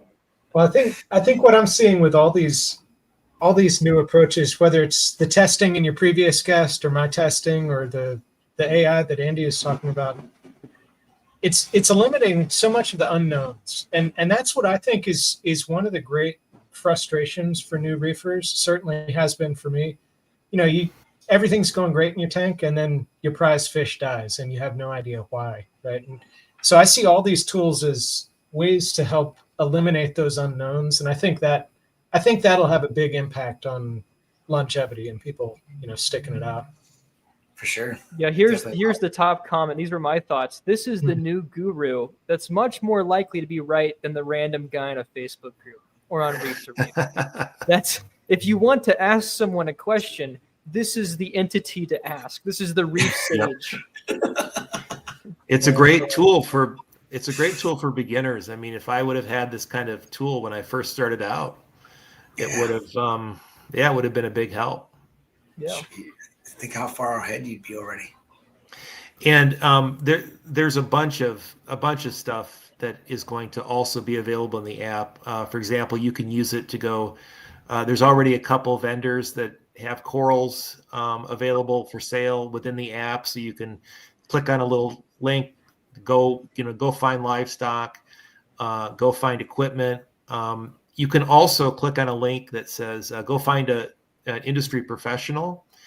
And people can sign up to be aquarium professionals within the app. And so if you want a physical person who is in your area to come and diagnose your problems in person, provided there's somebody who's signed up within your area. That's also facilitated by the app. Well, I have Tonganoxie, Kansas covered. Yeah, here's the best one. Matthew, based on the data we've seen, the answer is we don't know. A shot of vodka with me or not. Yeah. It won't hurt. Let's put it that way. We don't know, man. I don't know. The inorganic data we got's wacky. I don't know. One of the users fell out. We'll have to look at vodka more in the future. So I never had have any more success dosing vodka in an aquarium. I used to dose like literally, I'd go through almost a fifth on my systems, weekly. on yourself. What? No, when I had just my coral systems on, the beginnings of ACI being at the farm, I would literally go through a fifth of vodka, dosing my systems on a weekly basis. And I'm like, I didn't see a big thing, so I stopped. There you go. Well, yeah, we'll have more on the carbon dosing study soon. We got to look at the data. We might, do it later for a longer period of time to get clearer data. But as a lot of cool announcements on this one. So qPCR from Eli, 2-day results on fish pathogens first, coral pathogens later potentially. A lot more questions that can be answered with that. Additionally, more Rock Rebel coming soon, hopefully. And he's also going to have the tool to identify lineage of corals in a database. And then Andrew has the new Reefability app that utilizes AI to create a database to answer your questions. It is the new God. Bow down to it. So that's the announcements on this hour. I think we need to do our giveaway now. Go to some shit just changed. Go to reefability.com if you want to be part of the open beta that starts tomorrow. And it's going to last a week or so, and you can have free access at that point. And you're always going to be able to download the app, but you have to subscribe in order to get the AI tools to work. So you could download it and just use it to log parameters or something. But to get the AI tools to work, you have to subscribe. Very cool. Well, awesome. I wish we had more time to talk. Chris and I, as we keep saying, have scheduled this a little bit too short for guests. We will have to do 2 hours and 24 next time. But we appreciate you guys coming on. We're going to do our giveaway like, for this Salem, hour. You're crazy, and I'll do it. I mean, he knows I'll do it with it. So if you forget about it, you look at Reef Builders and sign up tomorrow. Yeah, Eli, Andy, thank you guys for joining us at Blast. Really appreciate it. Kind of Great seeing you guys. Merry Christmas, Happy New Year, Happy Holidays. Yep, happy You holidays. too. Yeah, Merry Thanks Christmas, for guys. coming. I'm excited to get those kits. All right, Remy. You can tell Chris has been going for a little bit. His voice is starting to get a little more raspy. Oh, it is. Perfect. That time. happens as we keep going. I mean, it's Yeah, just gonna right. get worse and Hey, worse and we've worse got as like I go. 5 more hours left. Okay, so Oh, I'm good, man. You ain't gonna see me like that. I'm not gonna all bow right. out. Do you guys have to go to the bathroom or anything? Yeah. I'm actually good this time. Oh, okay, no potty break for Salem. I'm going to Okay. put my I'll be pizza up, though. Okay. How was the Hey, pizza? when are you giving away the ACI coral packet? Right now? Oh shit! Well, damn. Well, now you got to stay. You can't piss, Chris. I'll just. Piss and Chris. Who's on? Is Kenny on next? Yeah. Kenny's on next. All right, I get to see him for 5. He can. I'll run out real quick. We're gonna get copywritten. I'm just kidding. Yeah. All right, here are our winners for the 6 o'clock Reef Recapathon. Shonda S. Sorry if I'm butchering names. We got an aquabiomics test from Dr. Eli. Kiana got the Reefability 1-year subscription. Nice. Lacey got a flow meter. Brooke S. got Lacey. a $50 Champion Lighting gift card. And Brandon H., you're going to have to get with Mr. Chris Meckley for the ACI Jake Adams frag pack. These are all lineage Jake Adams corals, correct, Chris? 100%. Yeah. Hannah Some T. sweet stuff in there too. Hannah T, you got that $50 unique corals gift card, and Mike M got the $50 corals.com gift card. Got a bunch of prizes still left to give away tonight. I'm super excited about it. Thanks to everybody that's been here the entire time. If you, and I'm going to switch up this question. If you think you'll make it to midnight, W's in the chat. Remy, do you want to be on this one, Remy? We've been having 4 people. You can be our number 4. I can do that. Okay. Cool. All right. We'll have Remy keep on. Let me put my pizza up, and then we'll bring Kenny So- on, and so- we'll be ready to rock and roll. Here's the thing. How do we know how many of these watching have been on for the full 12? Well, They could be lying to us. We have to trust them. I know, right? It's I know hard. that I know I've been here, so. there's a substantial amount of people that have stuck around since noon. So, and How many's on right now? I think at this point, we've got 157 on right now. Wow. I think That's that awesome. at this point, if you've reached post dinner time and maybe kids are down, maybe we'll retain all of these people until midnight. I'd like to see it at 200. Yeah, that would be the high. I think our high is at 182 right now. So Oh, we got to smoke that. I mean, this is a 12-hour thing. Nobody's ever done this before. Yeah. Seriously. yeah, with this many guests and this many prizes, no way, no way. This many times. guests, this many Is prizes. that, is this that much who's on fun. now? Is Kenny's on next, right? Yep. Are you ready? Whoa. Yeah. Yeah, bring Kenny on. I got to check the pH Yeah, is bring spiked in Kenny one of on. these water boxes. Let me check this shit real quick. All I right, think here it's the comes Kenny. Probes bubbles. Check your CO2 meter, dog. Check your CO2 meter. What's up, Chris? What's going on, Kenny? What's happening? Hey. So I'm sorry Enjoying it? earlier. I was helping customers walking around the shop, but You don't have to apologize, my friend. I knew you were coming on just to pop in to say hey with Bobby on, and I figured, it's you're closed right now, right? yeah. So Shop's closed, so you're golden. cheers. Perfect. Hey, yep. Oh, we cheers. doing all right. Time. Cheers, Remy, what do everybody. you have? A black screen? That's perfect. I have a black Hold it up. screen. I love how Yeah. Remy's back set looks kind of like mine. Cheers. You wouldn't want me to go out in the farm, so I had a back set because it'd be so Sure. noisy you wouldn't even hear me. Can you guys see Remy? He's black on my. It's just a black screen on my end. Remy, smile.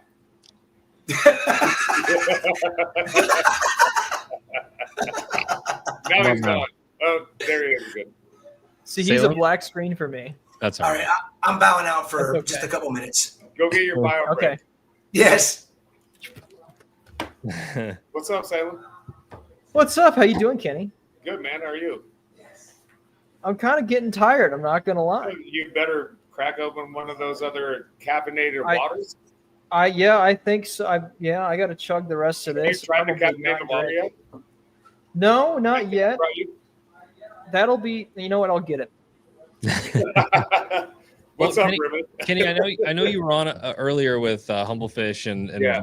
the quarantine talk and everything, but for the people that don't know, tell us about your shop, tell us about your background in the hobby, and give us just a little bit more about you. Man, so I've been doing this ridiculous hobby for 34 years now. I started with freshwater, and at 13, I went over to saltwater, and I've been doing it ever since. Never went back. I've been a tattoo artist for 18 years, and I stopped tattooing to open up this store because I felt like retailers were not doing the due diligence for end users. Education aspect of it. This is not an easy hobby. And if you can find somebody that will help educate you along the way, that goes a long way, man. Especially like I treat everybody with the utmost respect, and I work with them step by step by step of the whole cycling process and educating them along the way, especially with the quarantine aspect of fish and the potential risks that you could have introducing non-quarantine fish. So yeah, man, and here I am 2.5 years later with this store, and I think I am kind of making an impact of what retailers should be doing. What's the number one question in your 2.5 years? What's the number one question hobbyists come into the store and ask you? Number one question. I just feel like they're on repeat a lot of the times. I really don't get those questions because I'm educating them along the way, and I'm answering their questions before they can even ask them. That's good. Yeah, that's huge. I feel like that's one of the number one complaints that I hear from LFSs all over the country is, Yeah, it's just answering the same questions all day long. You know, why are my nitrates high? Why do I have green hair algae? What is this thing? What is that? You know, those kinds of things. So I will deep dive with people. Like, I don't beat around the bush. You know, I'm not here to beat around the bush. Otherwise, I'd go back to tattooing and make more money and not have overhead. But I will deep dive with people and figure out what is the real problem in your reef tank.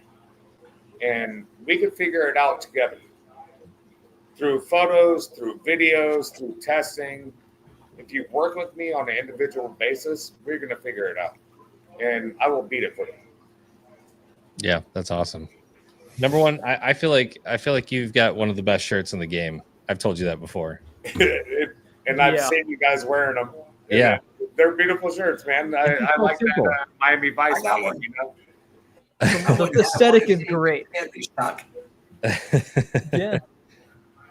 So you're like say you're one of the Humble Fish certified vendors for fish. Do you do more sales, or do you do more focus storefront wise in fish or coral? Honestly, like I sell a shit ton of. I sell a lot of coral. SHIT ton of coral. I'm always late. I'm just super late on it every time. But my niche is the quarantining of the fish. I got people that drive 6-7 hours that come to me. Wow. You know, because I don't ship yet. That's awesome. And it's just somebody asked that question in the chat was you know, where's Kenny? And I'm like, man, when you start shipping, dude, you're gonna have a ton of people coming to you. I need to hire like 3 people to help me with that stuff, dude. You'd probably still be profitable, honestly. I could do it. I could do it as long as I have the people to help me process orders and ship them out, because I can't do it all myself. Yeah, so you'd like say you walked through the quarantine process when Bobby and Nick were on, and kind of what that looks like, your standard protocol for most stuff. So how does it work when someone wants to order a fish? Stock list, they come to you. Walk us through that process. So on my website, I have all the fish that are currently available for sale with prices and everything. And if customers are looking for a specific fish, there's a special request form. They put in their name, their address, and what type of fish they want, sexes. I'll take 50% down and QT that fish for you, and then you pick it up and pay the other half when you pick it up. So if you they put 50% deposit down and the fish dies in quarantine, do you just get another one to restart, or what's that process look like? I don't F around. I guarantee people fish. There you go. Wow. That's So awesome. if you pay for a fish and I lose it, I'll do 4, 3, 4, 5 more until I get that fish for you. Hopefully it doesn't take 3 or 4 days. Yeah. Well, I mean, and I hope that you have, you know, buffer in there when you're selling the fish. I mean, you know, and yeah, I'm sure you do.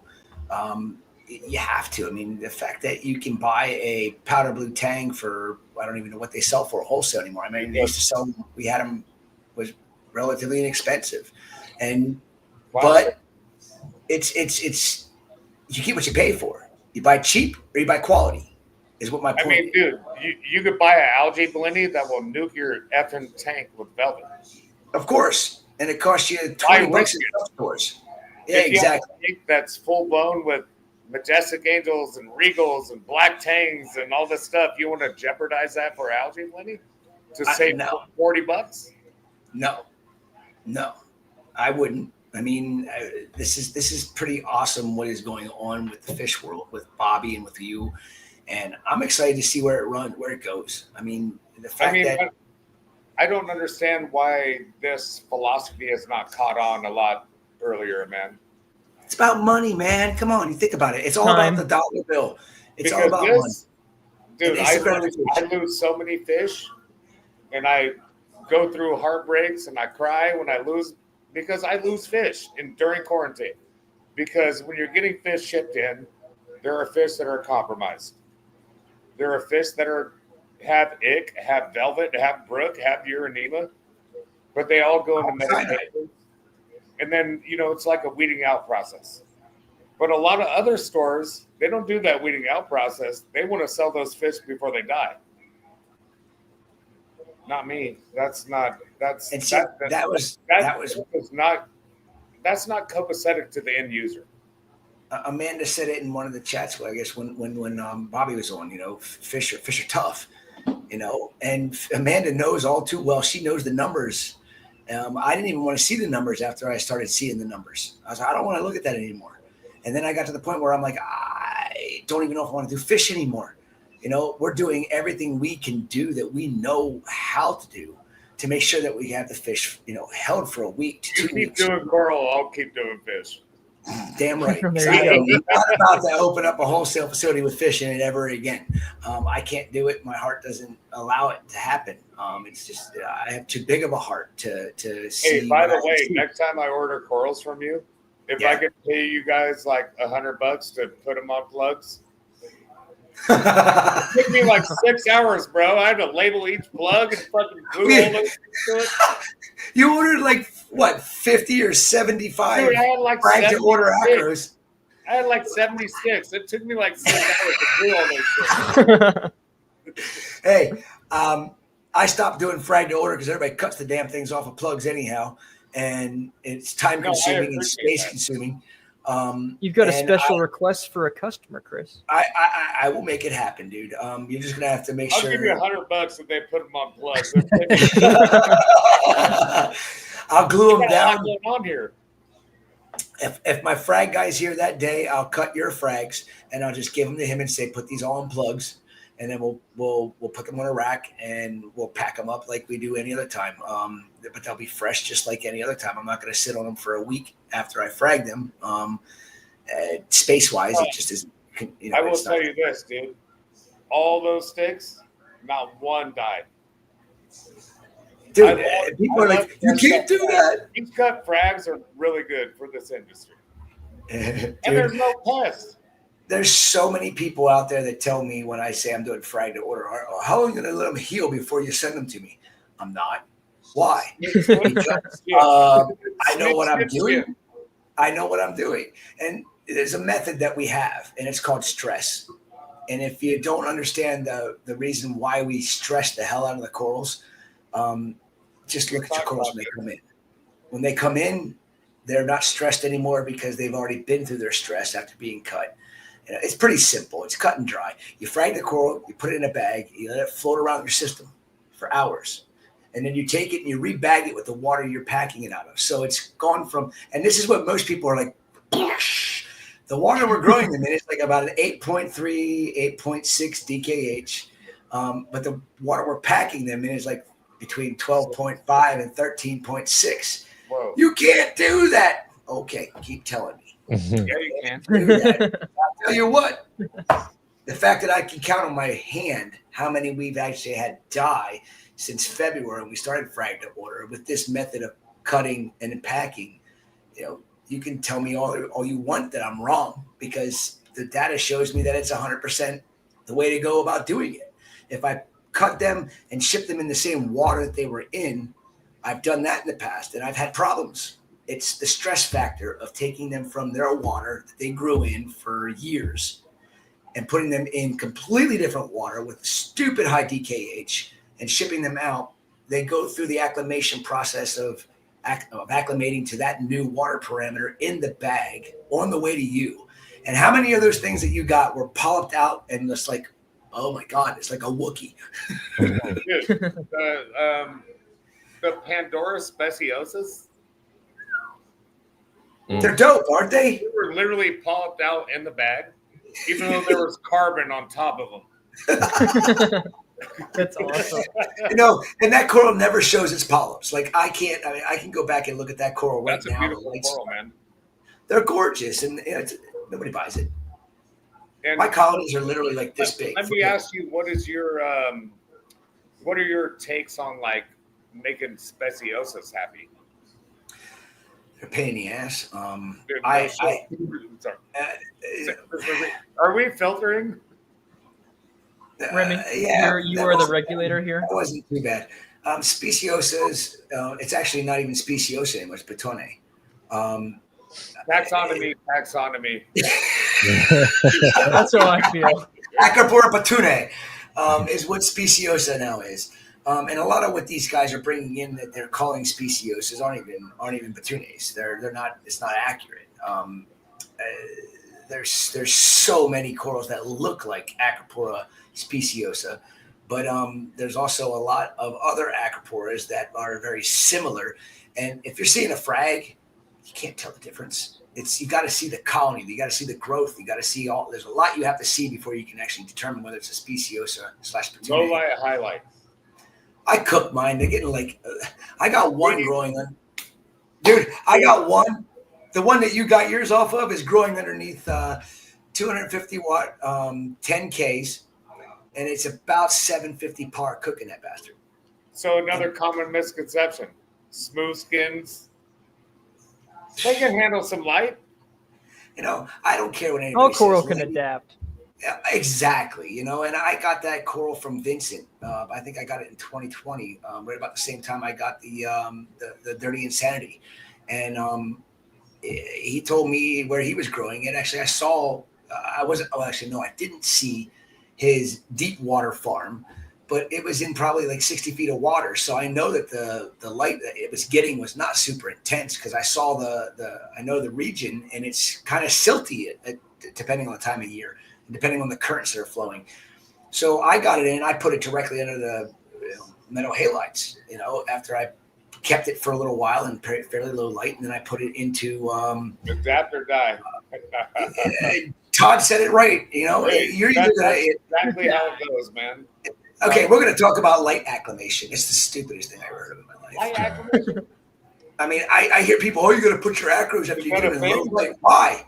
Why? You think you can produce the sun? If this coral was a mariculture growing in a lagoon, you can't. You know how you acclimate a coral? You toss it across the room. Wherever it lands, no drip. Unless a car hits the building. Jake and I used to talk about it all the time. And I remember the first time he said, "Do you acclimate your corals?" And I'm like, "I haven't acclimated a coral in years." No. He's like, "Thank you for that." He's like, "Why do people think you have to acclimate a coral?" I'm like, "Well, I think it's just ludicrous when you think about it. If you think about the logic of the coral. Yeah, the coral itself has water in it internally. And every LFS is like, you must drip acclimate and match the temperature. And you will kill more corals. When I got fresh stuff, I don't even dip it. It's too. No. It's already been transshipped. It's already stressed. Throw it in an observation tank. Let it go. Dip it after it chills. 100%. If you're an LFS, you're not putting it in your DT. You put it in an observation tank, like what you said. Observation QT DT. And you're getting corals from us, ACI. I tell them all, do not acclimate your corals. And they're like, why? I'm like, because you're going to kill them. If they're stressed already and you want to dip them because you have nowhere to put them, to hold them for a couple of days until they settle, then put tank water that you're going to put them in your dipping container, cut the bag open, pull the coral out, put it in that water, dump that water off, put your dip in after all the corals are in there. And I would not go with a full-blown 7, 8, 10, 12, 15-minute dip, whatever you decide to do. Everybody's got their different. Absolutely. And honestly, I tell people, why are you using all these fancy schmancy dips? I mean, the old OGs always use straight up iodine. Iodine is way better than any other dip on the market, in my opinion. I mean, all these other dips are great. They work. I'm not discrediting them. It's some of them are very expensive. Marketing. 3 drops of Lugol's in them.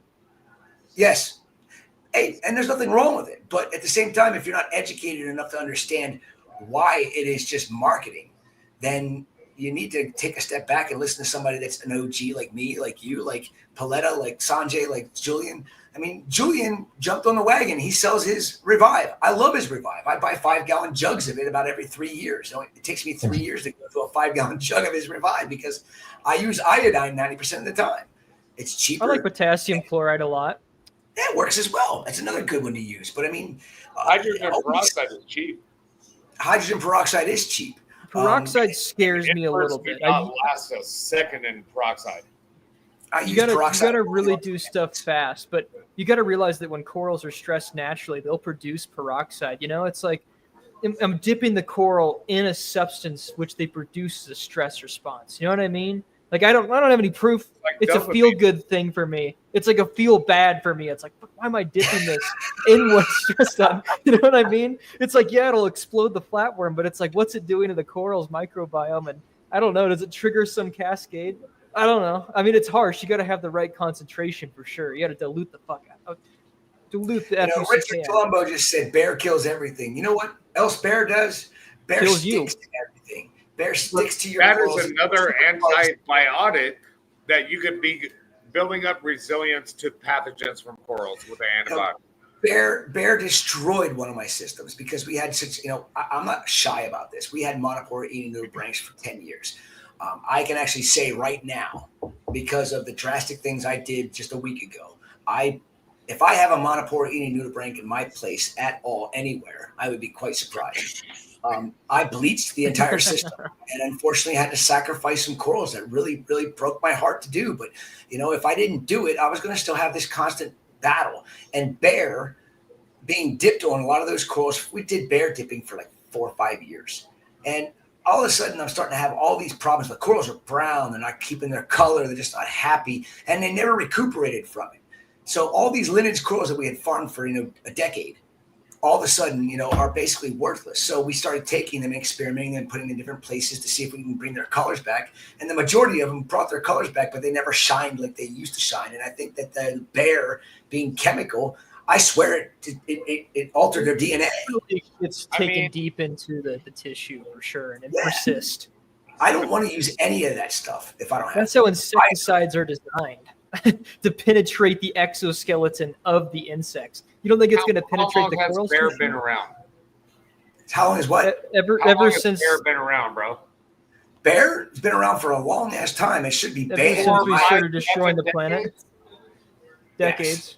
Yes. Yeah. So, do you not think coral pathogens or pests will build up a resilience to those Of course. antibiotics? Of course. Then why are we still using bear? I don't. You just said you did. I did. I did for a long time. I don't use it anymore. Here's a good. Last time I used bear, I have a whole jug of the concentrate sitting in my room for like the last 3 years because I haven't touched it. Reefkeeper says potassium chloride, gentle or harsh? I always thought it was gentle. Heard someone the other day say it was harsh. Thoughts, fellas? My thoughts are depends on the concentration on the coral, right? You're gonna I've seen concentrations that'll kill some protozoan parasites in peer-reviewed papers that are gonna nuke about everything besides Euphilia and zoanthids and softies. And then you can do just a tiny little dash of reef primer, and even smooth skins can get through it. So it really depends on how much you're using, how long, and what coral. The most sensitive thing you're gonna dip is likely gonna be something like a smooth skinning, the deep water acros. For whatever reason, I've never had luck with gonies or like Plerogyra, like bubble corals with potassium chloride. I don't know. They just always seem to be really Euphilias as well. Yeah, they get the mucus. Did Salem just ask a question and answer a question?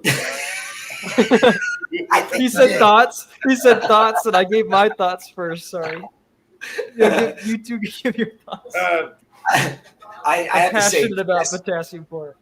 Potassium chloride is probably one of the cheapest dips that will take care of a majority of the different types of pests that we have that we see on corals.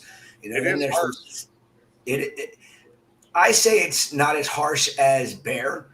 It's mild when it comes to a dip. If you're talking about the chemicals that are being used, if you're using got it on your arm before, you got it on your skin. Or potassium chloride. Oh yeah, I've gotten. Come on, bristle worm wound, potassium chloride. The worst thing to get on your arm is magnesium chloride anhydrous when it bubbles up and lands on your arm, and you get bubbles that are like this big, and you're like, ow. Yeah, there's the hydroxide. Your hair. That's why I like doing peroxide dips, man. Yeah, I see that as being silent majority. I've never used peroxide other than Vietnam zoos. I've only ever seen good things from results with hydrogen peroxide when I had Vietnam zoos and they get that white fungus on them. It was the only thing that I found that kept the white fungus from actually forming. And I used to just use heavy water flow, and that would keep it from forming. But then when that wasn't working on certain things, when I have a delayed shipment or whatnot, I started using hydrogen peroxide. And I bought cases of this stuff. And I would literally put an entire bottle of hydrogen peroxide in a 5-gallon dipping container and let them sit there for 15 to 20 minutes, and then shake the crap out of them and then put them into the system. Oh, no, just shake the hell out of them. That white fungus on Zoa is a bitch. I cultured it actually. You can't fix it. Yeah, so I did I isolated it and cultured it. I sent in sequencing to Eli. I need to see if he actually sent me the data back. I wanted an idea, but so I used fluconazole, which is an antifungal. I used an entire pill and 500 mils, so whatever insane concentration that is, 12-hour contact time of fluconazole, and it killed it. Like, it went away, and then 2 days later came back. Like that fungus on Zoas, the white like mat, you can see the fungal hyphae. Like, it's a bitch. I did peroxide too, and with consistent dipping, that can get it, but like, it's really rare. It's really slow. I had it jump to euphilia. So it went infected euphilia, and then it co-expressed, because then the stress caused brown jelly. So it was the fungal mat and had brown jelly bubbling up from it. It was some crazy shit. That was when I was messing with stuff in the university. But yeah, it's Chris, I know you F with a lot of acanthos and cynarinas and stuff. So I've seen like major bacterial infections, and you know how they get it from the inside out? Yes. The acanthos and cynarinas and stuff? Of course. I will take a dip of peroxide and iodine in a little baster and put it into their mouth and slowly squeeze it in a little bath. I've seen dramatic effects from that, because cynarinas just get that, like, they get a little bit of sand inside of them. Maybe a diamond goby spits some shit on them and then it goes inside.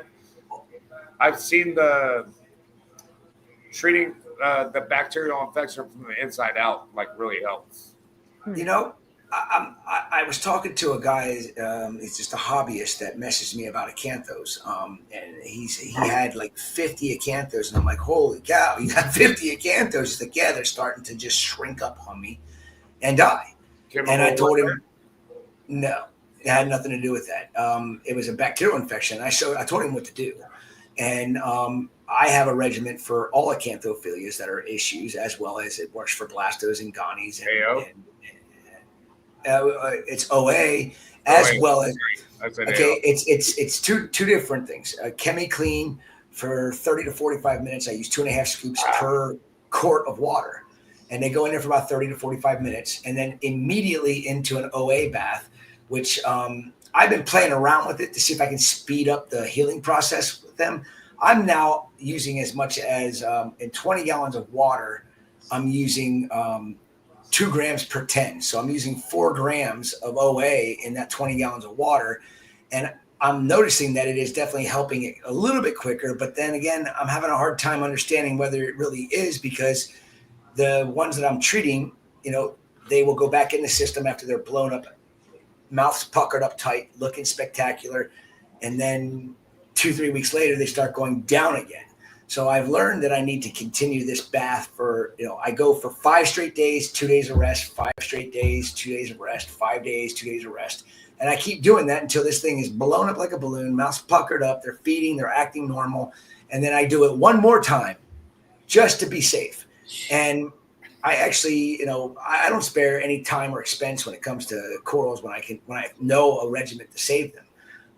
And I've saved blastos after probably 3 or 4 months of doing that to them. Finally, they're okay. They're healthy. They're able to be put on the market and sell. Gonis, same thing. They just shut down. They won't open up.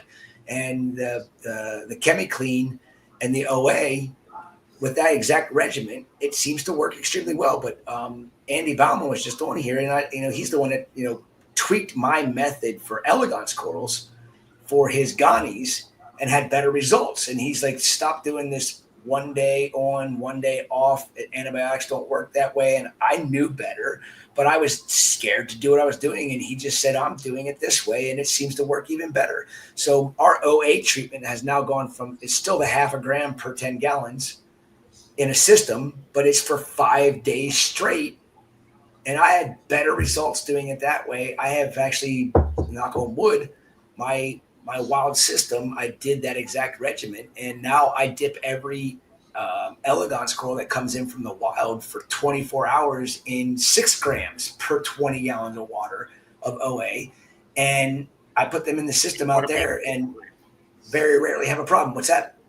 What about the chemicline? You dip them in just OA and chemicline? Elegance corals don't, you can't do that with elegance corals. It doesn't help them in any way, shape, or form. Elegance corals, if you read the article in Coral Magazine about what we learned over a 4-year period of time, and how it took us 4 years to even tell the world about it. Amanda wrote the article on elegance coral syndrome and how you can fix it. And so many people have thanked us for that, because elegance corals are really a beautiful coral, and most people can't keep them alive because they're buying from places that don't treat them. My suppliers in Indonesia get them in from the wild, and they treat them in oxalic acid, so that they're giving them a fighting chance in their system, as well as putting them in a bag and shipping them to us, knowing they're going to be OA'd again in a system that's been cleaned up. Well, I don't like using OA. I used it twice in 2 years, 3 years. Here's my rebuttal on that, man. Like chemicline, like what is it, amoxicillin or erythromycin? Erythromycin. Okay, so now we get back into that resiliency of pathogens building up antibiotic resistance. I agree with you. We need to have sensitivity testing. Looking at the data from Chris. Now, Chris, I think that to say there is a blanket one-size-fits-all treatment for antibiotics, well, it has worked anecdotally now. There obviously could be, if someone cuts corners at any type, there could be resistance that develops. From what I saw from the data you had, it looks like that elegance coral syndrome occurs because when you ship things overseas, there's a lack of oxygen to some extent. The family that was growing and every single one of the ones that died was Rhodobacter acae. So same family as hydrospaces stuff, like the purple non-sulfur bacteria. But there's a lot of opportunistic pathogens that live in coral. When they're happy, the coral's in an equilibrium, it's healthy, they do a good job, they help cycle nutrients. When the coral gets stressed, then they become pathogenic and eat the coral. So it looked like that was the only pathogen that was in all of those samples that had elegance coral syndrome, and all of the bands were huge. The population size was big. So those are susceptible to oxalic acid. The question and the consistency of why it may work time over time is because they are exposed to the same stressor in the supply chain. They get shipped in a bag and there's a lack of oxygen. There's the same trigger and the bacteria respond the same way. So I think you have just been lucky for why the protocol works, because you have the same supplier, the same conditions, and it makes sense there'd be the same manifestation of the disease. Multiple suppliers. Oh, okay. Well, so, same thing though, right? They're being shipped overseas. I think it could be a different, I'm trying to think of how to phrase this. Like, let's say you have an elegance, or let's not say an elegance, right? Like, let's say you have an acantho and someone has it in their system, and they've had it tanked for 8 months and it gets sick. While OA may resolve the infection, the chain of events which cause that pathogenic event may be different. We know without testing. I agree. So that's where the danger comes in, I think. I don't like antibiotics.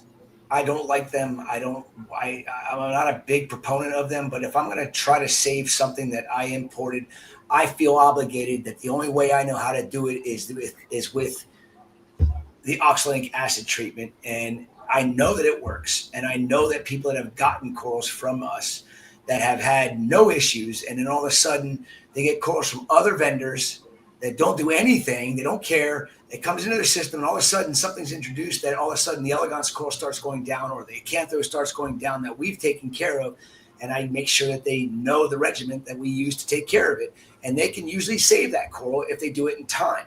And that's the problem with the industry. When you have people that don't care, there's going to be shit passing through continuously. When you have people that do care, we do it the right way, those people that are buying from nonchalant vendors are going to be getting all kinds of pathogens and things introduced into their system because of unhealthy systems, or just the fact of and the lack of caring about the animal itself and treating it like a dollar bill. Yes. I mean, ultimately, what we need is either a sufficiently large sample size to where we have sampled 100 corals that have been imported, and we have like the AI thing that Andrew had plus Eli's qPCR would be a great way to do this. would be you sample 100 elegants that come in from different suppliers. You take pictures of how they progress, and you let AI correlate the microbiome to the physical symptoms. And then you see, is there a standard protocol we can dial in even better than OA? And then you could culture them, do sensitivity testing, and really dial it in. Because right now, this is in its infancy. This is something that can be much more refined, and you have a general protocol. And so one reason that I think OA is better than Cipro, erythromycin, amoxicillin is, like you've said this plenty of times, Chris, is it's not used in human medicine, right? Exactly. So to continually use even chemically, erythromycin is used in human medicine to a small extent. And, you know, you're in small doses. I don't know. That's not good. I said that doesn't make sense to me, using human antibiotics on corals. I agree with you. I completely agree with Salem, you. let me ask you this. You got a good education and understanding of all these things. What do you think about peroxide and iodine dipping? So like I said about peroxide, I mean, both of them are an antiseptic, right? They're just going to nuke everything indiscriminately on the surface. Now, the coral completely, I think for fish, it can be good, right? For like hydrogen peroxide, all of that makes sense. Kill flukes, etc. But coral, I mean, you have to think the corals are such simplistic animals, right? They are completely reliant on their microbial community. And if you wipe it clean with antibiotics or an antiseptic, corals have the ability to take up more bacteria from their environment. Another important thing to know is that corals don't have the same bacteria all the time. It's a very fluid thing. So if you have them, and like they hire different bacteria for different jobs. They want to have someone that protects them as part of the immune system. They want to have something that breaks down sulfur. And if you wipe the slate clean, they've already got good guys that do that job. You nuke them, and your system does not have as good of guys to do that job. You know, you can wipe the slate clean with peroxide and iodine, but if you put them in your tank and you don't have as good of biodiversity, they'll try to find people to do the good job that are different good guys, and they might suck at that job. Or they might recruit people that are opportunistic pathogens that are good, and then they could be bad.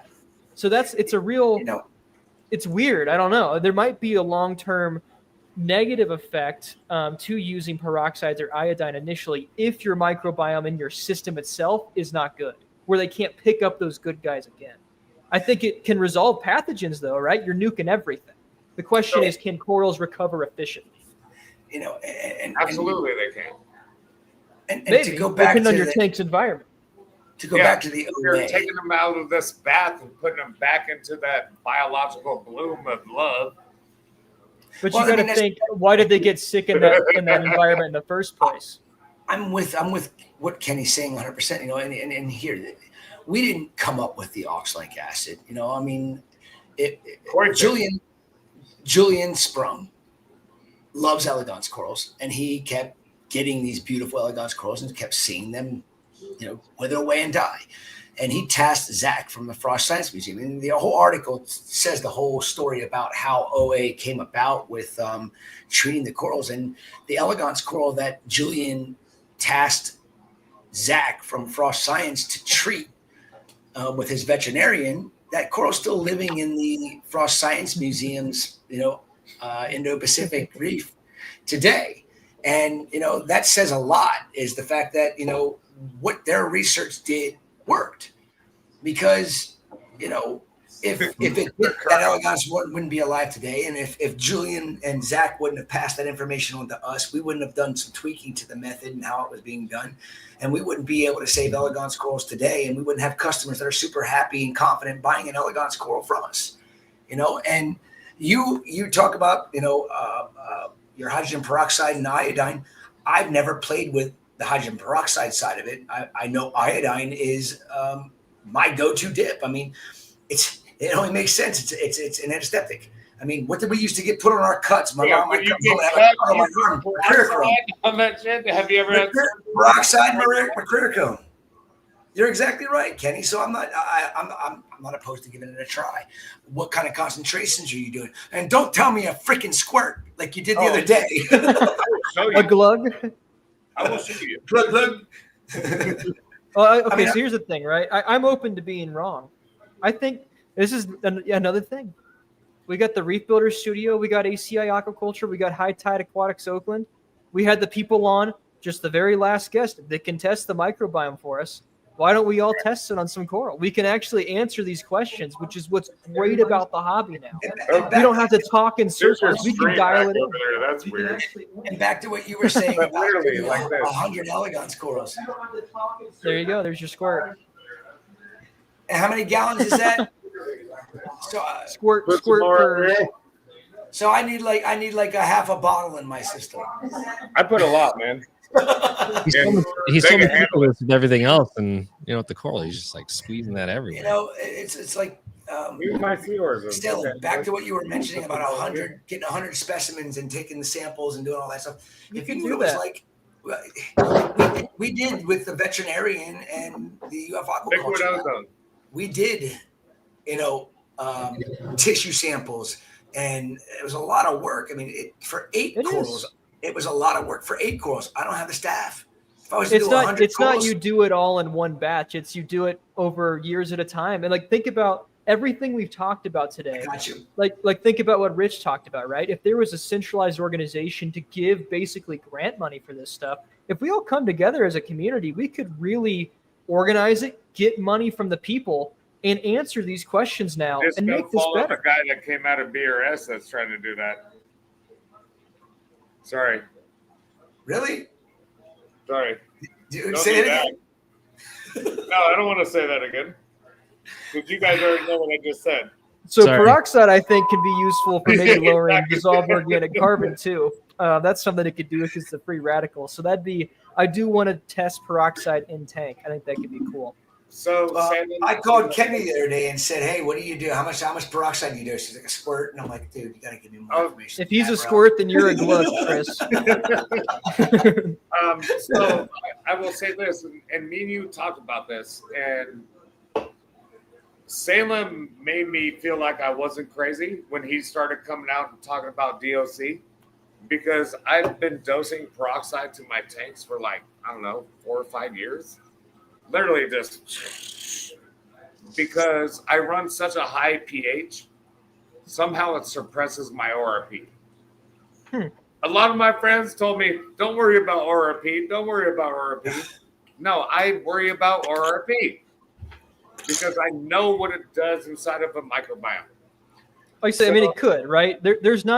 I could not find a single piece of data to actually say there is a correlation. But what I did find is ORP is inversely correlated to biochemical oxygen demand. Biochemical oxygen demand is inversely correlated to DOC. So it's this ass backwards, I'm schizophrenic, with diagrams on the wall thing. I don't know. If I'm running an 8.55 pH, why is my ORP at 280?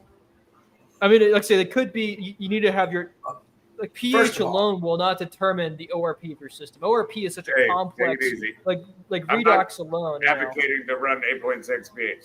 No. 8.6 badass. I've done it. I have too. I've got a bunch of systems at 8. Yeah, there's not that much better growth. It kind of caps out at 8.4.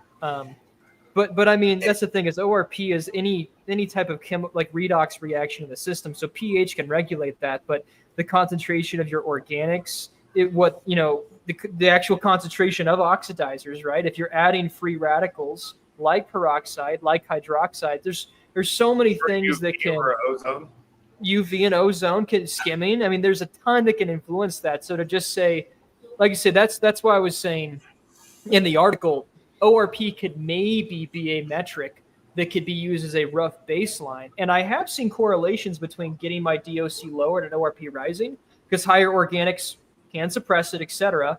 But it's not a one size fits all. You're never, at least not right now. I don't have enough data to prove that. So it was me kind of being. You're doing first of all. ORP. If you want to know about ORP, okay, ask Chris Wood from Captivate Aquaculture. What are the 2 parameters he watches more than anything else? And I know exactly what he's going to say. pH, ORP. ORP is important, man. And he will explain to you the reasonings why ORP is so important. And also, Kenny, you need to take your ORP probes out of your tank every single day.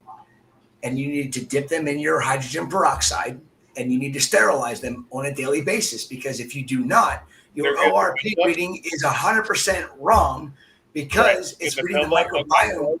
It's reading the biofilm that's on your probe. So is the same thing happen to a pH probe? You should be cleaning them frequently. Right, but think about what that means, Chris. Think about what that means. I didn't That say gives it you out an loud, indicator of Remy. how your microbial community is changing. I'm with you, but these probes that we have that keep things monitoring, if we don't at least rinse them or clean them in like a hydrogen peroxide or muriatic acid or something, at least once or twice a week. A little love. Yeah, you got to give them some love, because if you don't, they ain't going to show you any love back, because you're not going to have accurate readings. And if you have a biofilm growing on and all, you're screwed. Here's what I'm saying. Have 2 ORP probes. One you clean to give your systemic ORP, and the other one you let a biofilm grow on it, and you can track how the microbiome changes over time. Interesting. That is interesting. I like that. You use that to your advantage. You see the localized, how the populations might change, and if the you would basically let me think about this. This is some head. Taylor, can you be quiet for 1 second? Yeah, sorry. Because Remy's been over there for like 45 minutes, very quiet. I think he wants to say some shit at least. I have to add. Come on, Remy. When Salem asked me to be on this, I was like, okay, that's cool, but I gotta like pick winners and everything too. So I've been doing that while you guys have been talking. I forgot he's doing all the work. Gene was like, Remy's spacing out right now. Everybody's making fun of it because it's past my bedtime. I've been watching the comments talking about Remy too. I'm like, oh, poor Remy. I didn't mean to shut you off, but Remy was just like sitting over there like. I think Remy's just soaking it all up, and that's what I love about Remy. Remy's like, okay, I might not know exactly everything that's going on here, but it's all going in. He's a patient dude, man. He's a patient. Remy. I've seen Remy grow as a reefer in the last 2 years, and I love it. And I've seen him destroy Salem in a fucking sprint race at Restock. He kicked my ass. That's true. Sorry, did I cut it? And I'll do it again. All right. He's really good at Mortal Kombat. I will tell you that. I thought I was decent, and oh my god, he wiped the floor with me. Dude, I thought you were gonna beat him. You're like 90 pounds, bro. No. Fair enough. It doesn't translate. Still now, I know Mortal Kombat. Sub-Zero, what's up? We're 5 Did you just say you have 90 pounds of riz? What? You should have not lost, Salem. I know. Remy, did you say you had 90 pounds of riz? Is that what you said? No, but I appreciate you thinking that I have Gen Z slang. I do, and I'm excited for my knee surgery tomorrow. So. Oh, for what? ACL, MCL, meniscus. Oh, you haven't got that meme yet. Okay. So I'm ahead of Gen Z right now. What's up? How Sigma of me. Are you getting ACL, MCL, or meniscus? No, it's a meme. I'm not actually getting knee. Wait, the Grinch one? Yeah, the Grinch one. Okay, no, that was 3 weeks ago. That's just old, and I forgot about it. Oh, dang. All right, sorry. We're way off track now. Hey. We're just Everybody's gonna be like, oh, they stopped talking about reefs at 50. But for 30 seconds, it's been reefing like 8 hours straight. Oh wait, shit! It is 8 hours already. Yep. And how many Dr. Peppers converted to Yinglings have you had? 3 Dr. Peppers. I'm on my second Yingling. Cheers, about to get a third one. I'm taking it easy. I was like, hell no, I am not drinking till like 6 o'clock. Bro, that Friday stream, dude, those UK boys did not know what they were getting into. Oh, those UK boys had fun, man. They were like, man, you got to come back. 6 hours and 10 minutes, dude. I didn't want to keep going. I was done at 6 hours. I was done. I was like, if they wanted to keep going, I'm like, you guys can go have fun some more. That was fun. Was long enough for me. That was fun. I wondered at the beginning. I tuned you guys are going 12 hours a day. Like 30 minutes in, I was like, be ready for a 6-hour podcast. I had no idea that was going to actually be real. So. Dude, I did not know that it was going to go that long. Neither did he. Amanda just said she's worried for the last hour. Get your paper like ready. 30 minutes before you jumped on. I was like, damn, bro, you really going to go this long? Kenny, do you just do local for fish sales, or do you ship at all? Okay, so I've been only giving to my locale, which is embedded in my core, and I'm going to stick with my locale. But second week of January,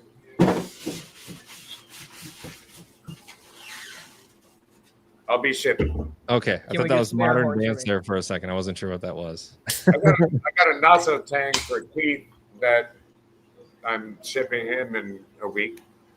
If you need help with shipping, you want to fly out and help me with some? No, I'll take the phone, brother. He got. Make sure you use methylene blue. Make sure you use methylene blue when you pack the fish. I wouldn't. I would not do that. Why? It was a lifesaver for us. All the fish Well, we shipped, my fish are. Methylene blue was a huge. Fully quarantined, man. There might not be some stuff coming out. I'm not saying it's for the oxygen saturation that it does for the fish. It relaxes them. It keeps them from being stressed. Trust me. Wrasses. So it's like giving a fish a beer on their flight. It's like giving them a sedative, basically. You know, imagine being more relaxed because your blood saturated with oxygen. That's what methylene blue does to a fish. Trust me. Wow. I hate shipping. I do too. And I had to learn the hard way how to ship fish. Do you know how many fish we lost with shipping in the beginning? And then we started using methylene blue, and every fish that got put into a bag and oxed up and shipped out, and our losses went way down. Who was the one talking about the parrots earlier? The parrots? Who was that? That was Ben, I think. Same thing, dude. They're like, no, I don't want to emancipate fishes on their way to their new home. But it's not a bad thing when you're saturating their blood with oxygen. Ask Bobby. It's like if we go on a plane flight and take a volume or something. No. Or whatever those are called, Xanax or something. Yeah. No, not at all. It's not like it's the relaxation comes from them not having to breathe and work as hard because that sounds like Xanax, Chris. Saturates. Whatever. Okay. I'm telling you, put methylene blue in the bag. I promise you, you won't regret it. Damn it! All right. New reef filters are still out Tuesday. Methylene blue fish Xanax. Like a little hint, like if you're drinking like I'm not talking about Kool-Aid. Curacao blue. I'm not talking about Remy sweatshirt blue. I'm talking about like I'm talking about Salem's Eyes blue. Yeah, just a top. Yeah, blue eyes. Sky blue. Oh, they're hazel. They're green. Sky blue. They're like kind of gray. I don't even know. A very, very slight tint of blue. So even if you put like, I don't know, a squirt of blue. How big's the fish? There's that's the best comment. A squirt of blue. How big? Yeah, a squirt. How big is that squirt? How big is the fish?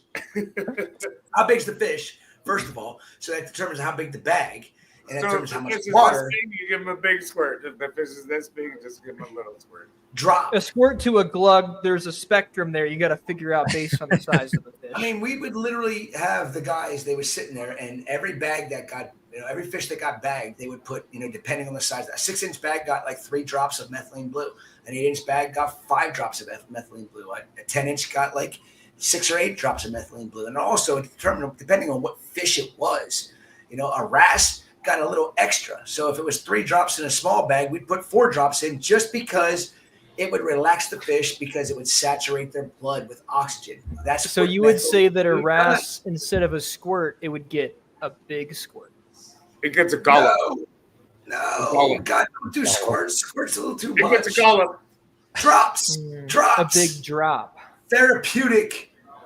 Not therapeutic. Big drop. So the only reason I don't think I want to do that is I put these fish through enough medication, bro. This isn't medication, though. Methylene blue is not a medication. I'm telling you. Does it alter your senses? My experience. Does it alter your senses?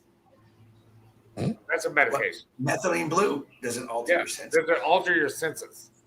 You said it puts them in a. Okay, here's the reason why. That's a would you be more relaxed if you had more oxygen in your blood, or were you going?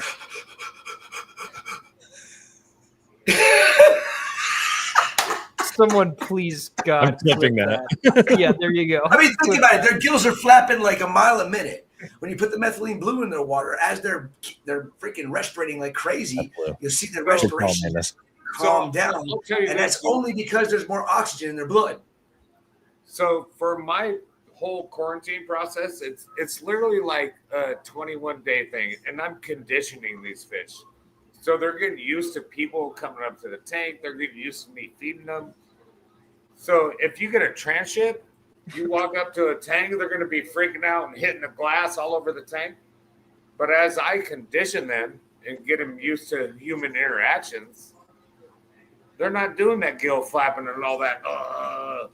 Because they're used to me. They're used to the food source. They're used to me coming up and feeding them every day. But are they used to a I'm plane? not doubting your abilities, brother. I'm not doubting it. Okay, my suppliers even use methylene blue to ship their fish. I'm just talking about the fish, man, not about me.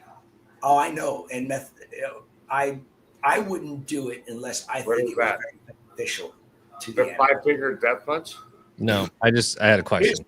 Here's the other thing you have to think about. Okay, there's things that are going to be happening possibly For out who, of your baby? control, Kenny. What are you going to do if that fish is delayed for 24 hours? Well, shit your pants. Methylene blue will help that ease your mind. Less solid, more diarrhea. I swear by it.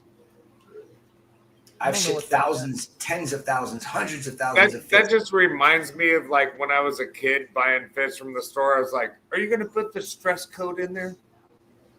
Dude, don't even talk shit. remember stress code? Think about legit, you, man. Think about you and your time invested. Think about you and your time invested.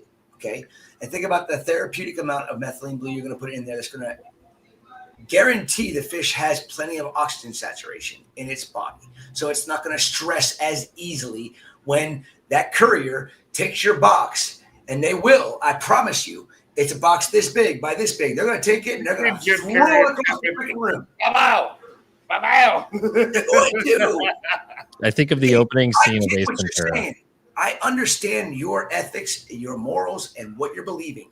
But the people that are handling your fish on its way from you to Keith, they don't give a shit. They don't have a clue that there's a fish in there.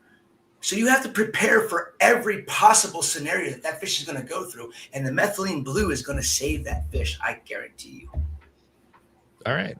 Thank you, Chris. We got to Let move me have on. a question, Salem, before. Yeah, my question was it's 8:05, unfortunately, Central Time here. So Do I got to get that? you got to Do I got to shut that out. Kenny, it was great, bro. It was a great hour. Fun, yeah. I love you too, all brother. guys, man. Love Yeah, all dude. you. Thank you guys Thanks for for coming doing on, what man. you do. Salem, keep up the good fight. Remy, you already know what you do, man. And Chris, we'll talk a little bit, bro. We'll be talking probably You're afterwards. getting that phone call about methylene blue. Ask Bobby about it. Maybe I will. If he tells me, then maybe I should listen. It's not gonna hurt the fish. It's only gonna benefit. I promise you. Okay. Love you guys. We got to see ya. Peace. Thanks Okay. for coming Merry on. Christmas. Happy holidays. Happy All holidays. right. Christmas. Bang, Let bang. us do All right. That was Kenny. the giveaways for the Kenny hour. was awesome. That was fun. All right, let's do. If you guys need a potty break, Yeah, let's yeah. go ahead and do the 7 p.m. winners. And Carrie O'Neal is standing by. She's Oh, doing it. she's on. Sweet. Yeah. All right, Excited for this. Gary's next. All right, guys, let's get to some prizes for the 7 o'clock hour. Kirk C got the Tunes Care Magnet 0222.15. Madi, Genesis Rock Rack and Bottle Kit. So you get the whole kit that the Reef Beef guys were talking about earlier. Ryan, you get the $50 TSA gift card. Elliot C, Reef and Bid shirt. We got a t-shirt for you coming. Clark M, the Captivate Nutrition Pack. Corey P, a $100 Reef Chasers gift card. And Lauren C, you got the $50 to corals.com. So a reminder of the schedule here. We've got Carrie O'Neal on the way. Kenneth Weirgardner and Teras Pleskin will be on at 9 o'clock talking all things bacteria. That should be a fun conversation. And closing out the night as far as guests go will be Julian Sprung of Two Little Fishies. So we've got plenty of prizes left, a lot of prizes to come. So very excited for that. Thank you for joining us tonight. Seriously, it's been I guess I say tonight, but this all started at noon today. I don't know if some of you are new here, at least over the past couple hours. Salem, and he just called me out of the blue about a week ago. He's like, I just got off the phone with Chris Meckley, and we want to do a 12-hour live stream. How do you feel about that?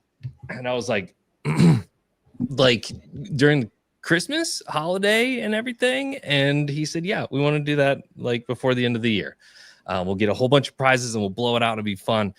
And I was like, okay. So I have to say, shout out to Salem for the idea. Shout out to Chris Meckley. All of our guests today have been awesome, and that will continue. Everybody who has been here since noon today, oh my gosh, thank you so much. W's in the chat if you've been here since noon. I think we've covered so many great topics today, and every conversation I've taken something away. I hope you guys have too, of how to better myself as a hobbyist. I mean, this is the true inside of the hobby, I think, with all these great people who, are all over the speaking circuit. I mean, we talked to Dr. Andrew Bauma, who's got a new app that contains AI that can help you be a better reef keeper. We talked about ammonia dosing with Michael Paletta. We're watching Chris Meckley, the Chris Meckley, eat an Uncrustable right now. I mean, this is just fascinating stuff, I think. What flavor is your Uncrustable, Chris? Is it strawberry or is it grape? It is strawberry. I had two raspberries earlier. Now I'm on my third Uncrustable. Very nice. Very nice. Quick sustenance snack. What's been your favorite talk today? Have you learned anything? Because I know that you're a big proponent. You always said that. I'm always learning. What is there something that sticks out in your mind? Oh my gosh. I don't know where to begin. I mean, so much. I mean, there, the entire thing has just been fun, and there's a lot going through my head. And how can I pick just one thing? Yeah, no, I got you. That was a point blank kind of question, and I apologize for that. there's so much information that has to be downloaded on the brain today. Andy Bauman's thing really stick with me. The whole fact that you can AI can help you with your aquarium, that's going to be pretty cool. And the fact that Eli is going to be using DNA sequencing and going to be able to get us lineage and tell whether people have lineage, that's huge. I don't know. I mean, there's so much. I'm gonna have to rewatch it to remember everything. It's all there. It's just a matter of pulling it out. That's just the way I work, unfortunately. No, I love it. All right, Salem's back. I'm gonna dip out on this conversation because I want to listen to this one. It's gonna be a good one, Carrie. All right, you guys ready? Excited. Yep, we're ready. Rock and roll. Hey guys. Carrie, hello, Carrie. Nice to meet you, Salem. Yeah. Heard a lot about you from Chris. Awesome. Good to see you again, Chris. Good to see you again, too. The Queen of Coral Spawning right here in our presence. If you have questions about how to rear and spawn corals, this is the woman to talk to. She has taught me so much. I'm grateful to know her. It was awesome for her to come here yesterday. She got to see our babies that we've been growing now that are going to be a year old at I can't remember what date exactly, in January. Very early January. Yeah. Yes. It's so much fun working with you. I just feel grateful that I've been able to work with you. I can't believe we lived so damn close for all these years and never got the chance to meet up. I know. And now we talk all the time, and I drive over there all the time. It's great. It's like half an hour away. We're like, how did this not happen for so many years? Right. I love the fact that you're my wife as well. She's been, I knocked over my mic. Which knocked over the beer can. There was some sort of can involved until that. It's only two, just so you all know. It's only two so far. All right. For those that don't know you, Carrie, why don't you go ahead and introduce yourself and what you do? Sure. Hi, everyone. I'm Carrie O'Neal. I am the director and senior scientist of the Coral Conservation Program at the Florida Aquarium. And I've been working with aquariums since 1999 professionally. Started at the National Aquarium in Baltimore as an aquarist.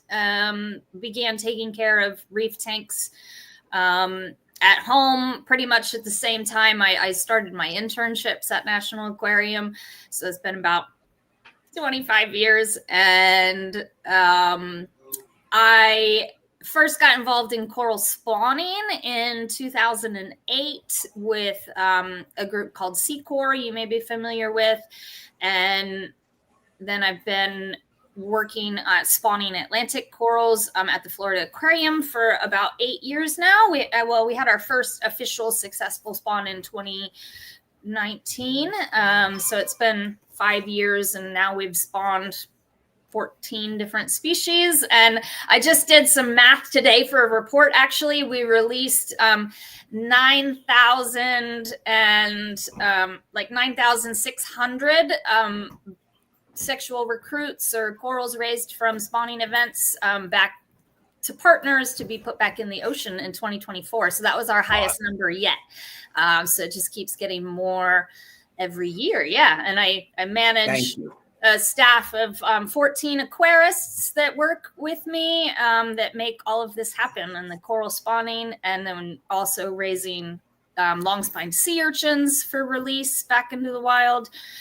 And yeah, I've always loved the hobby, and used to go to all the MACNAs and be really involved with like the Chesapeake Marine Aquarium Society and Washington Area Marine Aquarium Society, and then Florida Marine Aquarium Society for a bit. So I've always said that we couldn't be doing what we're doing with coral spawning for conservation and research without the hobby, because the equipment that we use was really developed for the hobby, and it's what really drives the innovation in this space, that then people in research and conservation can use this knowledge to, do the type of work that we do at the Florida Aquarium. So thank you to everybody that's listening for your interest in corals as well, and reef aquariums, because it's your passion that really fuels what I do.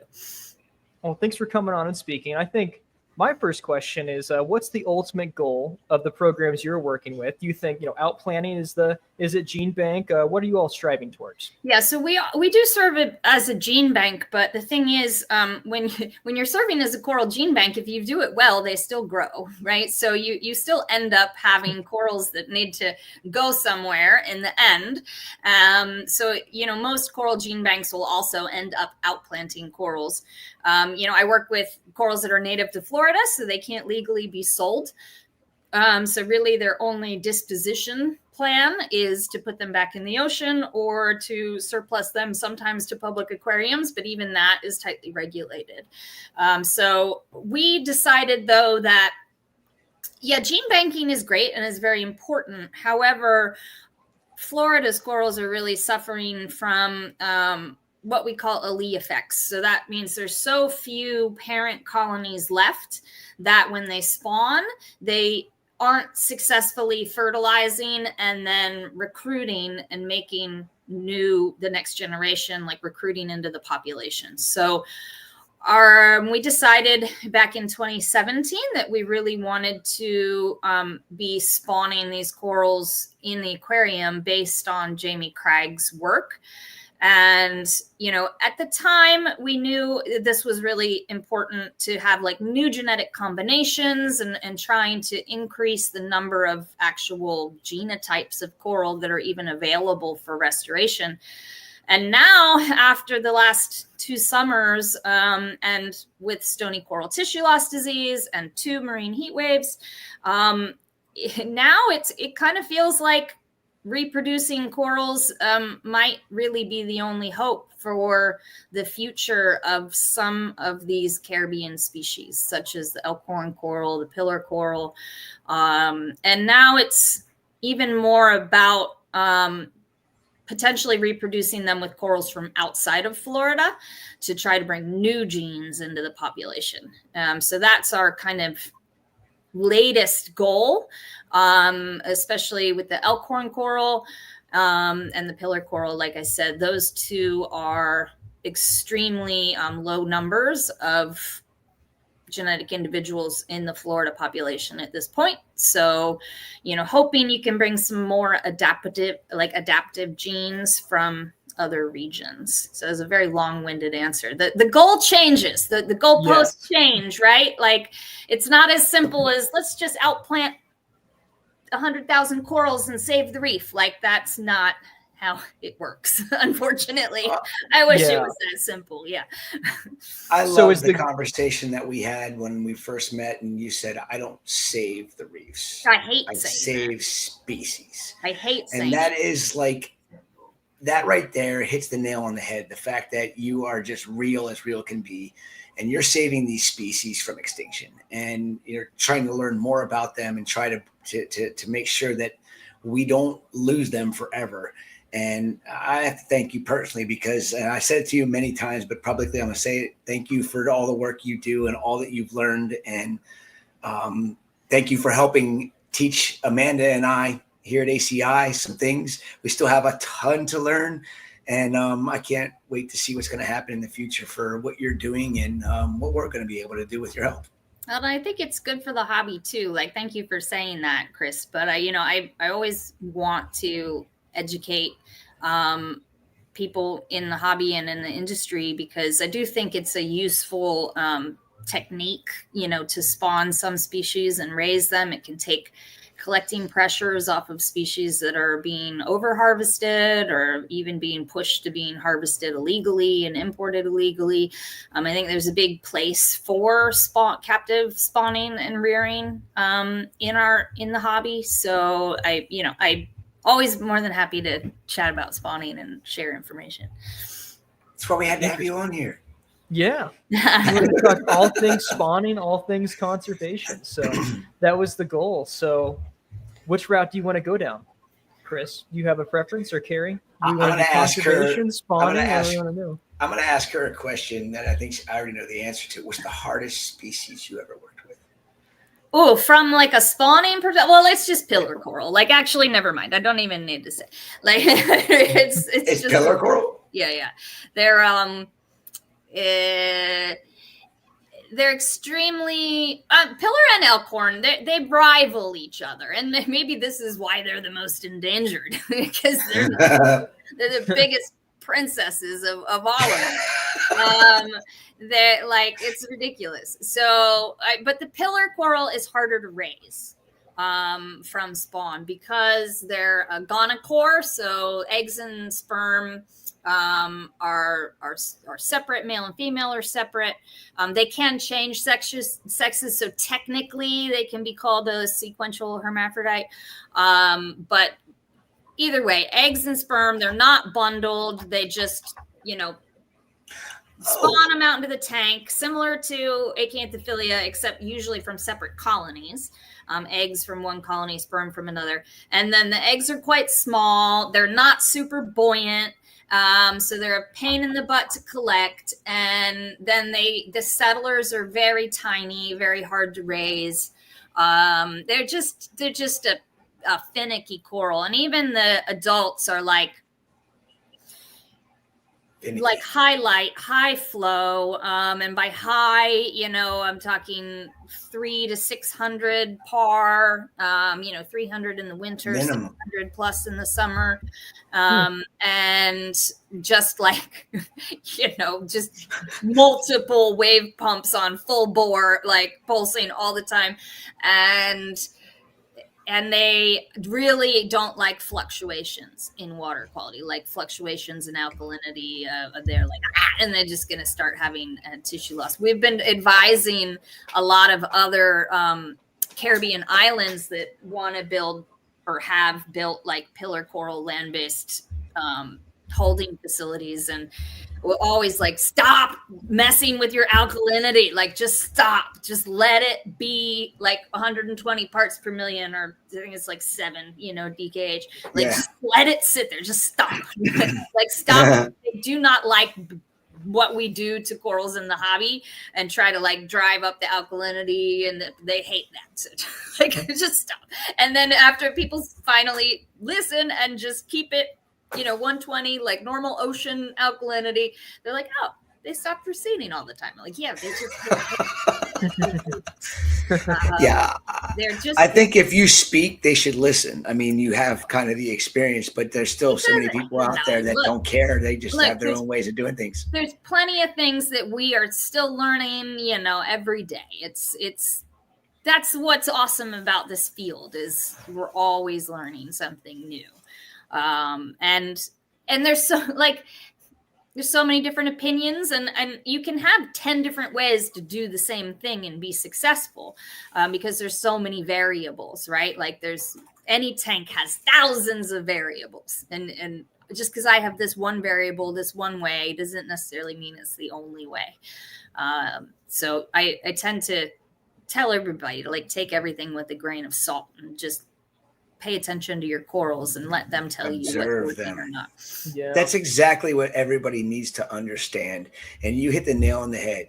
Observe your corals. Your corals will tell you if they're happy or not. Yeah. And stop chasing numbers. Like, holy moly. Thank you. Thank you. People chasing 400 different numbers nowadays. I'm like, we didn't have ICP tests 25 years ago. You could just mail out, right. The last thing I was thinking about was what's my vanadium level? Nobody gave a crap about that. Right. I can't with all that. I hear you. Just do a water change. Stop. I don't understand. Why are we not doing a water change and messing with every single element in the water? It's so much easier to just do water changes.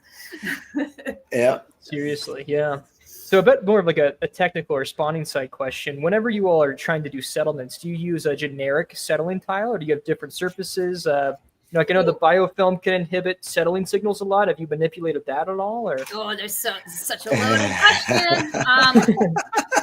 So corals, there's so much research on this. The settlement substrate thing, it kind of blows my mind. And so yes, there's certain constituents of the biofilm that can inhibit settlement, but yet the biofilm itself is also what releases the chemicals that promote settlement. So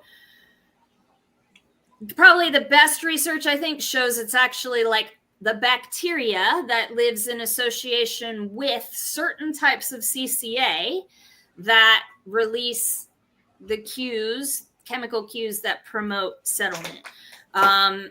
But that's really hard to okay, let's culture just this specific type of CCA so we get this specific type of bacteria that releases the specific chemical cue.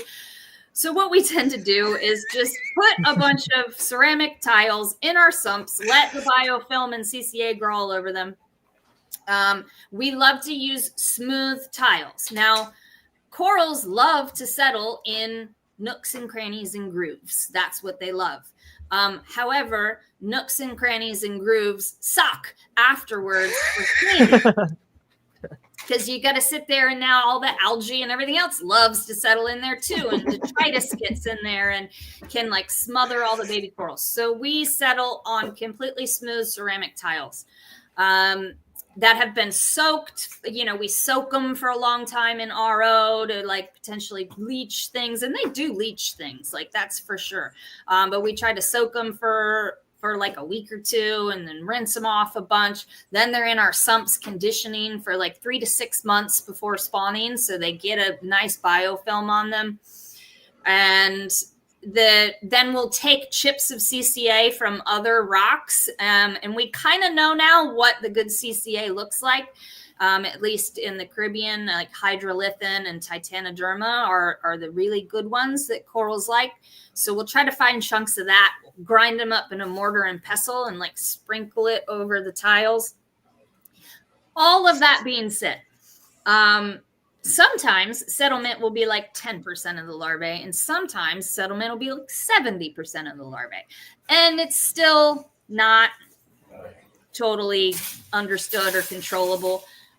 We are working with the Smithsonian and Dr. Valerie Paul and Dr. Jenny Sneed, who have isolated a compound that does promote settlement called tetrabromoperol. That was going to be my question. Has someone done the metabolomics work to just, you add the compound and there you go. There's your settlement rates that's exact, awesome. and it works.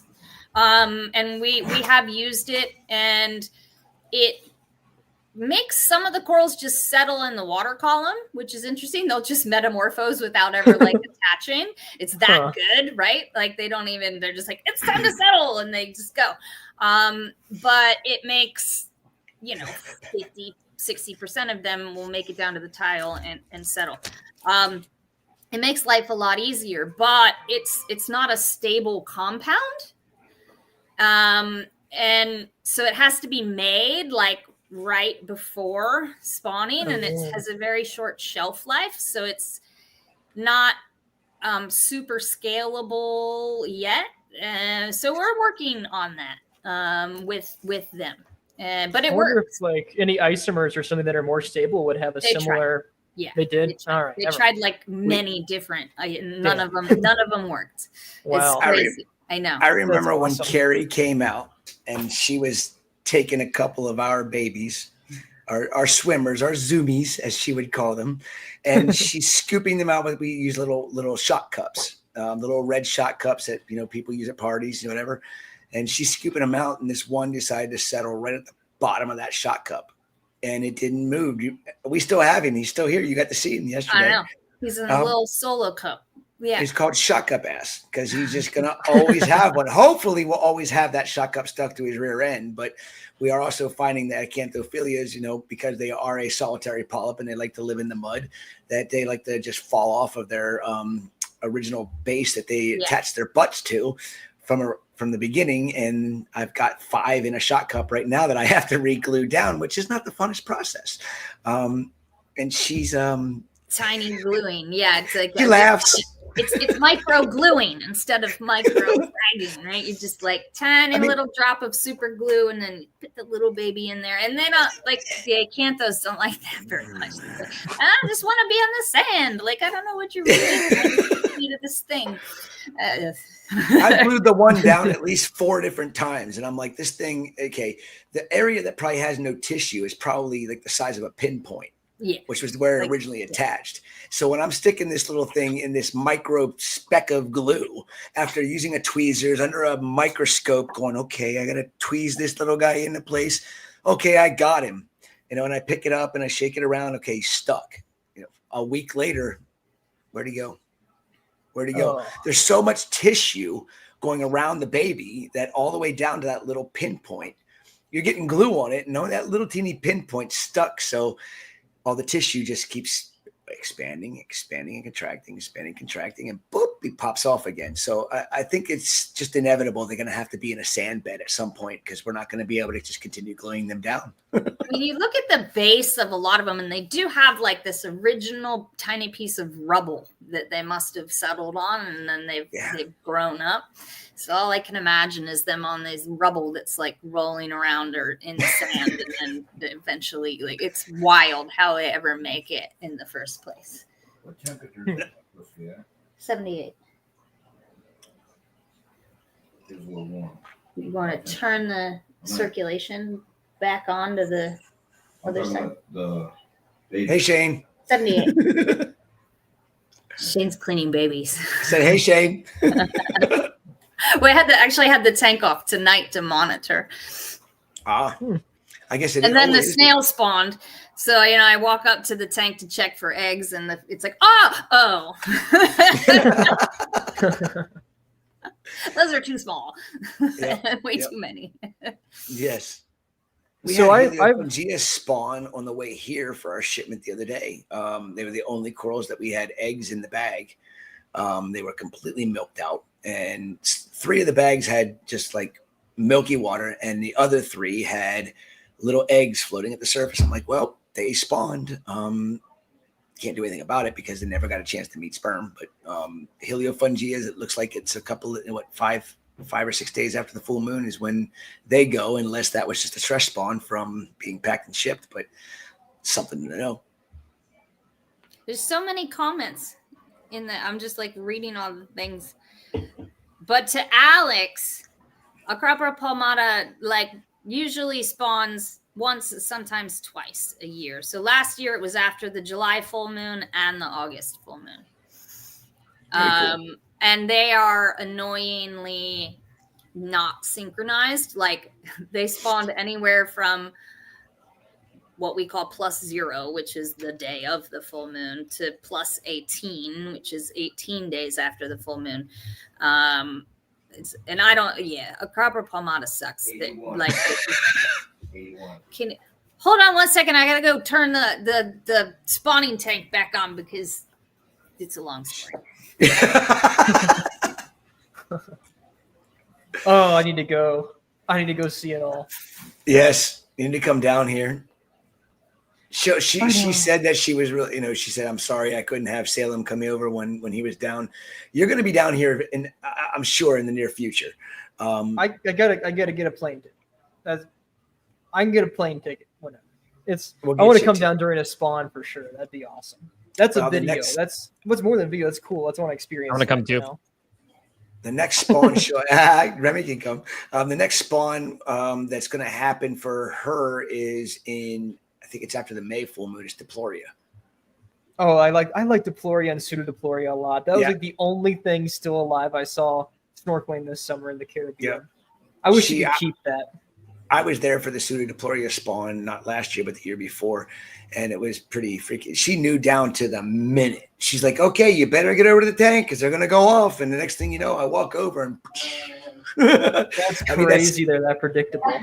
She has almost every single species that she spawns. She knows down to almost the exact minute as to when they're going to spawn. And that is just amazing. I told him the next spawn is what, in May, Deploria?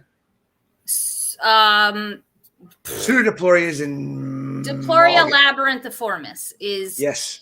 It'll be either late April or May. It's either April, May, or May, June, depending on when the moon is. And I haven't looked at my moons yet because it's not 2025 yet. So don't look at Come on. until. And then I'll have them all memorized. And then she can tell you what day to be there because she'll know exactly when they're going to go. They're very, at work now, we've got it. I mean, sometimes we might be off by a day. But it's impressive. We're down to cool. down to, within a 5-minute window and almost always. That's awesome. So I'm more stay up the microbiome stuff. I've not read a lot about the spawning, so this might have been done. But I mean, has anyone done metabolomics stuff to determine, or transcriptomics to see what signal, events are occurring, what metabolites are being produced, to where same thing as the settling, you could isolate that. There you go. You can have egg and sperm production, and then you can do another one, and then there's release. Obviously, because of stress spawning, there is a chemical side to that because something triggers it when they're being shipped from overseas. I don't know. Oh my gosh, Chris is gonna get so grumpy here. So there's some work on that, yes. So I'm gonna do my best to explain this. So I can't even stop laughing, Chris. Oh my God. Doesn't help that you're this is what happens when you have a spawning tank in your living room. If it's Sunday, it's I forgot to unplug the heaters. So I turned half the tank off and not the other half. So the temperature probe's on the one side and the other tank is getting warm. And Shane's like, why is it so warm? It's fine. Everything's fine. Okay, spawning. So the eggs take a long time to develop, right? So the spawning event itself is actually preceded by up to 11 months of cues that they need in order to mature an egg. And that what is believed to promote the egg maturing is warmer water and longer days and more intense sunlight, because now the symbionts have more excess material to give to the host, which they can then sink a lot of those lipids into the eggs. So that egg maturation can take, it's as short as 3 months in some, 3 or 4 months in some species. It's as long as 11 months in others. So that's one thing. First, you gotta get the eggs cooking. And that happens in the mesenteries. And then during the month of spawn, the way that they know, was believed that they know what day and time to release the eggs and sperm is the absence of moonlight. Okay, so if you look on the day of the full moon, the sunset and the moonrise is very close to each other. The moonrise is usually just slightly before sunset. So the moon, after sunset, the moon's just up, and it's full and it's bright. And there is some research that shows that there are genes associated with cryptochromes that are activated. So it's believed that they're sensing the presence of certain wavelengths of light when the moon is up. Now, as you move further away from the full moon, moonrise gets later and later and later. And there's a period of total darkness between sunset and then twilight and then moonrise. So a lot of species spawn, 3, 4, 5, 7, whatever days after the full moon when they've experienced that period of darkness. So you've got fully cooked eggs, and then you're getting the absence of the moon after sunset. Now, what I think happens a lot of times is that when they're put in a box for shipping, they get complete darkness for a long period of time. So if they're already cooked and very close to their spawning window, and then they get, boom, put in the dark, that can cause, and this has been shown in many papers, where if you cover them up on purpose, you can make spawning occur earlier. If you give them light pollution or leave them under light illumination, they'll hold it longer. It becomes desynchronized. Like at some point, they're going to let them go. They'll either reabsorb them or they'll just be like, well, whatever, I'm just going to spit them out. But it's not at the right time. If they're getting all the cues clearly, then you get a highly synchronized event. If you're getting mishmash cues, then you're just going to get mishmash timing of spawning, which then they don't have a good chance of fertilizing each other if they're not all spawning in the same day. So where do you, I'm sure it's species to species, but where do you experience the largest bottleneck when you're spawning something? Like, is it actually getting released to happen, then or fertilization doesn't happen, or settlement doesn't happen, or they don't make it past 6 months? Like, where is the most losses typically? The highest lot, well, depends on the species. Some, for like a Crapra palmata, it's still getting them all to spawn in the same day, because that's really annoying when you have them. The eggs and sperm are only viable unless you're doing cryopreservation. They're only viable for a couple hours. So if they don't spawn on the same night, they're no good. Is it better? Yeah.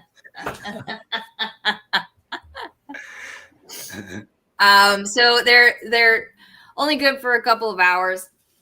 And so that's frustrating with palmata, but all the other species we work with are highly, highly synchronized. So that's not a problem. And then it's somewhat settlement that can still be touch and go, but it's really post-settlement survival. There's still a lot to learn about how we raise these tiny little coral polyps in large numbers, efficiently, without a lot of human labor. Co-culture helps a lot, like having a lot of tiny urchins or a lot of tiny snails. But it's really that post-settlement survival that kind of universally is the difficult thing. And it's really within the first 6 months, you get even the first 3 months is probably the highest loss. So I know some species don't uptake symbionts immediately, so they have to rely on heterotrophic nutrition. Do any of the species you work with I mean, what are you feeding them if that's the case? What are they actually eating at that micron size? Yeah, so most of the corals we work with when they settle, they don't have any symbionts. They have to pick them up from the environment. And that can happen as quick as like a week or two. But often it's more like a month. And it takes a while for them then to multiply and become a really full symbiont community. But their oral, their mouth and their tentacles aren't totally fully developed yet. They're still kind of stumpy, and it takes a good week or two for them even to be able to really ingest food. So we do start with like small micron sized golden pearls or reefroids. So you're going more with like powdered sized food early on. But it's a roll of the dice but they can also, remember, they can still get direct uptake of inorganic nitrogen and phosphorus. So it's not 100% critical to feed them. And they still have some reserves from being a larvae. So, those first couple weeks, we honestly usually don't feed them at all, because you can create like bacterial blooms and actually make their little micro environment not good for them if you're putting too much fine food in there. So we don't feed them at all for the first couple weeks, even a month. And then it's just really fine foods after that. We do, we'll turn off the skimmers to make sure that there's plenty of dissolved organics, and that the symbionts are actually in the water column. So we'll settle them in tanks that have adult corals that are constantly shedding symbionts. And so the babies are getting those symbionts from the adults. We'll turn off the skimmers so they're not skimming out all of that. And we even will dose like ammonium chloride and sometimes phosphate, if, depending on what the levels are in the tank, just to make sure there are some inorganic nutrients present. And the feeding is not super complicated. They readily take a lot of the same foods that, we feed in the hobby. And then we'll move to like some frozen copepods or some bigger sized pelleted food based on the size of their mouth.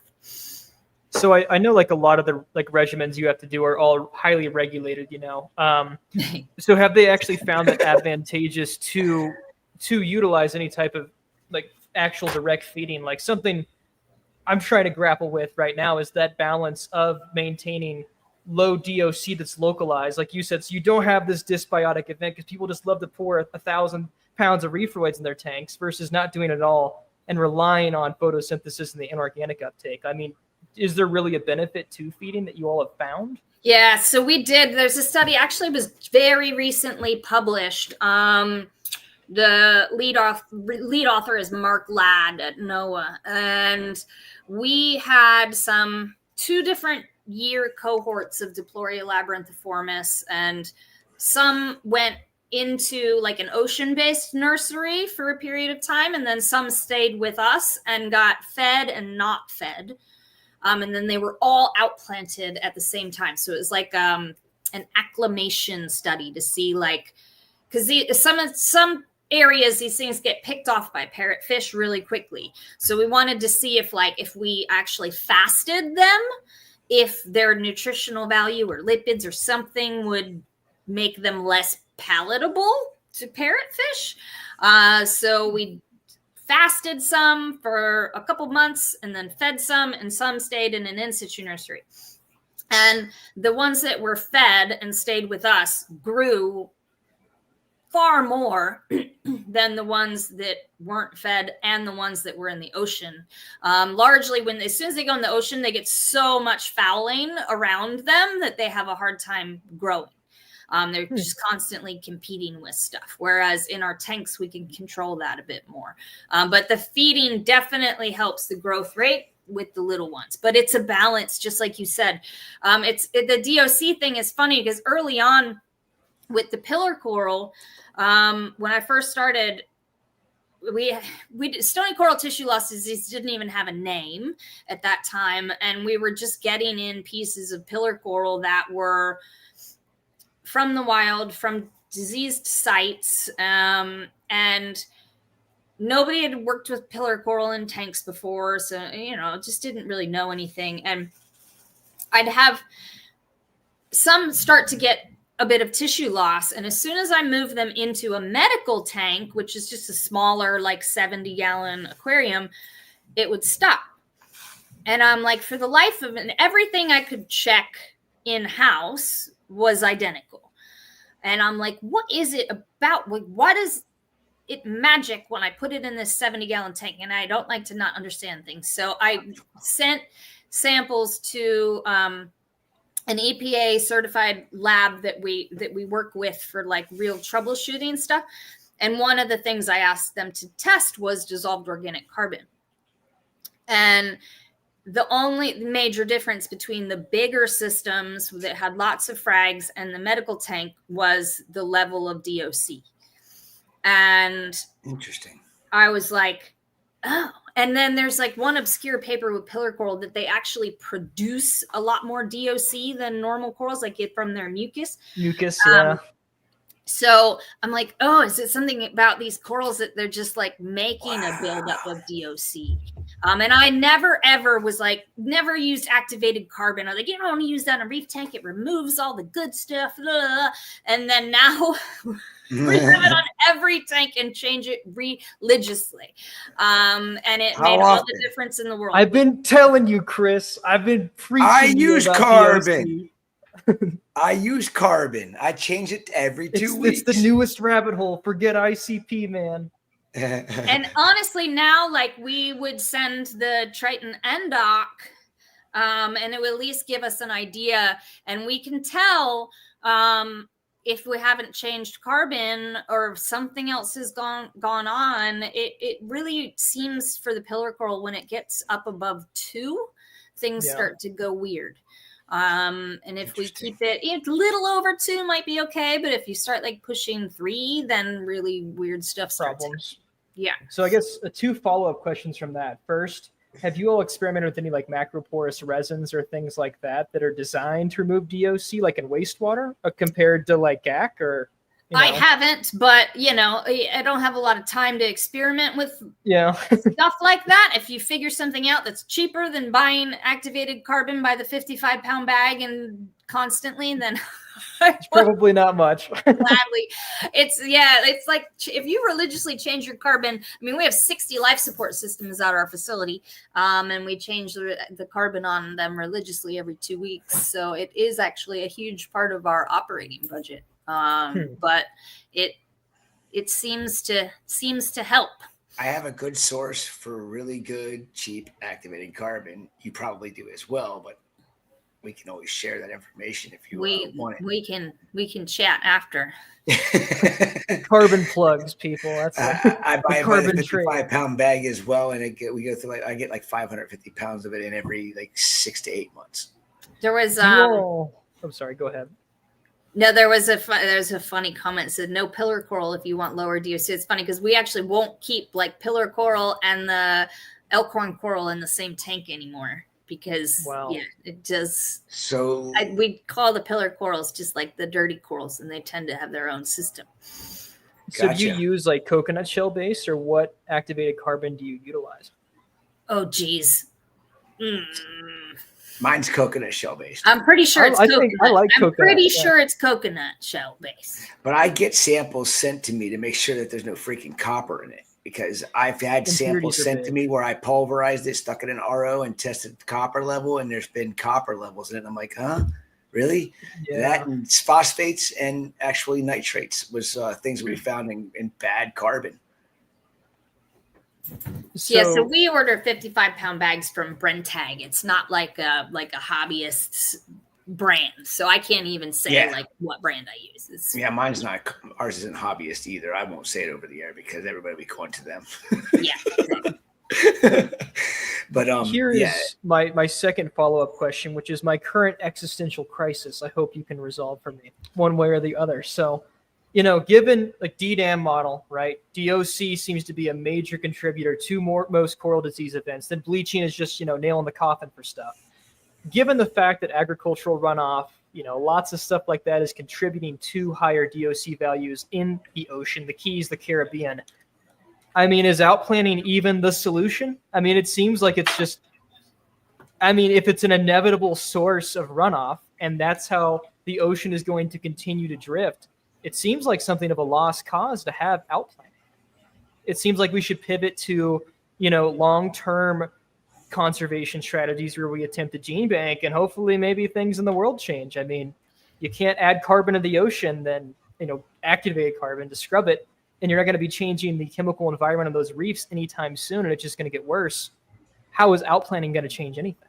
Salem, it's a good question. I love it. Yeah, no, this is like, this is the natural response to, okay, everything's dying in the ocean. Like, why would you just put more corals in the ocean? This is a question we get all the time, right? It's the first kind of reaction. So there's a couple layers to this. First, the DOC point. There is a fantastic water quality monitoring data set for the Florida Keys National Marine Sanctuary by, I believe it's Joseph Boyer's lab at FIU, but it's all available online. You can read every annual report. You can go to every monitoring station and look at all the values from the last, I don't even know how many years is there. DOC has decreased in the Florida Keys. Is it because of consumption from probably algae because sponges? of consumption, right? So this is it's a very complex system. So and actually, I believe what they say in the report. Don't quote me. I encourage everybody to read these reports. I believe it's actually more due to like some sort of global current change with more input from the Gulf Stream or something was what they were saying. It wasn't just because, we have more sponges and more bacteria that are using the DOC. It was a different reasoning than that. The geological. So there's still massive biological and physical processes at work that change these levels. That it's not as simple as just because there's more input means you'll measure more on the reef. So yes, there is a ton of coastal pollution in Florida. A lot of the long-term data set does more show that phosphorus is what is measurably increasing, which I kind of wonder if this is, might even be more of a nutrient ratio issue that we're seeing on our reefs. But I do think it's this dysbiosis of the system. You just have a lot more organic input. You have a lot of things still coming out of sewage outfalls. You have pumping from Lake Okeechobee. Bypass canals. Right? The canals are loaded with all sorts of organic compounds, antibiotics, like just all kinds of things. So why would you want to put corals back out? And like you said, why wouldn't you just gene bank things? So the gene banking thing is critical. And that is actively being worked on across the Caribbean. A big problem is here in the United States, we have a lot of this knowledge. We have a lot of this technology. We have the money. You go to a smaller island nation in the Caribbean, you don't have a million reef aquarists, that are all supporting the cause. You don't have people that even know how to operate like large scale saltwater aquarium facilities.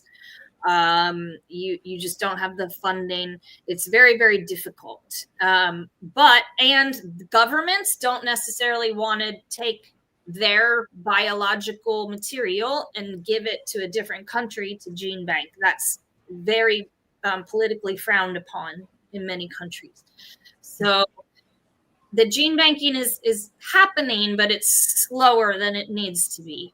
And I encourage anybody on here that, wants to have a fundraiser for an island nation to build a coral nursery, like that's what we should be funding, like 100%. And I can put you in contact with people that need it. Well, that's what we should do in July. We should do this again and have a fundraiser for that exactly. That's what we should do, Chris. Our I'm Christmas all- in July hey. 24-hour episode. We I'm should all about raise that. money That for works for me. So that'd be great. That sounds. Did you hear that, Carrie? He expects me to go on for 24 hours in July. That's not healthy. Save the Caribbean. We trade our life for theirs. But to speak to Cheers. why do we put corals back out? And here's the thing: is we still have to learn. And right now the ocean is in our outplanting across the board in the state of Florida is really still experimental. And this is why I do not like the headlines that say we're saving coral reefs. We're not saving coral reefs. We're figuring out the best and most efficient way to repopulate them once humans can figure out how to stop destroying the ocean. We're preventing species from going extinct in the meantime, and maybe some new genetic combinations will be more tolerant. Maybe we can find some probiotics that we seed with our baby corals that make them more resistant to some of the diseases. It's such a complex system that we shouldn't just throw our hands up in the air and go, never mind, leave them all on land in a gene bank. We do need to gene bank them, but we can learn every year with their offspring, figure out what offspring do the best. And hopefully it's a long process, but we might have corals that are able to live in our future ocean. Well, that makes a lot of sense. Makes me feel better. I went to I forget where it is. It's like the one that SeaWorld and Disney helped fund. I went to that conservation facility in Orlando, and they were just like, we're going to outplant them and save them. I'm like, how? What? Look, it's tough. Like I will. Yeah, with Justin works. Yeah. Yeah, and I will defend. It is very difficult when you work at a facility and you want to celebrate your wins, right? Like you want to celebrate your wins, and unfortunately, we all work for facilities that our funding is driven by ticket sales and people coming to visit, it's not cheap to operate these facilities. So there has to be media and marketing involved. And when media and marketing is involved, we can't always control the narrative. You can do an interview. So many times I've done an interview with reporters, and what gets printed is so far from what I actually said or the message. And it's taken me 25 years to learn how to control that a little better and be really careful about what I say. And I hate it when I see colleagues kind of get slammed because of a media story, because they can't control it. They didn't write it, and it's tough. It is really tough. That makes me feel a lot better, because I was really afraid that there was a lot of people doing conservation work that were disillusioned by the fact that unless we get our act together with our output, long term, there's not going to be fixing things. So I'm glad that there's an acknowledgement that it's this is to experiment, and eventually it can be better, maybe. 100%. I mean, I just came back from the Reef Futures conference in Mexico, and it's really difficult for coral scientists around the world because we're not sociologists. We can't change human behavior, but we get blamed for saying that we're trying to do something good for corals and for the ocean. This is our job. This is our career. This is what we research for a living. And because of some poorly done media headlines that put some clickbait out there, we all get blamed for not being, for being disillusioned and thinking we're doing something greater than we are. And it's actually a really, really difficult thing for those of us that work in coral conservation, because we all know, and we try to say it. And there's actually a movement within coral science to always make sure you say, we can't do this without stopping climate change and stopping what humans are doing to the planet. Everybody is trying to make sure they put that in their stories now. But we can't, I can't take, I can't single-handedly save the planet, and I've recognized that. Speaking of difficult, you achieved a very difficult thing last spring. And I was so happy to see that you had gotten a report that was put out about what you were able to achieve. Do you know what I'm talking about? I don't even know which thing you're talking about. Oh, come on. It's the Acropora palmetta that you were able to bring in from Honduras. Oh, that wasn't really spring. That's why Mexico. you got me confused. They came What? in That wasn't July. spring? Okay, what was it in July, really? Yeah, I mean Okay. the The fact that you were able to get permits to bring in palmetta from that. Oh, we didn't though. It was University of Miami. So we got the University of Miami did the permitting legwork for years, and they'd gone Awesome. to 5 or 6 different countries, and it's a lot of relationship building. And they were working with Telemarine in Telebay, Honduras. And so University of Miami and Dr. Andrew Baker, they are the ones that did all the CITES legwork and the Fish and Wildlife import work, and imported, I think it was a total of 15 spawning size pieces of elkhorn coral. And we have 7 of them. So they know that we had a good bank of spawning size Florida elkhorn coral, and that we get spawn every year. So they entrusted us with 7 elkhorn corals from Telebay, Honduras, to keep in our care and hopefully cross with the Florida population. Did that happen? I am not allowed to talk about it. Okay. Well, I'm sorry to bring that up. I'm hopefully gonna hear some Chris. good news. Chris, we need to shut up, and there we go. We will. I We're am working excited on to it. See, hear what's again, gonna happen. media and marketing runs my life, so I know. Yes. It is University of Miami's legwork that did all of this. It is a joint project, so we will jointly put out a press release.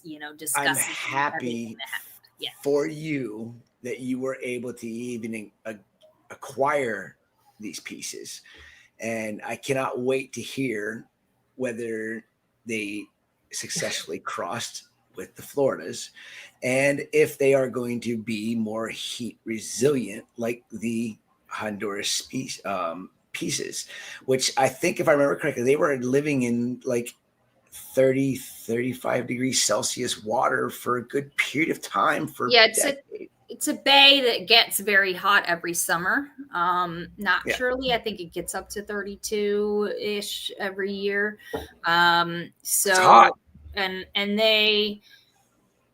we are hoping thriving that they're beautiful thickets of elkhorn coral. I want to go see that again. Turbid, fairly polluted sort of environment, very shallow, and just cooking. So yeah, it's so we're hoping that those things are holding some genetic key. So the interesting thing is, why Honduras, right? So when you look at the genetics of elkhorn coral across the Caribbean, there's an eastern province and a western province. So the western province is actually kind of the whole Mesoamerican barrier reef, and then up on the north side of Cuba and up in Florida. So that population is all genetically linked. So when a elkhorn coral spawns, the larvae take 5 days to even start swimming, and then they can swim around for quite a while before they settle. Like if in the absence of a queue, it could be weeks. So in theory, a coral that spawns in Honduras could drift all the way to Florida. The currents. So that is why that population is approved for genetic rescue of the Florida population. Gotcha. I love that. That's cool. See, now I learned something completely new right there. And the fact that doesn't Honduras have one off the coast of Honduras has one of the largest reefs that is doing well, not pristine, but doing well in the Caribbean. I'm not familiar with it enough to speak to it. I mean, there are some beautiful reefs in Honduras, and they have been hit by stony coral tissue loss disease, but not everywhere. Like, there's definitely some areas that seem to have escaped it so far. But I'm certainly not an expert on the area, so I don't want to, speak to it. But the photos that I've seen of this Tela Bay reefer are stunning and beautiful. Yeah. I remember the only place that I was actually able to dive with Endangered gyra was in Fajardo, Puerto Rico.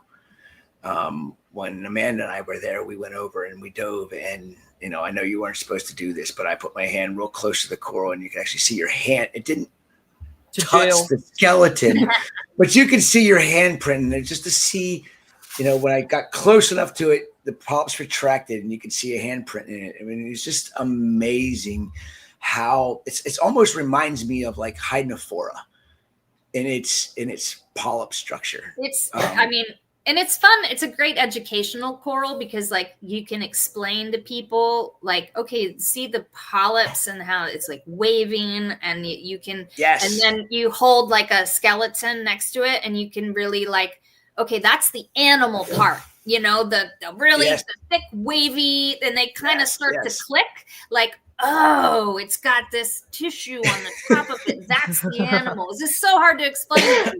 They're just like, what are you talking about? Like this. Yeah, but this when people look at an elkhorn, right? When people look at an elkhorn coral, they see a rock. Or people like, that's a pretty plant. It's a pretty rock. Yeah. So we are 8 minutes over, and I don't want to end. I have one final selfish, optimistic question. And you mentioned, and Justin said this to me too, is that it's fairly easy for academic institutions, research institutions, to get spawn once they are settled or get at least the eggs. What red tape do I have to go through to make Reef Builders Incorporated an institution that could get said larvae? To get what? Sorry.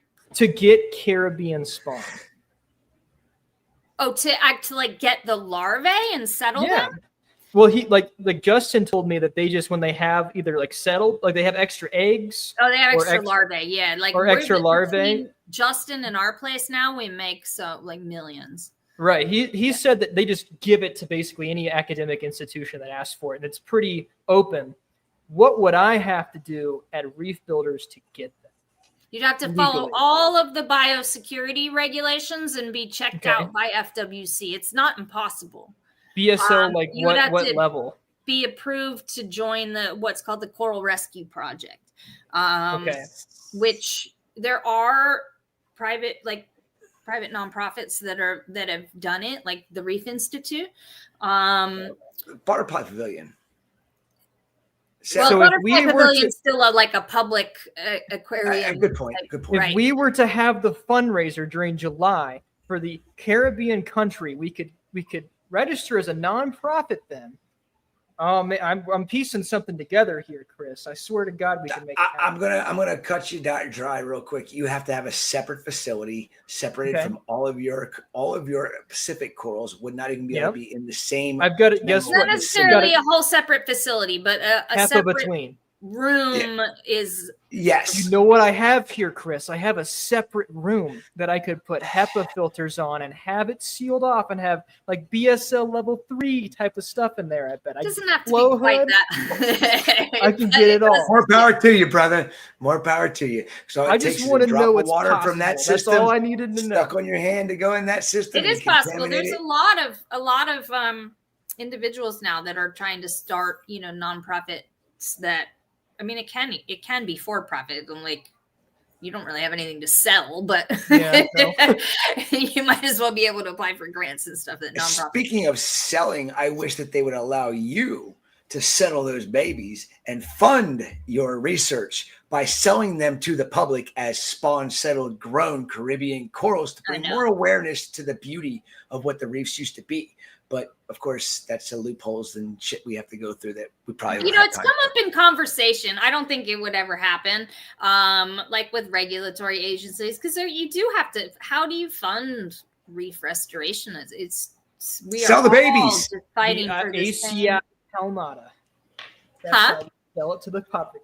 That's my holy grail. I've told you that before, Carrie. If I could have Acropora palmata growing it in my facility, I wouldn't need another Acropora. I just grow the hell out of Acropora palmata. Unfortunately, with that one, because it is so threatened, it probably will be uplisted to endangered. That one's going to be hard to. Yeah, that one not good. Because every piece is like so precious at this point.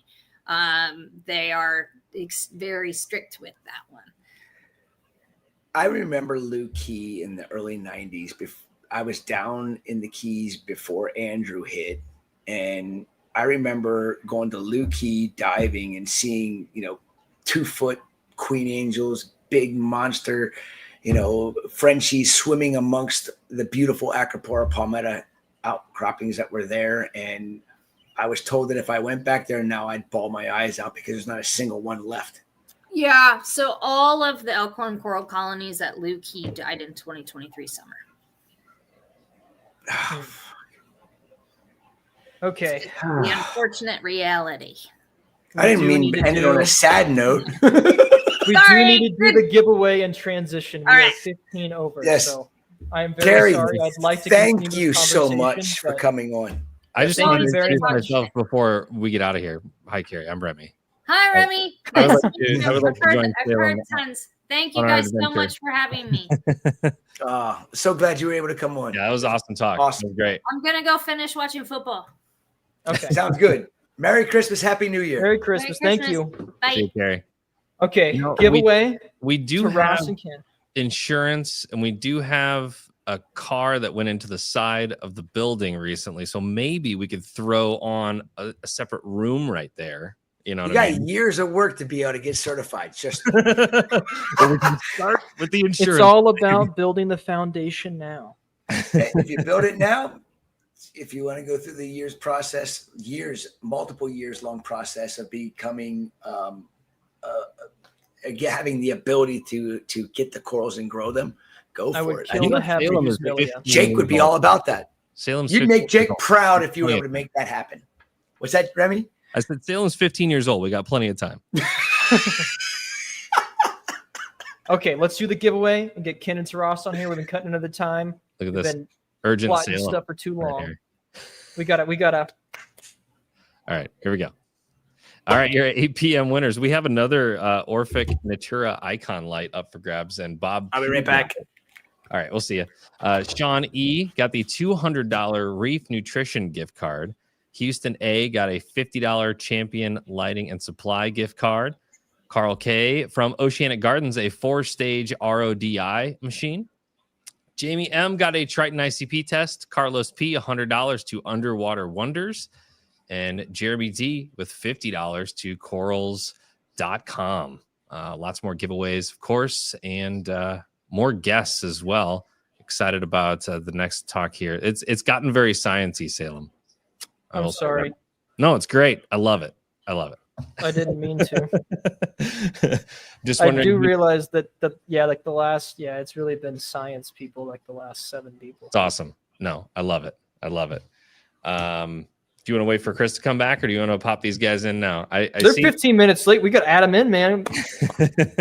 Go throw them in there. Chop. Ross is not there, but Kenneth is here. So I'll pop up. Right. There he is. Oh, what happened to Ken? Oh, Ken can't be. Are you adding him and unadding him? We're having an ad fight. Hey guys, what's up? Thanks for coming. Sorry for having you wait. It's all right. Good to be here, especially with you guys. I think it's going to be a good one. We're going to talk about a lot of purple non-sulfur bacteria stuff. So wait for Chris to get back, and I hear there's some new data. Yeah, I can't help but comment. Hearing about all this, tight-lippedness and regulation. The idea that FWC would come in and bust anybody for having spawn from captive spawn Caribbean corals. FWC. Well, today I pulled 20 peacock bass out of Lake Ida, and it's like their activities directly put that species and all those other species in there, and all these exotic fish pipeline directly into the water that hits that Acropora anyway. So it's like you'd be busted by the same people for messing with spawn in your own backyard. It's interesting. Yeah. Quite ironic. Oh, red tape is definitely not going to help these animals in the short or long term. Yeah. Bureaucracy and biology is never. How you doing, Ken? I'm doing great, man. We actually I booted out the last of our guests a little while ago. We just had a party here, so that's cool. Cookies and carols. So we eat a crap ton of Christmas. I'm on a sugar high, and yeah, I'm all full of Christmas carols. So ready. Salem and I are on 9 hours straight, so it's starting to drag. You look surprisingly sober, dude. What's that? We've not really started. You probably should now, Chris. I've been good. I only have 3 down. So I'm still on my first beer. I've been sipping it. Okay, I'm on my second cup of coffee, but I got my high-price mug. So. Oh, there you go. I'm on my 3rd pounder, so I'm good. Not even close. My wife was worried about me towards the last hour. Now I'm good. Good to have you guys on. Yeah. Yeah, it's good to be here. So, what's been going on at ACI with Hydrospace PNS ProBiome? Do tell. I have to say, Ken, I've learned so much in the last year with the Rhodosudomonas, correct? Mm-hmm. And what its capabilities are and how beneficial it can be to a reef ecosystem in a box. And I think we picked the perfect system to utilize it on because of the amount of phosphates that are produced from, stressed or partially dying soft corals, because the phosphate level gets boosted so quickly. And the nitrate level really has never been a major issue. And, having 2 algae scrubbers on a system that I have one algae scrubber that is the Clearwater 300. I have one on my 4,500 gallon system, and I still have to add phosphates and nitrates. But then this system, I have a commercial and a 300 on there. And I was dosing lanthanum chloride like it was, water, twice a week. And since we've been using the Rhodosudomonas, I gave you guys the data. The data speaks everything. It says everything we need. I mean, testing the water 3 times a week, watching the rise of the phosphates go from being almost 1 part per million a week down to 1 part per million in almost a month. Just by dosing Rhodosudomonas, even at half the amount that is necessary, the data is huge. And it's been great because I don't like dosing chemicals. I like natural, and utilizing this in that system has a lot more benefits than just the fact that it removes, helps keep phosphates from rising so quickly. The benefits for non-photosynthetic corals and, soft corals alone, just in their health, is mind-blowing. And I thank you because I learned a lot, and I'm glad that, you are part of this. And I'm glad that, Teras has come down and seen and analyzing all the data. And he's going to actually put something out there to explain to the hobbyists what you actually do, Ken. I mean, you grow bacteria, and, there's so many people that don't even understand the microbiome of a coral reef. I still don't understand the microbiome of a coral reef. I'm learning it now as we go. Very well. Just this one bacteria it's mind-blowing what it can do to the ecosystem that we're keeping in a box. And, for all those softy lovers out there that have phosphate issues, your corals are looking beautiful, but you still want to keep them below 1 part per million if you want coralline algae to be growing, and you want any of your stony corals to actually grow and do well. The higher your phosphates, the less chances your corals are going to grow. And this has been huge. I'm actually keeping stony corals in this system, and they're doing spectacular. Where before, in a few months' time, a lot of them would just kind of just wither away. And, that's not suffice for me. I don't like that. I'm not here to kill corals. I'm here to learn and to keep them alive. And I swear that this Rhodosudomonas has been a big factor in keeping Heck, we get hitchhikers all the time on soft corals, and I have 3 or 4 that I just haven't been able to sell because they're really not highly sought after softies. They've been in there for almost a year, and the stony corals that were growing on them when they came in are just thriving and doing spectacular, where before they would eventually just wither away and die. And I have, well, Teras, you saw it when you were here. I had almost 250 Australian elegans corals in one of the tanks that is on this system. And I have to say, from what I saw. What's that? They were packed. I mean, they were packed together. They were all thriving from what I saw. I mean, it looked good in there, especially the MPS.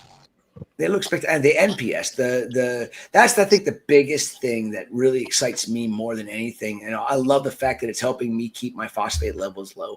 I love that it's, making the soft corals look spectacular. But the fact that we can get in, Euplexoria gorgonians, and they polyp out and they look spectacular, along with, I'm not good with Latin names on a lot of these corals, but we call them sea rods. The yellow polyp sea rods are kind of like a maroon base with bright yellow polyps, and we have another one that's got the purple polyps and another one that's got orange polyps. And the biggest thing, which people love, is the blueberry gorgonians. How many people can keep a blueberry gorgonian alive in a regular reef system? Not many. No. And we got John Goff out there in Colorado. He's got some beautiful NPS corals. And I know he's right there next to you. I'm not sure. I haven't talked to John, and I got to give him a call here soon and see if he's still putting Rhodopseudomonas in the tank. Because I told him straight up, if you don't start putting Rhodopseudomonas in, you're going to be kicking yourself in the butt when you actually start doing it, because you're going to see the benefits from it. And, with all the food he's got to put in that NPS tank, being 450 gallons, Rhodopseudomonas is a minute amount of expense when you break it down to make those animals thrive. And I can't thank you enough for, trusting me to give you the data to be able to do what I'm doing with your product. And I hope that this gets out there and people start realizing or do realize that, it's very beneficial. Even if you don't put it in on a daily basis, adding it to your system is going to be beneficial all around, no matter what. And, I can't wait to see what kind of collaboration you put together with your article, Teras. I know it's coming soon. Yeah. So it's been cooking. Yeah. So, be a little bit less, honestly, but with everything at the facility at top shelf, it's you got to stop fishing, bro. Never. I was thinking my pop pulled a 7.6 cock at a Lake Ida this weekend. Nice. Nice. Okay, I have to tell you a quick story. Teras comes to my facility. First time he's been over here. We're drooling over all the corals, having a blast, and he's like, it's getting kind of late. It's late in the morning. You said I could go fishing in the pond in the back. I take him back to the pond. I'm back there. I'm fishing with him for a little while, and we're fishing with shiners. Never fished shiners in this pond. We're not catching anything, but we're seeing the bass just looking at the damn shiners. Like, okay, should I eat you or should I not eat you? Okay, I leave. Like 45 minutes later, Teras comes up soaking wet. He thought he hooked the bass. He hooked the freaking soft shell turtle. He's pulling it through the weeds. Some bitch jumps in the lake. Bear hugs this turtle and comes up to the facility. Hey, you got any of those pliers? That's great. And right before that, you hooked the bass, and didn't it spit the hook out at you? Yeah, no, that turtle, because I went in to lip the bass. I thought I was going to miss my 10-pounder moment. I was up to heat. I haven't been whacked by a soft shell yet, but I'm not trying to add that to my list. No. Oh, hell no. I wouldn't want to be hit by a soft shell. No. But real quick about that day too. And this is just kind of a general.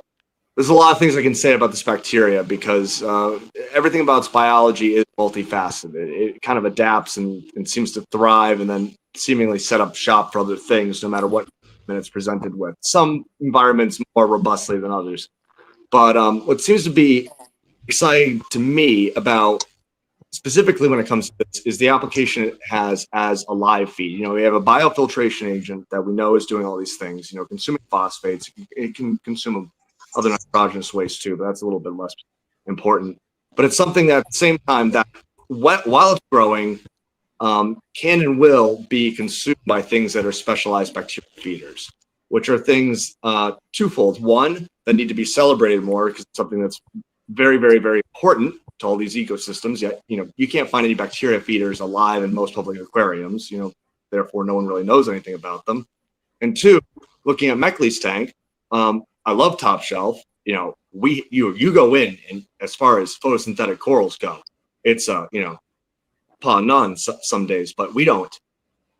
We don't have MPS. It was kind of fun in a way to look and see, like, what is that? What is that? Like, kind of have that awe factor that so many of us kind of got early on in the hobby when you walked into your first LFS. And that's what's kind of cool. The idea of this being a live feed for bacteria feeders is that, as me and Ken were kind of talking earlier today, is that, there could be all kinds of new niches opening up. Ornamental sponges, more embrace of NPS, all kinds of things. And then with that, I'm just kind of rambling off in the thought process, but okay, let's say you have a bunch of ornamental sponges growing. Some of them, if they're not toxic, you're going to have a bunch of, they'll be very easy. All of a sudden things like, very niche angel species, more shitles, these things that had, kind of difficult diets coming off the boat, if they have a bunch of sponges already established in all these tanks, and there's all these sponges with names and a little bit of back research. So I think it's doing nothing but, opening up, just foundational avenues for expanding the hobby with new critters that, we couldn't feed before. Take a pellet, take phytoplankton. 100%. To be fair, I think you actually reported some pests too, right, Chris? You started seeing some filter feeding pests that. Yes, for sure. Yeah. I mean, actually, one of the things that I have is I have this black sponge that's the most annoying thing. It cements your rock and everything together, and it's actually in that system. In the rock substrate, it's thicker than I've ever seen it. Now I see it in other systems, but it's really thick in that system. And that's one of the things I was a little bit mad at myself at the end of the year here. We weren't able to get that all pulled out of there. But I mean, any good thing, you're going to get bad with it as well. So, it's a matter of whether there's a good outweigh the bad. And I think the good outweighs the bad in this case, because, when you can see a Tabastria that, normally in any other system would do okay and eventually would start receding, and you see them just thriving. I had Tabastrias in this system for a year plus that were just little guys I got from Australia, and I forgot about them. They were really, I put them underneath the racks in the main system, and I actually was digging through and I found them, like, holy cow, these things are freaking growing.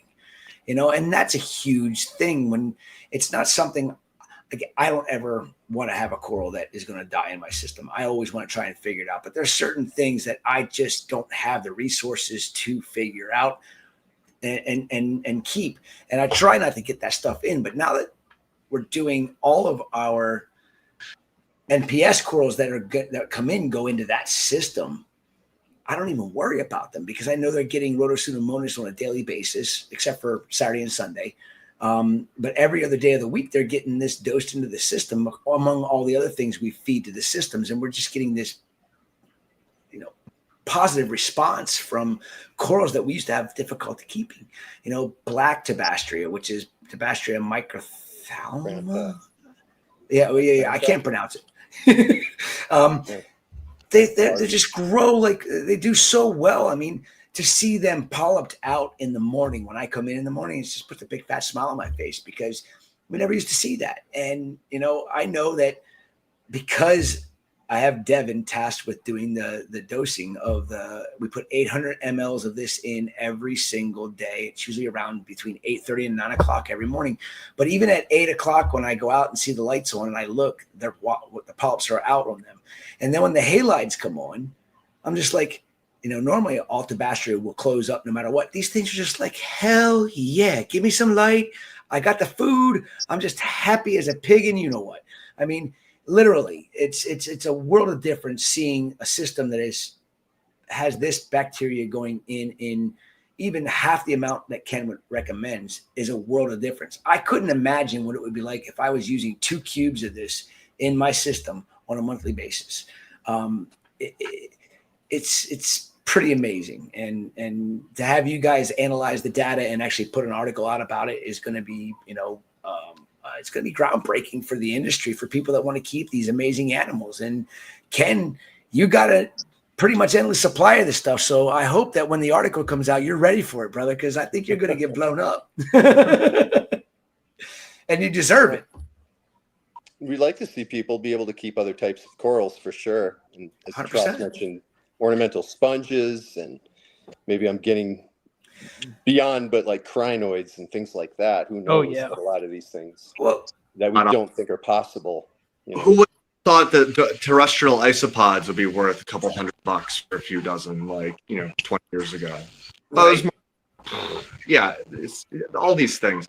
And I think that's the deep down the value of it. That at the end of the day, as much as I love all, the pet industry at large, including our reef aquarium industry, if there's not an effort to further understand, if it's not pushing understanding of these animals and inspiring more and more generations. I mean, my local reef store inspired me to get into this, understand these animals more, to look into, so if we're not trying to satisfy and push that and try and work with new animals, I think that's the goal, for everyone to have these niches.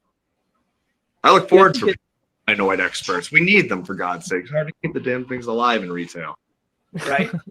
They're such beautiful animals too. I mean, that a crinoid, I feel like, could speak to people more than a lot of core. Like people see SPS and they're like a normal consumer that's not have a reef tank. They don't get, they don't care. But a crinoid's seen it sway and go crazy. I mean, that's like a pretty special. Like you can't even see that in public aquariums most of the time. Really rare alien type of creature. 100%, and I actually didn't order these, but I got in some crinoids a couple of months ago, and I sent a couple of them over to John Goff, and I don't even know, I haven't even talked to him about them, whether or not they're still doing well, because he put them in the NPS system. And, he messaged me the other day, and I've been so busy, I responded to him, but I haven't had a chance. I said, I got to call you soon. I want to hear more about your reef, about your tank and how well it's doing. Because, there for the longest time, we were talking almost daily about things that I've observed and things that I knew, and I'm not an expert on NPS corals in any way. I just know from what I've learned from talking to other people and just from experience of having them, all the ups and downs that I had, and then the positives that I've gotten from adding the Rhodosudomonas to the system. And I hope that we can figure out how we can keep a NPS tank, because honestly, an NPS tank will rival any crazy LPS tank out there, because there's so much color in these. I'm getting one built, and I'm a hop skip away from Ken. Yes, you are. And he's got a hell of a lot more than just Rhodosudomonas that you can have, that you have access to, that's going to help you understand that NPS tank even more. And yeah, you've got the deep cycle cooking too, Ken. How is that coming along? Great. Yeah, we're fixing to release it, waiting on some packaging and stuff like that, but got a large inventory of it, and we've given a lot of it out already for people to test it, and looks really good. And I believe it'll be one of, if not the first native reef, indigenous reef bacterium that is introduced to our market. Yeah. Yeah, I think what you're doing really opens up so much. Like, there's so much potential for all the bugs you're culturing. I mean, like we've talked about a lot now of all the different species it could offer, but I mean, there's the bioremediative aspect. If you made it to where you had a high enough density you could deliver to people, like everything worked out value-wise, it could replace many types of filtration to just have it introduced to a system live to just bioremediate most of the excess nutrients out. Don't even need a skimmer, maybe. Don't even need granular activated carbon. You can just have a natural impulse of nutrition that also cleans the water. I mean, it's the best of both worlds. There's the potential of it replacing antibiotics in some regards, having it outcompete or maybe inhibit some pathogenic bacteria because it can occupy that niche. Like I think you've mentioned it before, putting it in fish food as a probiotic. I mean, there's just so many different avenues for this that people haven't even begun to consider yet, that I think will naturally occur the more that hydrospace continues to grow. Mm-hmm. Even, and a lot of people wouldn't necessarily be that excited about bacteria, but you think about the things that it will enable. This particular species, it's been proven to enhance survival and growth rates in larval fish. Well, for us, relying more and more on aquaculture, that means potentially that we could have a lot more aquacultured fish available to us, more species, and perhaps at a lower price if cost of production goes down because mortality rates go down in the hatcheries. So it could do a lot of good things. It's such a has such wide utility. That's the one thing that it initially really attracted to me. I was actually looking at it when I was working at a hatchery, and we were initially looking to use it there for all those purposes as a food and for bioremediation. We were going to grow it ourselves, and I couldn't find a source of it. And I'm like, aha, there's probably a need for it, at least here in the States, where it was hard to get a hold of. But we could do a lot with it, for sure. Yeah. One of the things I've kind of observed, just to piggyback of what Ken was saying, is when it comes to trying to scale up production of a lot of these aquaculture organisms that have larval states, where I've seen it done on a mass scale, where it's actually, you can make things that the larvae, you can make them like, 1-2 kilograms.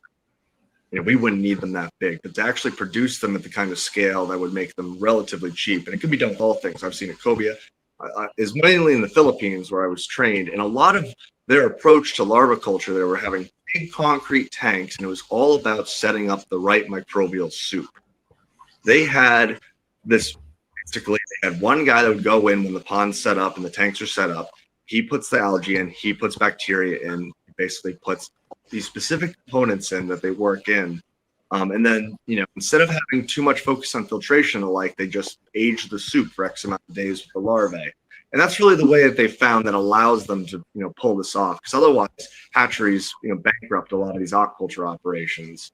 So it's really interesting to me, the idea that we are, the things that will enable us to do something I'm going to be very excited about doing kind of casually now that I have the new facility at Top Shelf is I kind of really look forward to spawning some oysters again, something I used to do in an old gig.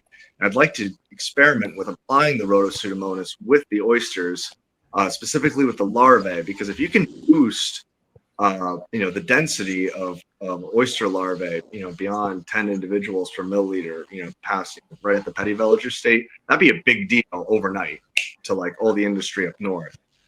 So that's the kind of avenues that I'd like to really start exploring. But it's really important that I think, Chris has taken the steps here to give us kind of our first beginning hallmark case example, where it's the coral wholesale system, where, it's the first general observation here where we're just observing phosphate reduction and all the myriad of benefits that.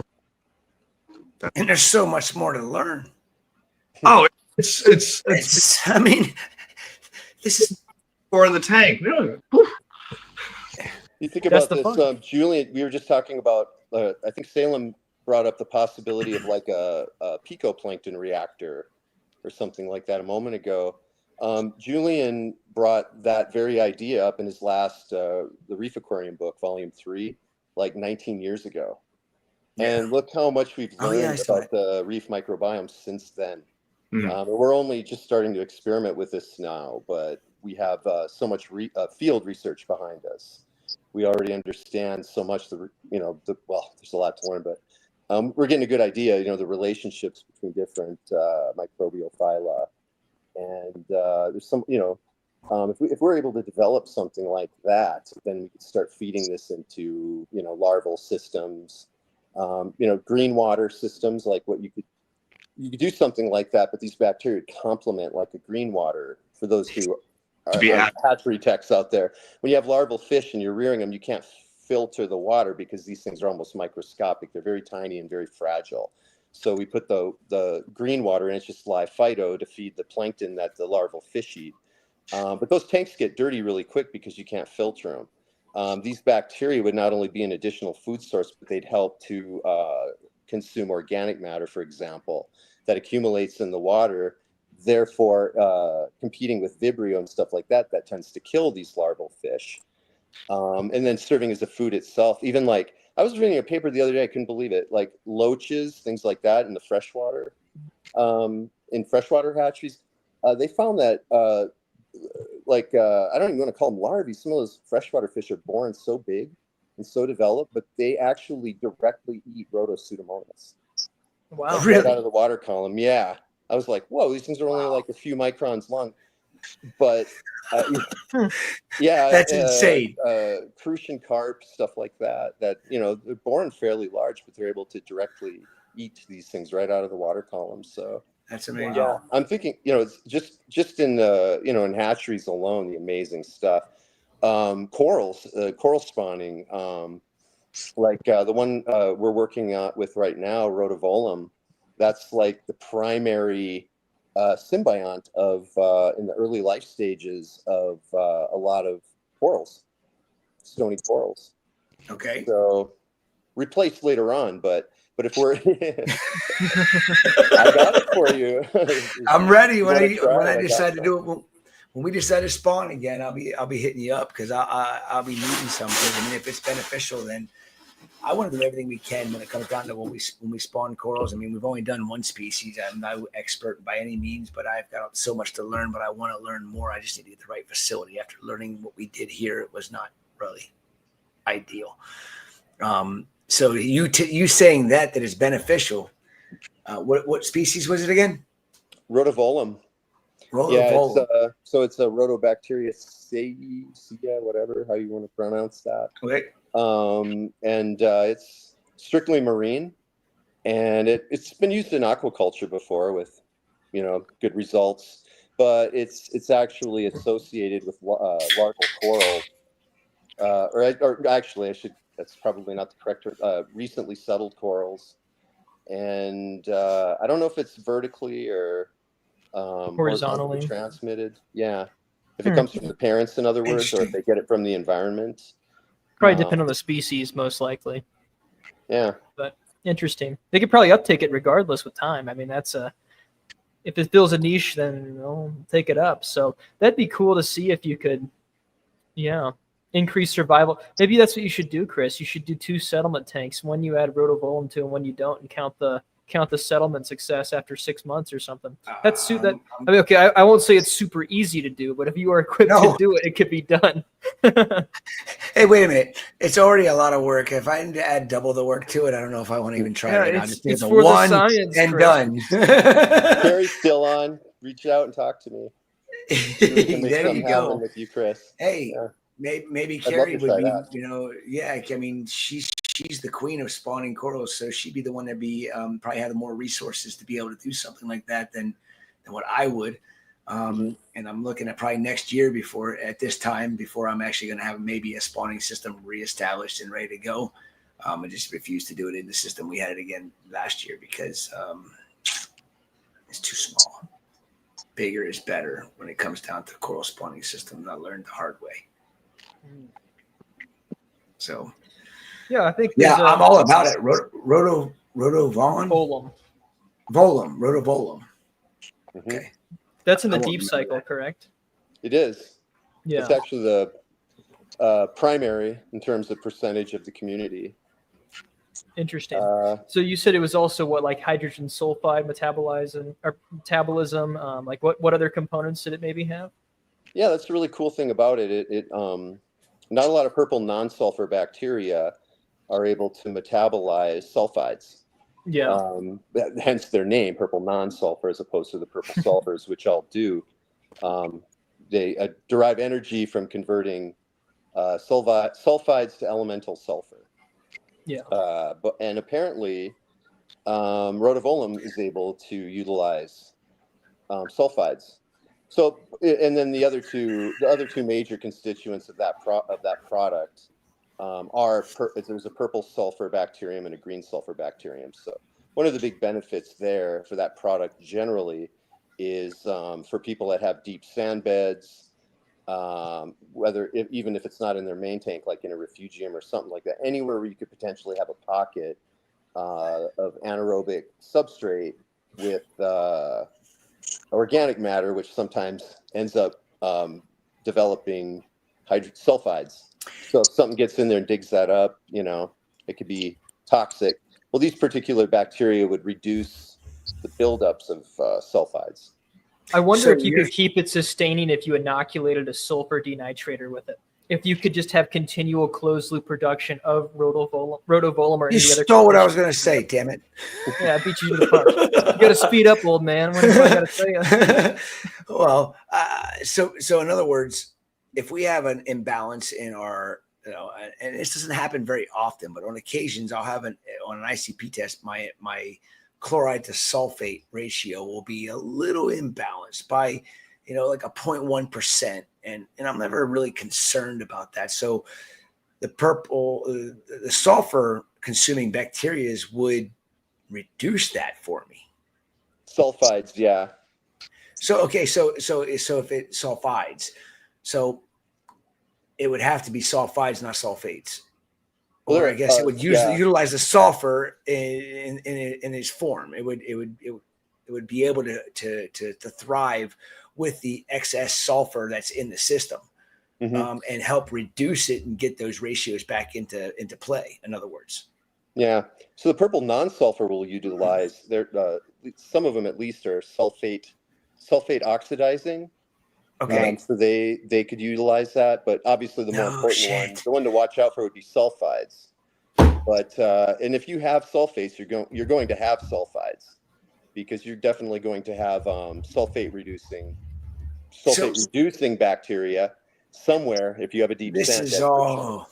This is all new to me. Sulfur denitrator, you've got the sulfur reducers. They produce sulfides, and you have closed loop production of rotovolum, which can continue to inoculate. I don't know, man. I bet you could sustain production. But back 2 years ago, this soft coral system always had an imbalance in the chloride sulfate ratio in the system. And I don't know why I never correlated the fact that now that balance has been damn near dead nuts on every time I do an ICP test on it. And it's only been within the last year that I haven't had that issue with it anymore. And it has to be because of Rotopseudomonas. Yeah, or indirectly, it changed the microbiome in a way that something else is mitigating. Either way, it's helping to balance out some imbalances, and it all goes back to an ecosystem in a box. How do you balance it properly? And microbiome is the biggest factor in all of it when you break it all down, and nobody talks about it. Water change, just do a water change, just do a water change, just do a freaking water change. No, you can balance it naturally without water changes. And water change might balance it naturally, Chris. I don't know. What's that? A water change might balance it naturally. You remove DOC, you shift it that way. Normally it does, but you know what? I have to see now. I have to get the DOC. You guys are talking about DOC and all these things. I wrote a 9,000 word article. I saw it. Go read it. Go read it. I did. I get it. It's just like, I've never thought about it before ever until you started bringing it up. And I'm like, it's not new. It's old. It's old news. I mean, that's what you got to do, Chris, is now you need to do microbiome stuff with it, because then now you've got the inorganic data for the nutrients, and you can continue to scale. You've got evidence there. So now you can justify the cost, and then I have to watch my cost. Eli's got qPCR now, man. I know. You do a lot with that. It's exciting. Yeah. I want to find out the DNA of my 9 hammer corals. Because I know they're different species. I don't think he's going to be able to figure out what they are, because I think they're all undescribed. But if you missed it, Eli bought a qPCR machine, so he's going to have that to have. So if you need that done, be able to be toyed around with. So I'm excited. That's super exciting for me. I mean, just the fact that I can take tissue from a hammer coral and send it off and say, "What is it?" Here's an acro. What is it? You could do really accurate cell counts that way. That'd be like dead on population size. He has the primer. There's a lot of potential for the industry. I thought I geeked out before, and now you guys are opening up this can of worms about freaking bacteria, and my geekiness is going to get even worse. I mean, it's endless. This industry, this hobby is endless, what you can learn, and we don't even know half of what we need to know. And I love what you two are doing with the the bacteria and the algae and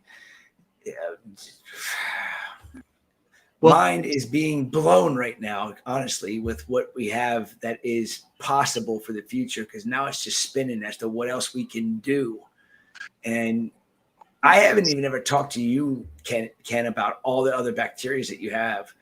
And I don't know how I would even be able to incorporate it in the massive amounts of water volume that I have. And I'm very fortunate, and I thank you for, how you've been helping us. And I hope that the data we've been able to give you is beneficial for you as well, because I think, working in correlation is huge. I would love to hear more sometime about some of the other things and how they can benefit other systems, not just my softy system. And maybe we can figure something else out for that down the road too. Yeah. Actually, something I wouldn't even mind bringing up is you mentioned the scrubber that you have on that system, and also on the subject of DOC. And maybe this could come from Teras, because you have a better idea of what kind of exudates come from those types of algae. But I'm kind of wondering, are the bacteria in that system feeding off of that somewhat? Like, is the water a little bit more clear than it was before? Are we thinking that these bacteria are, doing a little better in that system because of that additional food source? What are your thoughts on that, Teras? And what do you know about bacterial consumption of those particular exudates? I didn't get a chance to look in the guts of the scrubber. I neglected to do that. But I would venture to say that most scrubbers end up with ulva, at least some sort of ulva taxa. And I would be very curious to start delving into a little bit of research to see if there's any prior literature on ulvas in action. Any of the sulfur. Zero ulva. Could certainly be a reaction. I mean, think of the medium that you use. I mean, don't you strip milk foil? Say again? You're breaking up. The medium that Ken uses to grow his bacteria, extracted from an invasive freshwater plant. So it could very well be both general, just the fact that there's a bunch of photosynthetic biomass being shed and dying that's like fueling that, or it could be some specific cues coming from, or whatever, like it's specifically in there. So I think there could be general and specific amplifications of bacteria growth, both of the propylene sulfurs and maybe anything else in the system that the propylene sulfurs help regulate their growth. So there could. I know, but yeah, that on algae heavy reefs, like in nature, where you have a lot of turf algae and other species, the exudates tend to directly feed, copiotrophic families. So Rhodobacteriaceae is one of them, Vibrio, etc. But if you're adding a copious amount of Rhodopseudomonas there, maybe it's uptaking that. So it's populated a large part of the microbiome and outcompeted pathogens and all sorts of stuff. I mean, you're introducing a copiotroph that it has a probiotic effect in some regard there. So it's like you're engineering the microbiome by actually having a copiotrophic source. Because I think otherwise, if you weren't introducing it, you could have, I don't know still, but maybe turf scrubbers or refugiums could have negative downstream effects, because you could be converting the microbiome to something more copiotrophic, and you're feeding stuff that tends to be opportunistic pathogens. But that'd be cool, Chris. If we did microbiome stuff, I've still got access to GCMS at my old university. So if you send me a clipping of the algae, I can figure out what the exudates are. We all work together. We could probably figure that out, to be honest. I have 6 scrubbers. I can send you samples of each. 6 different systems. Send me some algae and I'll put in some alcohol. And then Sounds a like very a plan. expensive machine. I'll put it in the alcohol before you get it. That way it's definitely better, yeah. alive by the time you get it. I know the process. Okay. Do you want some Z-Fix instead? You got Z-Fix? Who are you talking to? You could put it in Z-Fix. You could send in an 18S sample to Eli, and you could figure out what the species is exactly, too, of algae. You could ID it Z-Fix that wouldn't way. break the DNA down. That's why we have vials of it all over the place here. Yeah. Lots of ideas, lots of time, lots of experiments. I like lots of it. questions Sounds to like answer. fun. Well, something Sounds to like the current one at hand is, as far as where I'm thinking as far as developing this article, trying to make it so it's we have the data, but also recognizing the limitations and the potential of where the data can go. I mean, the bones of it is that you're a coral wholesaler. Whether or not you put your own faith in there's some specific angles here that I think need to be entertained. And one specific angle here is you were saying you were reducing your dosing of lanthanum chloride. And you have reliance on that chemical, especially when I got a chance to see the nice, lovely tangs you have in that system. That was something that kind of flipped a switch in me, especially when it came to the application of aquarium keeping, where you have these massive tanks overstocked with massive fish, pressure specimens that cannot be messed with huge amounts of chemical dosing. And to have a holistic method, when you're dealing with Georgia Aquarium's collection, you're trying to keep algae under control and phosphates under control, and you can't not feed the animals. But you can't risk dosing lanthanum chloride with, depending on which taxa you're dealing with. So I think that avenue alone is probably going to be the most important center point, I think, of this particular study. With what I think everything of the NPS, I think all that's lovely. I think there's lots of different avenues to be discussed, and that's kind of where it's got to the point where all that needs to be discussed and brought up. But it's the lanthanum chloride to use less have to dose, and that it's huge. That's the big focal point, I think, at this point. 100%. I agree with you right there on that as well. And that's what's very, very overarching, I think, both to public aquarium keeping, reef keeping in general, all the industries branching off that of which you're a member of. And I think, ultimately big picture, dealing with aquaculture wastewater effluent and dealing with municipal wastewater effluent. I was in Lake Ida today watching fertilizer actually go in there, and then watching, my bait fish go belly up. It's, we need to have mechanisms and ways of stripping nutrients out of the water. Are you at a truck stop in Miami?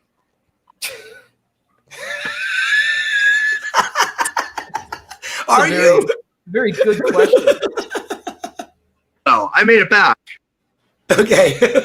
I had to say it with Remy's comment saying, I bet you Teras is at a truck stop off coast, somewhere in Miami. He's in the Everglades, yeah. It's Miami. There were a lot of python captures this weekend. I was a little picked up. Cold, I guess.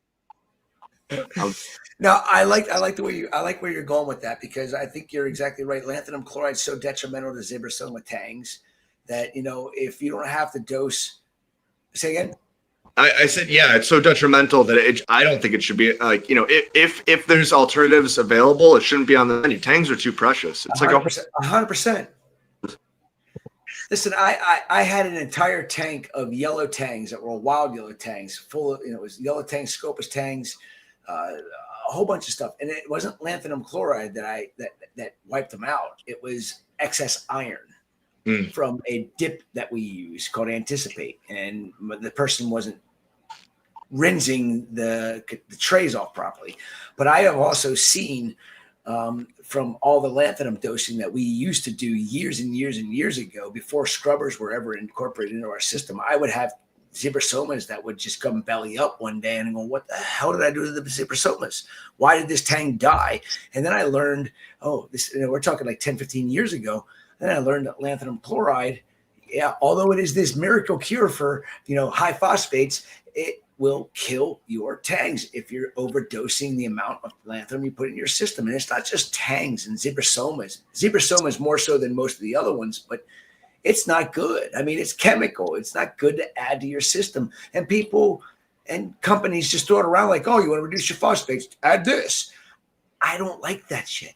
I want to do it as naturally as possible and figure out the most natural way to do it, without adding a chemical that could kill the tanks or anything else. I mean, the last thing I want is animals dying because I'm trying to improve the water quality for those animals to live in, and the Rhodopseudomonas has been a godsend. I mean, I was adding about 200 mils every week minimum, sometimes twice a week.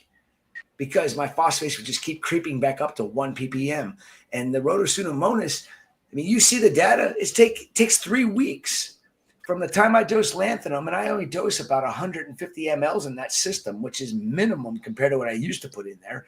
And it takes it down to 0.32 phosphates, and then it takes another 3 weeks to get back up to close to 0.1. As long as it doesn't go to 0.1, I'm good to go.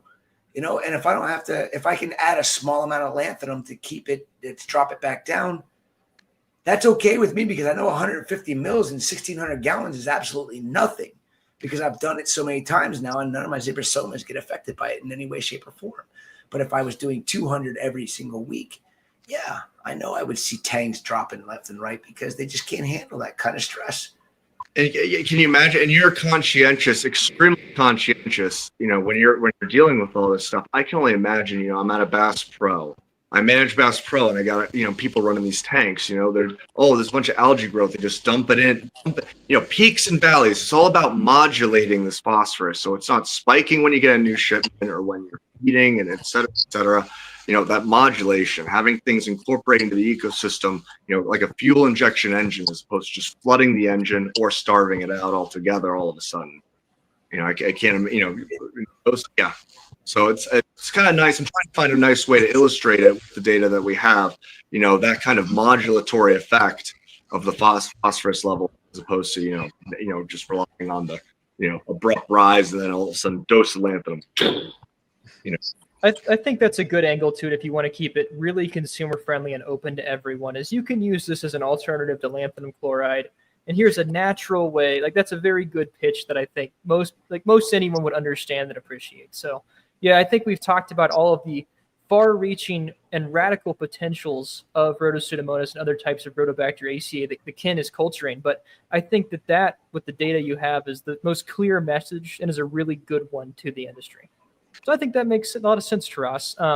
Before we wrap this hour up, there was a starred message that is directed towards you directly, Teras. So there's a question for you that is on the screen, which is, any ideas on why my Phyto is growing into sheets and peeling off the walls of my container? I know the answer. It depends on the species.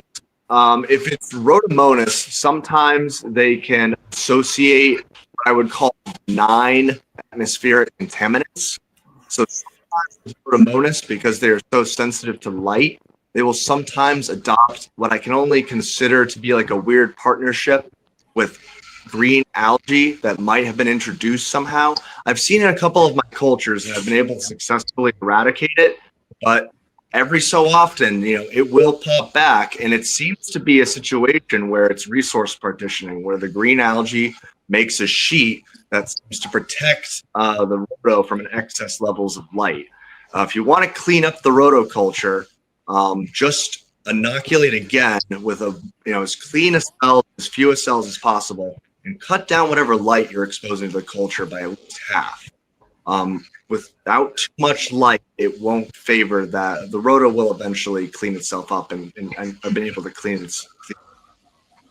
That being said, though, it doesn't appear that, if that's the same, I don't know if you're dealing with the same thing I've dealt with in the past, but that particular contaminant turned out to be quite tasty to tangs. So I fed off all of the contaminated cultures, and instead of scraping away, I just sent the sheets out, and every single tang, we slurped it all down.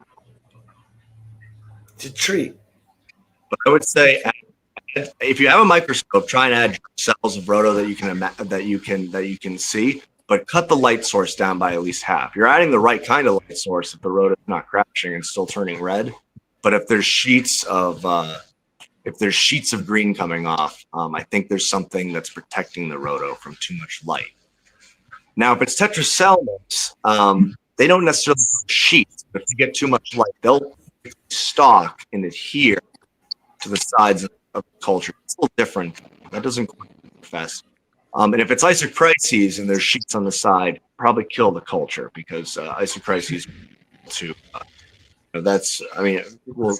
depends if it crashes or not, but isocrises won't be able to have the same benign relationships with pretty much anything. Usually gets conquered, or it's the only thing in the tank. So, real quick, do you think it's possible for specific species of algae to become airborne? I think if there's some vapor for them to, because they still have to have mass. You know, they're not quite as light as bacteria. Like I think algae can easily be transported. Let's say we know that they're transported easily on bird feathers, on little water droplets. We know they can be transported through water vapor. So if you're in Florida, open air, 85, 90% humidity, it is possible for that to carry a or an algae from one system to another system because of the density of the water in the atmosphere. That could be possible. Yes, it could right that way. It's one of those things when you're growing.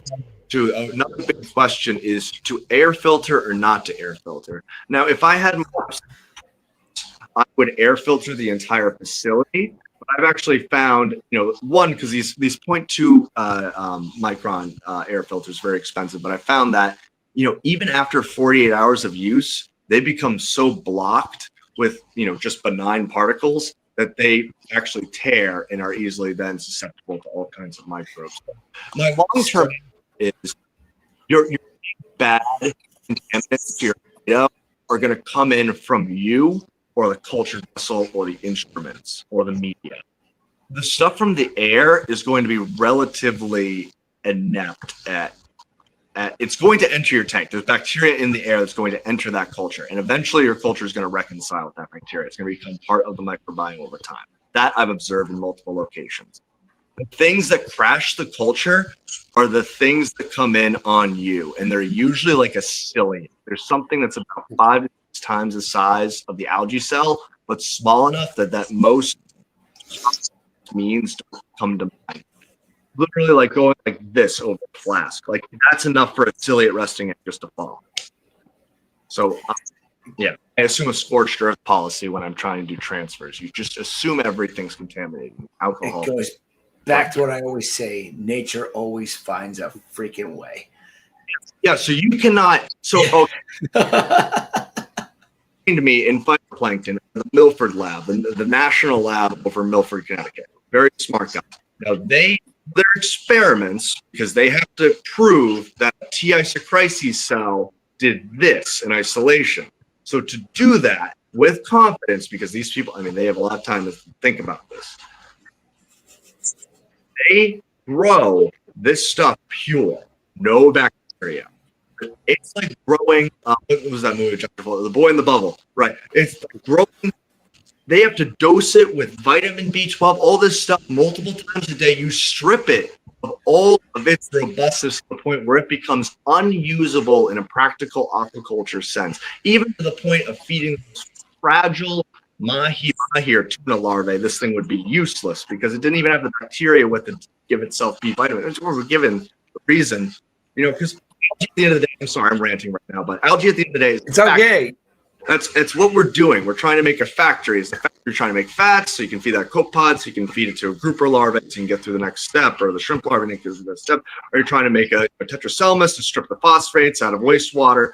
But so bacteria themselves, as long as the algae is conducting the metabolitic activity that you want, either whatever, as long as the factory is doing what you want, don't question it too much, because to create a purely clean algae in the purest sense of the word, it becomes something unfunctional. It's all those little microbes, and they become unique no matter what algae you get from me or in the federal lab. As long as it goes through, a few days or a few generations in your time, it's become your algae. You have contaminated. You breathe, and it becomes part of you. So, in that extent, the microalgae species that we grow, despite the fact that they grow good things, they don't make toxins. They are weeds. There are way more sensitive ones, I'm sure, out there. I'm sure the things that tuna and tang larvae are actually interacting with as far as microalgae are really, really, really, I'm sure there's some sensitive, unique mixtures of stuff. So we grow relatively charismatic species of algae. But for that reason, they're able to set up shop in multiple places. So when they crash, it's usually because you brought in something big. On you, yeah, less. That was a good rant. There we go. There's our closing thoughts from Teras. You are a symbiote to your algae. You are part of the phycosphere. And I think that is a great ending statement. Long story short, they don't. If you don't get that, and you try and make it too, if you try and control too much, and you miss the goals, you rip your hair out, and it just doesn't work. 100%. 100%. You can't control things. There's so much you can't control unless you have government resources and you have clean spaces. And hell no, that ain't happening. I'm an open air environment. You made it very clear to me that I'm in an open air environment and ain't nothing I can effing do about all the shit that comes in from outside into my systems. I'm going to have problems. And thank you for just clarifying it for me. I saw a facility in Colorado, center of the United States. They didn't raise rotifers. Somehow rotifers got in to their algaculture systems. It might have been a single rotifer, took out over $50,000 worth of phytoplankton. What? See, nature finds a way.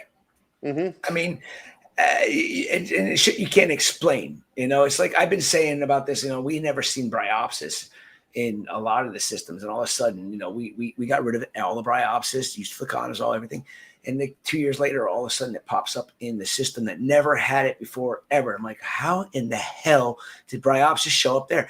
Airborne. It had to be airborne. It's the only thing I could think of. The humidity in Florida is so dense in the summertime. It had to just float in and land in my system, and boom, we got bryopsis.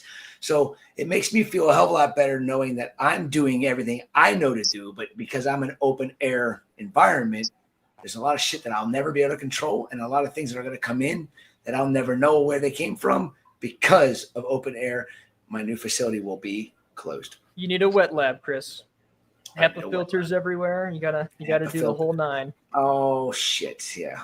Well, I don't know about but unfortunately, we do have to move on.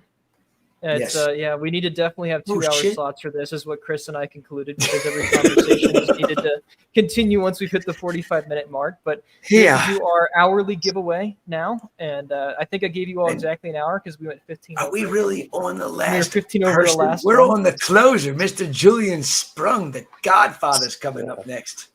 So we appreciate you all coming on. If you all were interested in that conversation, Top Shelf has donated some gift cards, and Ken has also donated some Hydrospace PNS Pro Bio, so you can have Rhodopseudomonas yourself or some of Teras' phytoplankton. Additionally, his website's Hydrospace, and he's a Top Shelf. You want to check him out? Check it out there. And thanks for coming on, guys. Happy holidays. Thanks for having us. Happy holidays. Merry Christmas. Happy New Year. Thanks, guys. Take it easy. Stomatellus, Teras. Okay, bye. Did you just boot him when you said that? No. Bye, Ken. See you. Happy holidays. Have a good one, Ken. See you, Ken. All right. Remy, if you roll the giveaways, I'm going to go to the bathroom one last time. Yeah, me too. We'll have Mr. Sprung on, and then he can theoretically stay on as long as he wants, or he can go off the outer, and then it can be. We can have him on. Chris and I as the outro. It's whatever we want to do. So rock and roll. Let's get to the winners for the 9 o'clock hour.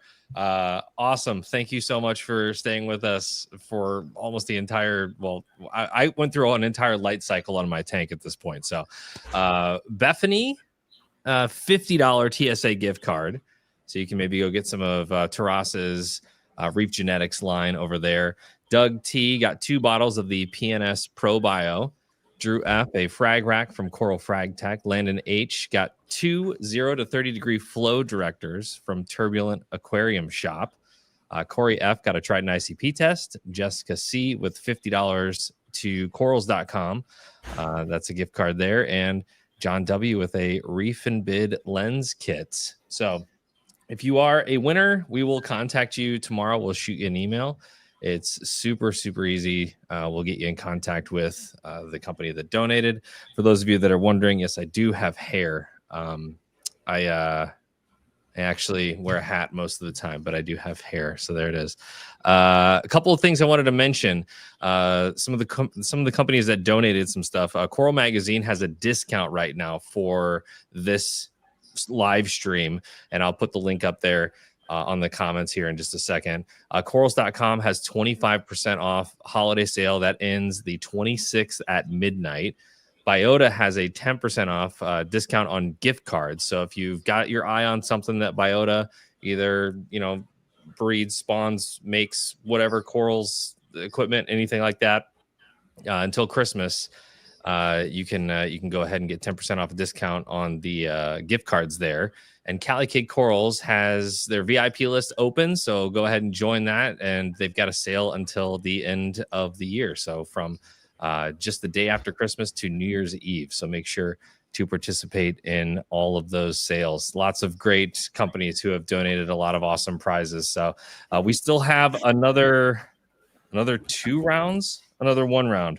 One more round of prizes, a lot of big stuff that I've kind of held off until the end. So if you're hanging out with us, thank you so much. I appreciate it. I know that Salem and Chris do as well. If you've been here since noon, W's in the chat. Let's go. Let's go. Let's go. Who's ready for Mr. Julian Sprung? Mr. Julian Sprung. You guys ready? Yes, sir. Hey. Hey. Hello, guys. How are How's you it doing? going, my friend? I'm doing well. How are you guys? Good to see you. A little It's tired great. at this point. Yeah, it's amazing you both have voices left. You've been talking so long. Remy keeps saying my voice keeps getting raspier and raspier as the night It's goes always on. raspy, Chris. I It's never like knew a it pack until more of cigarettes each hour. It seems like. No. I'm Yeah. smoking less and less, just so you know. Well, Okay. good, congratulations. Proud of you for that. I plan on quitting. That's my Pat on New the Year's back. resolution. I will make it happen this year, finally. I I have believe in to. you. Here, Yeah, I hey, have I'll cheers to that. There you go, Chris. Cheers to that. Where's your drink, Julian? It's 11 o'clock.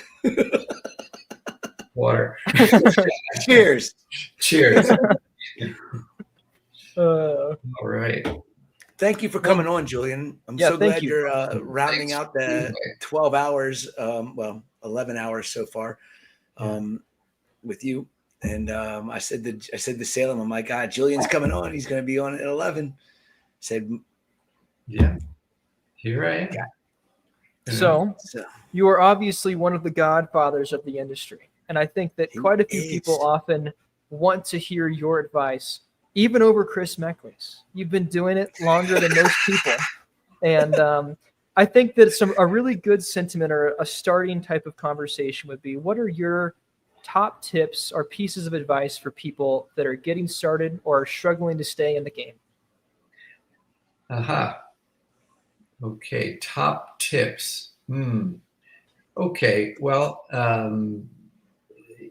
just randomly, because I wasn't prepared for that question. I mean, I think it's important for people to select whether, if they're in fish or corals, to select the right fish or the right corals if they are new. That there are certain fish or corals that I would just stay away from for a new person. Very often people will come to me and say, I'm struggling and I can't seem to keep fish or I can't seem to keep coral. And they always state that in a very generic way, fish or coral. And so then I come at them, well, what fish and what coral? And that's usually where you get the answer to what their problem is. I've been trying to keep that Achilles tang. It's my favorite fish. Well, that's not one I'd recommend for a beginner. And what size tank do you have? With corals, I mean, it could be any number of corals that they might have a problem with in a particular type of setup. And so then I might steer them toward ones that tend to be hardy in a broad range of setups. Oftentimes people will confuse, they'll use the word coral for a number of different things that aren't necessarily corals. I personally don't consider zoanthids, Zoanthus palithoa corals, but some people do. Soft corals, hard corals, people tend to mishmash Corallimorpharia with soft corals and all. So it when they're beginners, they may not really realize those distinctions, and I'll focus on those areas to try to get them in the right direction. When it comes to what you probably were indicating, like, husbandry questions. Anything. It wasn't really targeted, but whatever you want to say, yeah. Husbandry is sort of the next tier, the next level that I'll get to after figuring out what it was they were failing with. And, I might start that husbandry question routine, first with tell me about your aquarium. How big is it? What lighting are you using? How are you moving the water? And how are you, if it's a coral system, how are you maintaining calcium and alkalinity? And very often, if it's a beginner, you kind of get deer in the headlights when I talk about calcium and alkalinity.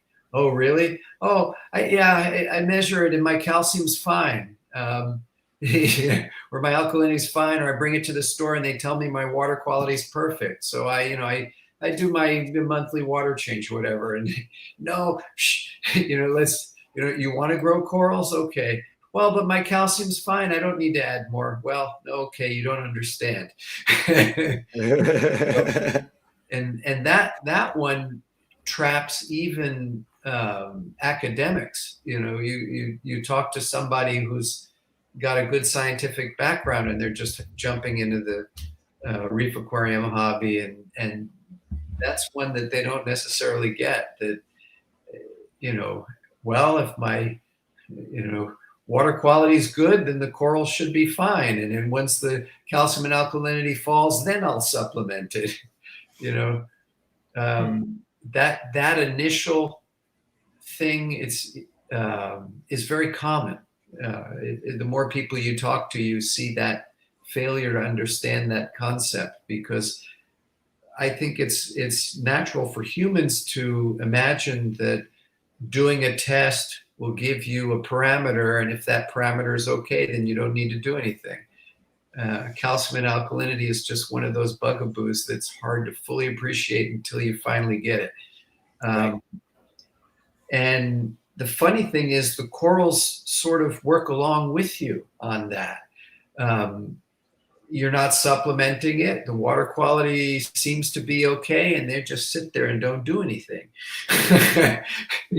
Why are my corals not growing? Water quality is fine. Right? They go along with you. They just sort of wait for you to get it. Right. And suddenly you start supplementing and they start growing, and then all of a sudden the water quality, all of a sudden the calcium and alkalinity drop. Wait, how did that happen? Right. So that's a common stumbling block for people. Other issues, I think people, novices are often confused on salinity. They often don't really fully appreciate, topping off with fresh water, purified fresh water. Yeah, it's very common right in the beginning.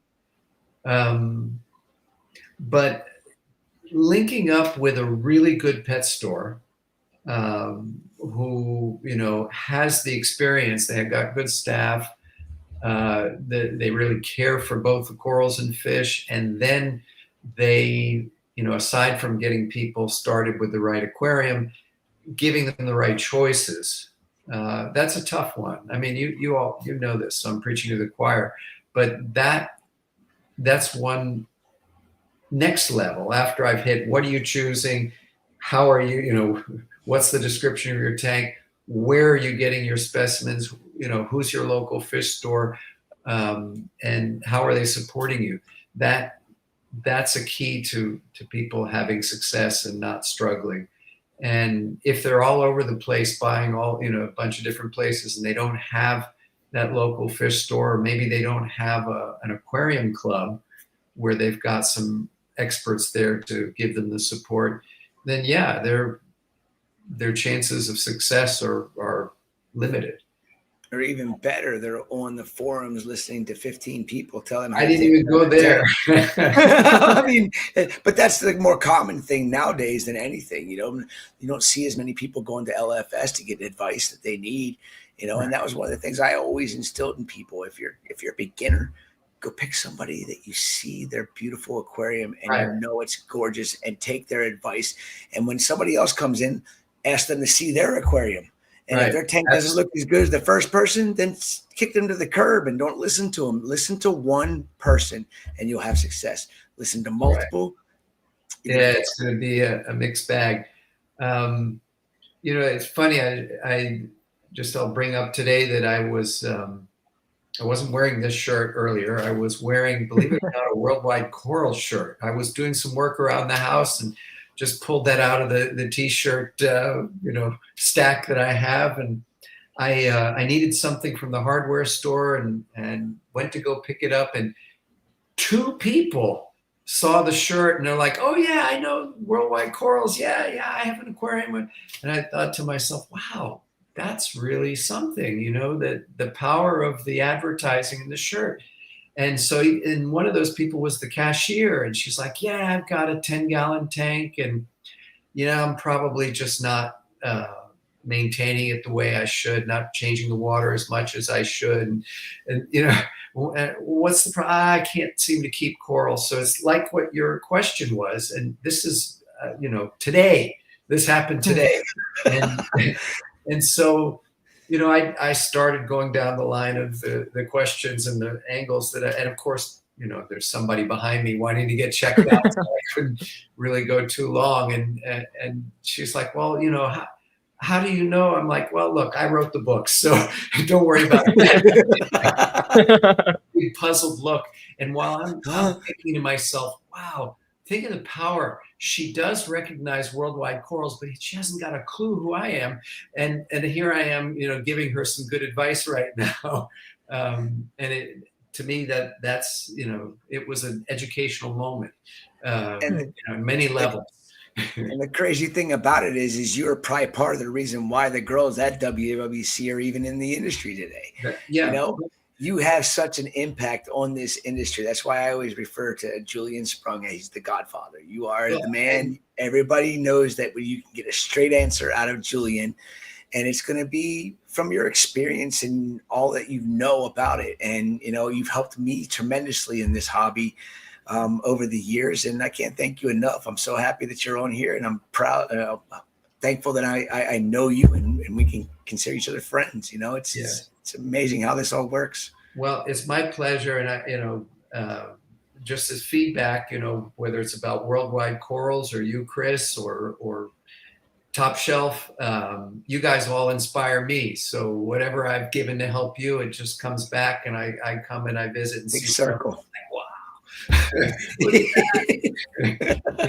So there's a piece that I got from you. So it's seeing what's accomplished, in the various shops and wholesale facilities, and then seeing a young person looking into exploring new frontiers. It's all inspirational to me. And whatever I gave has led to new levels with more people working on it than I could possibly ever have time to explore. It's great. We were talking about you earlier and your contribution to their love for corals, and how you love Elegance corals, and how you tasked Zach and the veterinarian at Frost Science to figure this out. And you did. And then you shared the information with me, and we were able to blast it to the public. And people are saving Elegance corals on a regular because of you. I mean, it all stems back to Julian. If it wasn't for you and your quest to save these things. And let's be honest, it started with frustration. Yes. Same kind of frustration that this cashier at the hardware store, except that in my case, it was very qualified frustration, because I knew that this was not me being stupid. This was a problem. Yes. I was the same way. Not me being careless. this was not a lack of knowledge. Well, to some extent, but I had enough knowledge to know that what needed to be done was to figure out what the bug was. This was not me not knowing how to keep the coral. There was a problem and it needed to be figured out. And it, was actually a lot of years of me saying this, and people then, if you look at there's kind of a gossip sphere in our hobby. Okay. That's an understatement. It is. So, well, I mean, and it's always there. And what words are and phrases are sort of rotating in that gossip sphere depend on what's the topic of the day. So with respect to the elegance coral, I had for years been talking about the disease and, really interesting observations that I had about it. And the gossip sphere was saying, well, there's a problem and it's really Indonesia. And if you just get them from Australia, then it's not going to be a problem. And, it would take the things that I said and just sort of change them. Yeah. And I never actually said those things, but I knew that there were different elegance corals that were more or less susceptible to this problem. And so to beat that gossip sphere down, and really define it and just said, instead of talking about a generic problem, a disease, really say, okay, we know that it's a bacteria, maybe there's viruses involved, didn't really know, but let's just try to see if we can stop it with antibiotics, see if we can get a culture and figure out what it is. All of that was the subject that I talked to Zach about. And then you were able to continue with that. What, initially Zach, finding oxalinic acid was effective in treating that. That changed the whole gossip sphere. Suddenly we had some concrete information that, okay, now you can treat it this way. And then you can have success. And it's real. It's real. And I used to feel so, I would have, 15 to 30 permits for elegance corals. And I would tell myself, my son just came home. I got one. No worries. Chris, I think it's time to crack another beer. I'm on number 4. All right, I'll catch up. Yeah, chug, you youngin. Yeah, we'll wait for Salem to get back. He got me this shirt. Well, I used to have permits, and I used to tell my suppliers, don't send them. I don't want them. I don't want to be contributing to the death of a beautiful animal. Send them to somebody else that doesn't care. Right. I don't want them. And then when you found this, you and Zach, you tasked Zach with this, and you figured out what needed to be done. I started bringing them in, and then once I started treating them, and I started having great success with it, I started filling in my suppliers with it, and they were getting them, and they were treating them because they would lose them over there too. It wasn't nearly like the problem that we had over here in the U.S. with after being imported for being in a box for 48 hours plus. Yeah. But it made such a world of difference. I've got people, every elegance coral I sell now, I will not put it up unless I know it's been through the treatment process. Yeah, it's so cool to see it in the marketplace, because I remember first time I went to visit Top Shelf. I come in and there's a show tank, and they've got 2 of the most knock your eyes out elegance corals, and I look at it and I said, Kevin, you treated those, right? And he's like, yep. And because I know that if he hadn't treated them, they would not. They look that good. No, they just wouldn't be there. They'd be dead. Yes. Yes. And here they were, just beautiful. And you could tell. So it was kind of like the commercial. Remember, the heck is the name of the product where you see somebody with a smile and you're gelling, right? You've got that insole in your shoe. You're gelling. Yeah, I'm gelling. So look, you treated that elegant coral. Well, everybody that buys them from me, I say, don't take that I did a treatment on them as it. Yeah, go ahead and treat it as well. You better treat it when you get it in. It doesn't take but a second to, or a day. Yeah. To take the coral from the bag, never introduce it to your system, put it in some oxalic acid for 24 hours with a light over top it and a water flow pump, and give it a treatment.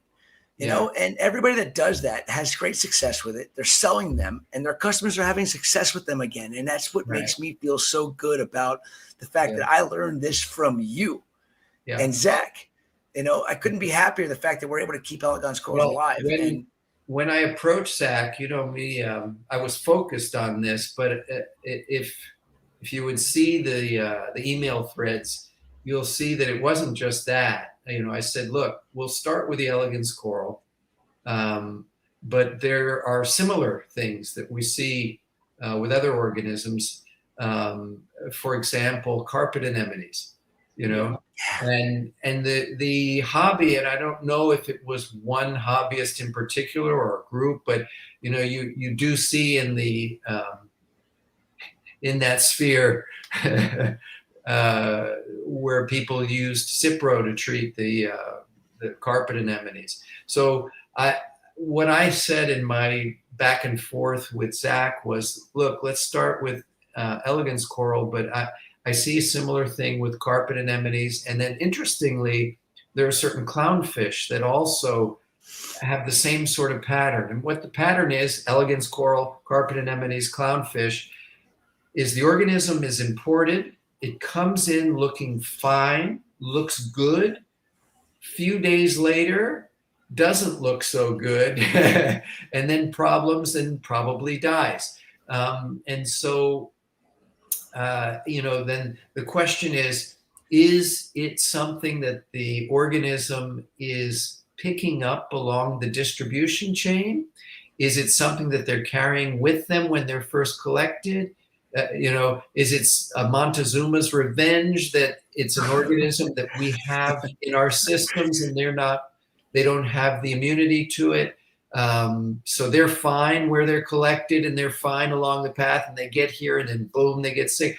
Those were the questions that I brought up. And, I think it was probably a lot to be hitting Zach with all of that. But all I could say was these were the thoughts that I was having over a number of years. Don't know whether any of them were correct, but what I, wanted to emphasize was that, hey, if I'm seeing these problems, everybody's seeing these problems, and these organisms are dying, and any one that we can solve is really going to save a lot of things. I think you were correct about one, and that is they're carrying it. Oh, there's the mullet picture. Who popped that one up there? Remy popped up the mullet picture, so he 10 lashes for him. Tell us about this photo. Okay, so there I am with a mullet. Which, I guess I thought that was cool at the time. And I'm wearing a paisley short sleeve shirt with the sleeves rolled up. Oh boy. So next to me is Charles Delbick looking dapper. Young Delbick. Next to him is Mike Paletta. Yeah. And next to him, anybody know who that is? I do, but I can't remember. Okay, it's John Burleson, and it's John's aquarium. This is in the basement of John Burleson's house, and that's an approximately 150-gallon aquarium. Unfortunately, the photographs never really capture the color right, but let me tell you, that tank kicked ass. It was beautiful. That looks like it's beautiful. The elegance coral above my head there was a bright pink tipped elegance coral with fluorescent green mantle. So you can see in this photo, it's not obvious that that's but trust me, this would have been under Philips actinic light and Philips daylight, regular old T12 bulbs, but high output. VHOs? Yeah, VHO. The best lights ever created. Right. So that combination was just great. Look between John Burleson and Mike Paletta's heads, and that's a squamosa clam, that odd shape. So that was a gigantic squamosa. And then, of course, above Mike Paletta in the back, look at that leather coral, two heads. And, he had intermittent wave type flow. And so their polyps were just moving like crazy. Behind my head was a Sinularia? What we would call Sinularia, but the true name actually is Sclerophyton. Sclerophyton. That name changed. The only thing now that is truly Sinularia is Dura, the little flat ones. All the other branchy ones are Sclerophyton. And he had that beautiful white one that to this day Mike Paletta is looking to find again. It was magnificent. We were in front of the tank, so it's hard to see how big these things were. They were really massive, and he'd had them for many, many years. We used to get, I worked for John back in 1988 through the end of 1989, and we would get visits from, for example, there were people from Dupla and from Tunzi. And at that time in Germany, HQI was the rage. People were using the blue actinic lights, but they were using metal halides. And they would look at John's aquarium and say, why don't you put metal halide over it? And I used to laugh and think, have you ever seen an aquarium this nice? And believe me, they hadn't. But by that time, there were some people like Dietrich Stuber who were growing SPS corals. And that was just beginning at the time that this photo was taken, just beginning in the US. But John had this tank set up from the late 1980s through, I think, mid 1990s. And it was a spectacular tank. What year was this? In Maryland, Clinton, Maryland, is where he lived, just outside of Washington, D.C. If you look on the very far left side of the tank, that's a Tunzi protein skimmer, and it's sitting in a skimmer refugium he built. John had a company that was initially called Sea Clear Reefs, and then he changed the name to J.P. Burleson Inc., and that was while I was working there. He built wet-dry filters and sold Tunzi equipment and Dupla equipment and Philips actinic lights and waterproof end caps for the lights. So he did acrylic work, building in-house the filters and like that, what I called there like a refugium for a skimmer. He had this little box that the Tunzi skimmer fit in, and he had the plumbing send water to it and back to the sump. So it was a way to have the skimmer right there instead of in the cabinet. That's awesome. Mike could tell you about different things he built. He had see that. That was great. I missed it. Anyway, that's good. Oh yeah, okay. There you go. Boom, boom.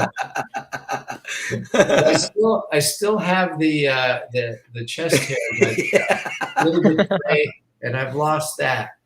Yeah. So I don't know where somebody got that, but very good. I've seen that photo, the first photo that you were talking about. I've seen that dozens of times, and it's. I didn't never notice the clam before, and you mentioned squamosa. Do you remember when you were here last? My little blue squamosa that was turned brown. Yeah. Do you know how big it is now? Right. I couldn't even sit on my laptop It's Right. bigger than my laptop, and it is the most insane sapphire blue squamosa clam I've ever seen in my life. Wonderful. I'm 2017 from a clam this big Yeah. to like a 15 to 17 inch monster. They grow really And I think about you every time I look at that clam, and the squamosina too. Yeah. I think about Jake on the squamosina because he's the one that pushed me so hard to get Gotta squamosina get clams. that. Yeah, so cool. Yeah. You know, and Very cool. It's, you know, there you have a clam that is, you know, with a very, very small range, and yes, you know, as a result of that, you know, it's considered an endangered species, but it's available to us as a farm raised clam. From And Egypt, yep. it's great. However, you know, you bring up giant clams. Right now, the U.S. government has proposed listing, you know, a large number of them for under the Endangered Species Act protection. Banning them from Right. And so if you read what they were proposing, it looks like you know, farm clams would be okay, but in reality, that's not the way it would pan out. We don't want the clams to be listed under the Endangered Species Act. No. So there, I think that the period for accepting comments has closed. I mean, they did extend it. It's something to look at. If you go to the NOAA website where they were accepting commentary on this, there's page after page after page after page after page where people copied and pasted just the same statement. I support the listing because blah, blah, blah, you know, which is a shame. There should be page after page of people saying, no, this is a bad idea. You know, clams are already protected by CITES. Farms, you know, are providing a benefit to their populations, and the aquarium industry is supporting the farms. And without the aquarium industries, the farm not really, they're not viable. Yeah, exactly. I So- mean, you know, for food clams, they're not viable because they're just too cheap at that point, and they need the aquarium industry to give them a little extra money for the stuff that's desirable for the aquarium trade. Right. And you know, we can all work together with this. You know, it's a shame that it's going to go to legislation possibly here soon. Yeah, well, it remains to be seen where that's going to go. That these things come up every year or two. There's something new where, you know, somebody Always. thinks they've got the right idea, and it takes input from people like yourselves and me to at least try to educate and get the right thing done. I reached out to, you know, a couple of clam farms to get them to comment on it. I know I did see some commentary that made sense on there. I mean, we're all on the same page. Nobody wants to see any giant clam go extinct, and we all agree that they do deserve protection, and part of that protection should be farming. And you know, unfortunately, Endangered Species Act protections do not help with that ecosystem of farming to protect the species. I think we certainly need some type of representative group, you know, similar to the U.S. ARC thing that the reptile industry has. I think that it's probably a long time coming, especially because there's been so many substantial threats to the industry in recent years. There's been a lot of misinformation, animal rights activists, things like that. It's probably about time we put something together as an industry. Well, it does exist. But what was called the Pet Industry Joint Advisory Council is now Pet Advisory Network or something like that. It's harder to remember the new name. Pet Advocacy Network, PAN. Yes.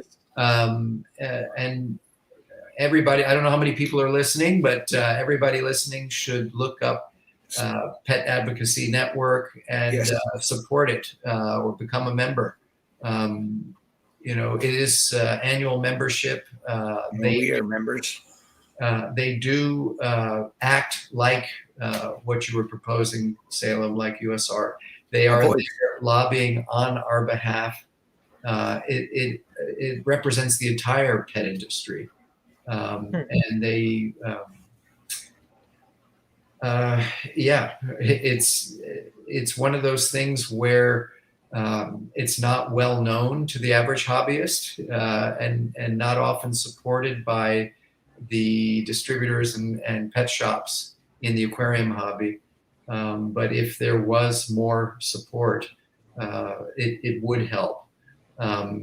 The pet advisor it goes all the way back to PJAC, has been instrumental in pushing the Hawaii fishery situation toward a positive outcome. We're still not there yet.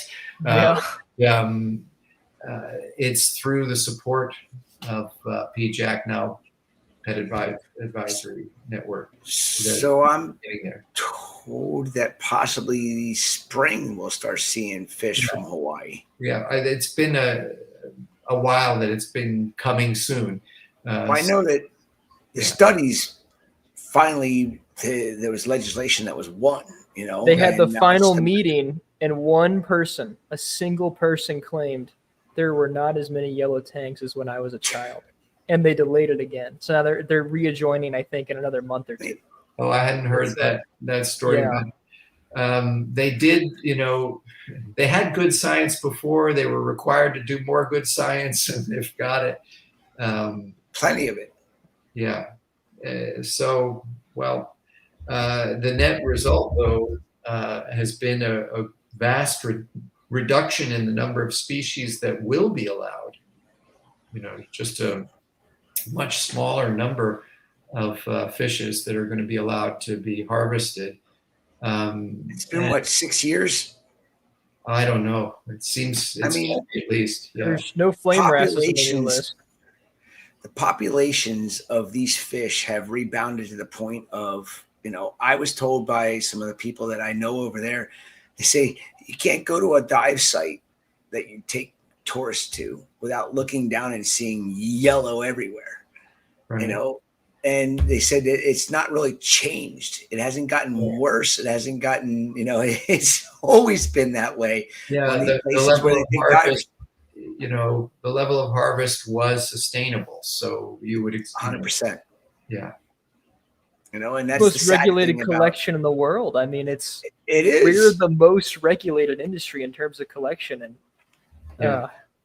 flying fisheries are great. But you got one bad apple spoils the whole bunch, right? I mean, you get something passed and you push it through, and you get lobbying behind you, and you can achieve things that aren't necessary. I mean, it's like you might as well just ban tuna fishing at that point, I mean, the amount of yellow tangs that were coming out of the ocean compared to what was there, they were still very plentiful. But as a side benefit, the breeding of yellow tangs, aquaculture, yellow tangs, then purple tangs, and scopus tangs, and tangs, and all of that.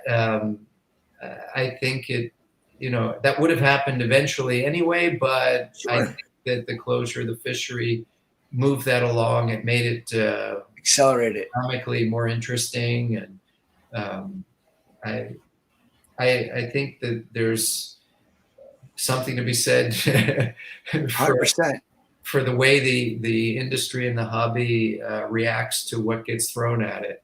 And of course, we should be behind both sides of the hobby, the aquaculture and the harvest from the wild, because both are good things. And the harvest from the wild has the potential to be harmful, but if it's regulated properly and done by responsible people, it's harmless, and it's it's a good conservation activity. Giving value to the reefs. Well, the thing that really bothered me about the whole ban on the ornamental trading was it didn't mean that somebody over there that was trying to feed their pigs couldn't just go collect whatever they wanted to, throw them on the beach and let them get eaten by livestock, or the harvest of adult fish like big Nazos, big Achilles, right. Food industry was still allowed. It's just like, okay, that's like ass backwards way of trying to protect the environment. We're trying to take the juveniles, which, there's plentiful. Right. You know, and there's so many of the juveniles that are going to be eaten by other big fish. The adults aren't what we want. Yeah. But then you got people out there just going and collecting whatever they want that they're allowed to because they're going to feed their pigs. You know, Right. I mean, well, it made no sense. This has been, you know, true not just in Hawaii. It's wherever there is ornamental fish harvest. It's maybe it's human psychology, but it's always frowned upon. Whereas food fishing and sport fishing isn't. So in Florida, that was the case. You know, going back to the maybe the 1950s. You know, you had national parks, and it was okay to go fishing, but it was not okay to use your little tropical fish collecting net. And you know, I think it probably to some extent still exists that kind of a discrepancy. Not surprising. I have no problems with conservation. I think it's needs to be in place. You know, look what's happened with the Goliath grouper. Yeah. You know, Goliaths are back to the point now where they're contemplating whether or not they're going to open up a season for them again. Right. You know, and I think that's amazing. After the point they were almost gone. Mm-hmm. You know, from what the studies that I've read, and now they're back so thick that hey, we're going to open up a season for them again. Great. Well, it's I think it's great that can be done in a relatively short period of time. Yeah, really. You know, the fishing pressure in Florida, you know, is such that you know, you can really appreciate that the large fish are really outfished. You know, the Goliath groupers is an exception, is coming back, but you know, the days of really gigantic snapper and other groupers, you know, it's not there. You're right. Not there anymore. So, and that's something that the wildlife officials have to wrestle with. On the one hand, you have a very large population of people who come to fish and you live here and fish or visit the state to fish. And on the other hand, you have a resource to protect. Yes. So they have to come up with no fishing zones and, you know, limits on size and number and all of that. And it's a compromise. I think a really important distinction that, you know, most legislators and most common people are not aware of when it comes to clams, coral, things like that, not so much the fish, is those species are most likely the first to go in terms of a hypothetical ecological disaster or what's occurring as a slow burn now. And one of the best tools we have to conserve them is aquaculture, which is only facilitated right now pretty much by the commercial trade of those organisms. You know, Goliath grouper, some of the large fish, they will ultimately be impacted as well, but they're going to be the hardiest in that situation. They'll probably be the last organisms to die, whereas coral, clams, and a lot of the seaside invertebrates will go 20 to 50 years before those species. So we're shooting ourselves in the foot in terms of the next 100 years for conserving these animals. If we do put clams in the Endangered Species Act, because they're just going to die in their natural habitat, I guess. I mean, I don't know. It goes back to the Florida Keys. I mean, when we were unable to obtain them as a hobbyist, people don't care about something that they can't possibly have. You know, when you forget about them and you don't bring awareness to them, they are completely forgotten about. And look what happened. You know, and if we can't, you know, it's like we were talking to Carrie just an hour ago.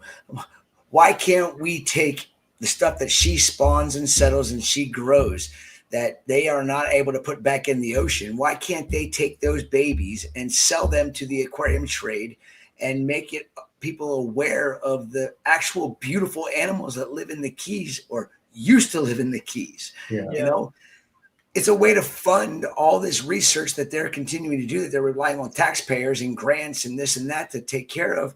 Why isn't it another avenue that they won't allow to happen? It's just stupid bureaucracy and bullshit, in my opinion. If we had Palmata and Cervicornis in the industry, that's the best gene bank you could ask for. We trade and exchange like clones but it's not of a the pure organisms gene with each bank. other. Right. Tainted by this. It's tainted by this. The what comes in with all the Caribbean corals or all the Pacific corals that would be kept with it. They would not be able to reintroduce that back to the wild, but then they'll allow a cruise ship to come over and dump its ballast after it filled up in Indonesia and dump it in Miami. So I mean, there's a lot. The devil's advocate there is that, and then also they're thinking of genetically manipulating corals. Ames is working on, introducing non-indigenous symbiodinium, as they uptake it, like Red Sea clay or heat resistant.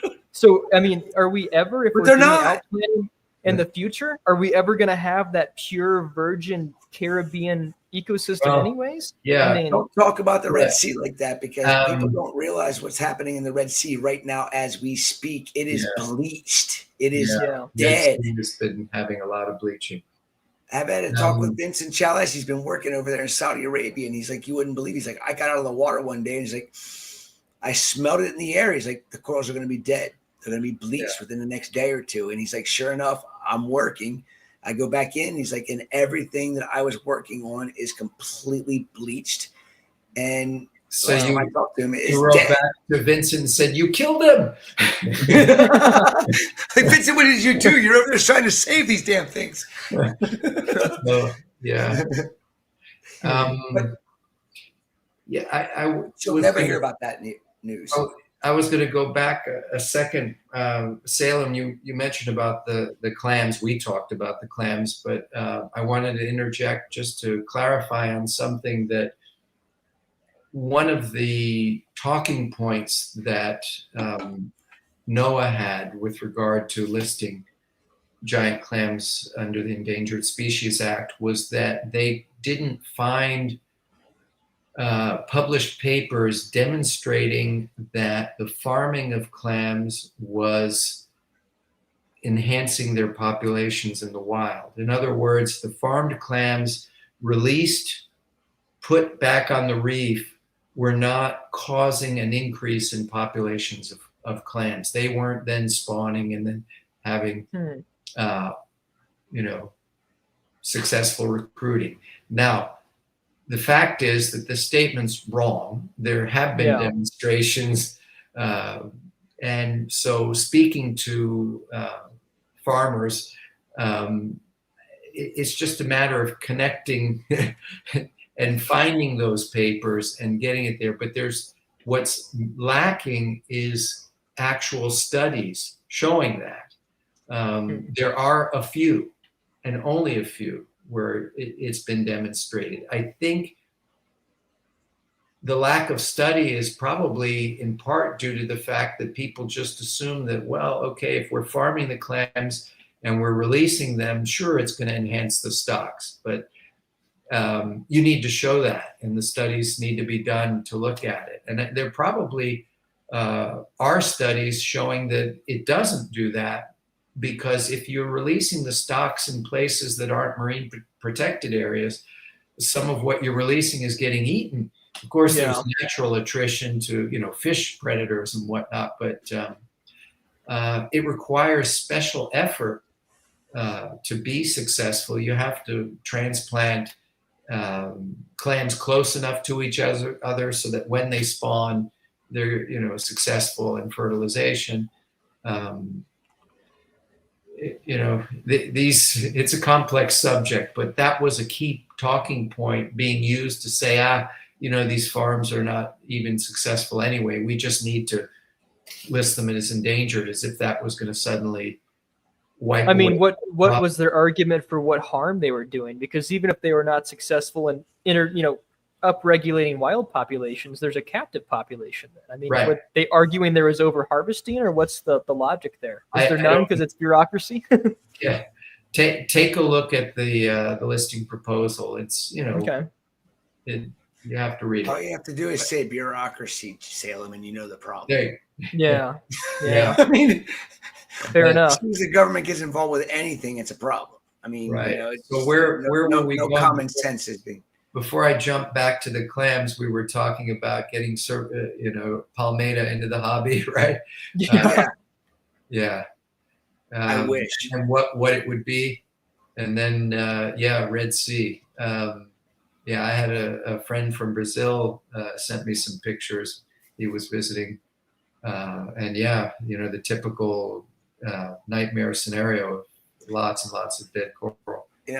What scares me right now is, after talking to my friends in Australia and Vincent over in Indonesia, and he's talking about how, at this time of year, water temperatures are already in the 30 to 32 degrees Celsius range in Bali. And we're only December, Right. I mean, the last bleaching event that happened in Bali was, I think, in 16.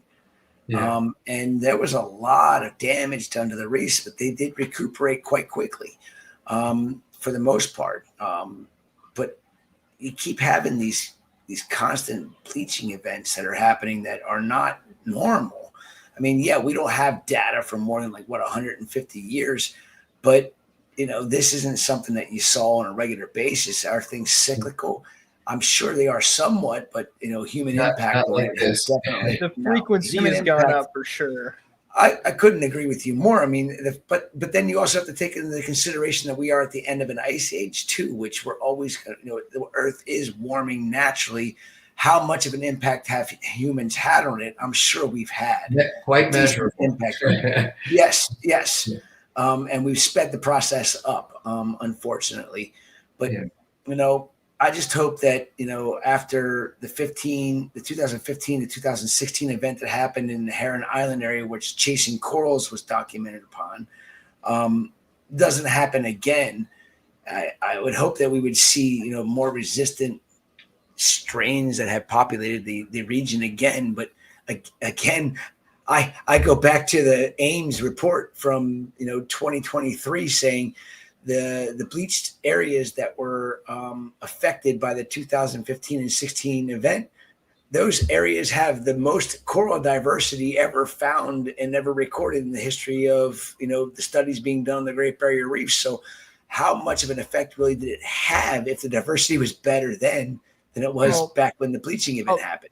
I'll play devil's advocate with you, Chris. So first I'll Sure. answer your argument about diversity, right? That's assuming now, right? Even if there has been an increase in biodiversity, let's assume 50 years from now, if the frequency of bleaching events continues to increase, that might not happen. Recovery might not be stable to where that can happen.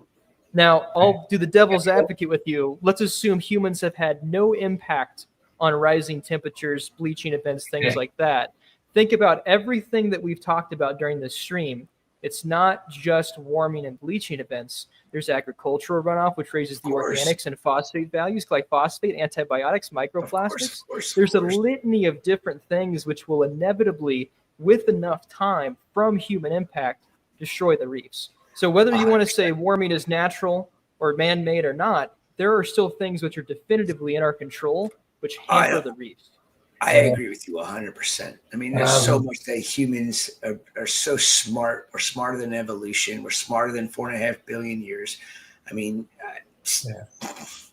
Well, I just wanted to comment that, with the 2023 report with the high diversity of corals, all it takes is one day in 1 year to wipe 100% of them all out. If you've ever seen it, it's just, so yeah. And yeah, so we just, we have to hope that at least some of the reefs are spared when those days come. And as we've seen, the recovery can be quick as long as there are some corals here and there to spawn and put back larvae. I was really shocked last year when I went with my son to look at the reefs in Panama that I had seen a long, long time ago, nearshore reefs. Last year on our way to visit family in Peru, we stopped and I thought I'd show him something that I had seen, and sadly it just it was all bleached and mostly dead. And I mean, I've seen that happening in Florida, but I didn't expect it there, where it's quite a bit more remote, and there was so much coral when I had seen it many years ago, and it had just happened. So I just happened to pick the right year to go take a look, and it was like, So, and that's what's happening now in quite a few places in the Red Sea, as you mentioned. I mean, that's what really scares me about the industry getting regulated is, I see, I've said this a couple of times tonight too. I see this as probably an inevitable feature of things unless we change the civilization. And likely that's not going to happen, at least in any of our lifetimes. It's going to take a long time, a lot of education. So I see it as this industry and the people that are passionate that maybe trickle over to conservation. This is probably a makeshift way of getting a gene bank. If we regulate it now, it is. So for instance, I've got Gardenoceras here, the JCat. I don't know anyone else that has that. Maybe you do. I know Chris. I lost mine. Did I send you a piece, Julian? No. So I've still got it. I don't know anyone else that has it, right? If that's not in a gene bank somewhere within some conservation facility and that all the wild population dies in some type of natural event, that species is gone. But someone that likes the weird coral, bringing it in, collecting it, having a gene bank, I feel like that's the ultimate goal of what the industry it is should happening because of the aquarium industry now. As you know, you had Carrie on. So the state of Florida is setting up a number of coral farms, across the state. I think it was pretty shocking this year with the hurricanes. There was sort of the realization that, the hurricanes kind of were taking a track right across the coral farm zone this year. And right. Exactly. So the state of Florida is it's a good place for setting up coral farms, but it's a risky place because, as the seas warm, we're going to be seeing more and more of these hurricanes, strong hurricanes. So, the design of the coral farms has to take that into consideration. Coral farms can be set up anywhere. They don't have to be in Florida. And I think, we're going to be seeing that more and more. Obviously Australia has... Arizona. Yeah, Arizona is a good spot. It's sunny. It's just away from hurricanes. I mean, what large retirement community. Right. What you have to worry about there is heat. Right? Despite the high heat, you have so much sun, you can use solar power to, drive the energy needed to keep things cool. You can also put underground cooling systems in. You can do that. I'm sure once you get down to about 6 feet, you're like 70 degrees down there. There's also elevation. If you go up higher in Arizona, it's not as hot. This is true. This is true. So I, many years ago, I consulted on the Biosphere 2 project in Tucson, and that's really? Yeah. And, I'm moving ACI to Arizona or New Mexico. Get rid of the humidity. Yeah, but then I got twice the evaporation. You can add more kalkwasser there. Good point. Good point. There's not a lot of trees. There's a lot less pollen too. You've got a lot of benefits. Did you guys talk about the pollen effect? We've not talked about pollen. Let's talk about it because it's coming to me here in about a month and a half. I'll have the oak pollen everywhere, and a lot of people don't realize how much that causes a major effect on an open air environment system like we have. Yeah. I mean, Julian, you and I have talked about that. Well, I have seen that in the in that sphere of conversation. Sanjay was a participant in that subject matter because he definitely could see the spring blues, spring RTN effect. I don't know. I look at it and I never had the experience, but I would look at that and think, wow, what are people observing here? Is it simply that the temperature is starting to warm up in their tanks, or is it could there really be some effect of pollen? I think there is. But has anybody done a rigorous control study? There has. It's not public yet, though. But Jamie Craggs and Michael Sweet looked at the effect of it on several coral farms in the UK. Either it had not been peer reviewed or it's not been yet. but they correlated during spring when there's higher pollen counts, there's higher DOC on the water column. So it all leads Makes back complete to sense. the, yep, there you go. Right. My skim mate turns yellow. Yeah. Wow. You're feeding Yeah, the Vibrio. oak pollen, right? Your carbon Oak dosing. pollen, yes. Yeah, your car windscreen turns yellow, right? Your car Yeah, exactly. Yeah. I mean, we literally have our filter socks and our skim mate has a yellow tint to it from like when oak pollen is at its peak from like end of January all the way into the middle of February. We have major issues, and all I have done, and last year was the first year I did this, I made sure to change my carbon weekly. And I made sure that we changed the socks out more frequently, and I made sure that the skimmers were more wet versus dry. And I didn't have the dinoflagellate outbreak like we normally get because of those changes. And it was just an observation we made the year before. And I'm like, okay, we're coming up on pollen season. Let's do this. Let's see if this makes a difference. It made a world of difference. And I also, got the kahunas not to cover my systems. In the, with my, to hold the heat in during the cold spells. And I started that last year, and we went going down to like 45 degrees. Well, this year we had one night that was like 35, and I still didn't cover the system. And I'm going, oh God, please. heat pumps don't fail me now. And sure enough, they didn't bat an eyelash. They were like, boom, hot. They would heat up, and it would take 15, 20 minutes to heat the water, literally. And then it would take, a half an hour for it to drop, and 15, 20 minutes, it would heat up at 35 degrees outside, and the temperature in the system stayed at 75 degrees the whole freaking time. That's 40 degrees that I was able to maintain, with 35 degrees for, I think it was 4 hours.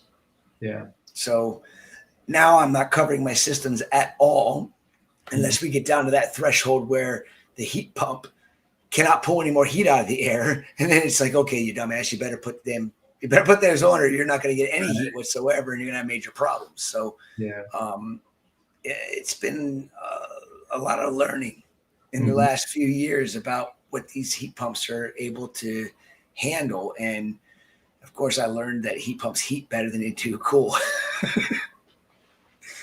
So besides carbon during that time, I mean, that might be like a experiment with Wet dosing skimming. peroxide, or like I think any of the types of things that can introduce free radicals. That might be because there's just so much that's likely entering the system that even with wet skimming, activated carbon, and replacing your socks or having a roller mat, there might need to be removal forcefully external to that. I mean, if things are still yellow, that's a lot of physical material entering your system. I've actually contemplated getting my old ozone generators out. We've got 5 milligram per liter, 5 grams per liter per hour ozone generators. And I was thinking about hooking them back up to the skimmers during that particular period in time. But then I'm like, well, what's it going to do to my microbiome and my entire system? What kind of imbalances am I going to get? I'd rather not mess with that. I would rather just even do what Ken does and some peroxide in the system, once a day. And see if that makes a difference. Right. But he won't give me a damn additive and exactly how much. It's just a squirt. I'm like, dude, you can't give me a squirt. I need mils. I think we ought to look at peroxide. I mean, on paper, it definitely would reduce or eliminate some DOC from the system, but also it could, it's bactericidal. You're nuking stuff probably at the same time. So that's a double-edged sword. Ozone, I think could maybe increase DOC. So you're breaking down really long carbon chains, which bacteria typically can't eat. You make it smaller, so you're adding more carbon that's labile that bacteria can eat to the system. So you would be messing up the microbiome more in that regard. I don't know. Right. So how about generators out? I imagine you've both seen on the forums Bob Stark talking about microdosing chlorine. Yes, I've been wanting to do a study on it. I really want to do one this year of microdosing it. I think there might be some validity to it. Could be a good replacement for antibiotics and no resistance issues and cheap and not regulated. Could be really good. I think it's very, very interesting. Yeah. So it is. It's just so many interesting things. But how do Imagine we all that. put it all together and understand it? The data. We have AI now, Chris. That's coming out now. That's I don't trust that shit either. You know, I'm afraid of AI, to be honest with you. I mean, what Andy's doing is pretty doggone cool, but at the same token, I don't know. I just can't wrap my head around letting the computer freaking make a decision for me. Imagine that if like the long joke of, oh, you're going to add bleach in your system ends up being the solution to all of our problems. Yeah, it could be. That would be quite funny. So that would balance out my sodium hydroxide dosing, add a little bit of bleach. Right, that's right. Yeah, there we go. Yeah, my salinity might rise a little bit, but yeah. Oh, Remy wants to do the giveaways for the hour really quick, and then I'm Holy fine shit. continuing if you all want to. Then go to the 11 end. hours and 20 minutes, Salem. I think we could do 24, Chris. I think we could. We need to do it for a fundraiser of sorts, though. Like I really like Carrie's idea of like the Caribbean coral conservation Do we get 10% each of the proceeds? We could maybe work that out. All right, That could be in the let me do the 10 o'clock giveaways, and then you guys can continue, and you can try. 10 o'clock? What are you talking about? Well, It's we're midnight. super late. Right. Oh. So yeah. You have 2 giveaways to do? Well, I have this one and then the final one that will be after you guys are done. So I see. I would like to remind you that YouTube will kick us off at 12 hours. So It's 11:59, so hours we and have 59 30 minutes. yeah, throwing that in there. Okay, 10 p.m. Okay. winners. This is from last hour. Amanda T, Reefing Bid T-shirt. Rick P, $50 Champion Lighting and Supply. Simon $100 to Reef Chasers. Jubilee M, single frag rack from Coral Frag Tech. Henry D, nano frag rack from Coral Frag Tech. Bryce C, Triton ICP test. John G, $50 to corals.com. And Richie D, $100 to Underwater Wonders. We have one more giveaway, and it has, I think, 10 winners in it, and a lot of the major items are in there. So stick around. I mean, if you're here, you might as well just go all the way to midnight. Yeah. My tanks are off at this point. So. I'm just going to drink my last beer and be done. I mean, we're Chris, might as well. Carry on. Cheers, everybody. I can't believe it's almost been 12 freaking hours. Salem? Cheers. 24 sounds good. We're going to do 24 for Christmas in July. That's what it'll be called. And Julian will be on for 2 hours at that point. Thanks. There you go. Hey, what do you think? You think Jake would be proud of all this? I think so, yeah. I think he'd have been on and just wanting to continue to go. Like, it'd have been Yeah. nonstop. I mean, I've been having so much fun over this last 12 hours talking to so many great people. And to round it off with you, Julian, is tops off the night, brother. Okay. Yeah. Very good. Well, where can we go from here? Let's think of it. So a topic that we really circled around the entire night, I would like your opinion on, is there was a lot of back and forth about the idea of growing the hobby for growing it, for growth's sake. Do you think that would be something good for the industry? Do you think there could be a way to guide growth in a better way? What are your thoughts on that? Well, growth is always good for the industry. I mean, there's no question about that. Everybody who's a manufacturer, distributor, whatever, benefits by having more customers. And as you know, the rising tide lifts all boats is that same idea. Guiding it, growth for growth's sake could be dangerous because how are you promoting growth? Are you telling people to get into the hobby because now this new filter means you don't have to do water changes, or there have been lots of ad campaigns to try to grow the hobby that are based on sort of obvious, stupid sales pitches and not really based on anything real. Yeah. So I think that part of the focus of growth should really be on success, keeping retention, keeping the people, not just bringing in new people. And that's, where the challenge really lies. It gets back to where we started. It's interesting to ponder that the hobby saw really quite a good boost from the television show, Tanked, exactly, which was, over the top, right? Exaggerate, hyperbole, kind of overlooking the importance of quarantine. I want a phone booth tank. Right. Yeah. So, but people are entertained, right? But that did grow the hobby, and that was, I think that everybody. It unfortunately, without the all the caveats that we'd all would want. Could we do something like that, but with proper, That's exactly what I started thinking when you said that. Maybe we need a good thing. Other people have had that thought, and the answer is that it would be boring. Probably. But could it be entertaining and proper? Yeah, maybe. Is that something that the industry could do? Come up with a television show, or do people even watch TV anymore? A YouTube show that is entertaining and educational, and promotes the hobby in a way that people feel motivated to get involved, and they're properly trained and educated. Then, of course, that has to be supported by the proper products. The manufacturers have to step up their game and make things better. I'm impressed with what has happened in the hobby with our ability to check our water parameters. And I heard you guys talking about looking at DNA and looking at organics in the water, all of these things. But let's be real.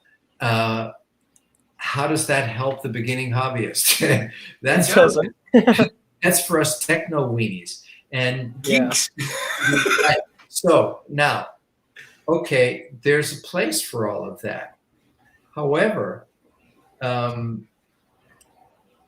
if we are selling our hobby and we spend a lot of time talking about doing all of these tests of the water, what we're doing is we're anti-selling the hobby, because any new hobbyist, when they, if they hear, oh, you got to test this and test that, and now there's ICP, and bring your water in to be tested.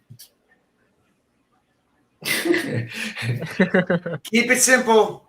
Right. Now, we've all had this experience. Somebody sees our beautiful aquarium, and what do they say? That's a saltwater tank, right? A lot of work. A lot of work, isn't it? Yeah. You got to be testing the water, and you're changing the water. How often do you have to break that down and do all of these things? It's built in. It's already in their heads. And we're going to go feed that and tell them they need to do these things. We're feeding that. So if you want to grow the hobby, you need to go the opposite direction and make it really easy. So there have to be systems that have a high likelihood of success, and recommended organisms, whether they're wild caught or farm raised, that people will be successful with, and let them get started with those. Limit their focus into those things. And then if they remain successful and interested to try other things, then it's up to them to do that. But they will have success if they're limited in scope to the things that they're likely to succeed with. And they can do that without having to test all the time. If the system is designed properly, you can have some simple instructions: do this, do this, do this, and even explain why. So that's my thoughts on it. We need to present a system that has rails, so there's no gutter balls. Right. It goes back to what I said when I had my first reef tank. It was a 20-gallon long, converted from an African cichlid tank. It still had the dolomite, an underground filter, 2 power heads and an aqua clear filter on the back and 1 T8 bulb. Mhm. And I kept corals in that tank, and they did extremely well. And all I did was a water change once a week.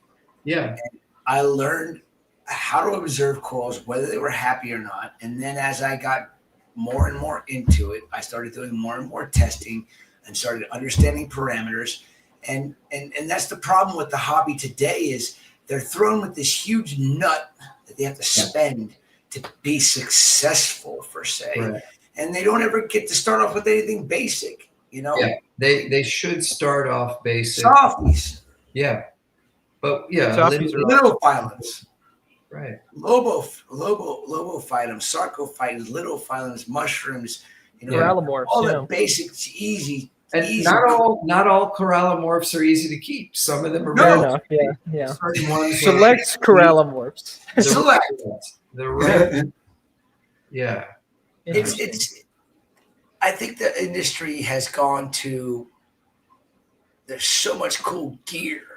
Mhm. There's so much cool this, so much cool that. This is what you need, and people get intrigued by that, but then they don't think about the reality of it when they're being told what to do. And again, people want to be told what to do nowadays, so people just listen and buy. If they just go with something simple and basic as their initial setup, they're going to have a lot more success by going with just the basic run-of-the-mill bare bone system. I mean, you don't need a fancy sump. You don't need an Apex controller or a Hydros or a fancy LED. I mean, you can go to Home Depot and buy a T5 lamp and then go to your local fish store and buy the bulb and stick into it. It might not be pretty, but it'll work. You know? I mean, You can Julian, get how those many clowns systems do you have that were just cheap and most basic that thrived? Right. I mean, my first super successful SPS tank was so simple. It was a 175 watt metal halide, 10K Hamilton, magnetic ballast with a ice cap 660 ballast and two 24-inch high output VHOs, super actinics.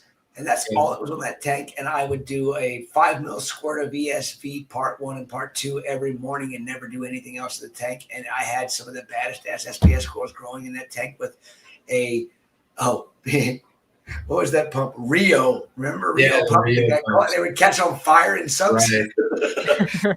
A Rio with a angled, because it was a 54 bow front. Yeah. Quarter tank. And I had that Rio shooting it against that bow front back and around. We go across. Yeah.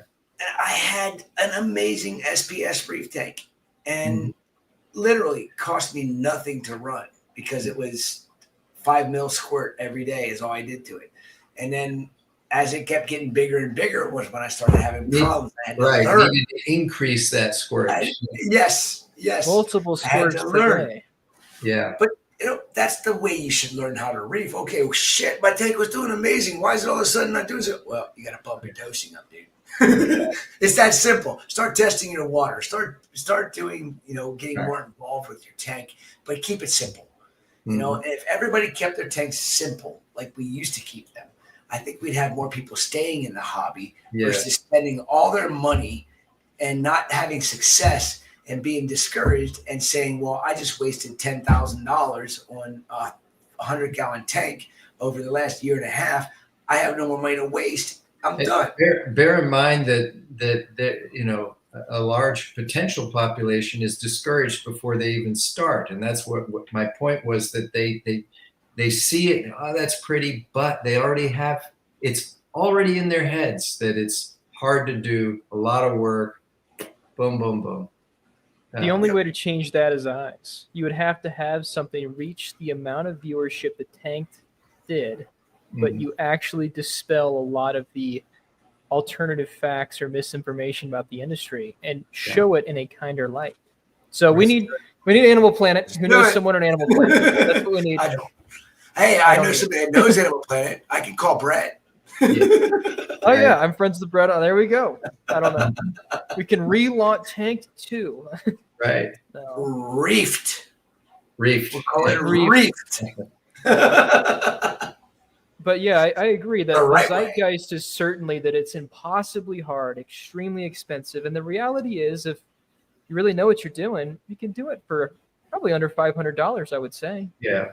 Yes, you A can. 55-gallon aquarium you can easily set up for under $500 and have a successful basic Fully reef stocked aquarium. Yeah. for the most part.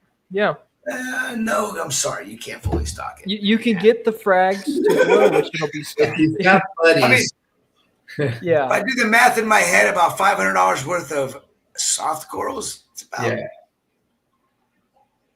Yeah, no, hell no. Hell Yeah. no. Yeah, you probably can not. do a tank setup for $500 with a couple of corals. You can have But a to G. do it, you're probably looking at least $1,000 plus. Yeah, with to stock it actual instantly. colonies.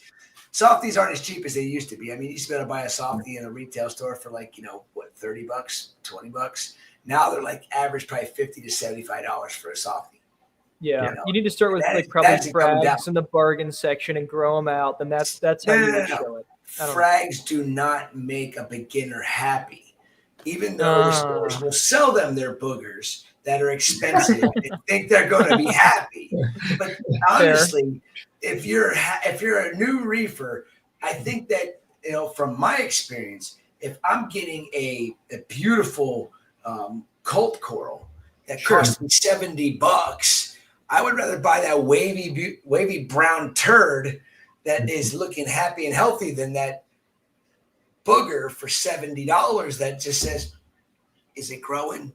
That is so true. I had a maintenance client. Oh, That's so it true. turned white. I mean, come on.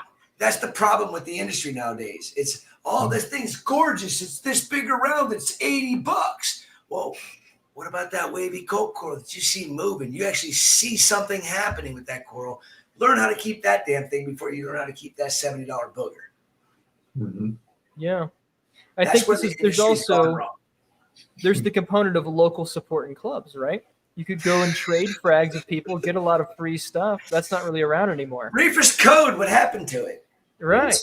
It's around, but the clubs, is. unfortunately, are kind of, shrinking. Those third places, the in-person events are all but gone, I would say. Julian. Yeah. Chris. Jakes. Echinopora horrida. Yeah. Okay, you sent me a nice size piece of it. Yeah. It was broken into little pieces when I got it. Yeah. I spread that out throughout my farm. I've got now, I sent Salem a photo of it. I've got a colony that's like this big. Yeah. And probably, is it 1, 2, 3 more that are probably, 8 at grows. least, huh? 8 grows. I'll tell you what, and it is such a badass growth pattern. I mean, to watch it grow from one stick and then to break the tip off of it on purpose, just to watch it branch and turn into this. Yeah. It's like a snowflake almost. Right. It's Yeah. like It grows in all sort of directions. so beautiful. Whoever won that frag pack, the Jake Adams Coral frag pack on this tonight, is getting a piece of the. I didn't even know. What did Jake call it when he He sent called it? it the metalhead. Yeah. Metalhead. Metalhead. I never heard him say that. Chalice. That was the common name. There's an article about it. Okay. Metalhead. Okay. Yeah. But I'm glad I know that now because we actually took photos of all the colonies and we're actually getting ready to put it up on Frag to order through ACI. And I'm like, I don't even know what to sell this thing for. It's silver. I don't know anyone that has it besides, I guess, us three. Julian. Yeah. Yeah. You. I don't know anyone else. A few I tanks. bet it is just us three. Yeah. Maybe Remy has a frag. He might have taken one, Remy but might. besides that, I don't know anyone that has it. It's a really interesting and unique coral. I mean, it's gray. It's cool. You know what's There's not really a lot cool of about gray it? corals. No, there's not. But what's really cool about it is there's another species of Echinopora that actually, if you don't know what you're looking at, you might think it is Echinopora horrida, but it's Echinopora maniformis. Yeah. And maniformis grows in plates, Mm-hmm. and then it shoots branches upwards. Oh, yeah. It does not grow anywhere close to as awesome as the horrida does. Yeah. So And we I have thank you for exactly. sending that to me because that was one of the pieces Jake was supposed to send to me and never got a chance to before he passed. And then you sent it to me right afterwards. And I'm grateful for that. That's great. I'm glad. It's good to bank it in other places, but Yes. and to share. How's your Palau Astri doing? fine. Yeah, it's not growing very fast. It's grown. It's probably about roughly double the size since you sent it to me. But I mean, if it was any other coral, it could have been massive. So I'm dense. Yeah, but I'm surprised, if compare it to like stylophora, that it seems like, if it was stylophora, I'd have a big colony by now. But it's so much more dense in its growth. Like that. No. Yeah. See, mine did extremely well until Hurricane Ian. Mm-hmm. And then the interior of it started to die. Oh. So, but I had gotten my piece from Jake, I think in 2021, and then Ian hit, and the colony had gotten to be, I don't know, it was I'd say it was softball plus size. Yeah. And when Ian hit, interior started to go away, and I couldn't even tell until I picked it up and looked at it. Yeah. I picked it up and looked at it. I'm like, oh shit. That's the downside of brown corals. Right? Mine's silver. Well, what I mean, brown, silver, whatever, not desirable. No, but if they have a problem, it's not as obvious. You really have to look very closely with them. You're exactly right. Bright green or purple or whatever, they have a problem. It's a big white spot. Yes. Yeah. So I ended up taking it and breaking it down into probably 40 different fragments. Who is it? Is it Remy putting that up on screen? Yeah, that's Remy. Yeah. Yeah. I think I broke it down into like 40 fragments, and I spread it everywhere. And I've got probably 8 or 9 little colonies of it now. And I think you got a piece of it from me after I had already broken it down. So the Paloastria? The Paloastria, rugosa. Yeah. Rugosa, I thought. Yeah, it's right there. There's different forms of Paloastria. Ramosa. Yeah. I'll be right back. Don't go anywhere. Okay. So sounds like I need to get you some Gardenoceras then. I need to bank that. Yeah, that's a good idea. We should do that. You may not know that coral is on the is in the Eastern Pacific as well. Oh.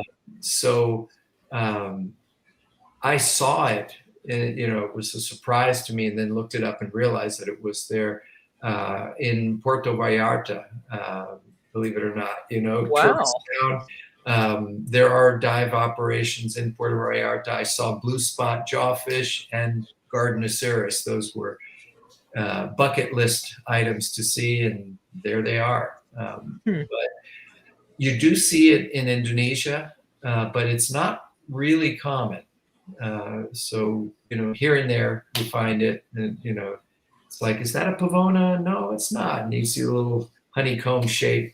And that's a beautiful coral, and it's one of those things that Jake and I appreciate. Typical. Yeah, it's such an interesting coralite structure. When I first saw it, I was like, "What is that?" I mean, the honeycomb was that'd be a great kind of common name for it. There's really nothing like it coralite wise. Maybe some Samacora, I suppose, but that's not really a honeycomb. Gardenoceras? Yeah, we're talking about that. Yeah. I need to get you both a piece, is what I was saying. I need to back. Hopefully it survives all of this chaos here. I mean, it's still kicking. Mine was growing so good. And we've all had stories about corals, thriving, and then all of a sudden it happens. That's why banking is all. It's good. Exactly. You never expect to have a car run into your place. Right. Yeah, I'll be damned, huh? That was a crazy morning. But, so is the city 45? Is the city going to put up piling, metal things there, or? I can only hope. Where I think Rob would know. He's been talking with the insurance, the adjuster, but there's been a lot of losses for sure. But oddly, it's only been digitata. All the smooth skins are holding fast, but the digis all died in the transition. Heaven's Gate back. Really weird. I think I might have a frag of Heaven's Gate here. There was one. You had a colony of Heaven's Gate there. There's probably not a colony anymore. is a Montipora digitata form, or No, Heaven's Gate was Jake called it a speciosa, but Oh. I never agreed with him on it being a speciosa. It has too long a coral lights on it. It's some other deep water that's like a real light blue. It's stunning. And he sent me 3 or 4 pieces of it. And I kept telling Jake, Jake was not a coral shipper, and I was like, come on, dude, you got to add more water to your bags. Yeah. And every time it was a delay or there was something, and it would come in, it would be fine. Yeah. And then it would just Too stressed. deteriorate. Yeah. Yes.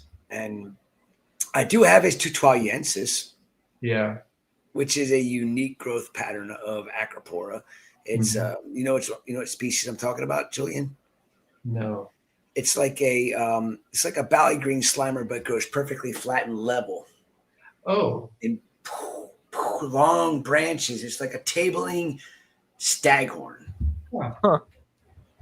I have it, and it was turd brown, and it just now started getting this turquoisey green coloration to it. It's really, really, really cool.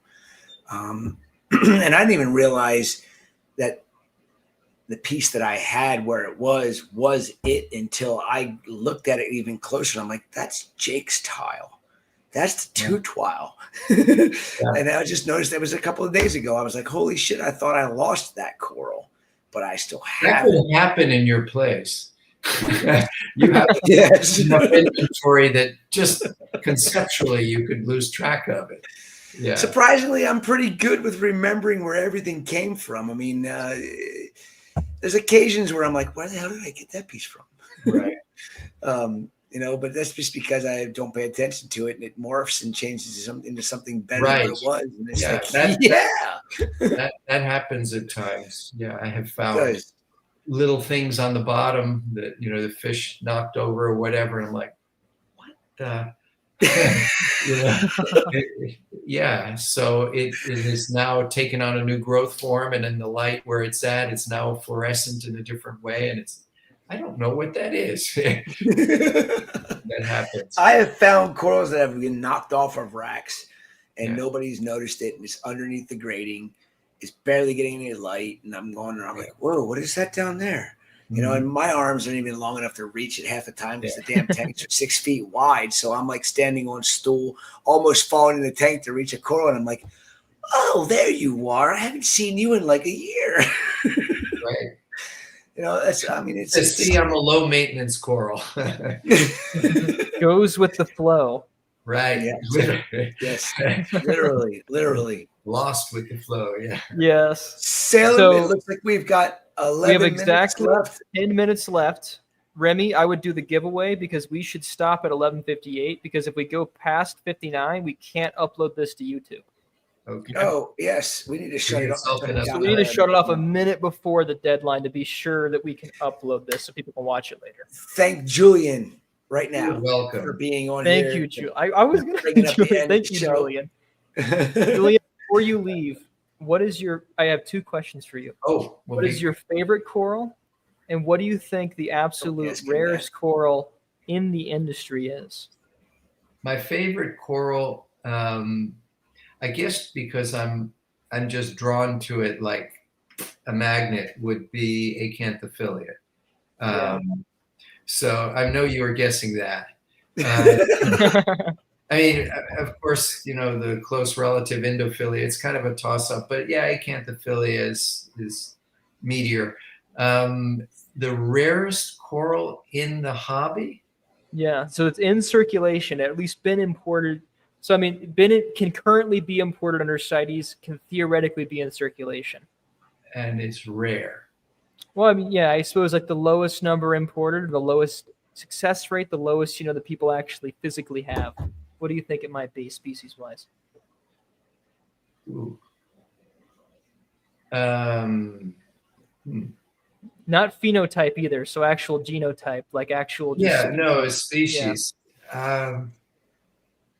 Well, I mean, there might be a species of Acropora that fits in that category, but for me, everything's Acropora SP. Most. Jonai. Huh? Acropora pichoni. There's Oh, only no. two. Yeah, I know. I in saw the that. country. You got the Pichoni are cool.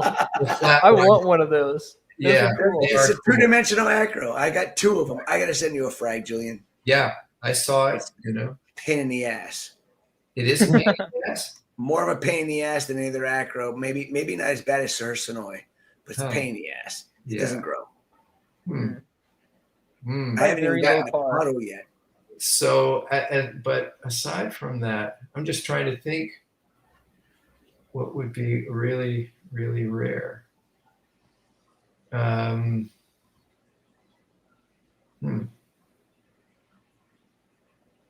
don't know. I mean, I know one that if anybody has it, I'm not aware of anyone keeping it, but I saw it. I was in Bali and saw it when I was with Vincent. It's the smallest member of the Parietidae. The whole colony size is like that. You know? What the heck is the name of that coral? Stylosinilia? No, it isn't Stylosiniella. It is Parietidae. It's not Parietipora. It's another. I'd have to pull the book. Shall I pull the book and then I can tell you? We've got time. I'm intrigued. Remy's like, I don't know. We don't have much time. We got 8 minutes left. Remy's freaking out. We got 8 minutes, Julian. It's just the most aggressive flipping through. And the great thing is Julian knows exactly where to go in the books. Sean Ono says Madrasis kirbii. Yeah, but no. That comes from Mediterranean. That's like Yeah. Mediterranean Caribbean species, so it's not something that's legally sent in. Stylarea punctata. I don't think Punctata. I'm pronouncing that correctly. Stylarea punctata. Punctata. Punctata. I don't know. I don't think it would be that one either. I mean, that's not something. I don't even know there's a CITES permit for it. Trunk de Fabella. That is the one I'm talking about. Is Stylarea. Stylarea. And I saw it in Bali, and it was cool looking. And I actually thanks, Sean. Yeah. Good night, Corey. But we were at the site in Banyuwangai where they have all the farms and everything, and it was fairly common inshore there before you get to the farm. So when you swim over all the zinnia beds and stuff, as you then go down the slope, that's where you find this coral. And so I collected a few of them, and I was with Jake, and we put them in, the holding system there in Banyuwangai. But the problem was they had, like reborn type gravel, and this is just a little thing like that. It's sort of brownish. You got disappeared. Yeah, it did. They never found it. And I didn't convince Vincent that it was something viable. This is cool. So I've never been able to try to keep it. I would love to. Members of text me the species. I'll have it come in. I was going to say, Chris, you need to get us frags of this. I will get it. I will make it happen. You almost can't frag it because they're really small. It's okay. It's okay. Colonies of tell this. them to send me a small colony of it. Yeah. Find it for me. I'll just say, just get it. I'm intrigued by this. Colony would be like that. Would be great. Get a massive colony, Chris. Yeah. A humongous I colony. will get the massive colony that's this big. Yeah. Yes. We need golf ball size. I'll send one to Salem, So one that to Julian. would be. I'll keep one, and Remy gets There we the other go. one. That would be rare. That'd be cool. The Paloastria is pretty darn rare. You hardly see anybody getting that. Formosa, I don't know anybody that has that other than and you were getting up right when I was beginning to say that there are really, really different forms of that. There's probably multiple species, but maybe they're just ecotypes. Paloastria? Yeah. I saw it in the Solomon Islands in shallow water. That's where Jake got it. Oh, okay. Well, it was different from this. Okay, so what I saw in the Solomons looked like what you see in Veron's book. You know, they were pretty good size. I mean, the fingers were, you know, pretty good size around. The colonies were pretty good size. In Indonesia, everywhere I saw it looked more like, you know, what you sent me from Jake. Smaller diameter fingers, more gnarly looking. And then I have seen it in deeper water in Indonesia, and there were really, really fine little tumbleweeds of Palo